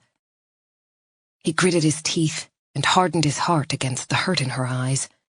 He turned away as if he hadn't noticed. He made nasty comments about annoying, persistent girls, and everyone laughed. She heard him. He knew she heard him. Inside, he was crying. He kept the little wooden cat in his pocket, sometimes caressing it with his fingertips to remind himself of what he had to do. After a while, Carolina realized that he had lost interest in her. The light in her eyes died, and her wonderful smile disappeared. She started to avoid both him and her girlfriends. Sometimes he would see her sitting in the garden with Misan on her lap, hour after hour, all alone. She was so unhappy, and he knew it was his fault. Everything was his fault. "Carolina," he would whisper into the darkness at night. "Forgive me. I love you so much."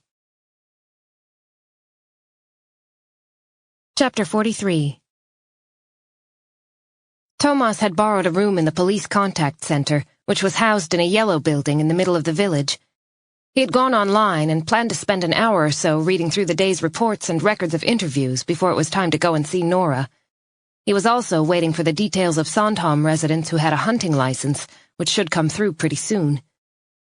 Members of the public had been calling in all week. Unfortunately, most of their information had been gleaned from the press or the internet. Nothing useful. His cell phone rang. In a fit of nostalgia for his teenage years, he had downloaded a Deep Purple track as his ringtone, and the sound of smoke on the water echoed through the room. Margit didn't bother introducing herself or even saying hello. "The National Forensics Lab called. They finished the DNA analysis." Is it Lena? "Yes, it's confirmed." That was fast. Thomas thought. They must have prioritized the case because of the girl's age and the circumstances. As soon as he hung up with Margit, his phone rang again. "Hi, it's me." No name. There was no need. Hi. He couldn't help smiling. Thanks for your text." Oh, you got it? It was great to see you, too." He couldn't decide whether Pernilla was serious or whether she was teasing him. You didn't mind me saying that? He had to ask. A quiet laugh. "Is that what you think?" Thomas became aware of his reflection in a glass frame on the wall opposite. He was wearing a foolish grin. Not really, no. "Maybe we could meet up again?" He wanted nothing more. The sooner the better, but he had promised Nora he'd come for dinner. Besides, the last ferry had already left. How about tomorrow? He said. "Yeah, I don't have any plans. I could make us dinner at home." At home. He realized he did still think of their old apartment as home. His current place in Gustavsberg was just somewhere to sleep. He would love to have dinner at home. Why not? He said, being careful not to sound too excited. "I can make a stir-fry. You used to like that. And how about toast skogen to start?" Maybe even sticky chocolate cake for dessert? He joked. "If you're lucky." The foolish grin was still there. She knew exactly what he liked. He hadn't cooked real food for a very long time. He usually threw something frozen in the microwave. "But you're helping. I have no intention of doing all the work myself, just so you know. Don't think you can crash in front of the TV." His smile was now so wide that the image in the glass was totally embarrassing. At least I know where I stand. Shall we say 6 o'clock? I assume you still know the code for the main door. It hasn't changed. I haven't forgotten. Chapter 44. Nora was in the kitchen chopping vegetables when the phone rang. "Can someone get that?" she yelled over the TV in the next room. A few seconds later, she heard Adam's voice. Mom, he shouted. Grandma wants to talk to you. Hang on, just let me wipe my hands. She grabbed a rag as he appeared with the receiver. Hi. Hi, darling, it's Mom. The previous evening, when they got home from the restaurant, Nora had called her mom to ask if she knew who Torvald was. She was fascinated by Carolina's unhappy love story and curious about what had happened. However, she hadn't had a chance to go over to the Brond Villa to see if there were any more diaries. Every time she'd been about to go, something had come up. You asked me about a boy called Torvald? Yes. Nora tucked the phone between her chin and shoulder and kept cooking. Thomas would be here soon. I spoke to Ingalill Andreasson. You remember her? Sure. Ingalill lived near Monjelbakken. She was almost 80 and sharp as a tack. She was born on the island just like Suzanne and had lived here all her life. She told me what happened to both Torvald and Carolina.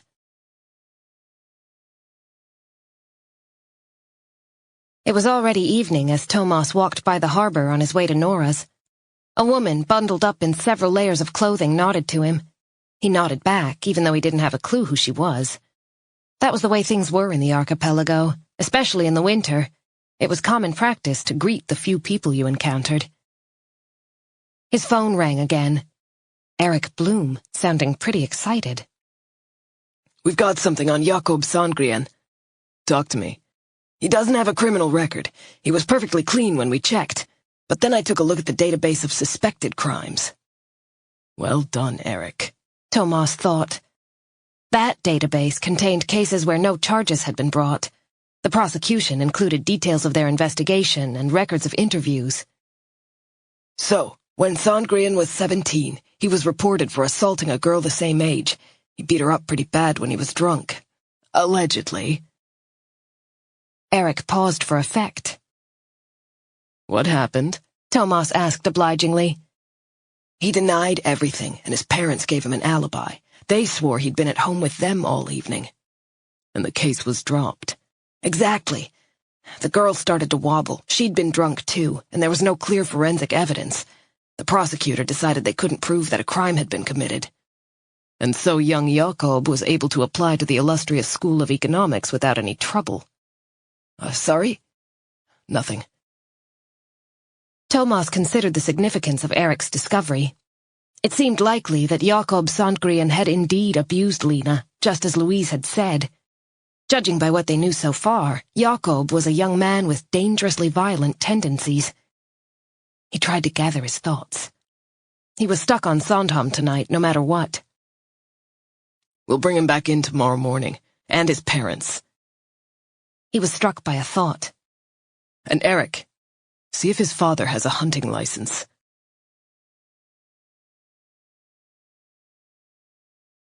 Bowls of finely chopped cucumber and tomatoes, green salad, and grated cheese had been set out on the kitchen table. A big plate of tortillas was next to a pan full of fried ground beef, giving off the aroma of Mexican spices. Each person's glass sported a red and white checked napkin, giving the whole occasion a festive atmosphere. A bottle of Rioja and one of Coke completed the picture. Nora contemplated the fruit of her labors with satisfaction. The meal looked delicious and inviting. For dessert, there was chocolate mousse with whipped cream and sliced banana. Not terribly imaginative, but the kids loved it. She went into the living room where Thomas was playing cards with the boys. She remembered playing exactly the same game with her friends night after night when they were teenagers. The sight of her best friend with her sons, totally absorbed in what they were doing, made her feel like crying again. It should have been Henrik sitting there enjoying a pleasant evening while the snow began to fall outside and the tiled stove warmed the house. She didn't want to think about what he might be doing right now, but she was so grateful that Thomas had agreed to stay over. If she'd had to spend another evening brooding alone, she would have gone crazy. "Okay, dinner's ready." She took off her apron. It was pale blue and covered in tiny sailboats, terribly kitschy but perfect for the archipelago. At least that's what she had thought when she bought it many years ago in Vaxholm. "Can't we finish our game first?" Simon begged. She looked at the little group on the sofa, and a wave of tenderness swept over her. At least she had the boys and Thomas, no matter what happened. Adam was about to join in, but Thomas put down his cards and got to his feet. "We'll come back after dinner," he said.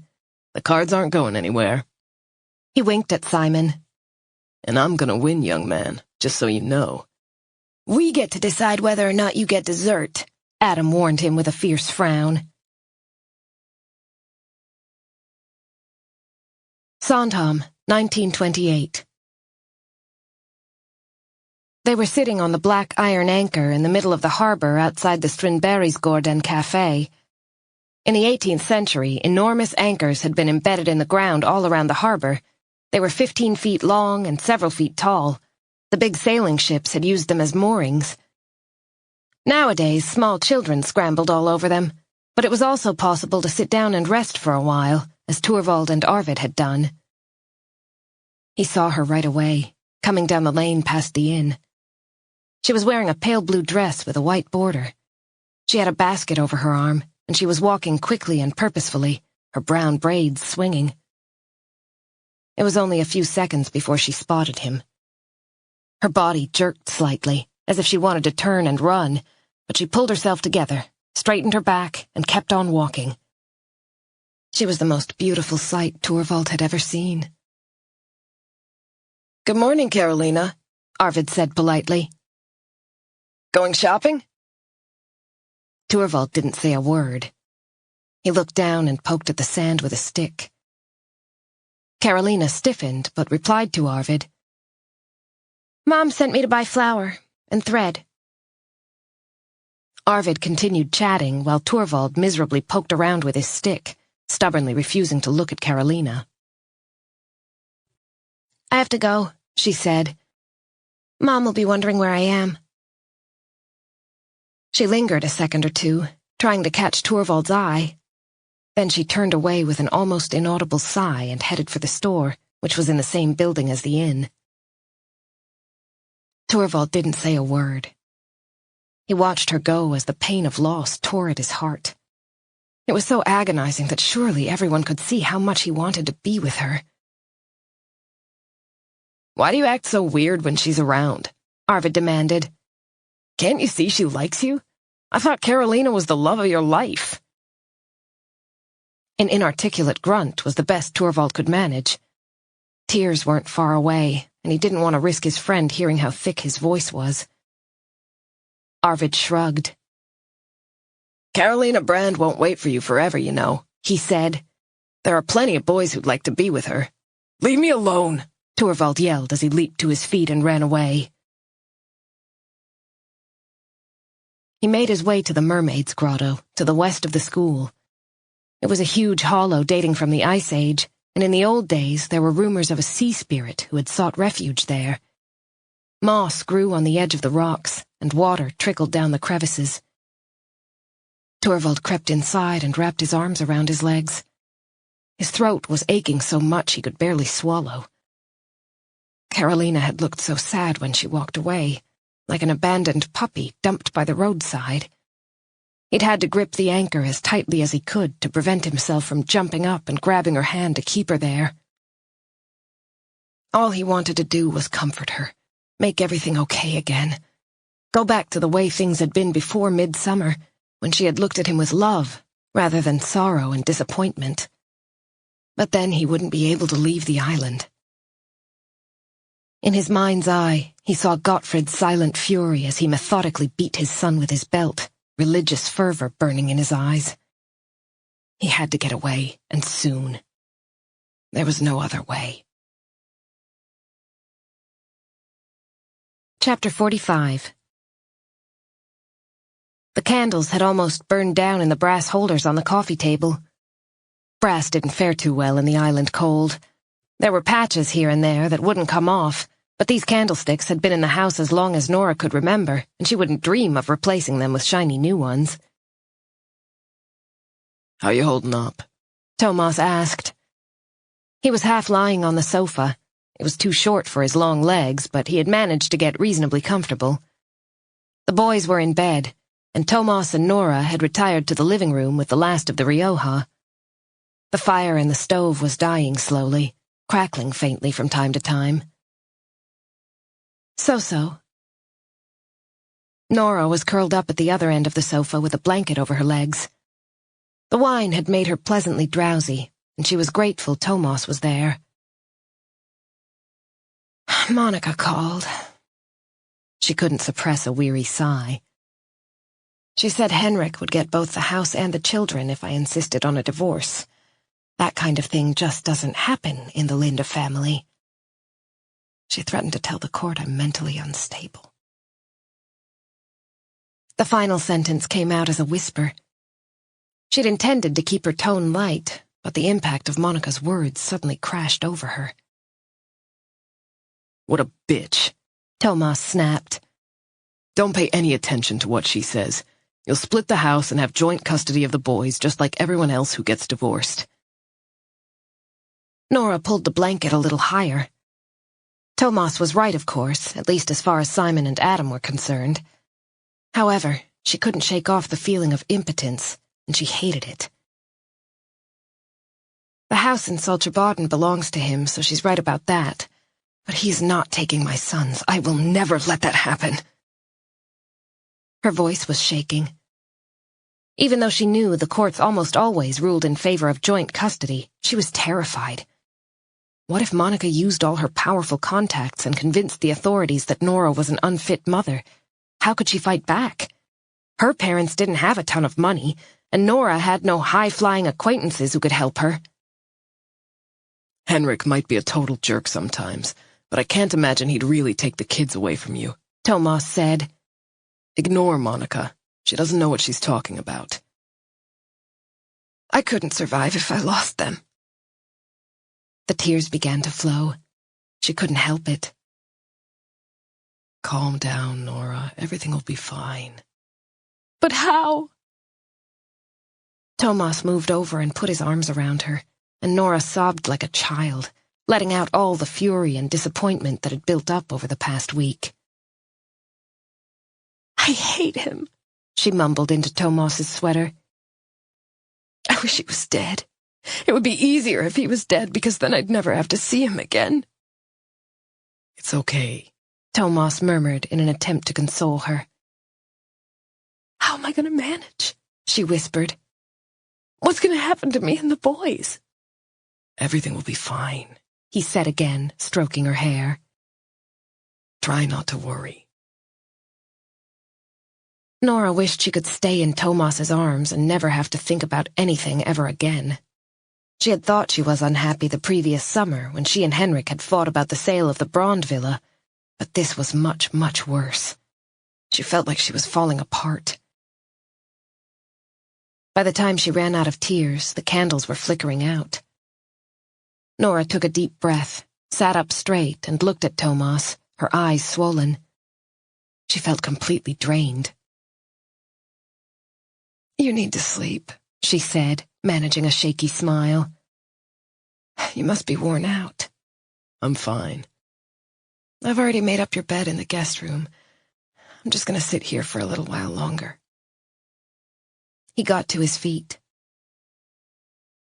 Thomas, Nora said. You're one of the good guys, you know. You're my best friend. You're pretty great yourself, he said, stroking her hair. You and your fantastic sons. Nora started to fold up the blanket. Good night, she said in a subdued voice. Nora sat up in bed. She had been on the point of dropping off. Talking to Thomas had done her good. Somehow she would create a new life for herself and the boys. But just as she was about to fall asleep, something had occurred to her. Something unthinkable. Now she was wide awake. The conversation with her mother had been buzzing away in the background of her thoughts. Suzanne had told her about Torvald and his family, and about what had happened between him and Carolina. Apparently his fate had been discussed at length in the village. Ingalill Andersson still remembered the gossip. Could there possibly be a link between Torvald and Lena Rosén? It was crazy, but Nora couldn't shake off the idea. She lay back and stared at the ceiling. Could a grudge harbored for so many years really have caused Lena's death? Did the answer to the mystery lie in the past, overlooked by everyone? She had to tell Thomas. Or was her imagination running wild? Surely no one would kill a young girl just because his parents had been wronged so long ago. That kind of thing only happened on TV. Wearily, she plumped up her pillow and turned over. She shouldn't say anything to Thomas. He'd think she was crazy. She had to get some sleep. It was almost 1:30.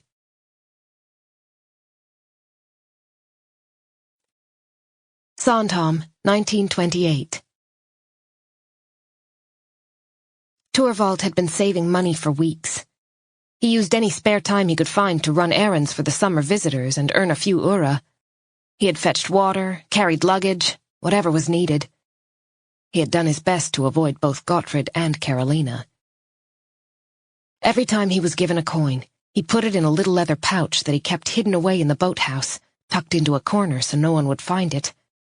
Before he fell asleep each night, he worked out how much he had made that day, how much longer it would take. It had been a warm, sunny summer, and the steamboat had brought many tourists. They were happy to accept the help of a young boy who politely took off his cap and offered his services. As the weeks went by, the pouch grew heavier, but fall was coming, and the last of the visitors were starting to pack their bags. Soon he wouldn't be able to earn any more money. As often as he could, he went down to the steamboat jetty, where the Sandhamn Express was moored between trips. He carefully observed how the crew passed their time, when the gangway was manned, and how often there was someone on deck. After many visits, he concluded that the best time to sneak on board was late afternoon, an hour or so before departure. The crew was usually dozing in the sun after their lunch. There was no one watching the gangway, which was simply cordoned off with a rope. His plan was to travel across to Stockholm, then enlist on a seagoing vessel. Through Carolina's brother, he knew that he would need a medical certificate in order to obtain a seaman's discharge book. Andrea had told him that there was a doctor at a place called Kunhamstori in the middle of the city who issued the relevant documents, and Torvald thought he must have enough money by now to pay the doctor. A fine rain fell as he closed the front door behind him. It was Sunday afternoon, and just over an hour before the ferry was due to leave. Torvald lingered for a moment on the step. He was leaving his childhood home without a qualm, but he was worried about Vendela. What would Gottfried do when he realized that his son had run away? Torvald was afraid he would blame Vendela and punish her accordingly. That was why he hadn't said a word to her. It was better if she knew nothing about his plan. Then Gottfried couldn't force any secrets out of her with slaps and punches. Torvald had watched her closely the previous evening when they were sitting at the table. He wanted to imprint everything about her in his mind. Her face, the way she moved, her gestures and expressions. It was important to squirrel away as many memories as possible, because he didn't know if he would ever see her again. His mother had never been much for talking, but she had a special way of looking at him that expressed her love, a way that united the two of them and separated him from his sister. He knew he was more like his mother than his father. The blonde hair and the slender nose came from her, along with the freckles that appeared in the summer sun. They were cut from the same cloth. With one last look at the house, he set off for the harbor. He had packed a few slices of bread and a small piece of meat in his knapsack. He hadn't dared take any more. Keeping his eyes on the ground and his cap pulled down low, he headed for the jetty. The drizzle meant there was hardly anyone around, which suited him perfectly. As he approached the jetty, he glanced around furtively. No sign of any summer visitors, and no crew on deck. He slipped under the rope and boarded the ferry. As he crept along the outer deck, he heard voices coming closer. He pressed himself against the bulkhead with his heart pounding. There was nowhere to hide, and he was seized by despair. He was going to be discovered before the ship had even set sail. But the voices were coming from the upper deck. They passed above his head, then faded away. Torvald edged a few yards farther along until he saw a door standing ajar. He slipped through the narrow opening and spotted a white ladder leading to a quarterdeck. He scurried down and found himself in the hold, where sacks and barrels were piled up. A perfect place to hide until they arrived in Stockholm. In a corner, he spotted a pile of jute sacks stamped with black writing. He crawled in behind them and dragged a barrel across for extra cover. The place stank of mold, but he didn't care. His eyelids were growing heavy. He was exhausted from a combination of tension and lack of sleep. He had lain awake all night, going over his plan again and again. He could hardly believe he had gotten this far. Thoughts of Carolina came into his mind, but he pushed them aside. The next moment, he was asleep.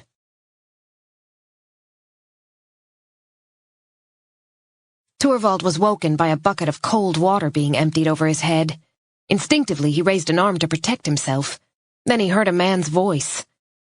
The ship was moving, and he could hear the engines throb. He blinked in the light of the kerosene lamp that was being swung in front of his eyes, and managed to make out a deckhand standing over him, next to a man in his 50s dressed in a dark blue uniform with gold epaulets. "So what have we here? A stowaway, unless I'm very much mistaken," the first mate said. The deckhand leaned closer so that the light was shining directly on Torvald's face. "I found him behind the sacks," he said. "He must have sneaked on board in Sandhamn." "What's your name, boy?" the first mate said. For a moment, Torvald considered keeping quiet, refusing to answer so that they wouldn't be able to send him back. Then he realized that would be pointless. They could find out who he was in seconds. Everyone on the island knew him. Reluctantly, he mumbled his name. "And how old are you?" 14.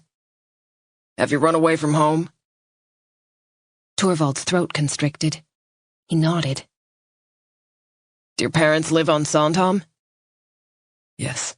He said quietly. The first mate frowned and looked at his watch. "We'll have to turn around. We have no choice. Good thing we didn't get any farther." The deckhand hauled Torvald to his feet. "The captain won't be very pleased, nor will the passengers," the first mate went on. "Lock him in the aft cabin for now." Torvald was terrified. He didn't dare to think about what would happen when Gottfried found out. He dropped to his knees in front of the two men. "Please don't send me back, sir," he begged. "I'll do anything, just please don't send me home." The first mate gazed at him with an almost kindly expression. He looked as if he felt sorry for Torvald. "I know there must be a good reason why you left your family, young man, but there's nothing I can do. We have to take you back to Sandhamn. You're underage, and therefore your father's legal property."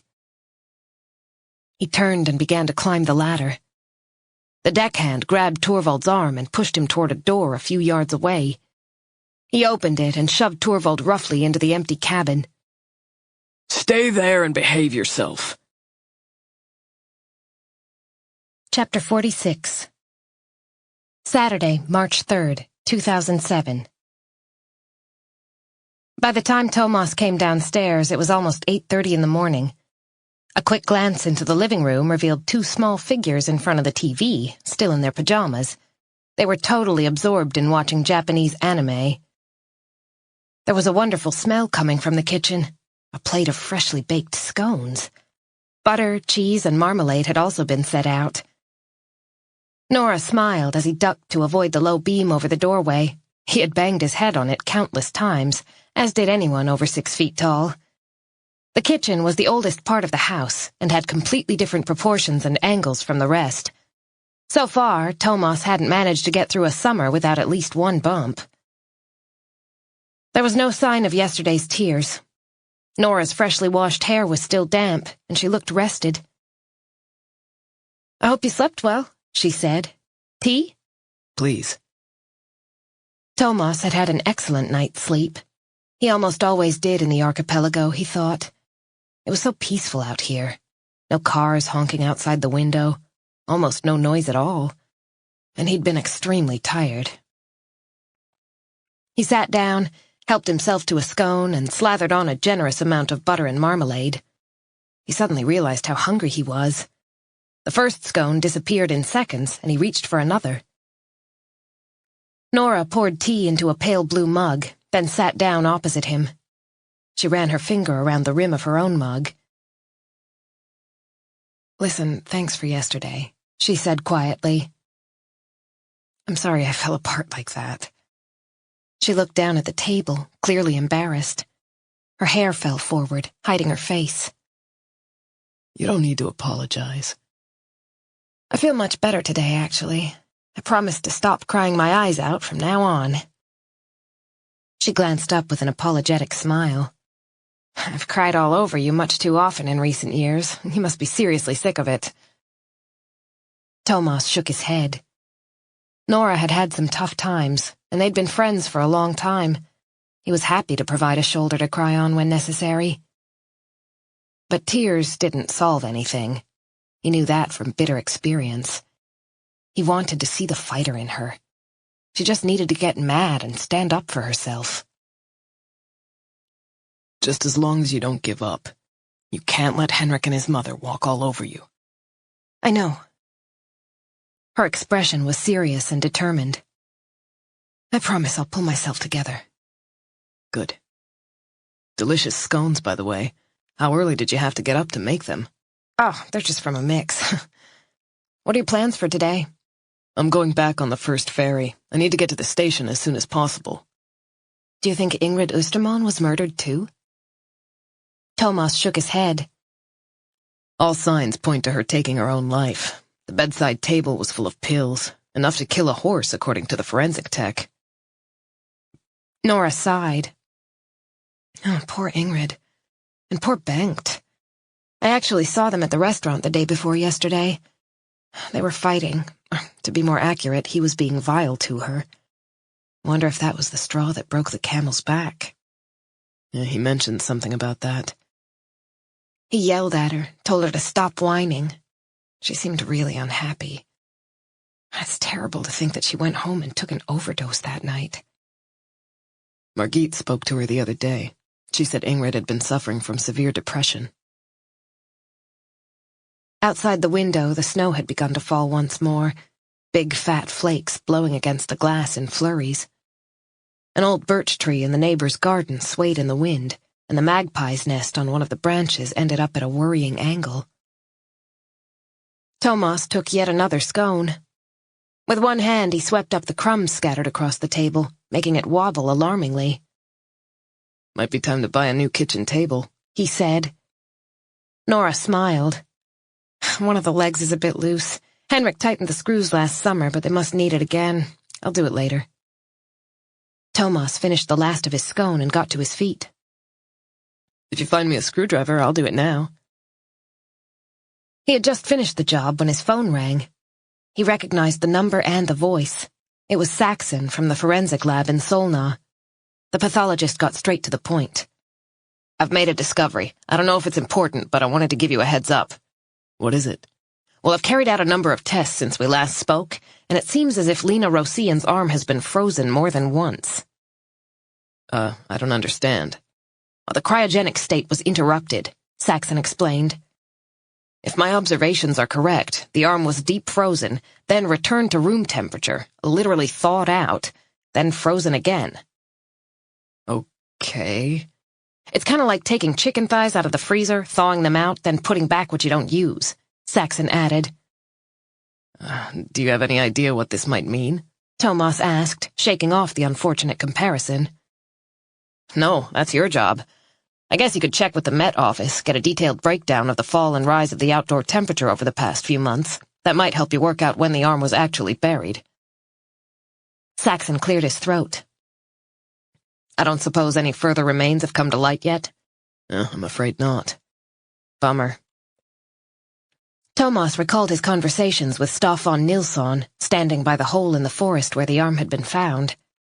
If they could establish when the first deep frost had occurred, it might give them an idea of when the body part or parts had been buried, which in turn should enable them to narrow down the time of death.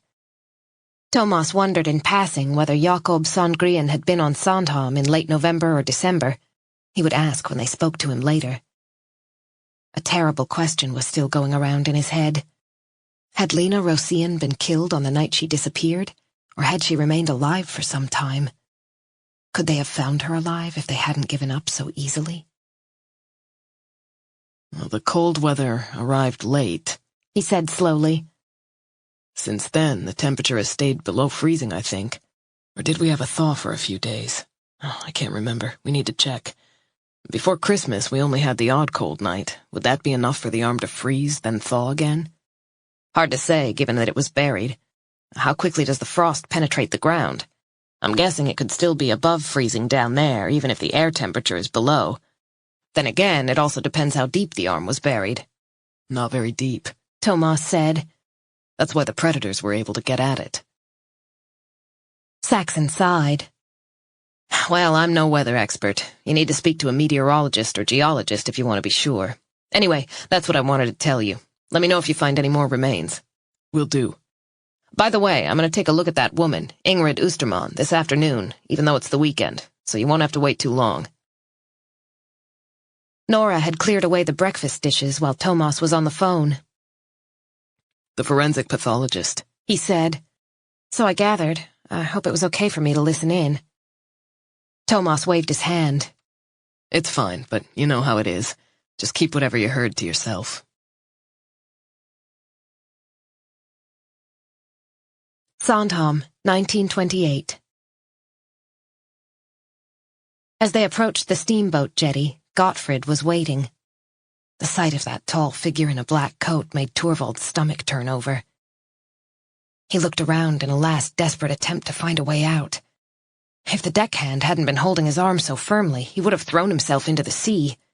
But it seemed the sailor had read his mind. He tightened his grip and pushed Torvald along in front of him. Another deckhand dropped the gangway, and Torvald watched as the first mate went ashore and walked over to Gottfried. They exchanged a few words. Then the first mate gestured in Torvald's direction. He stumbled down the gangway, and Gottfried's hand grasped the back of his neck. It was probably just a boyish prank, the first mate said. I expect he wanted to see the world. It's a good thing we found him before we reached Stafsness. Gottfried gave a curt nod. Thank you for sending me a wire. The first mate went back on board. 3 short blasts of the horn, and the ship slowly slipped away from the jetty. Gottfried led the way, heading toward the boathouses, with Torvald half running to keep up with him. It was late, and the drizzle had turned into heavy rain. It found its way inside Torvald's clothes, and soon he was soaking wet and frozen. By the time they reached the marina, it was dark. The jetties were deserted. There wasn't a soul in sight. He can do whatever he wants to me, Torvald thought hopelessly. But it didn't matter anymore. Nothing mattered anymore. He had given up Carolina for nothing. He had failed in his attempt to escape, and now there was no way out. He looked his father up and down. They were almost the same height, but Gottfried was a grown man, while Torvald still had the body of a child. He wouldn't be able to put up any real resistance, no matter how hard he tried. Besides, the thought of standing up to his father was impossible. He had feared the man his whole life. He would never find the courage to openly defy him. They passed the boathouse where Christina had crept up on him the day before Midsummer's Eve. He had just finished the little wooden cat then, and he'd been so happy, so full of anticipation. Then Christina had ruined everything. Gottfried kept on going. He led Torvald to the churchyard, opened the gate, and stopped behind a small white building just inside the fence. He faced Torvald, his voice low and cold as ice. Haven't I provided you with food and a roof over your head all your life? You've been able to go to school and study. You haven't had to get up in the middle of the night and go to sea in order to put food on the table for your family. Torvald closed his eyes. He just wanted to get the punishment over and done with. There was no hope left. It was better to take the blows and endure the pain. He had no idea what he would do afterward. He had lost Carolina and let Vendela down. Gottfrid's pupils were huge and black. He blinked and stared at Torvald as if he were something totally alien. "You are not my son," those eyes said. "You are ungrateful. You are a failure, and I want nothing more to do with you. You have only yourself to blame." Torvald stood as straight as he could. He didn't understand why they were in the churchyard, but he was ready for Gottfrid to remove his belt and set to work. Gottfrid reached into his pocket and took out a Bible. He held it out, so close to Torvald's face that it almost touched him. Then he lowered the book with a deep sigh and opened it. "I have prayed to the Lord for guidance, and he has answered me." He looked down at the tiny text, then up at Torvald once more. "You crept away like a thief in the night." The world contracted. Torvald was aware of nothing but his father's heavy breathing and the waves crashing against the distant shore. The black sky merged into the pine forest. He remembered the apples he had stolen from Dr. Widerstrom's garden all those years ago. His father had whispered in his ear, "If you ever defy me again." Gottfrid bent down and opened a hatch in a bank of earth that Torvald hadn't noticed until now. It seemed to lead to a rectangular storage space and smelled like an old earth cellar. Before Torvald knew what was happening, Gottfrid gave him a hard shove, and he was down on his knees in the narrow space. The hatch slammed down, and Torvald clearly heard the sound of the hasp being fastened. A few moments later, the churchyard gate squeaked. He started screaming. "Don't leave me here, Father! I'm sorry! Father, please forgive me!" He screamed until he had no voice left, tears and snot streaming down his face. Then he fell back, utterly exhausted. It was pitch dark, and he groped around to try and get an idea of how big his prison was. His fingers met nothing but damp earth. The ground beneath him was cold and hard, and he was already shivering in his wet clothes. The cellar couldn't be more than 6 feet or so in length, and it was impossible to stand upright. Torvald curled up and wrapped his arms around his legs. He couldn't make anything out in the blackness. He still had his money pouch tucked inside his jacket. At least his father hadn't found it. But his knapsack was gone. His stomach growled, reminding him that he hadn't eaten anything, or drunk anything, for a long time. His lips were dry. He moistened them repeatedly with his tongue, but it didn't really help. He knew from experience that the hunger would pass after a while. Thirst was harder to bear. He listened, but couldn't hear a sound from outside. He was all alone. Panic seized him once more, and he hammered on the hatch with both hands. It didn't move at all, and the only result was that his knuckles began to ache. His voice was no more than a croak, but he tried calling out anyway. How long did his father intend to keep him locked up? Everything started to flicker before his eyes, and he squeezed them tight shut to make it stop. His breathing grew faster and faster, and then he didn't remember anymore.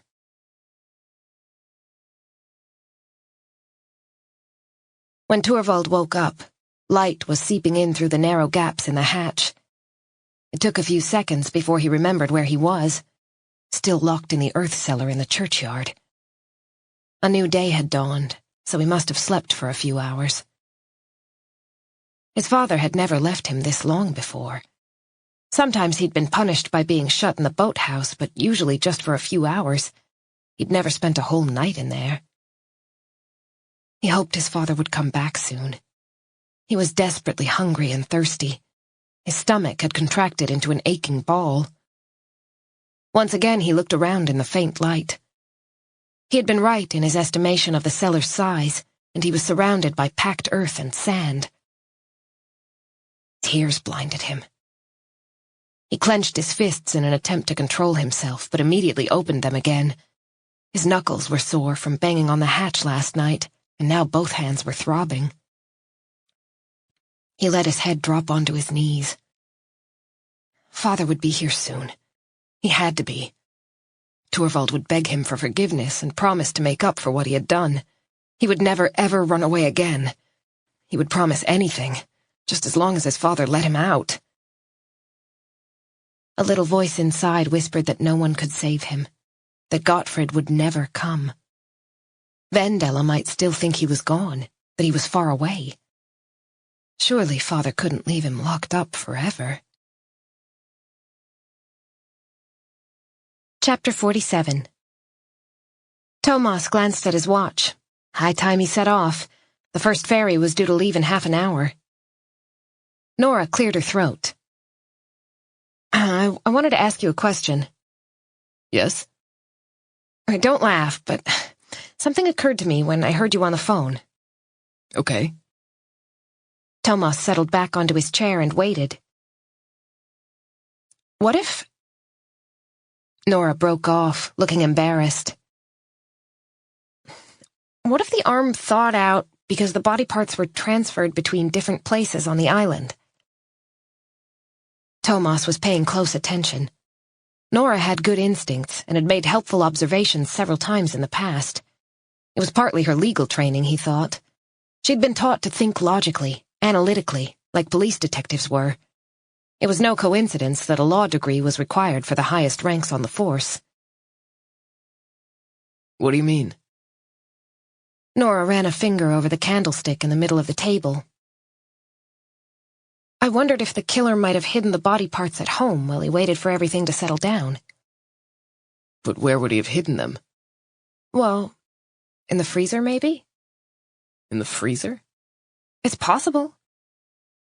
A faint flush appeared on her cheeks.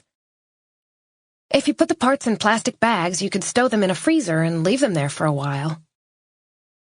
She stood up and pointed to the appliance in the corner of the kitchen. He needed a good hiding place, and a large freezer would be perfect. No one goes and looks in someone else's freezer, and there's no risk of the remains starting to decay and smell. It would be easy to pull out the bags at a later date and bury them in the forest. Thomas gazed at his childhood friend.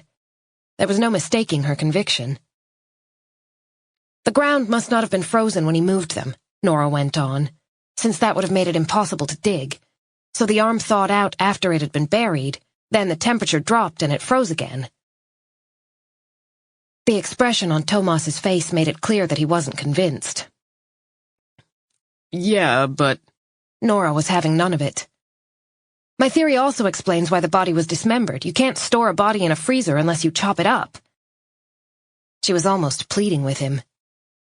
You have to admit I could be right. Thomas remembered Mats Larsson's words. There is a logic, however twisted, in the perpetrator's actions. Evidence must be removed, and chopping up the body is the most rational way to go about it. To the ordinary person, it came across as grotesque rather than rational. Don't you remember that woman who kept her newborn baby in the freezer? That was in your district, wasn't it? Nora said. Thomas nodded.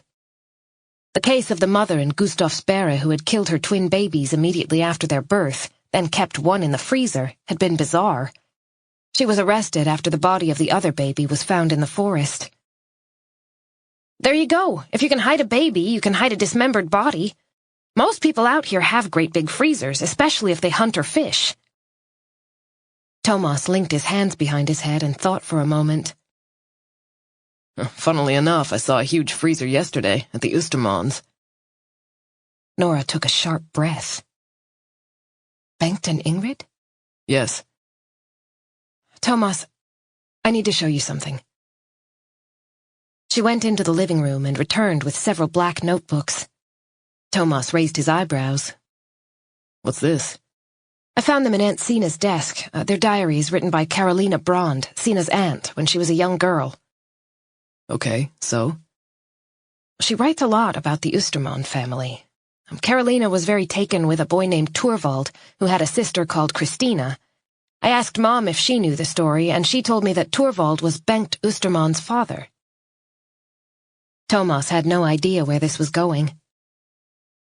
What's that got to do with the case?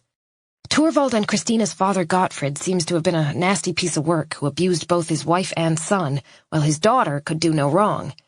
He also disinherited Torvald and left everything to Christina. And? I'm getting there, Nora said stubbornly. Mom said the two sides of the family broke off all contact after that. Bengt and Marianne have nothing to do with each other, even though they're cousins. Thomas was the very personification of a question mark. What did you say? Nora looked at him in surprise. You do know that Bengt Oosterman and Marianne Rosén are cousins? Thomas shook his head. I had no idea. It's odd that no one's mentioned it. Maybe not. Nora rested her chin on her hands. They hate each other, so I guess there's nothing much to say. According to Mom, there's always been a lot of bitterness in that family. She remembers Christina from when she was a girl. She says she acted like she didn't even have a brother. Thomas picked up the top notebook and flipped through it. But all this happened a very long time ago? Yes, but Mom says the resentment is still there. Torvald had a wretched life. Those were her exact words. Like his son, Thomas murmured, picturing Bengt Oosterman, the pitiful alcoholic. Nora took a deep breath and spoke slowly and with great precision. I lay awake last night, wondering whether the Oostermans might be involved in Lena's disappearance in some way. Because of the feud. She kept her eyes fixed on Thomas's face. The sound of the TV could be heard in the background. A sudden shout of laughter from Simon made them both jump. The image of Ingrid Oosterman's dead body on the bed came into Thomas's mind. Her husband, sitting on the stained sofa and trying to answer their questions. The photograph of Sebastian in the living room. He remembered something else. Louise Hammerstein told us that Lena felt guilty about Sebastian Oosterman, he said. Apparently it was Lena who persuaded Sebastian to drive the boat, and she always blamed herself for his death. Did Bengt and Ingrid know? I don't think so. Louise and Lena hadn't told anyone else about it. What if they found out somehow? Nora's voice was both eager and concerned. Thomas ran a hand through his hair, thinking fast. Was it possible that Bengt and Ingrid blamed Lena Rosén for their son's death? Maybe Ingrid had killed the girl, alone or with her husband's help, and then taken her own life when she could no longer bear the guilt. Or Bengt had murdered Lena, then killed his wife when she threatened to expose him. A person who loses a child is capable of just about anything, Thomas thought. When the barriers that hold us back come crashing down, there are suddenly no inhibitions. He was overwhelmed by a feeling of shame. He had held Pernilla responsible for their daughter's death, in spite of the fact that deep down he always knew it wasn't true. He didn't want to contemplate what he might have been capable of if Emily had died under different circumstances, and he had known for sure who was to blame. Focus. He reached for the teapot and refilled his mug, then leaned back in the white kitchen chair and stared out the window. It was snowing so heavily now that it was only just possible to make out the fir trees. Bengt and Ingrid Oosterman lived on Sandhamn year-round. Bengt was probably a hunter, like so many in the archipelago. He should call Eric, check if either of them had a license. He also needed to speak to Margit, who had interviewed Ingrid just days before her death. He wondered whether she thought Ingrid would have been capable of murdering Lena Rosén. Was Nora's theory just a shot in the dark? But what happened to trigger the attack on Lena in October? He said after a minute or so. Maybe that was when they found out what actually happened when Sebastian died.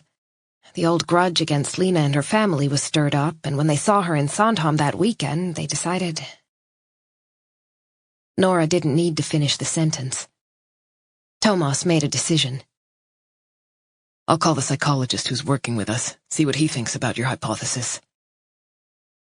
Mats Larsson had mentioned alcohol abuse, which could be a significant factor in the context, and Thomas had seen Bengt Oosterman's relationship with booze. If Nora was right, then Jakob Sandgren was just a violent, spoiled rich kid who needed a serious talking to about respecting women before something really bad happened. And the motive for the murder of Lena Rosén lay much further in the past than any of them could have suspected. Chapter 48. Mats Larsson answered on the 5th ring. He sounded like he was in a school gymnasium. Thomas could hear children's voices and a whistle in the background.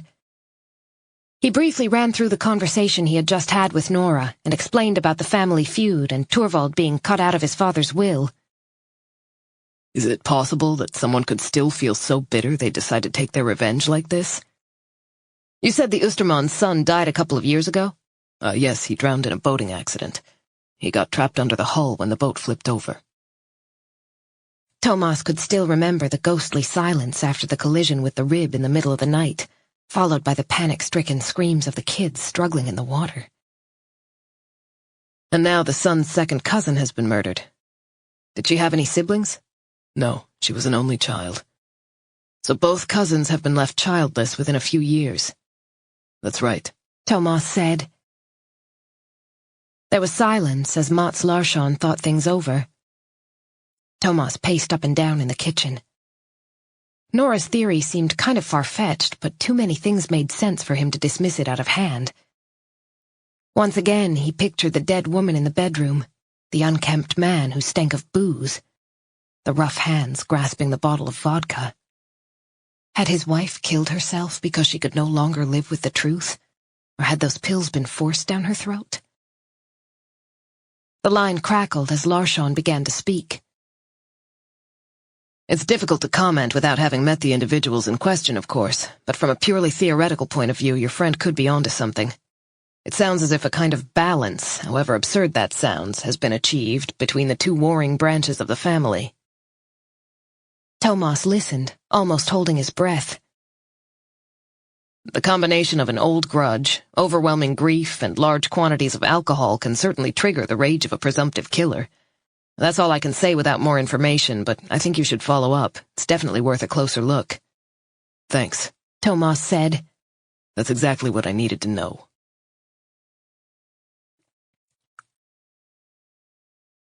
Nora looked around warily as she approached the Ostermann's house. The place was in darkness, and there was no sign of neighbors. A four-wheeler with a snowplow attached was parked next door, but it looked like no one was home. The area was deserted, except for several birds chirping away in the trees, a faint reminder that the year was turning, that the darkness was diminishing, and the spring equinox was on its way. Without hesitating, she opened the gate and quickly walked up the path. The snow was crisscrossed with footprints, and she tried to avoid leaving any fresh ones.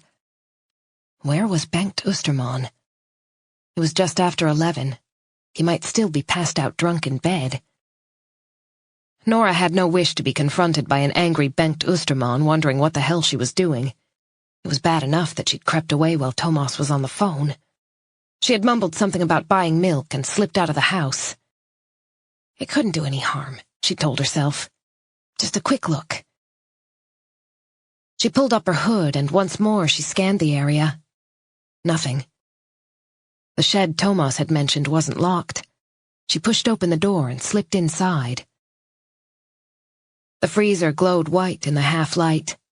It was an older model, an Electrohelios, large and rectangular. There was a padlock through the hasp, but it was open. Nora unhooked it and lifted the heavy lid. Empty. She shone the beam of her flashlight around inside to see if she could find anything. Traces of blood, strands of hair, anything to indicate that the earthly remains of Lena Rosén had been kept in here. But it appeared to be spotless. Slowly, Nora lowered the lid and switched off her flashlight. As she turned away, she was struck by a thought. Why would anyone put a padlock on the lid of an empty freezer? It was a little thing, but it added fuel to the fire of her speculation. The padlock could have been used when something other than fish or meat had been stored inside, something the Ostermanns didn't want anyone to see. Perhaps the freezer was empty now because it had been filled with large black plastic bags. A sudden noise outside made her shrink back into the shadows. It sounded like a door closing nearby. She peered through the little window and saw Bengt making his way down the steps. Nora glanced around. There was nowhere to hide except in the freezer. The idea made her feel claustrophobic, and she dismissed it immediately. Instead, she pressed herself against the wall so that she would be hidden by the door if it opened. This meant she couldn't see out of the window. She listened for Bengt's footsteps, her nerves jangling. She held her breath as the seconds passed. Was he on his way? Luck was on her side. She heard a thud, followed by a stream of curses, and when she risked looking out, she saw Bengt lurch to his feet, then shamble off in the direction of the village. Nora waited a few minutes, then hurried away. But the question pounded in her brain. Why did the Oostermans have a padlock on their freezer? Sandhamn, 1928.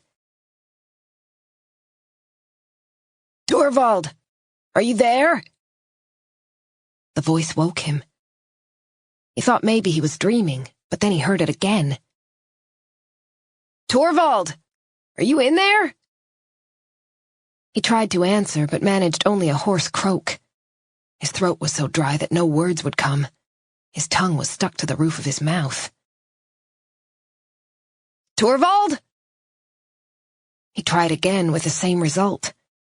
He was so tired, so utterly exhausted, so thirsty. He had no idea how many times he had fallen asleep and woken up, no idea how much time had passed. So far he had waited in vain, but now someone was calling his name. The voice was familiar.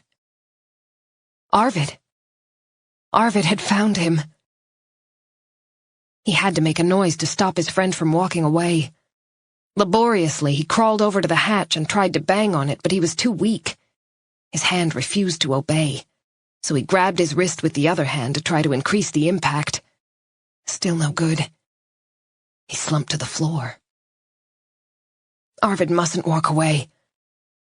He made a huge effort and kicked the hatch instead.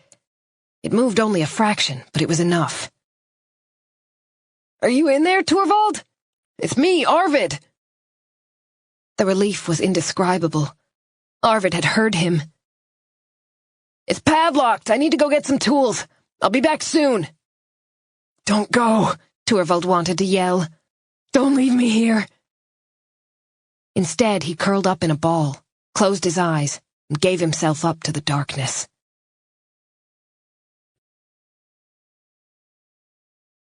The light struck him like a blow. He blinked repeatedly, shying away like an injured animal. After a moment, he focused on Arvid's ashen, horrified face. His friend leaned forward and grabbed Torvald. What happened? He said, pulling Torvald's arms. Who did this? Torvald could barely form the word. Father. There was no mistaking the skepticism in Arvid's eyes, but he didn't argue. Come on, let's get you out of here. Torvald pulled away. Not home, he croaked. Not to father. Need to hide. Arvid nodded to show that he understood, then helped his friend to crawl out into the pale evening sunshine. He closed the hatch. There was no point in advertising the escape. Torvald's legs refused to cooperate, so Arvid had to drag him out of the churchyard, his useless feet leaving drag marks in the sand. Shed, Torvald mumbled, pointing to a dilapidated building a few hundred yards away, not far from the butcher's barn. Arvid's family used it to store their tools and wood, and when Torvald and Arvid were little, they often used to play there. Inside, Torvald collapsed on the floor. Water, he whispered to Arvid, who was standing on the threshold looking anxious. Water. When Arvid came back, Torvald had passed out, but Arvid gently woke him and held a mug to his lips. Torvald drank slowly. Arvid realized that he was too exhausted to do anything else. He refilled the mug and Torvald emptied it again, then leaned back against the wall. Arvid held out a piece of bread. Torvald took it with trembling fingers and ate it. He lay down on the rough wooden floor. Need to rest, he murmured, closing his eyes with a sigh.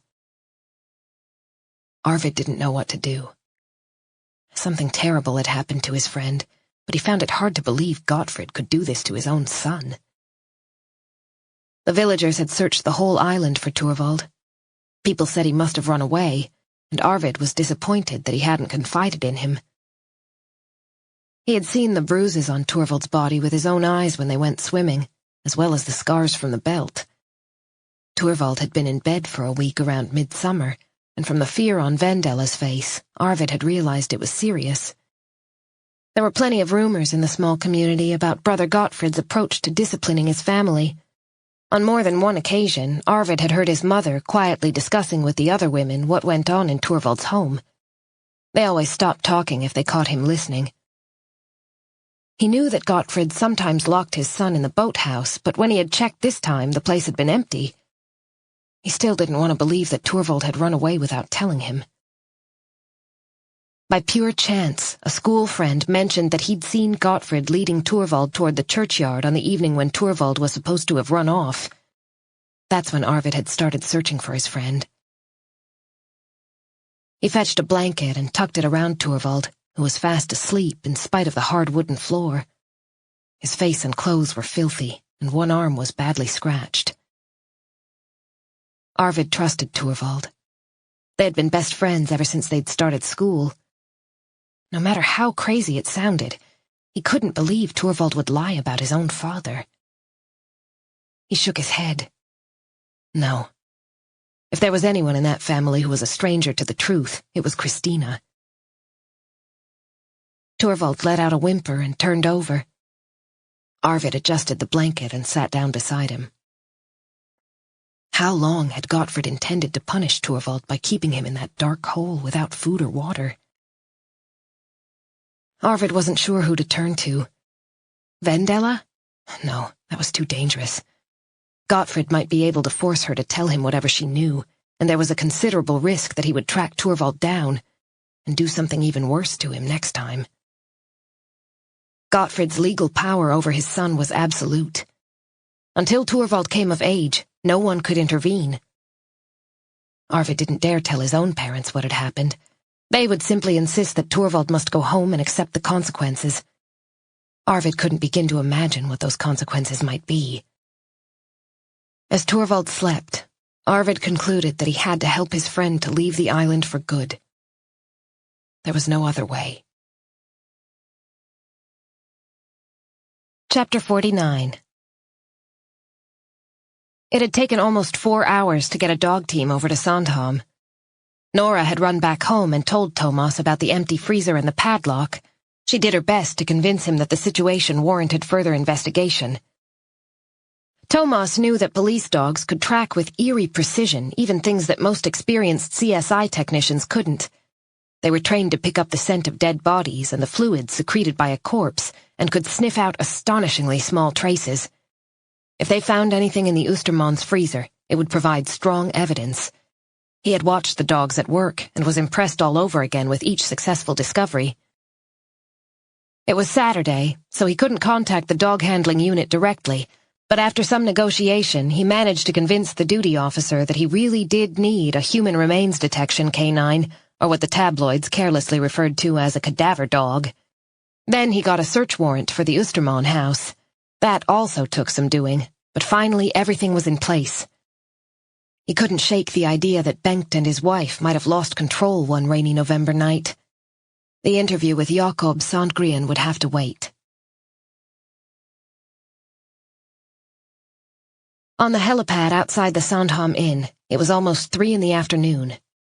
Dusk hadn't yet begun to fall, but the light was growing weaker, unable to offer any real resistance to the grey sky.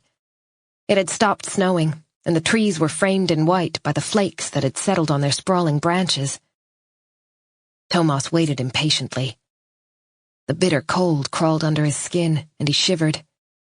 It was always damp on the islands. It was impossible to keep out the chill, no matter how warmly you dressed. As he waited for confirmation that the dog team was on the way, he went through Nora's theory over and over again in his head and kept coming to the same conclusion. If the dog signaled a find in the Oostermans' freezer, Nora was on the right track.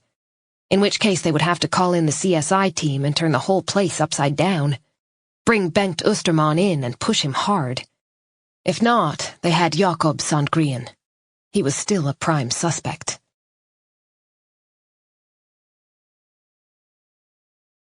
As the helicopter blades stopped spinning, a beautiful Alsatian emerged along with her handler, Sophia Granut. Sophia was around 60 years old and had helped the Nacka police on a number of occasions. She shook hands with Thomas and introduced Raja, a highly experienced 8-year-old who was trained exclusively to search for dead bodies. Margit clambered down behind them. Thomas waved and she smiled at him. When he had called to tell her about Nora's ideas, she had listened attentively. She doubted that Ingrid Oosterman was capable of murder, but agreed it was worth bringing over a dog team. "For the Rosians' sake, if nothing else," she'd said. "We can talk to Jakob Sandgren tomorrow. He's not going to disappear in the next 24 hours. As they headed for the Oosterman house, Thomas brought Sophia Granut up to speed. The snow was several inches deep in the lanes, but the main road had been plowed, so they didn't sink up to their ankles in a thick white blanket. The dog trotted along obediently as they passed Adolf Square, where the midsummer pole was erected for the celebrations in June. The Oostermans didn't live far. They were there in less than 10 minutes. "You think he's home?" Margit said. She walked around the outside of the house while Thomas knocked on the front door. No answer. After a couple of minutes, he shrugged. "Let's go," he said. "The freezer's in the back shed." They went over to the red wooden building Nora had snuck into that morning. The door was still unlocked. He opened it, and they went inside. Still wearing his gloves, Thomas slowly opened the lid of the freezer as wide as it would go. "Find," Sophia said. Raja knew exactly what was expected of her. It was clear she had done this many times before, and concentration was evident in every fiber of her muscular body, ears pricked up, tail wagging. "Find." Thomas followed the dog's movements closely. The black nose was constantly moving as Raja sniffed her way around the little shed. Without hesitation, she stopped by the freezer and signaled. "Bloody hell," Margit said quietly. Thomas let out a long breath. "Happy?" Sophia glanced at Thomas before bending down and patting Raja on the head. "Good girl, you're such a good girl." She gave the dog a biscuit, then straightened up, her expression serious. "I presume you know what this means. There have been human remains here. Raja wouldn't have signaled otherwise. She's one of our best." "I don't doubt it," Thomas replied. He felt no sense of triumph, merely an oppressive realization of the pain this would cause Lena Rosian's parents. Margit already had her cell phone out, ready to call the CSI team. "It's almost 3:45, she said. "How long do you think it will be before they get here?" "Hard to say. Several hours by boat. It's quicker by helicopter, of course, but it depends where it went after dropping you off. Do your best to speed things up." Thomas went outside. It was almost sunset. "Where's Bengt Oosterman? That's the question," he said to himself, gazing around. He became aware of the silhouette of a woman, looking curiously at him through the window of the house opposite. She must be the neighbor he had spoken to the previous day. "Back in a minute," he called out to Margit. Then he went over and knocked on the door. "Sorry to bother you again," he said when the woman appeared in a floral apron. "I'm looking for Bengt Oosterman. I don't suppose you happen to know where he might be?" She shook her head. "No idea. You never know with Bengt these days." She pursed her lips, just like the previous day. "He's got problems with alcohol, as you know." "Thanks anyway." Thomas turned away. "You could try the bar, of course, or he might be at his boathouse. He spends a lot of time down there." Thomas stopped. Where's the boathouse?" "By the old marina," she said, closing the door to keep out the cold air. Thomas returned to his colleagues. I'm going to look for Osterman, he informed Margit. I'll come with you. No, someone needs to stay here in case he comes home. You can wait inside the house if it gets too cold. I doubt it's locked. Margit looked like she was already half frozen. She stamped her feet to keep warm. Okay, we'll keep in touch by phone. Chapter 50. There was a knock on the front door. Simon, can you get that? Nora called from the kitchen. She was baking cinnamon buns, and her hands were covered in flour. Thomas had gone off to meet the helicopter, and she was full of energy. He took her theory about the feud seriously, and for the first time in what seemed like an eternity, she felt sharp and clear-headed, rather than dumb and easily fooled. Out of sheer relief, she had decided to bake something delicious that she and the boys could have as an afternoon treat. Some guy wants to talk to you. Simon had appeared in the doorway. Okay, I'm coming. Nora gave her hands a quick wipe, but there was still a fair amount of flour in evidence as she walked into the hallway to find Pelle Forsberg standing there with a long scarf wound around his neck. He looked delighted to see her, and he held out a white paper bag. Judging by the aroma, it contained something edible. Oh, it's you, she said. Hi. What was he doing here? She felt uncomfortable with the man after her conversation with Johanna Granlund, and she really didn't want him in her home. I thought maybe we could have a cup of coffee, if you have time. It was hard to say no in the face of his expectant expression, and Nora capitulated. It seemed like he wasn't going to give up. He had suggested a coffee more than once, and she didn't want to be rude. Sure, come on in.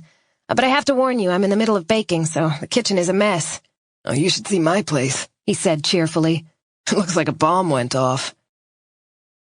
He took off his jacket and hung it up before following her. Nora pointed to a chair and removed a baking tray from the table. Sit down and I'll put the kettle on. I hope you're okay with instant. I never drink anything else out here. Me neither. They chatted while Nora rolled out the dough and shaped the buns before setting them aside to rise. Pelle Forsberg avoided the subject of the police investigation, and Nora decided that having a visitor wasn't such a bad thing after all. He even made her laugh a few times. Are you feeling better now? He asked after a while. You looked so unhappy when I saw you on the ferry the other day. I was really worried. Nora considered the question. Yes, she was feeling better. Last night she had cried it all out on Thomas's shoulder, and now her heart was lighter.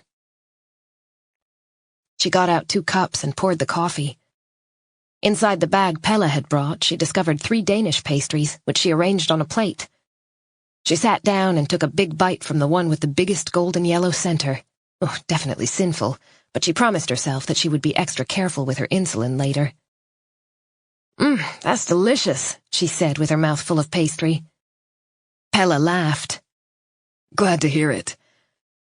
Listen, I have a confession. A shiver ran down Nora's spine. What was he going to say?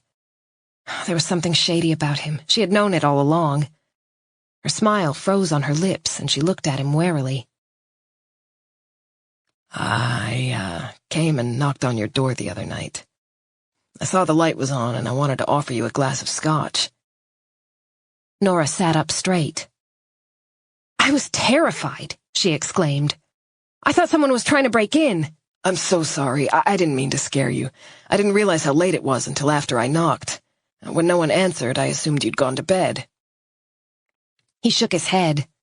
It was such a dumb thing to do, but I swear I had the best intentions. He looked so upset that Nora couldn't help smiling. It's okay, but don't do anything like that again. She hesitated, then made up her mind. I need to ask you something else. Why did you say you'd had dinner at the Granlunds the other day? Pelle looked surprised. Because I did. Nora frowned. I bumped into Johanna in the grocery store and she told me they only arrived yesterday. She stared at him, daring him to lie again. Pelle smiled. That's right. Johanna and the kids came over yesterday, but Hasse's been here all week, working on their bathroom. Ask him yourself if you don't believe me. Nora blushed. Good God, I'll be seeing things before you know it, she thought. To hide her embarrassment, she bent over her coffee cup, then took another big bite of her pastry. She had imagined all kinds of nonsense. There were perfectly simple explanations for all of it. The man on the shore had probably been an islander out for a walk. She was an idiot for getting so scared.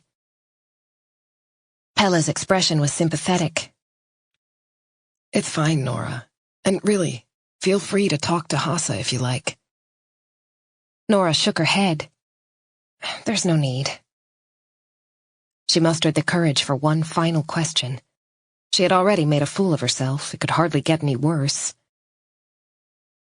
So it's not you who's been standing staring at the Rosén house late at night? A confused look gave her the answer. No.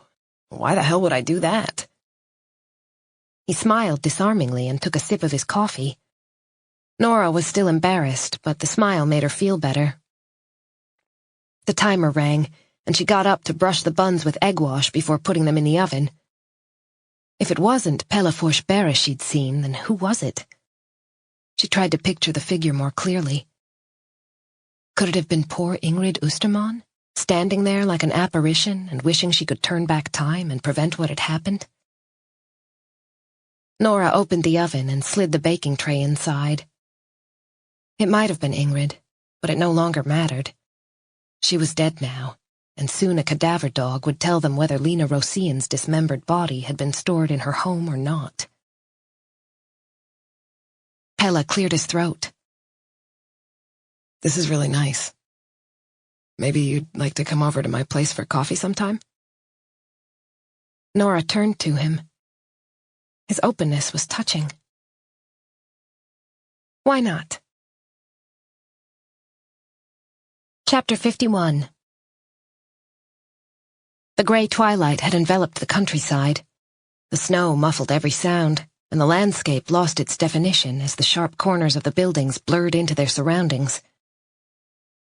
Thomas was on his way to Bengt Osterman's boathouse. He had stopped by the bar. The place was packed, but no one had seen Bengt. The old marina was right next to Kvarnberget, to the east of the steep rock face in a sheltered location. This was where the residents used to moor their skiffs and rowboats, but thanks to post-glacial rebound, which caused the land to rise, the water was now shallow enough to wade in. The huge iron rings that had been fixed to the rocks for the ropes were now far too high up to fulfill their purpose. As he walked along, Thomas considered the man who had probably taken Lena Rosén's life and then brutally dismembered her body. The more he thought about it, the more convinced he was that Ingrid hadn't been involved. Saxon, the forensic pathologist, had said it was unlikely a woman would be capable of carrying and chopping up the body, but Bengt could have done it. He might be a drunk, but he was still a strong guy. Mats Larsson's words still echoed in his mind. There is a logic, however twisted, in the perpetrator's actions. Had Bengt been struck by a sudden impulse he was unable to resist?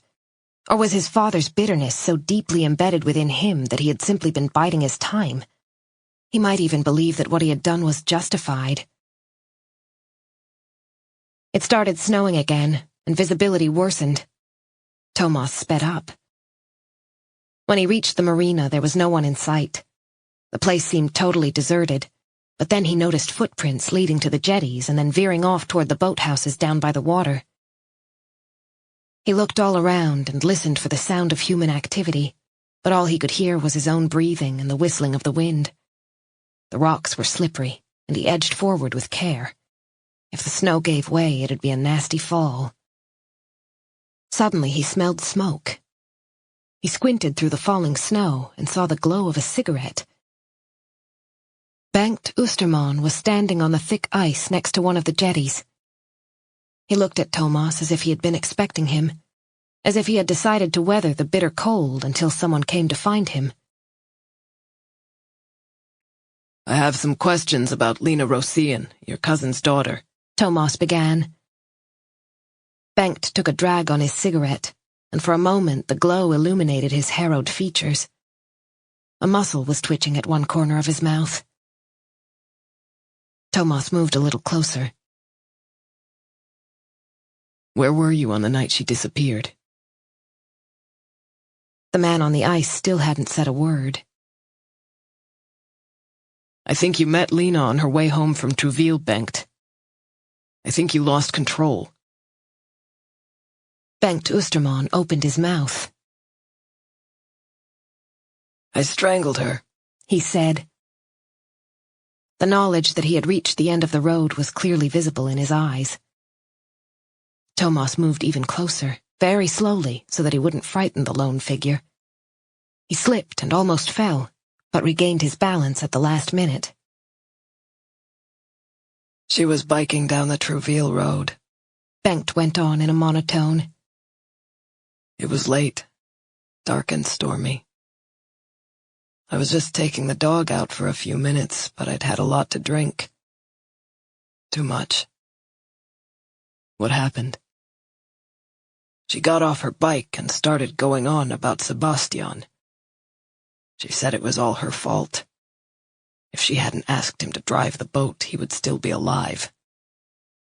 She was crying, begging me to forgive her. Bengt took a deep drag on his cigarette. Flakes of ash drifted through the air. The snow was falling even harder now. I don't know how it happened. It was her fault, just like she said. The bloodless lips curved into a mirthless smile. She had to pay.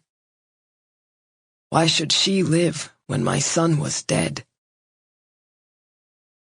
He spoke as if in a trance, his gaze fixed on some unknown point in the distance. I raised my hands, and I didn't let go until she stopped moving. It felt good. Can you understand that? Thomas didn't say a word. Her mother and her grandmother took everything from my father. Everything. He died without a penny to his name. My mother struggled to raise me. We were dirt poor. Christina and her children lived in their big, fine house, while we barely had running water. He spat on the ground. They even took my son away from me. He was the only good thing in my life. Do you have any idea what things have been like for Ingrid and me since he died? We haven't been alive. We've been existing. He ran a hand over his chin in a gesture of resignation. Why should she live when Sebastian was dead? He said again. Why should that fucking family escape when we were in so much pain?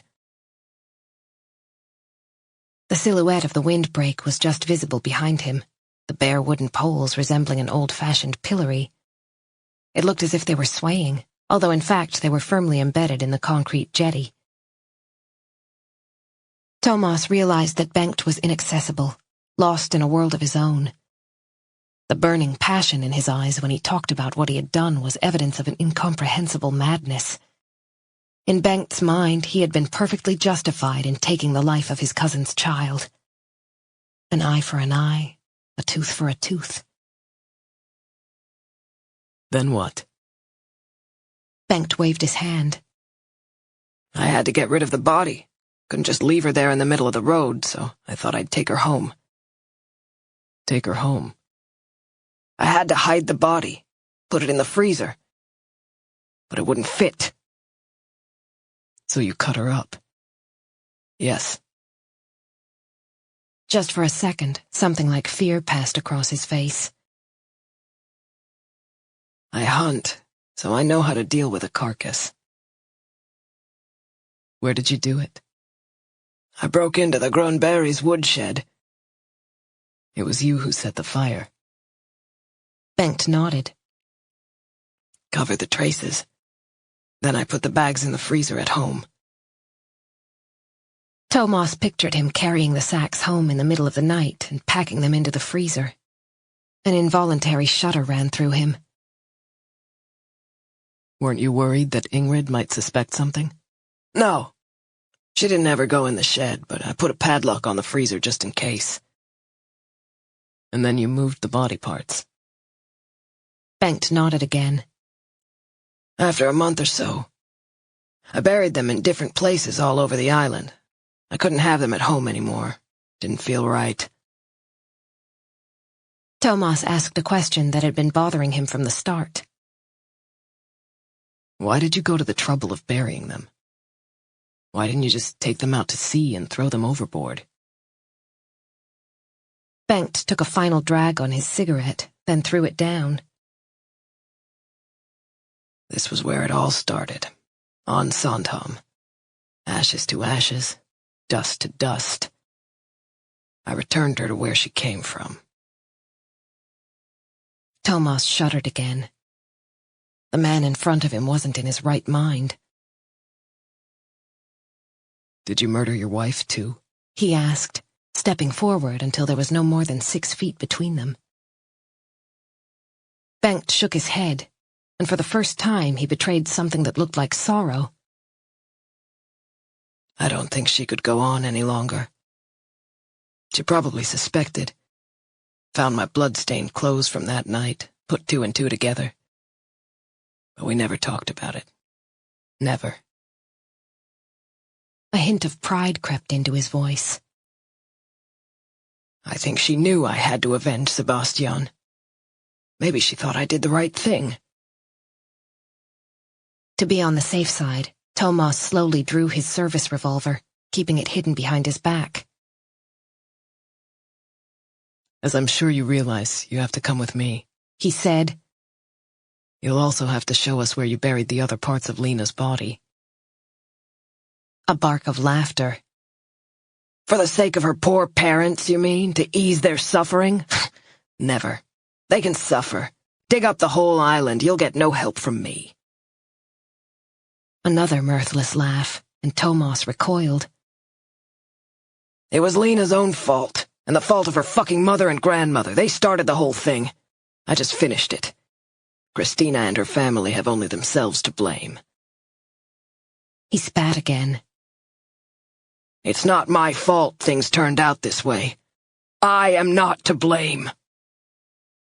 Bengt Oosterman raised his clenched fist toward Thomas's face. I am not to blame. Before Thomas had time to react, Bengt turned and ran westward across the ice.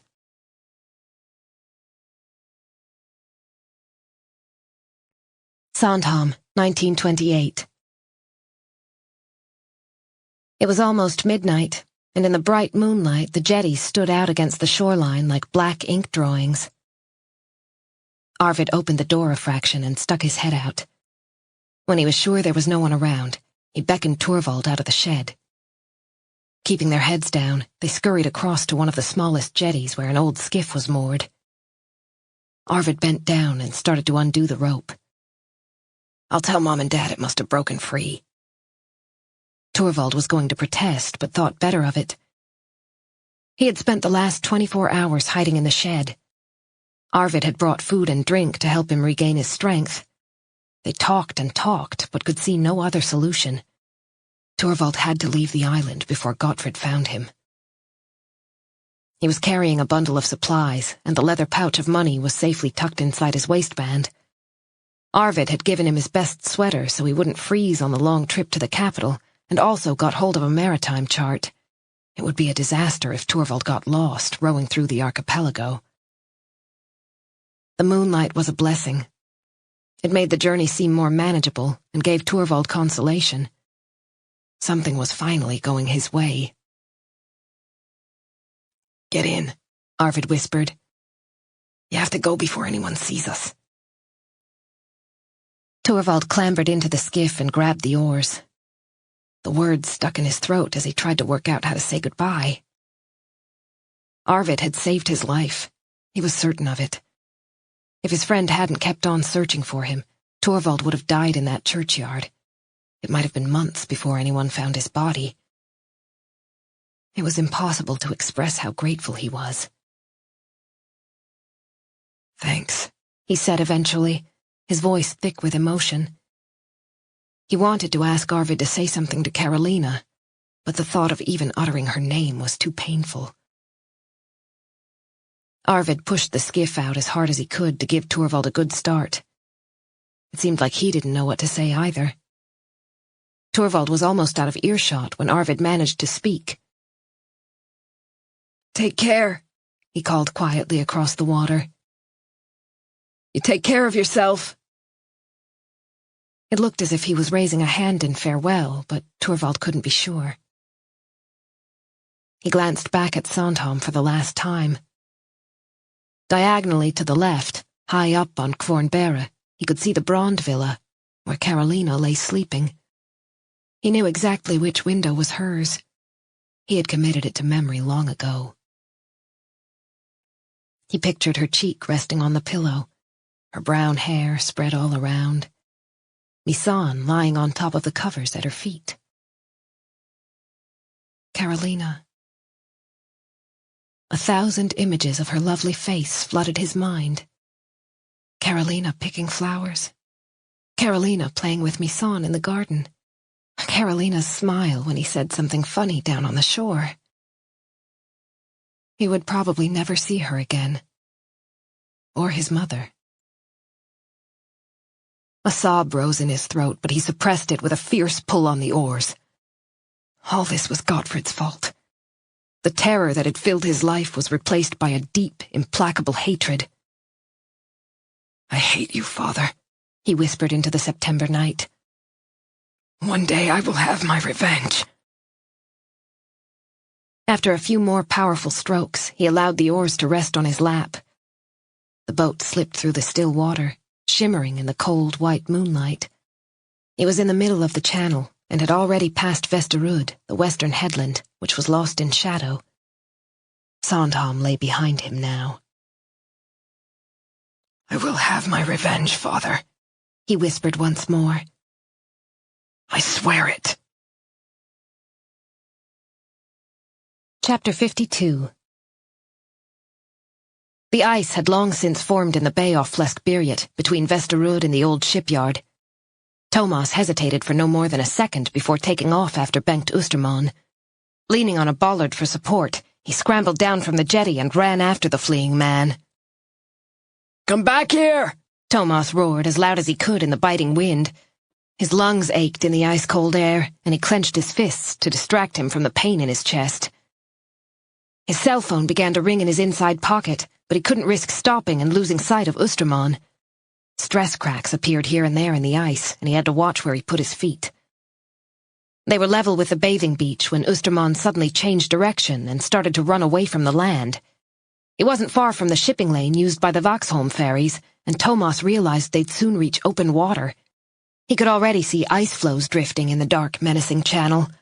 It looked like smoke rising from the water, icy mist drifting above the surface of the sea. Thomas was not prepared for this. He had no ice claws with him, and his heavy boots would drag him down in seconds if he went through. But he had no intention of giving up the chase.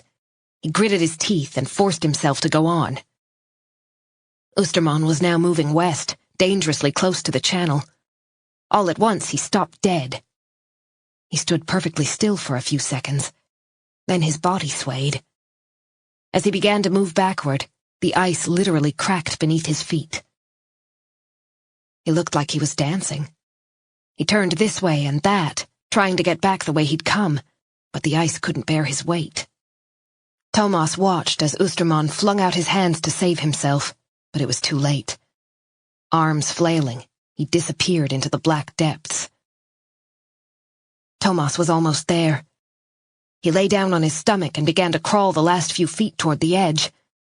Osterman's head popped up. Grab my hand! Thomas yelled. He wasn't quite close enough, so he wriggled a little further. Then there was an alarming cracking noise beneath him, and he could see the Vaxholm ferry approaching in the distance. His stomach contracted. This was a worst-case scenario. The swell created by the ships produced huge waves that rocked both wooden jetties and small boats. He didn't want to think about what they would do to ice that had already started breaking up. His cell phone rang again, but he had to get Oosterman out right now, before the ship got any closer. Otherwise they would both go under.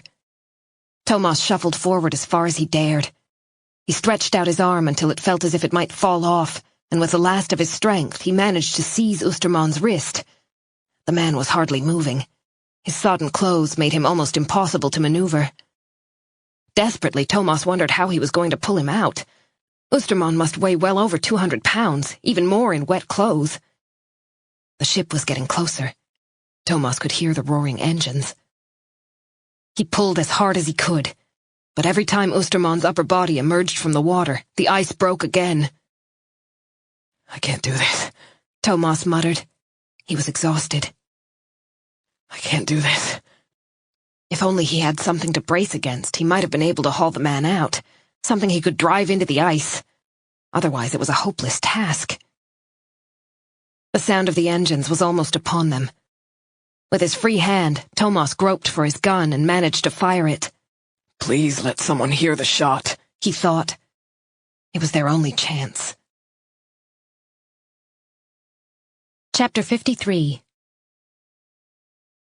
Loud banging on the front door reverberated through the whole house. The boys looked at Nora in horror. She leaped out of her armchair and ran to the hall. The look on Margit's face told her something was wrong. Is Thomas here? Nora shook her head. I haven't seen him since he went off to meet you and the dog handler. He's not answering his phone, Margit said. That's not like him. He left me an hour ago to see if he could find Bengt Oosterman, and now I can't get hold of him. Do you think something happened? Do you know where Oosterman's boathouse is? Yes, down by the old marina. I'll go and check it out.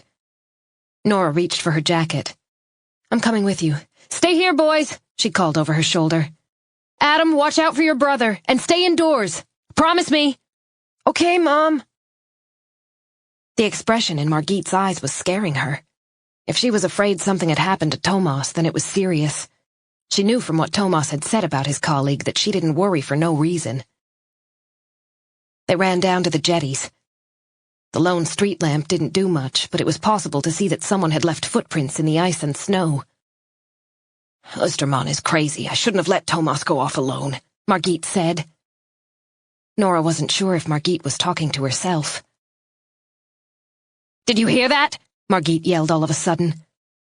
Nora nodded. A shot in the distance. It sounded as if it came from the west. Margit was already in motion. Fuck, fuck, fuck! She shouted as she ran. Chapter 54. The Vauxhall ferry was almost parallel with them, and Thomas knew the swell would follow within seconds. The bow was speeding through the water, the steel-covered hull cleaving the sea in two. The first shudder passed through the ice, a faint movement that made the surface rise. Immediately it began to crack beneath Thomas's body. He could no longer hold on to Oosterman, who slipped inexorably from his grasp. Oosterman was wearing a strange smile. The cold was already affecting his faculties. They're waiting for me, he murmured as he disappeared below the surface. The dark waters closed over him. No! Thomas yelled, his fingers grasping at nothing. He had failed to save the son, and now the father was dying right in front of him. He couldn't bear it. At that moment there was a cracking sound, like nothing he had ever heard before. It was ominous and ear-splitting, and he instinctively knew that it could be nothing but a harbinger of death. He tried to crawl backward, but the ice just kept on giving way. He had to get out of there, otherwise he too would drown. Too late. With a deep boom, the ice split, and Thomas went down. The shock was so great that he didn't feel the cold at first. It was as if a gigantic hand had seized him and was squeezing as hard as it could. It was impossible to orient himself. He had no idea what was up or down, and he fumbled helplessly for something to hold on to. Then he floated upward and hit his head on the edge of the ice. Air. He had to get some air. His fingers scrabbled at the ice, and suddenly he could breathe again. His head was above water. He tried to grip the slippery surface so that he could heave himself out, but every time he slid back. He couldn't gain purchase no matter what he did. The fear of death sliced through his body like a knife. Not now. Not like this, he thought, seeing Pernilla's face before him. The sky was pitch black, and he had never felt so small and so alone. The cold was unbearable now. He knew he wouldn't last much longer. His arms were starting to grow numb. Clinging to the ice was such hard work. Pernilla, he murmured to stop himself from giving up. Pernilla. How much time had passed? He had no feeling in his legs, and his lungs were no longer able to supply oxygen to his whole body. Fragments of information drifted through his brain. He could survive for 15 minutes in freezing cold water. Or was it 5 minutes? The temptation to let go was growing. He was so cold. He had read somewhere that drowning was supposed to be a pleasant death. What was the point of fighting it? Help me, he whispered. Help me, Pernilla. Suddenly, through the fog of his brain, he remembered the screwdriver he had used to fix the leg of Nora's table. He had put it in the back pocket of his jeans when Saxon called. Was it still there? He let go of the ice with his right hand and pulled off his glove with his teeth. If he was going to die anyway, it didn't matter if he got frostbite on his fingers. They were so stiff they would hardly move, but he somehow managed to push his hand into his pocket. His fingertips touched metal. Please, God, let it hold, he said as he drove the screwdriver into the ice.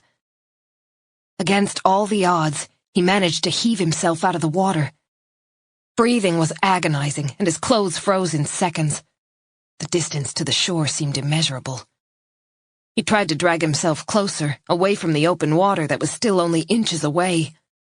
His progress was slow, painfully slow. Then he just couldn't do it anymore. Chapter 55. Margit and Nora were standing by the old shipyard, which was now a leisure complex housed in a building the size of a barn. Fleskbyrjat lay in front of them, along with the inlet where Nora and her family sunbathed and swam in the summer. Margit kept looking around, as if she could make Thomas appear through sheer willpower. "Do you see anything?" she asked Nora for the third time. "Nothing," Nora gasped. She had a cramp from running and was finding it hard to speak. The darkness was thick, visibility poor. Fear brought tears to her eyes. Where the hell was Thomas? Why didn't he materialize and laugh away their anxiety? A glance at Margit's serious face made her focus. Something was moving out there in the bay. Or was it just her imagination? She could see the lights of the Vauxholm ferry on its way to Sandhamn through the ice channel. It was moving unusually slowly, and then it stopped. Something must have happened out there. A floodlight was switched on, and its powerful beam swept across the water. Nora could just make out some kind of bundle on the ice not far from the edge. "Margit!" She touched the other woman's shoulder. "Look over there in the light!" Margit stiffened, then broke into a run. "Be careful!" Nora shouted as she took off after her. Something was being lowered from the ferry, probably a lifeboat. The floodlight was now focused on the bundle, which was still motionless.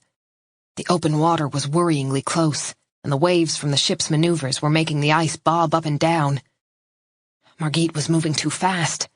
Nora stumbled and fell, but got up again as quickly as she could. The distance between them was now around 30 feet. It could be Thomas lying out there. Adrenaline gave her the strength to keep going, even though the wind was slicing right through her and the whirling snow struck her face like a hail of tiny arrows as she ran. She was worn out by the time she got there. The crew was already dragging the person closer to the shore, where the ice was thicker. They turned him over. Thomas lay motionless before them. It was as if he had been covered with ice from head to toe. He was gray, his cheeks horribly sunken, his blonde hair dark with water. Nora couldn't tell if he was alive. She was so winded she couldn't utter a word. She pressed her hands against her ribs and tried to pull herself together. She realized that Margit was talking agitatedly into her cell phone. Nora caught the word helicopter through the howling wind. Thomas was so still, Is he alive? She whispered at last. It was as if the cold swallowed up the words before they came out, but Margit seemed to have understood her question. She looked at Nora and nodded. Nora dropped to her knees and took his hand. He was wearing only one glove, and she rubbed his bare fingers between her hands in an attempt to transfer a little warmth. They were so cold, so lifeless, that she could only just hold them. Gently she blew on them, hoping to breathe life into the frozen flesh. In the beam of the floodlight, she could see that the nails were unnaturally blue. "The helicopter will be here in a few minutes," Margit said. "We have to get him to the hospital right away. But he's alive. That's the main thing." She gave Nora a shaky smile. "They'll get him thawed out quick, you'll see. Everything will be okay."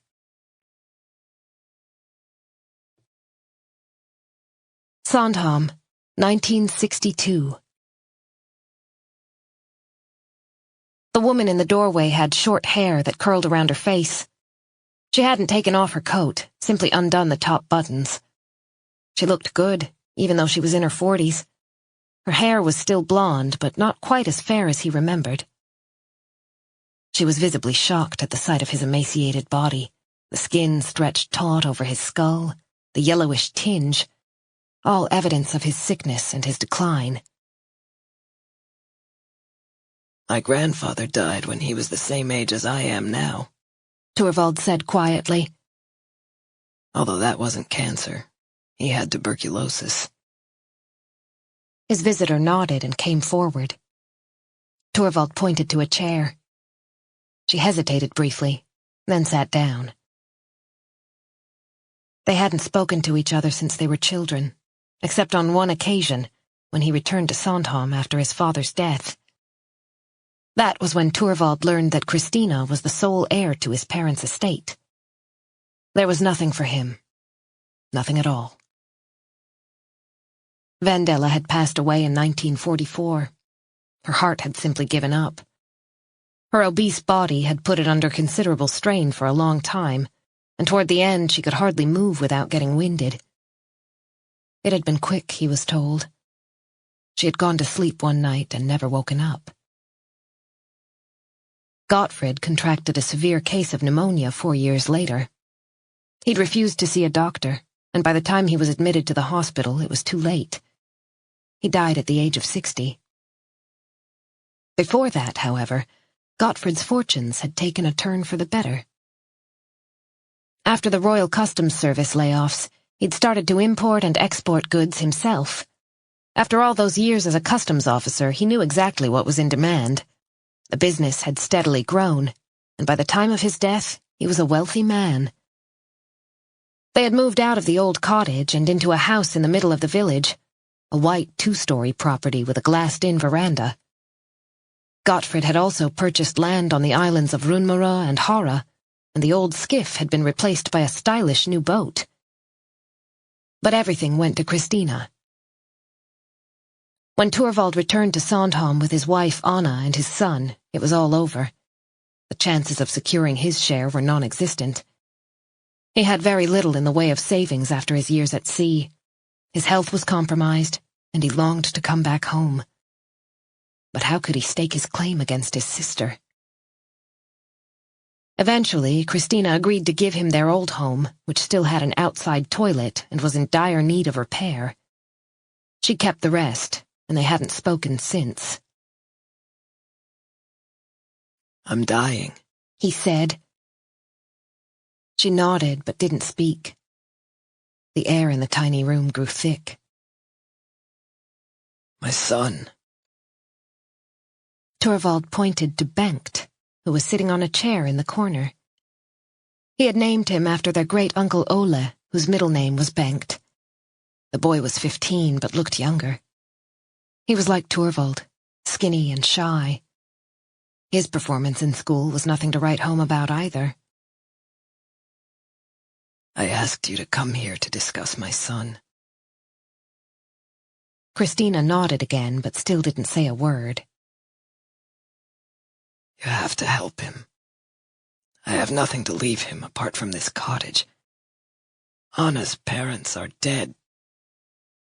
The sentence was interrupted by a violent coughing fit. Bengt fetched a glass of water, and Torvald drank it, gasping for breath. The boy went back to the corner and sat down. Torvald went on. I know Father left a lot of money. Please, will you help my son? He looked pleadingly at his sister. Then he was overcome by another burst of coughing. He wiped his mouth with a handkerchief, which came away covered in red. Christina lowered her eyes, fingering a loose thread on her jacket. We went over this already, she said. I wasn't the one who decided what should happen. Father's last wish was that everything should go to me. He no longer regarded you as his son. You abandoned us. 34 years had passed since Torvald rode away on that September night. The memory of those hours in the earth cellar still tormented him. He couldn't say how often he had woken in a cold sweat in the small hours, unable to breathe, convinced that he was locked up again. He'd had a paralyzing fear of enclosed spaces ever since. And he had never forgiven Gottfried. He didn't take his eyes off his sister. Back then, she had been a pretty little girl with blonde curls. Now she was a middle-aged woman with 2 daughters, Annika and Marianne.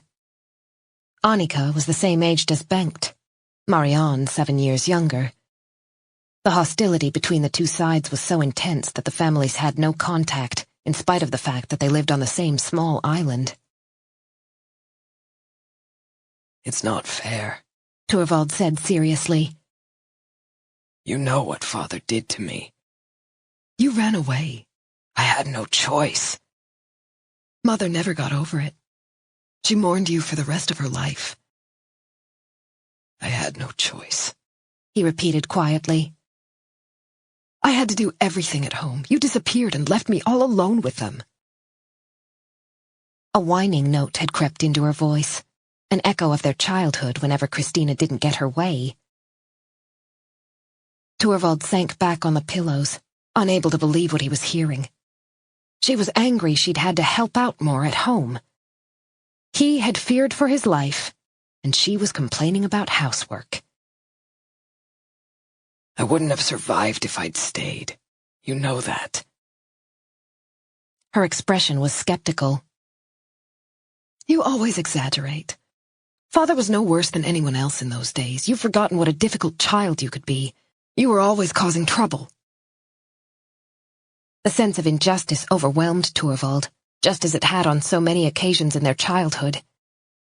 He had asked to see his sister in a final attempt at reconciliation. In spite of his bitterness, he had hoped it would be possible to bridge the distance between them. Not for his own sake, it was too late, but for the boys. He lay awake at night worrying about what would become of his son, how Anna would manage to provide for them both when he was gone. Every time Torvald passed the big house where Christina lived with her family, he spat on the ground. But Sandhamn was his home, and he had nowhere else to go. Christina, he said, his voice hoarse with the effort. You have so much. Won't you help Bengt and Anna? His strength was failing. His hands shook as they rested on the covers. In his peripheral vision, he could see Bengt watching him anxiously. The boy shouldn't be listening to this, but he wanted to spend what little time was left with his son. Christina stood up and began to button her coat. Her face was still beautiful, but her expression was stony. I can't go against Father's last wish, whatever I might think. Torvald knew that Christina had left the church, but she certainly hadn't abandoned her religious beliefs. He made one final attempt. What do you think God would say about the way you're treating your own brother? She sighed as if she regretted ever having set foot in Torvald's sick room and intended to bury the memory as soon as she left. God has nothing to do with this. I feel sorry for you and your family, but it's not my fault. You brought this upon yourself. You destroyed Mother and Father's lives when you ran away. The hatred that welled up almost choked him. It had followed him through the years, kept him company on the travels that took him far away from Sandhamn. He had stayed away for 20 years, until his father was dead and buried, by which time it was too late to see Vendela and Carolina again. He gazed at his sister and saw Gottfrid's features in her face. They spoke with the same tongue, the same conviction of their own righteousness. For a moment, it was as if Gottfrid was standing there before him, utterly merciless. You will not escape, Christina. You and your family will not escape. He sat up and shook his fist at her. God will punish you, do you hear me? She spun on her heel and stalked out. Torvald's breathing was labored. He had humiliated himself, and all for nothing. Dad? Bengt was beside him. Do you want some more water? He shook his head. He was finished. He met his son's gaze, and in his eyes he saw the same helpless rage and hatred with which he himself had lived for so many years. God will punish her, he whispered. He will give us redress. She and her family will suffer for this. He dropped back against the pillows, his voice barely audible. One day, they will pay for this. Chapter 56. Sunday, March 4th, 2007. The candles were burning brightly. Nora had already switched off all the lights and locked the front door. All she had to do now was blow out the candles and go to bed. It was already well after midnight. Instead, she sat down on the sofa, her eyes fixed on the hypnotic flames. The minutes before the helicopter arrived had been the longest in her life. She counted the seconds until at long last it swept in across the shore and slowly came down with a deafening racket. When it landed in a cloud of swirling snow, she wept with relief. The sight of Thomas's unconscious body had left her rigid with fear, despairing over her own powerlessness. It was even worse when she realized she couldn't go with him to the hospital because she couldn't leave the children alone. She had tried to stammer out an explanation to Margit, but Margit had already assumed she was the one who would be accompanying Thomas. She assured Nora that everything was under control. The paramedics had all the necessary equipment in order to take care of Thomas until he arrived at Karolinska Hospital, where his body temperature would slowly be brought back to normal. When Nora finally got home, she had hugged the boys tight and sobbed, even though she realized she was scaring them. She just couldn't do anything else. Eventually, she calmed down enough to explain what had happened. Then she called Pernilla, who was at home waiting for Thomas. He had told Nora the previous day that he was having dinner with Pernilla on Saturday evening, and she had heard the longing in his voice. Pernilla promised to go to the hospital right away. She would be in touch as soon as she was allowed to see him. Anxiety seized Nora once more. Shouldn't Pernilla have called by now? What if Thomas was seriously injured? Pull yourself together, Nora. He's in good hands. She had watched as the paramedics quickly and efficiently transferred him onto a stretcher and into the helicopter. Within minutes, they were on their way to Stockholm. Pernilla was probably just waiting until he was conscious and she had more information. Nora was so grateful that Thomas had survived, and it gave her no pleasure to think that she had been right about Bengt Österman. Instead, she felt horribly sad about the chain of events that seemed to have begun when Bengt's father ran away from Sandhamn, leaving Carolina Brand forever. According to Nora's mother, Carolina had never married. She stayed on Sandhamn, where she died from a burst appendix during the last winter of World War II. The shipping lane was full of thick ice floes that slowed down the boat, taking her to a waiting ambulance in Stavsnäs. By the time they arrived, it was too late. The official cause of death was peritonitis. Carolina was just 30 years old. What had actually happened on that Midsummer's Eve when Torvald didn't show up at the dance? Whatever it was, The consequences were horrific. Nora contemplated the half-full wine glass on the table in front of her, then pushed it away. No more wine for a while. Enough. Tomorrow they were leaving Sandhamn and returning to the mainland, back to the house in Sulchabaden. It was time for Adam and Simon to go home. She thought about seeing Henrik again. She wasn't looking forward to it, but she was no longer afraid to face him. They had to sit down and talk about the separation. Assets, custody. All the practical issues must be resolved, whatever they thought of each other. School started on Monday. There was a lot to sort out. Joint custody, living with each parent in turn. Wasn't that what most people did? It would do Henrik good to have sole responsibility for his sons for a week at a time, she thought with a faint smile. To be honest, she had let him get away with it. But now it was his turn. Time for Henrik to make packed lunches, supervise homework, do the cooking. She was actually looking forward to a life in which Henrik did his fair share. And if Monica tried her tricks, Nora would deal with them. After all, she was a lawyer. She was done with her mother-in-law's scare tactics. She had let herself be bullied for far too long. It would serve Monica right if she was confronted with a new daughter-in-law. Henrik's affair with a nurse was unlikely to be at the top of her wish list. She'd always wanted Henrik to marry into a distinguished family, nobility if possible. The thought made Nora smile once more. Everything would be fine. She could do this. She had her sons, she had a good job, and Sandhamn was hers. Henrik couldn't take that away from her. She leaned forward and blew out the candles. Chapter 57. Are you awake? The pleasant voice belonged to a doctor who looked to be about 50. Her light brown hair was caught up in a messy bun, and she wore her glasses on a chain around her neck. Pernilla blinked. She must have nodded off on the sofa in the waiting room. She felt as if she had been at the hospital for an eternity, but when she looked at the clock on the wall, she saw that only a few hours had passed. It was almost 2 a.m. Margit had kept her company for a while, but eventually accepted Pernilla's assurances that she'd be fine on her own. Are you awake?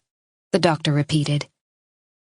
My name is Harriet Strom. I'm the ER duty doctor. Pernilla sat up and ran her hands through her hair. She still felt a little disoriented. How is he? If you'd like to come with me, we can have a chat. Would you like a cup of coffee? Pernilla nodded and picked up her purse. She followed the doctor down the hall to an alcove housing a coffee machine. Sugar? Please. They went into a room containing a single desk. The doctor sat down, and Pernilla took the visitor's chair opposite. So you're Thomas Andreasson's wife? Pernilla hesitated, then nodded. How is he? She asked again. The coffee cup was warm against her palms, but she still felt cold. Do you know anything about hypothermia? Pernilla shook her head. That's what we call it when the body temperature drops dangerously low. In severe cases, the body can no longer return to its normal temperature without help. Harriet Strom cleared her throat and looked Pernilla directly in the eye. Your husband's body temperature was very low indeed when he arrived here. His functions were weak, and his heartbeat was difficult to detect. In extreme cold, the blood vessels contract and don't allow blood to pass through. This is known as vascular constriction. She paused. Please tell me if there's anything you don't understand. Okay. Pernilla swallowed. When Nora had called to tell her what had happened, she had jumped in a cab right away. From what Nora had said, it sounded like Thomas was going to be all right. Now, though, the doctor's grave expression suggested that might not be the case. Harriet Strom took a sip of her coffee. Pernilla thought she could see something else in her eyes. Was it sympathy or sorrow? The paramedics on the helicopter did everything right. He was given oxygen immediately, and they ran an ECG on board. Pernilla began to shiver. She heard the words, but they meant nothing. What was the doctor trying to say?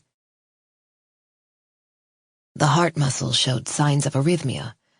Just before the helicopter arrived here, he went into ventricular fibrillation, which means a serious disruption to the heart rhythm. This led to cardiac arrest. A heavy weight settled on Pernilla's chest. Every breath was agony. She wanted to ask the doctor to stop talking, and at the same time she wanted to beg her to hurry up. Not knowing was unbearable, but hearing the news she feared would be even worse. She kept on repeating Thomas's name to herself. Images of Emily's tiny body in his arms whirled around in her head. The funeral, the tiny white casket, the priest who could say nothing to assuage their grief. Not again. Not Thomas, too.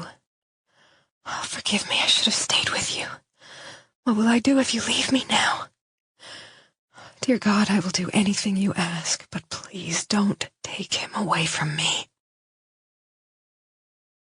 Harriet Strom went on. The paramedics attempted to use a defibrillator to get his heart going, but this was complicated by the low body temperature. Pernilla could hardly breathe. She stared at the doctor. Is he alive? She finally managed to stammer. The words seemed to hover in the air. Harriet Strom reached out and squeezed Pernilla's hand. Her skin was dry and warm to the touch. Many years of night duty had left their mark on her face, but her voice was gentle and full of warmth. They managed to restart his heart, but he's still unconscious. She looked sympathetically at Pernilla. I'm afraid we can't rule out the possibility of brain damage. I'm so sorry.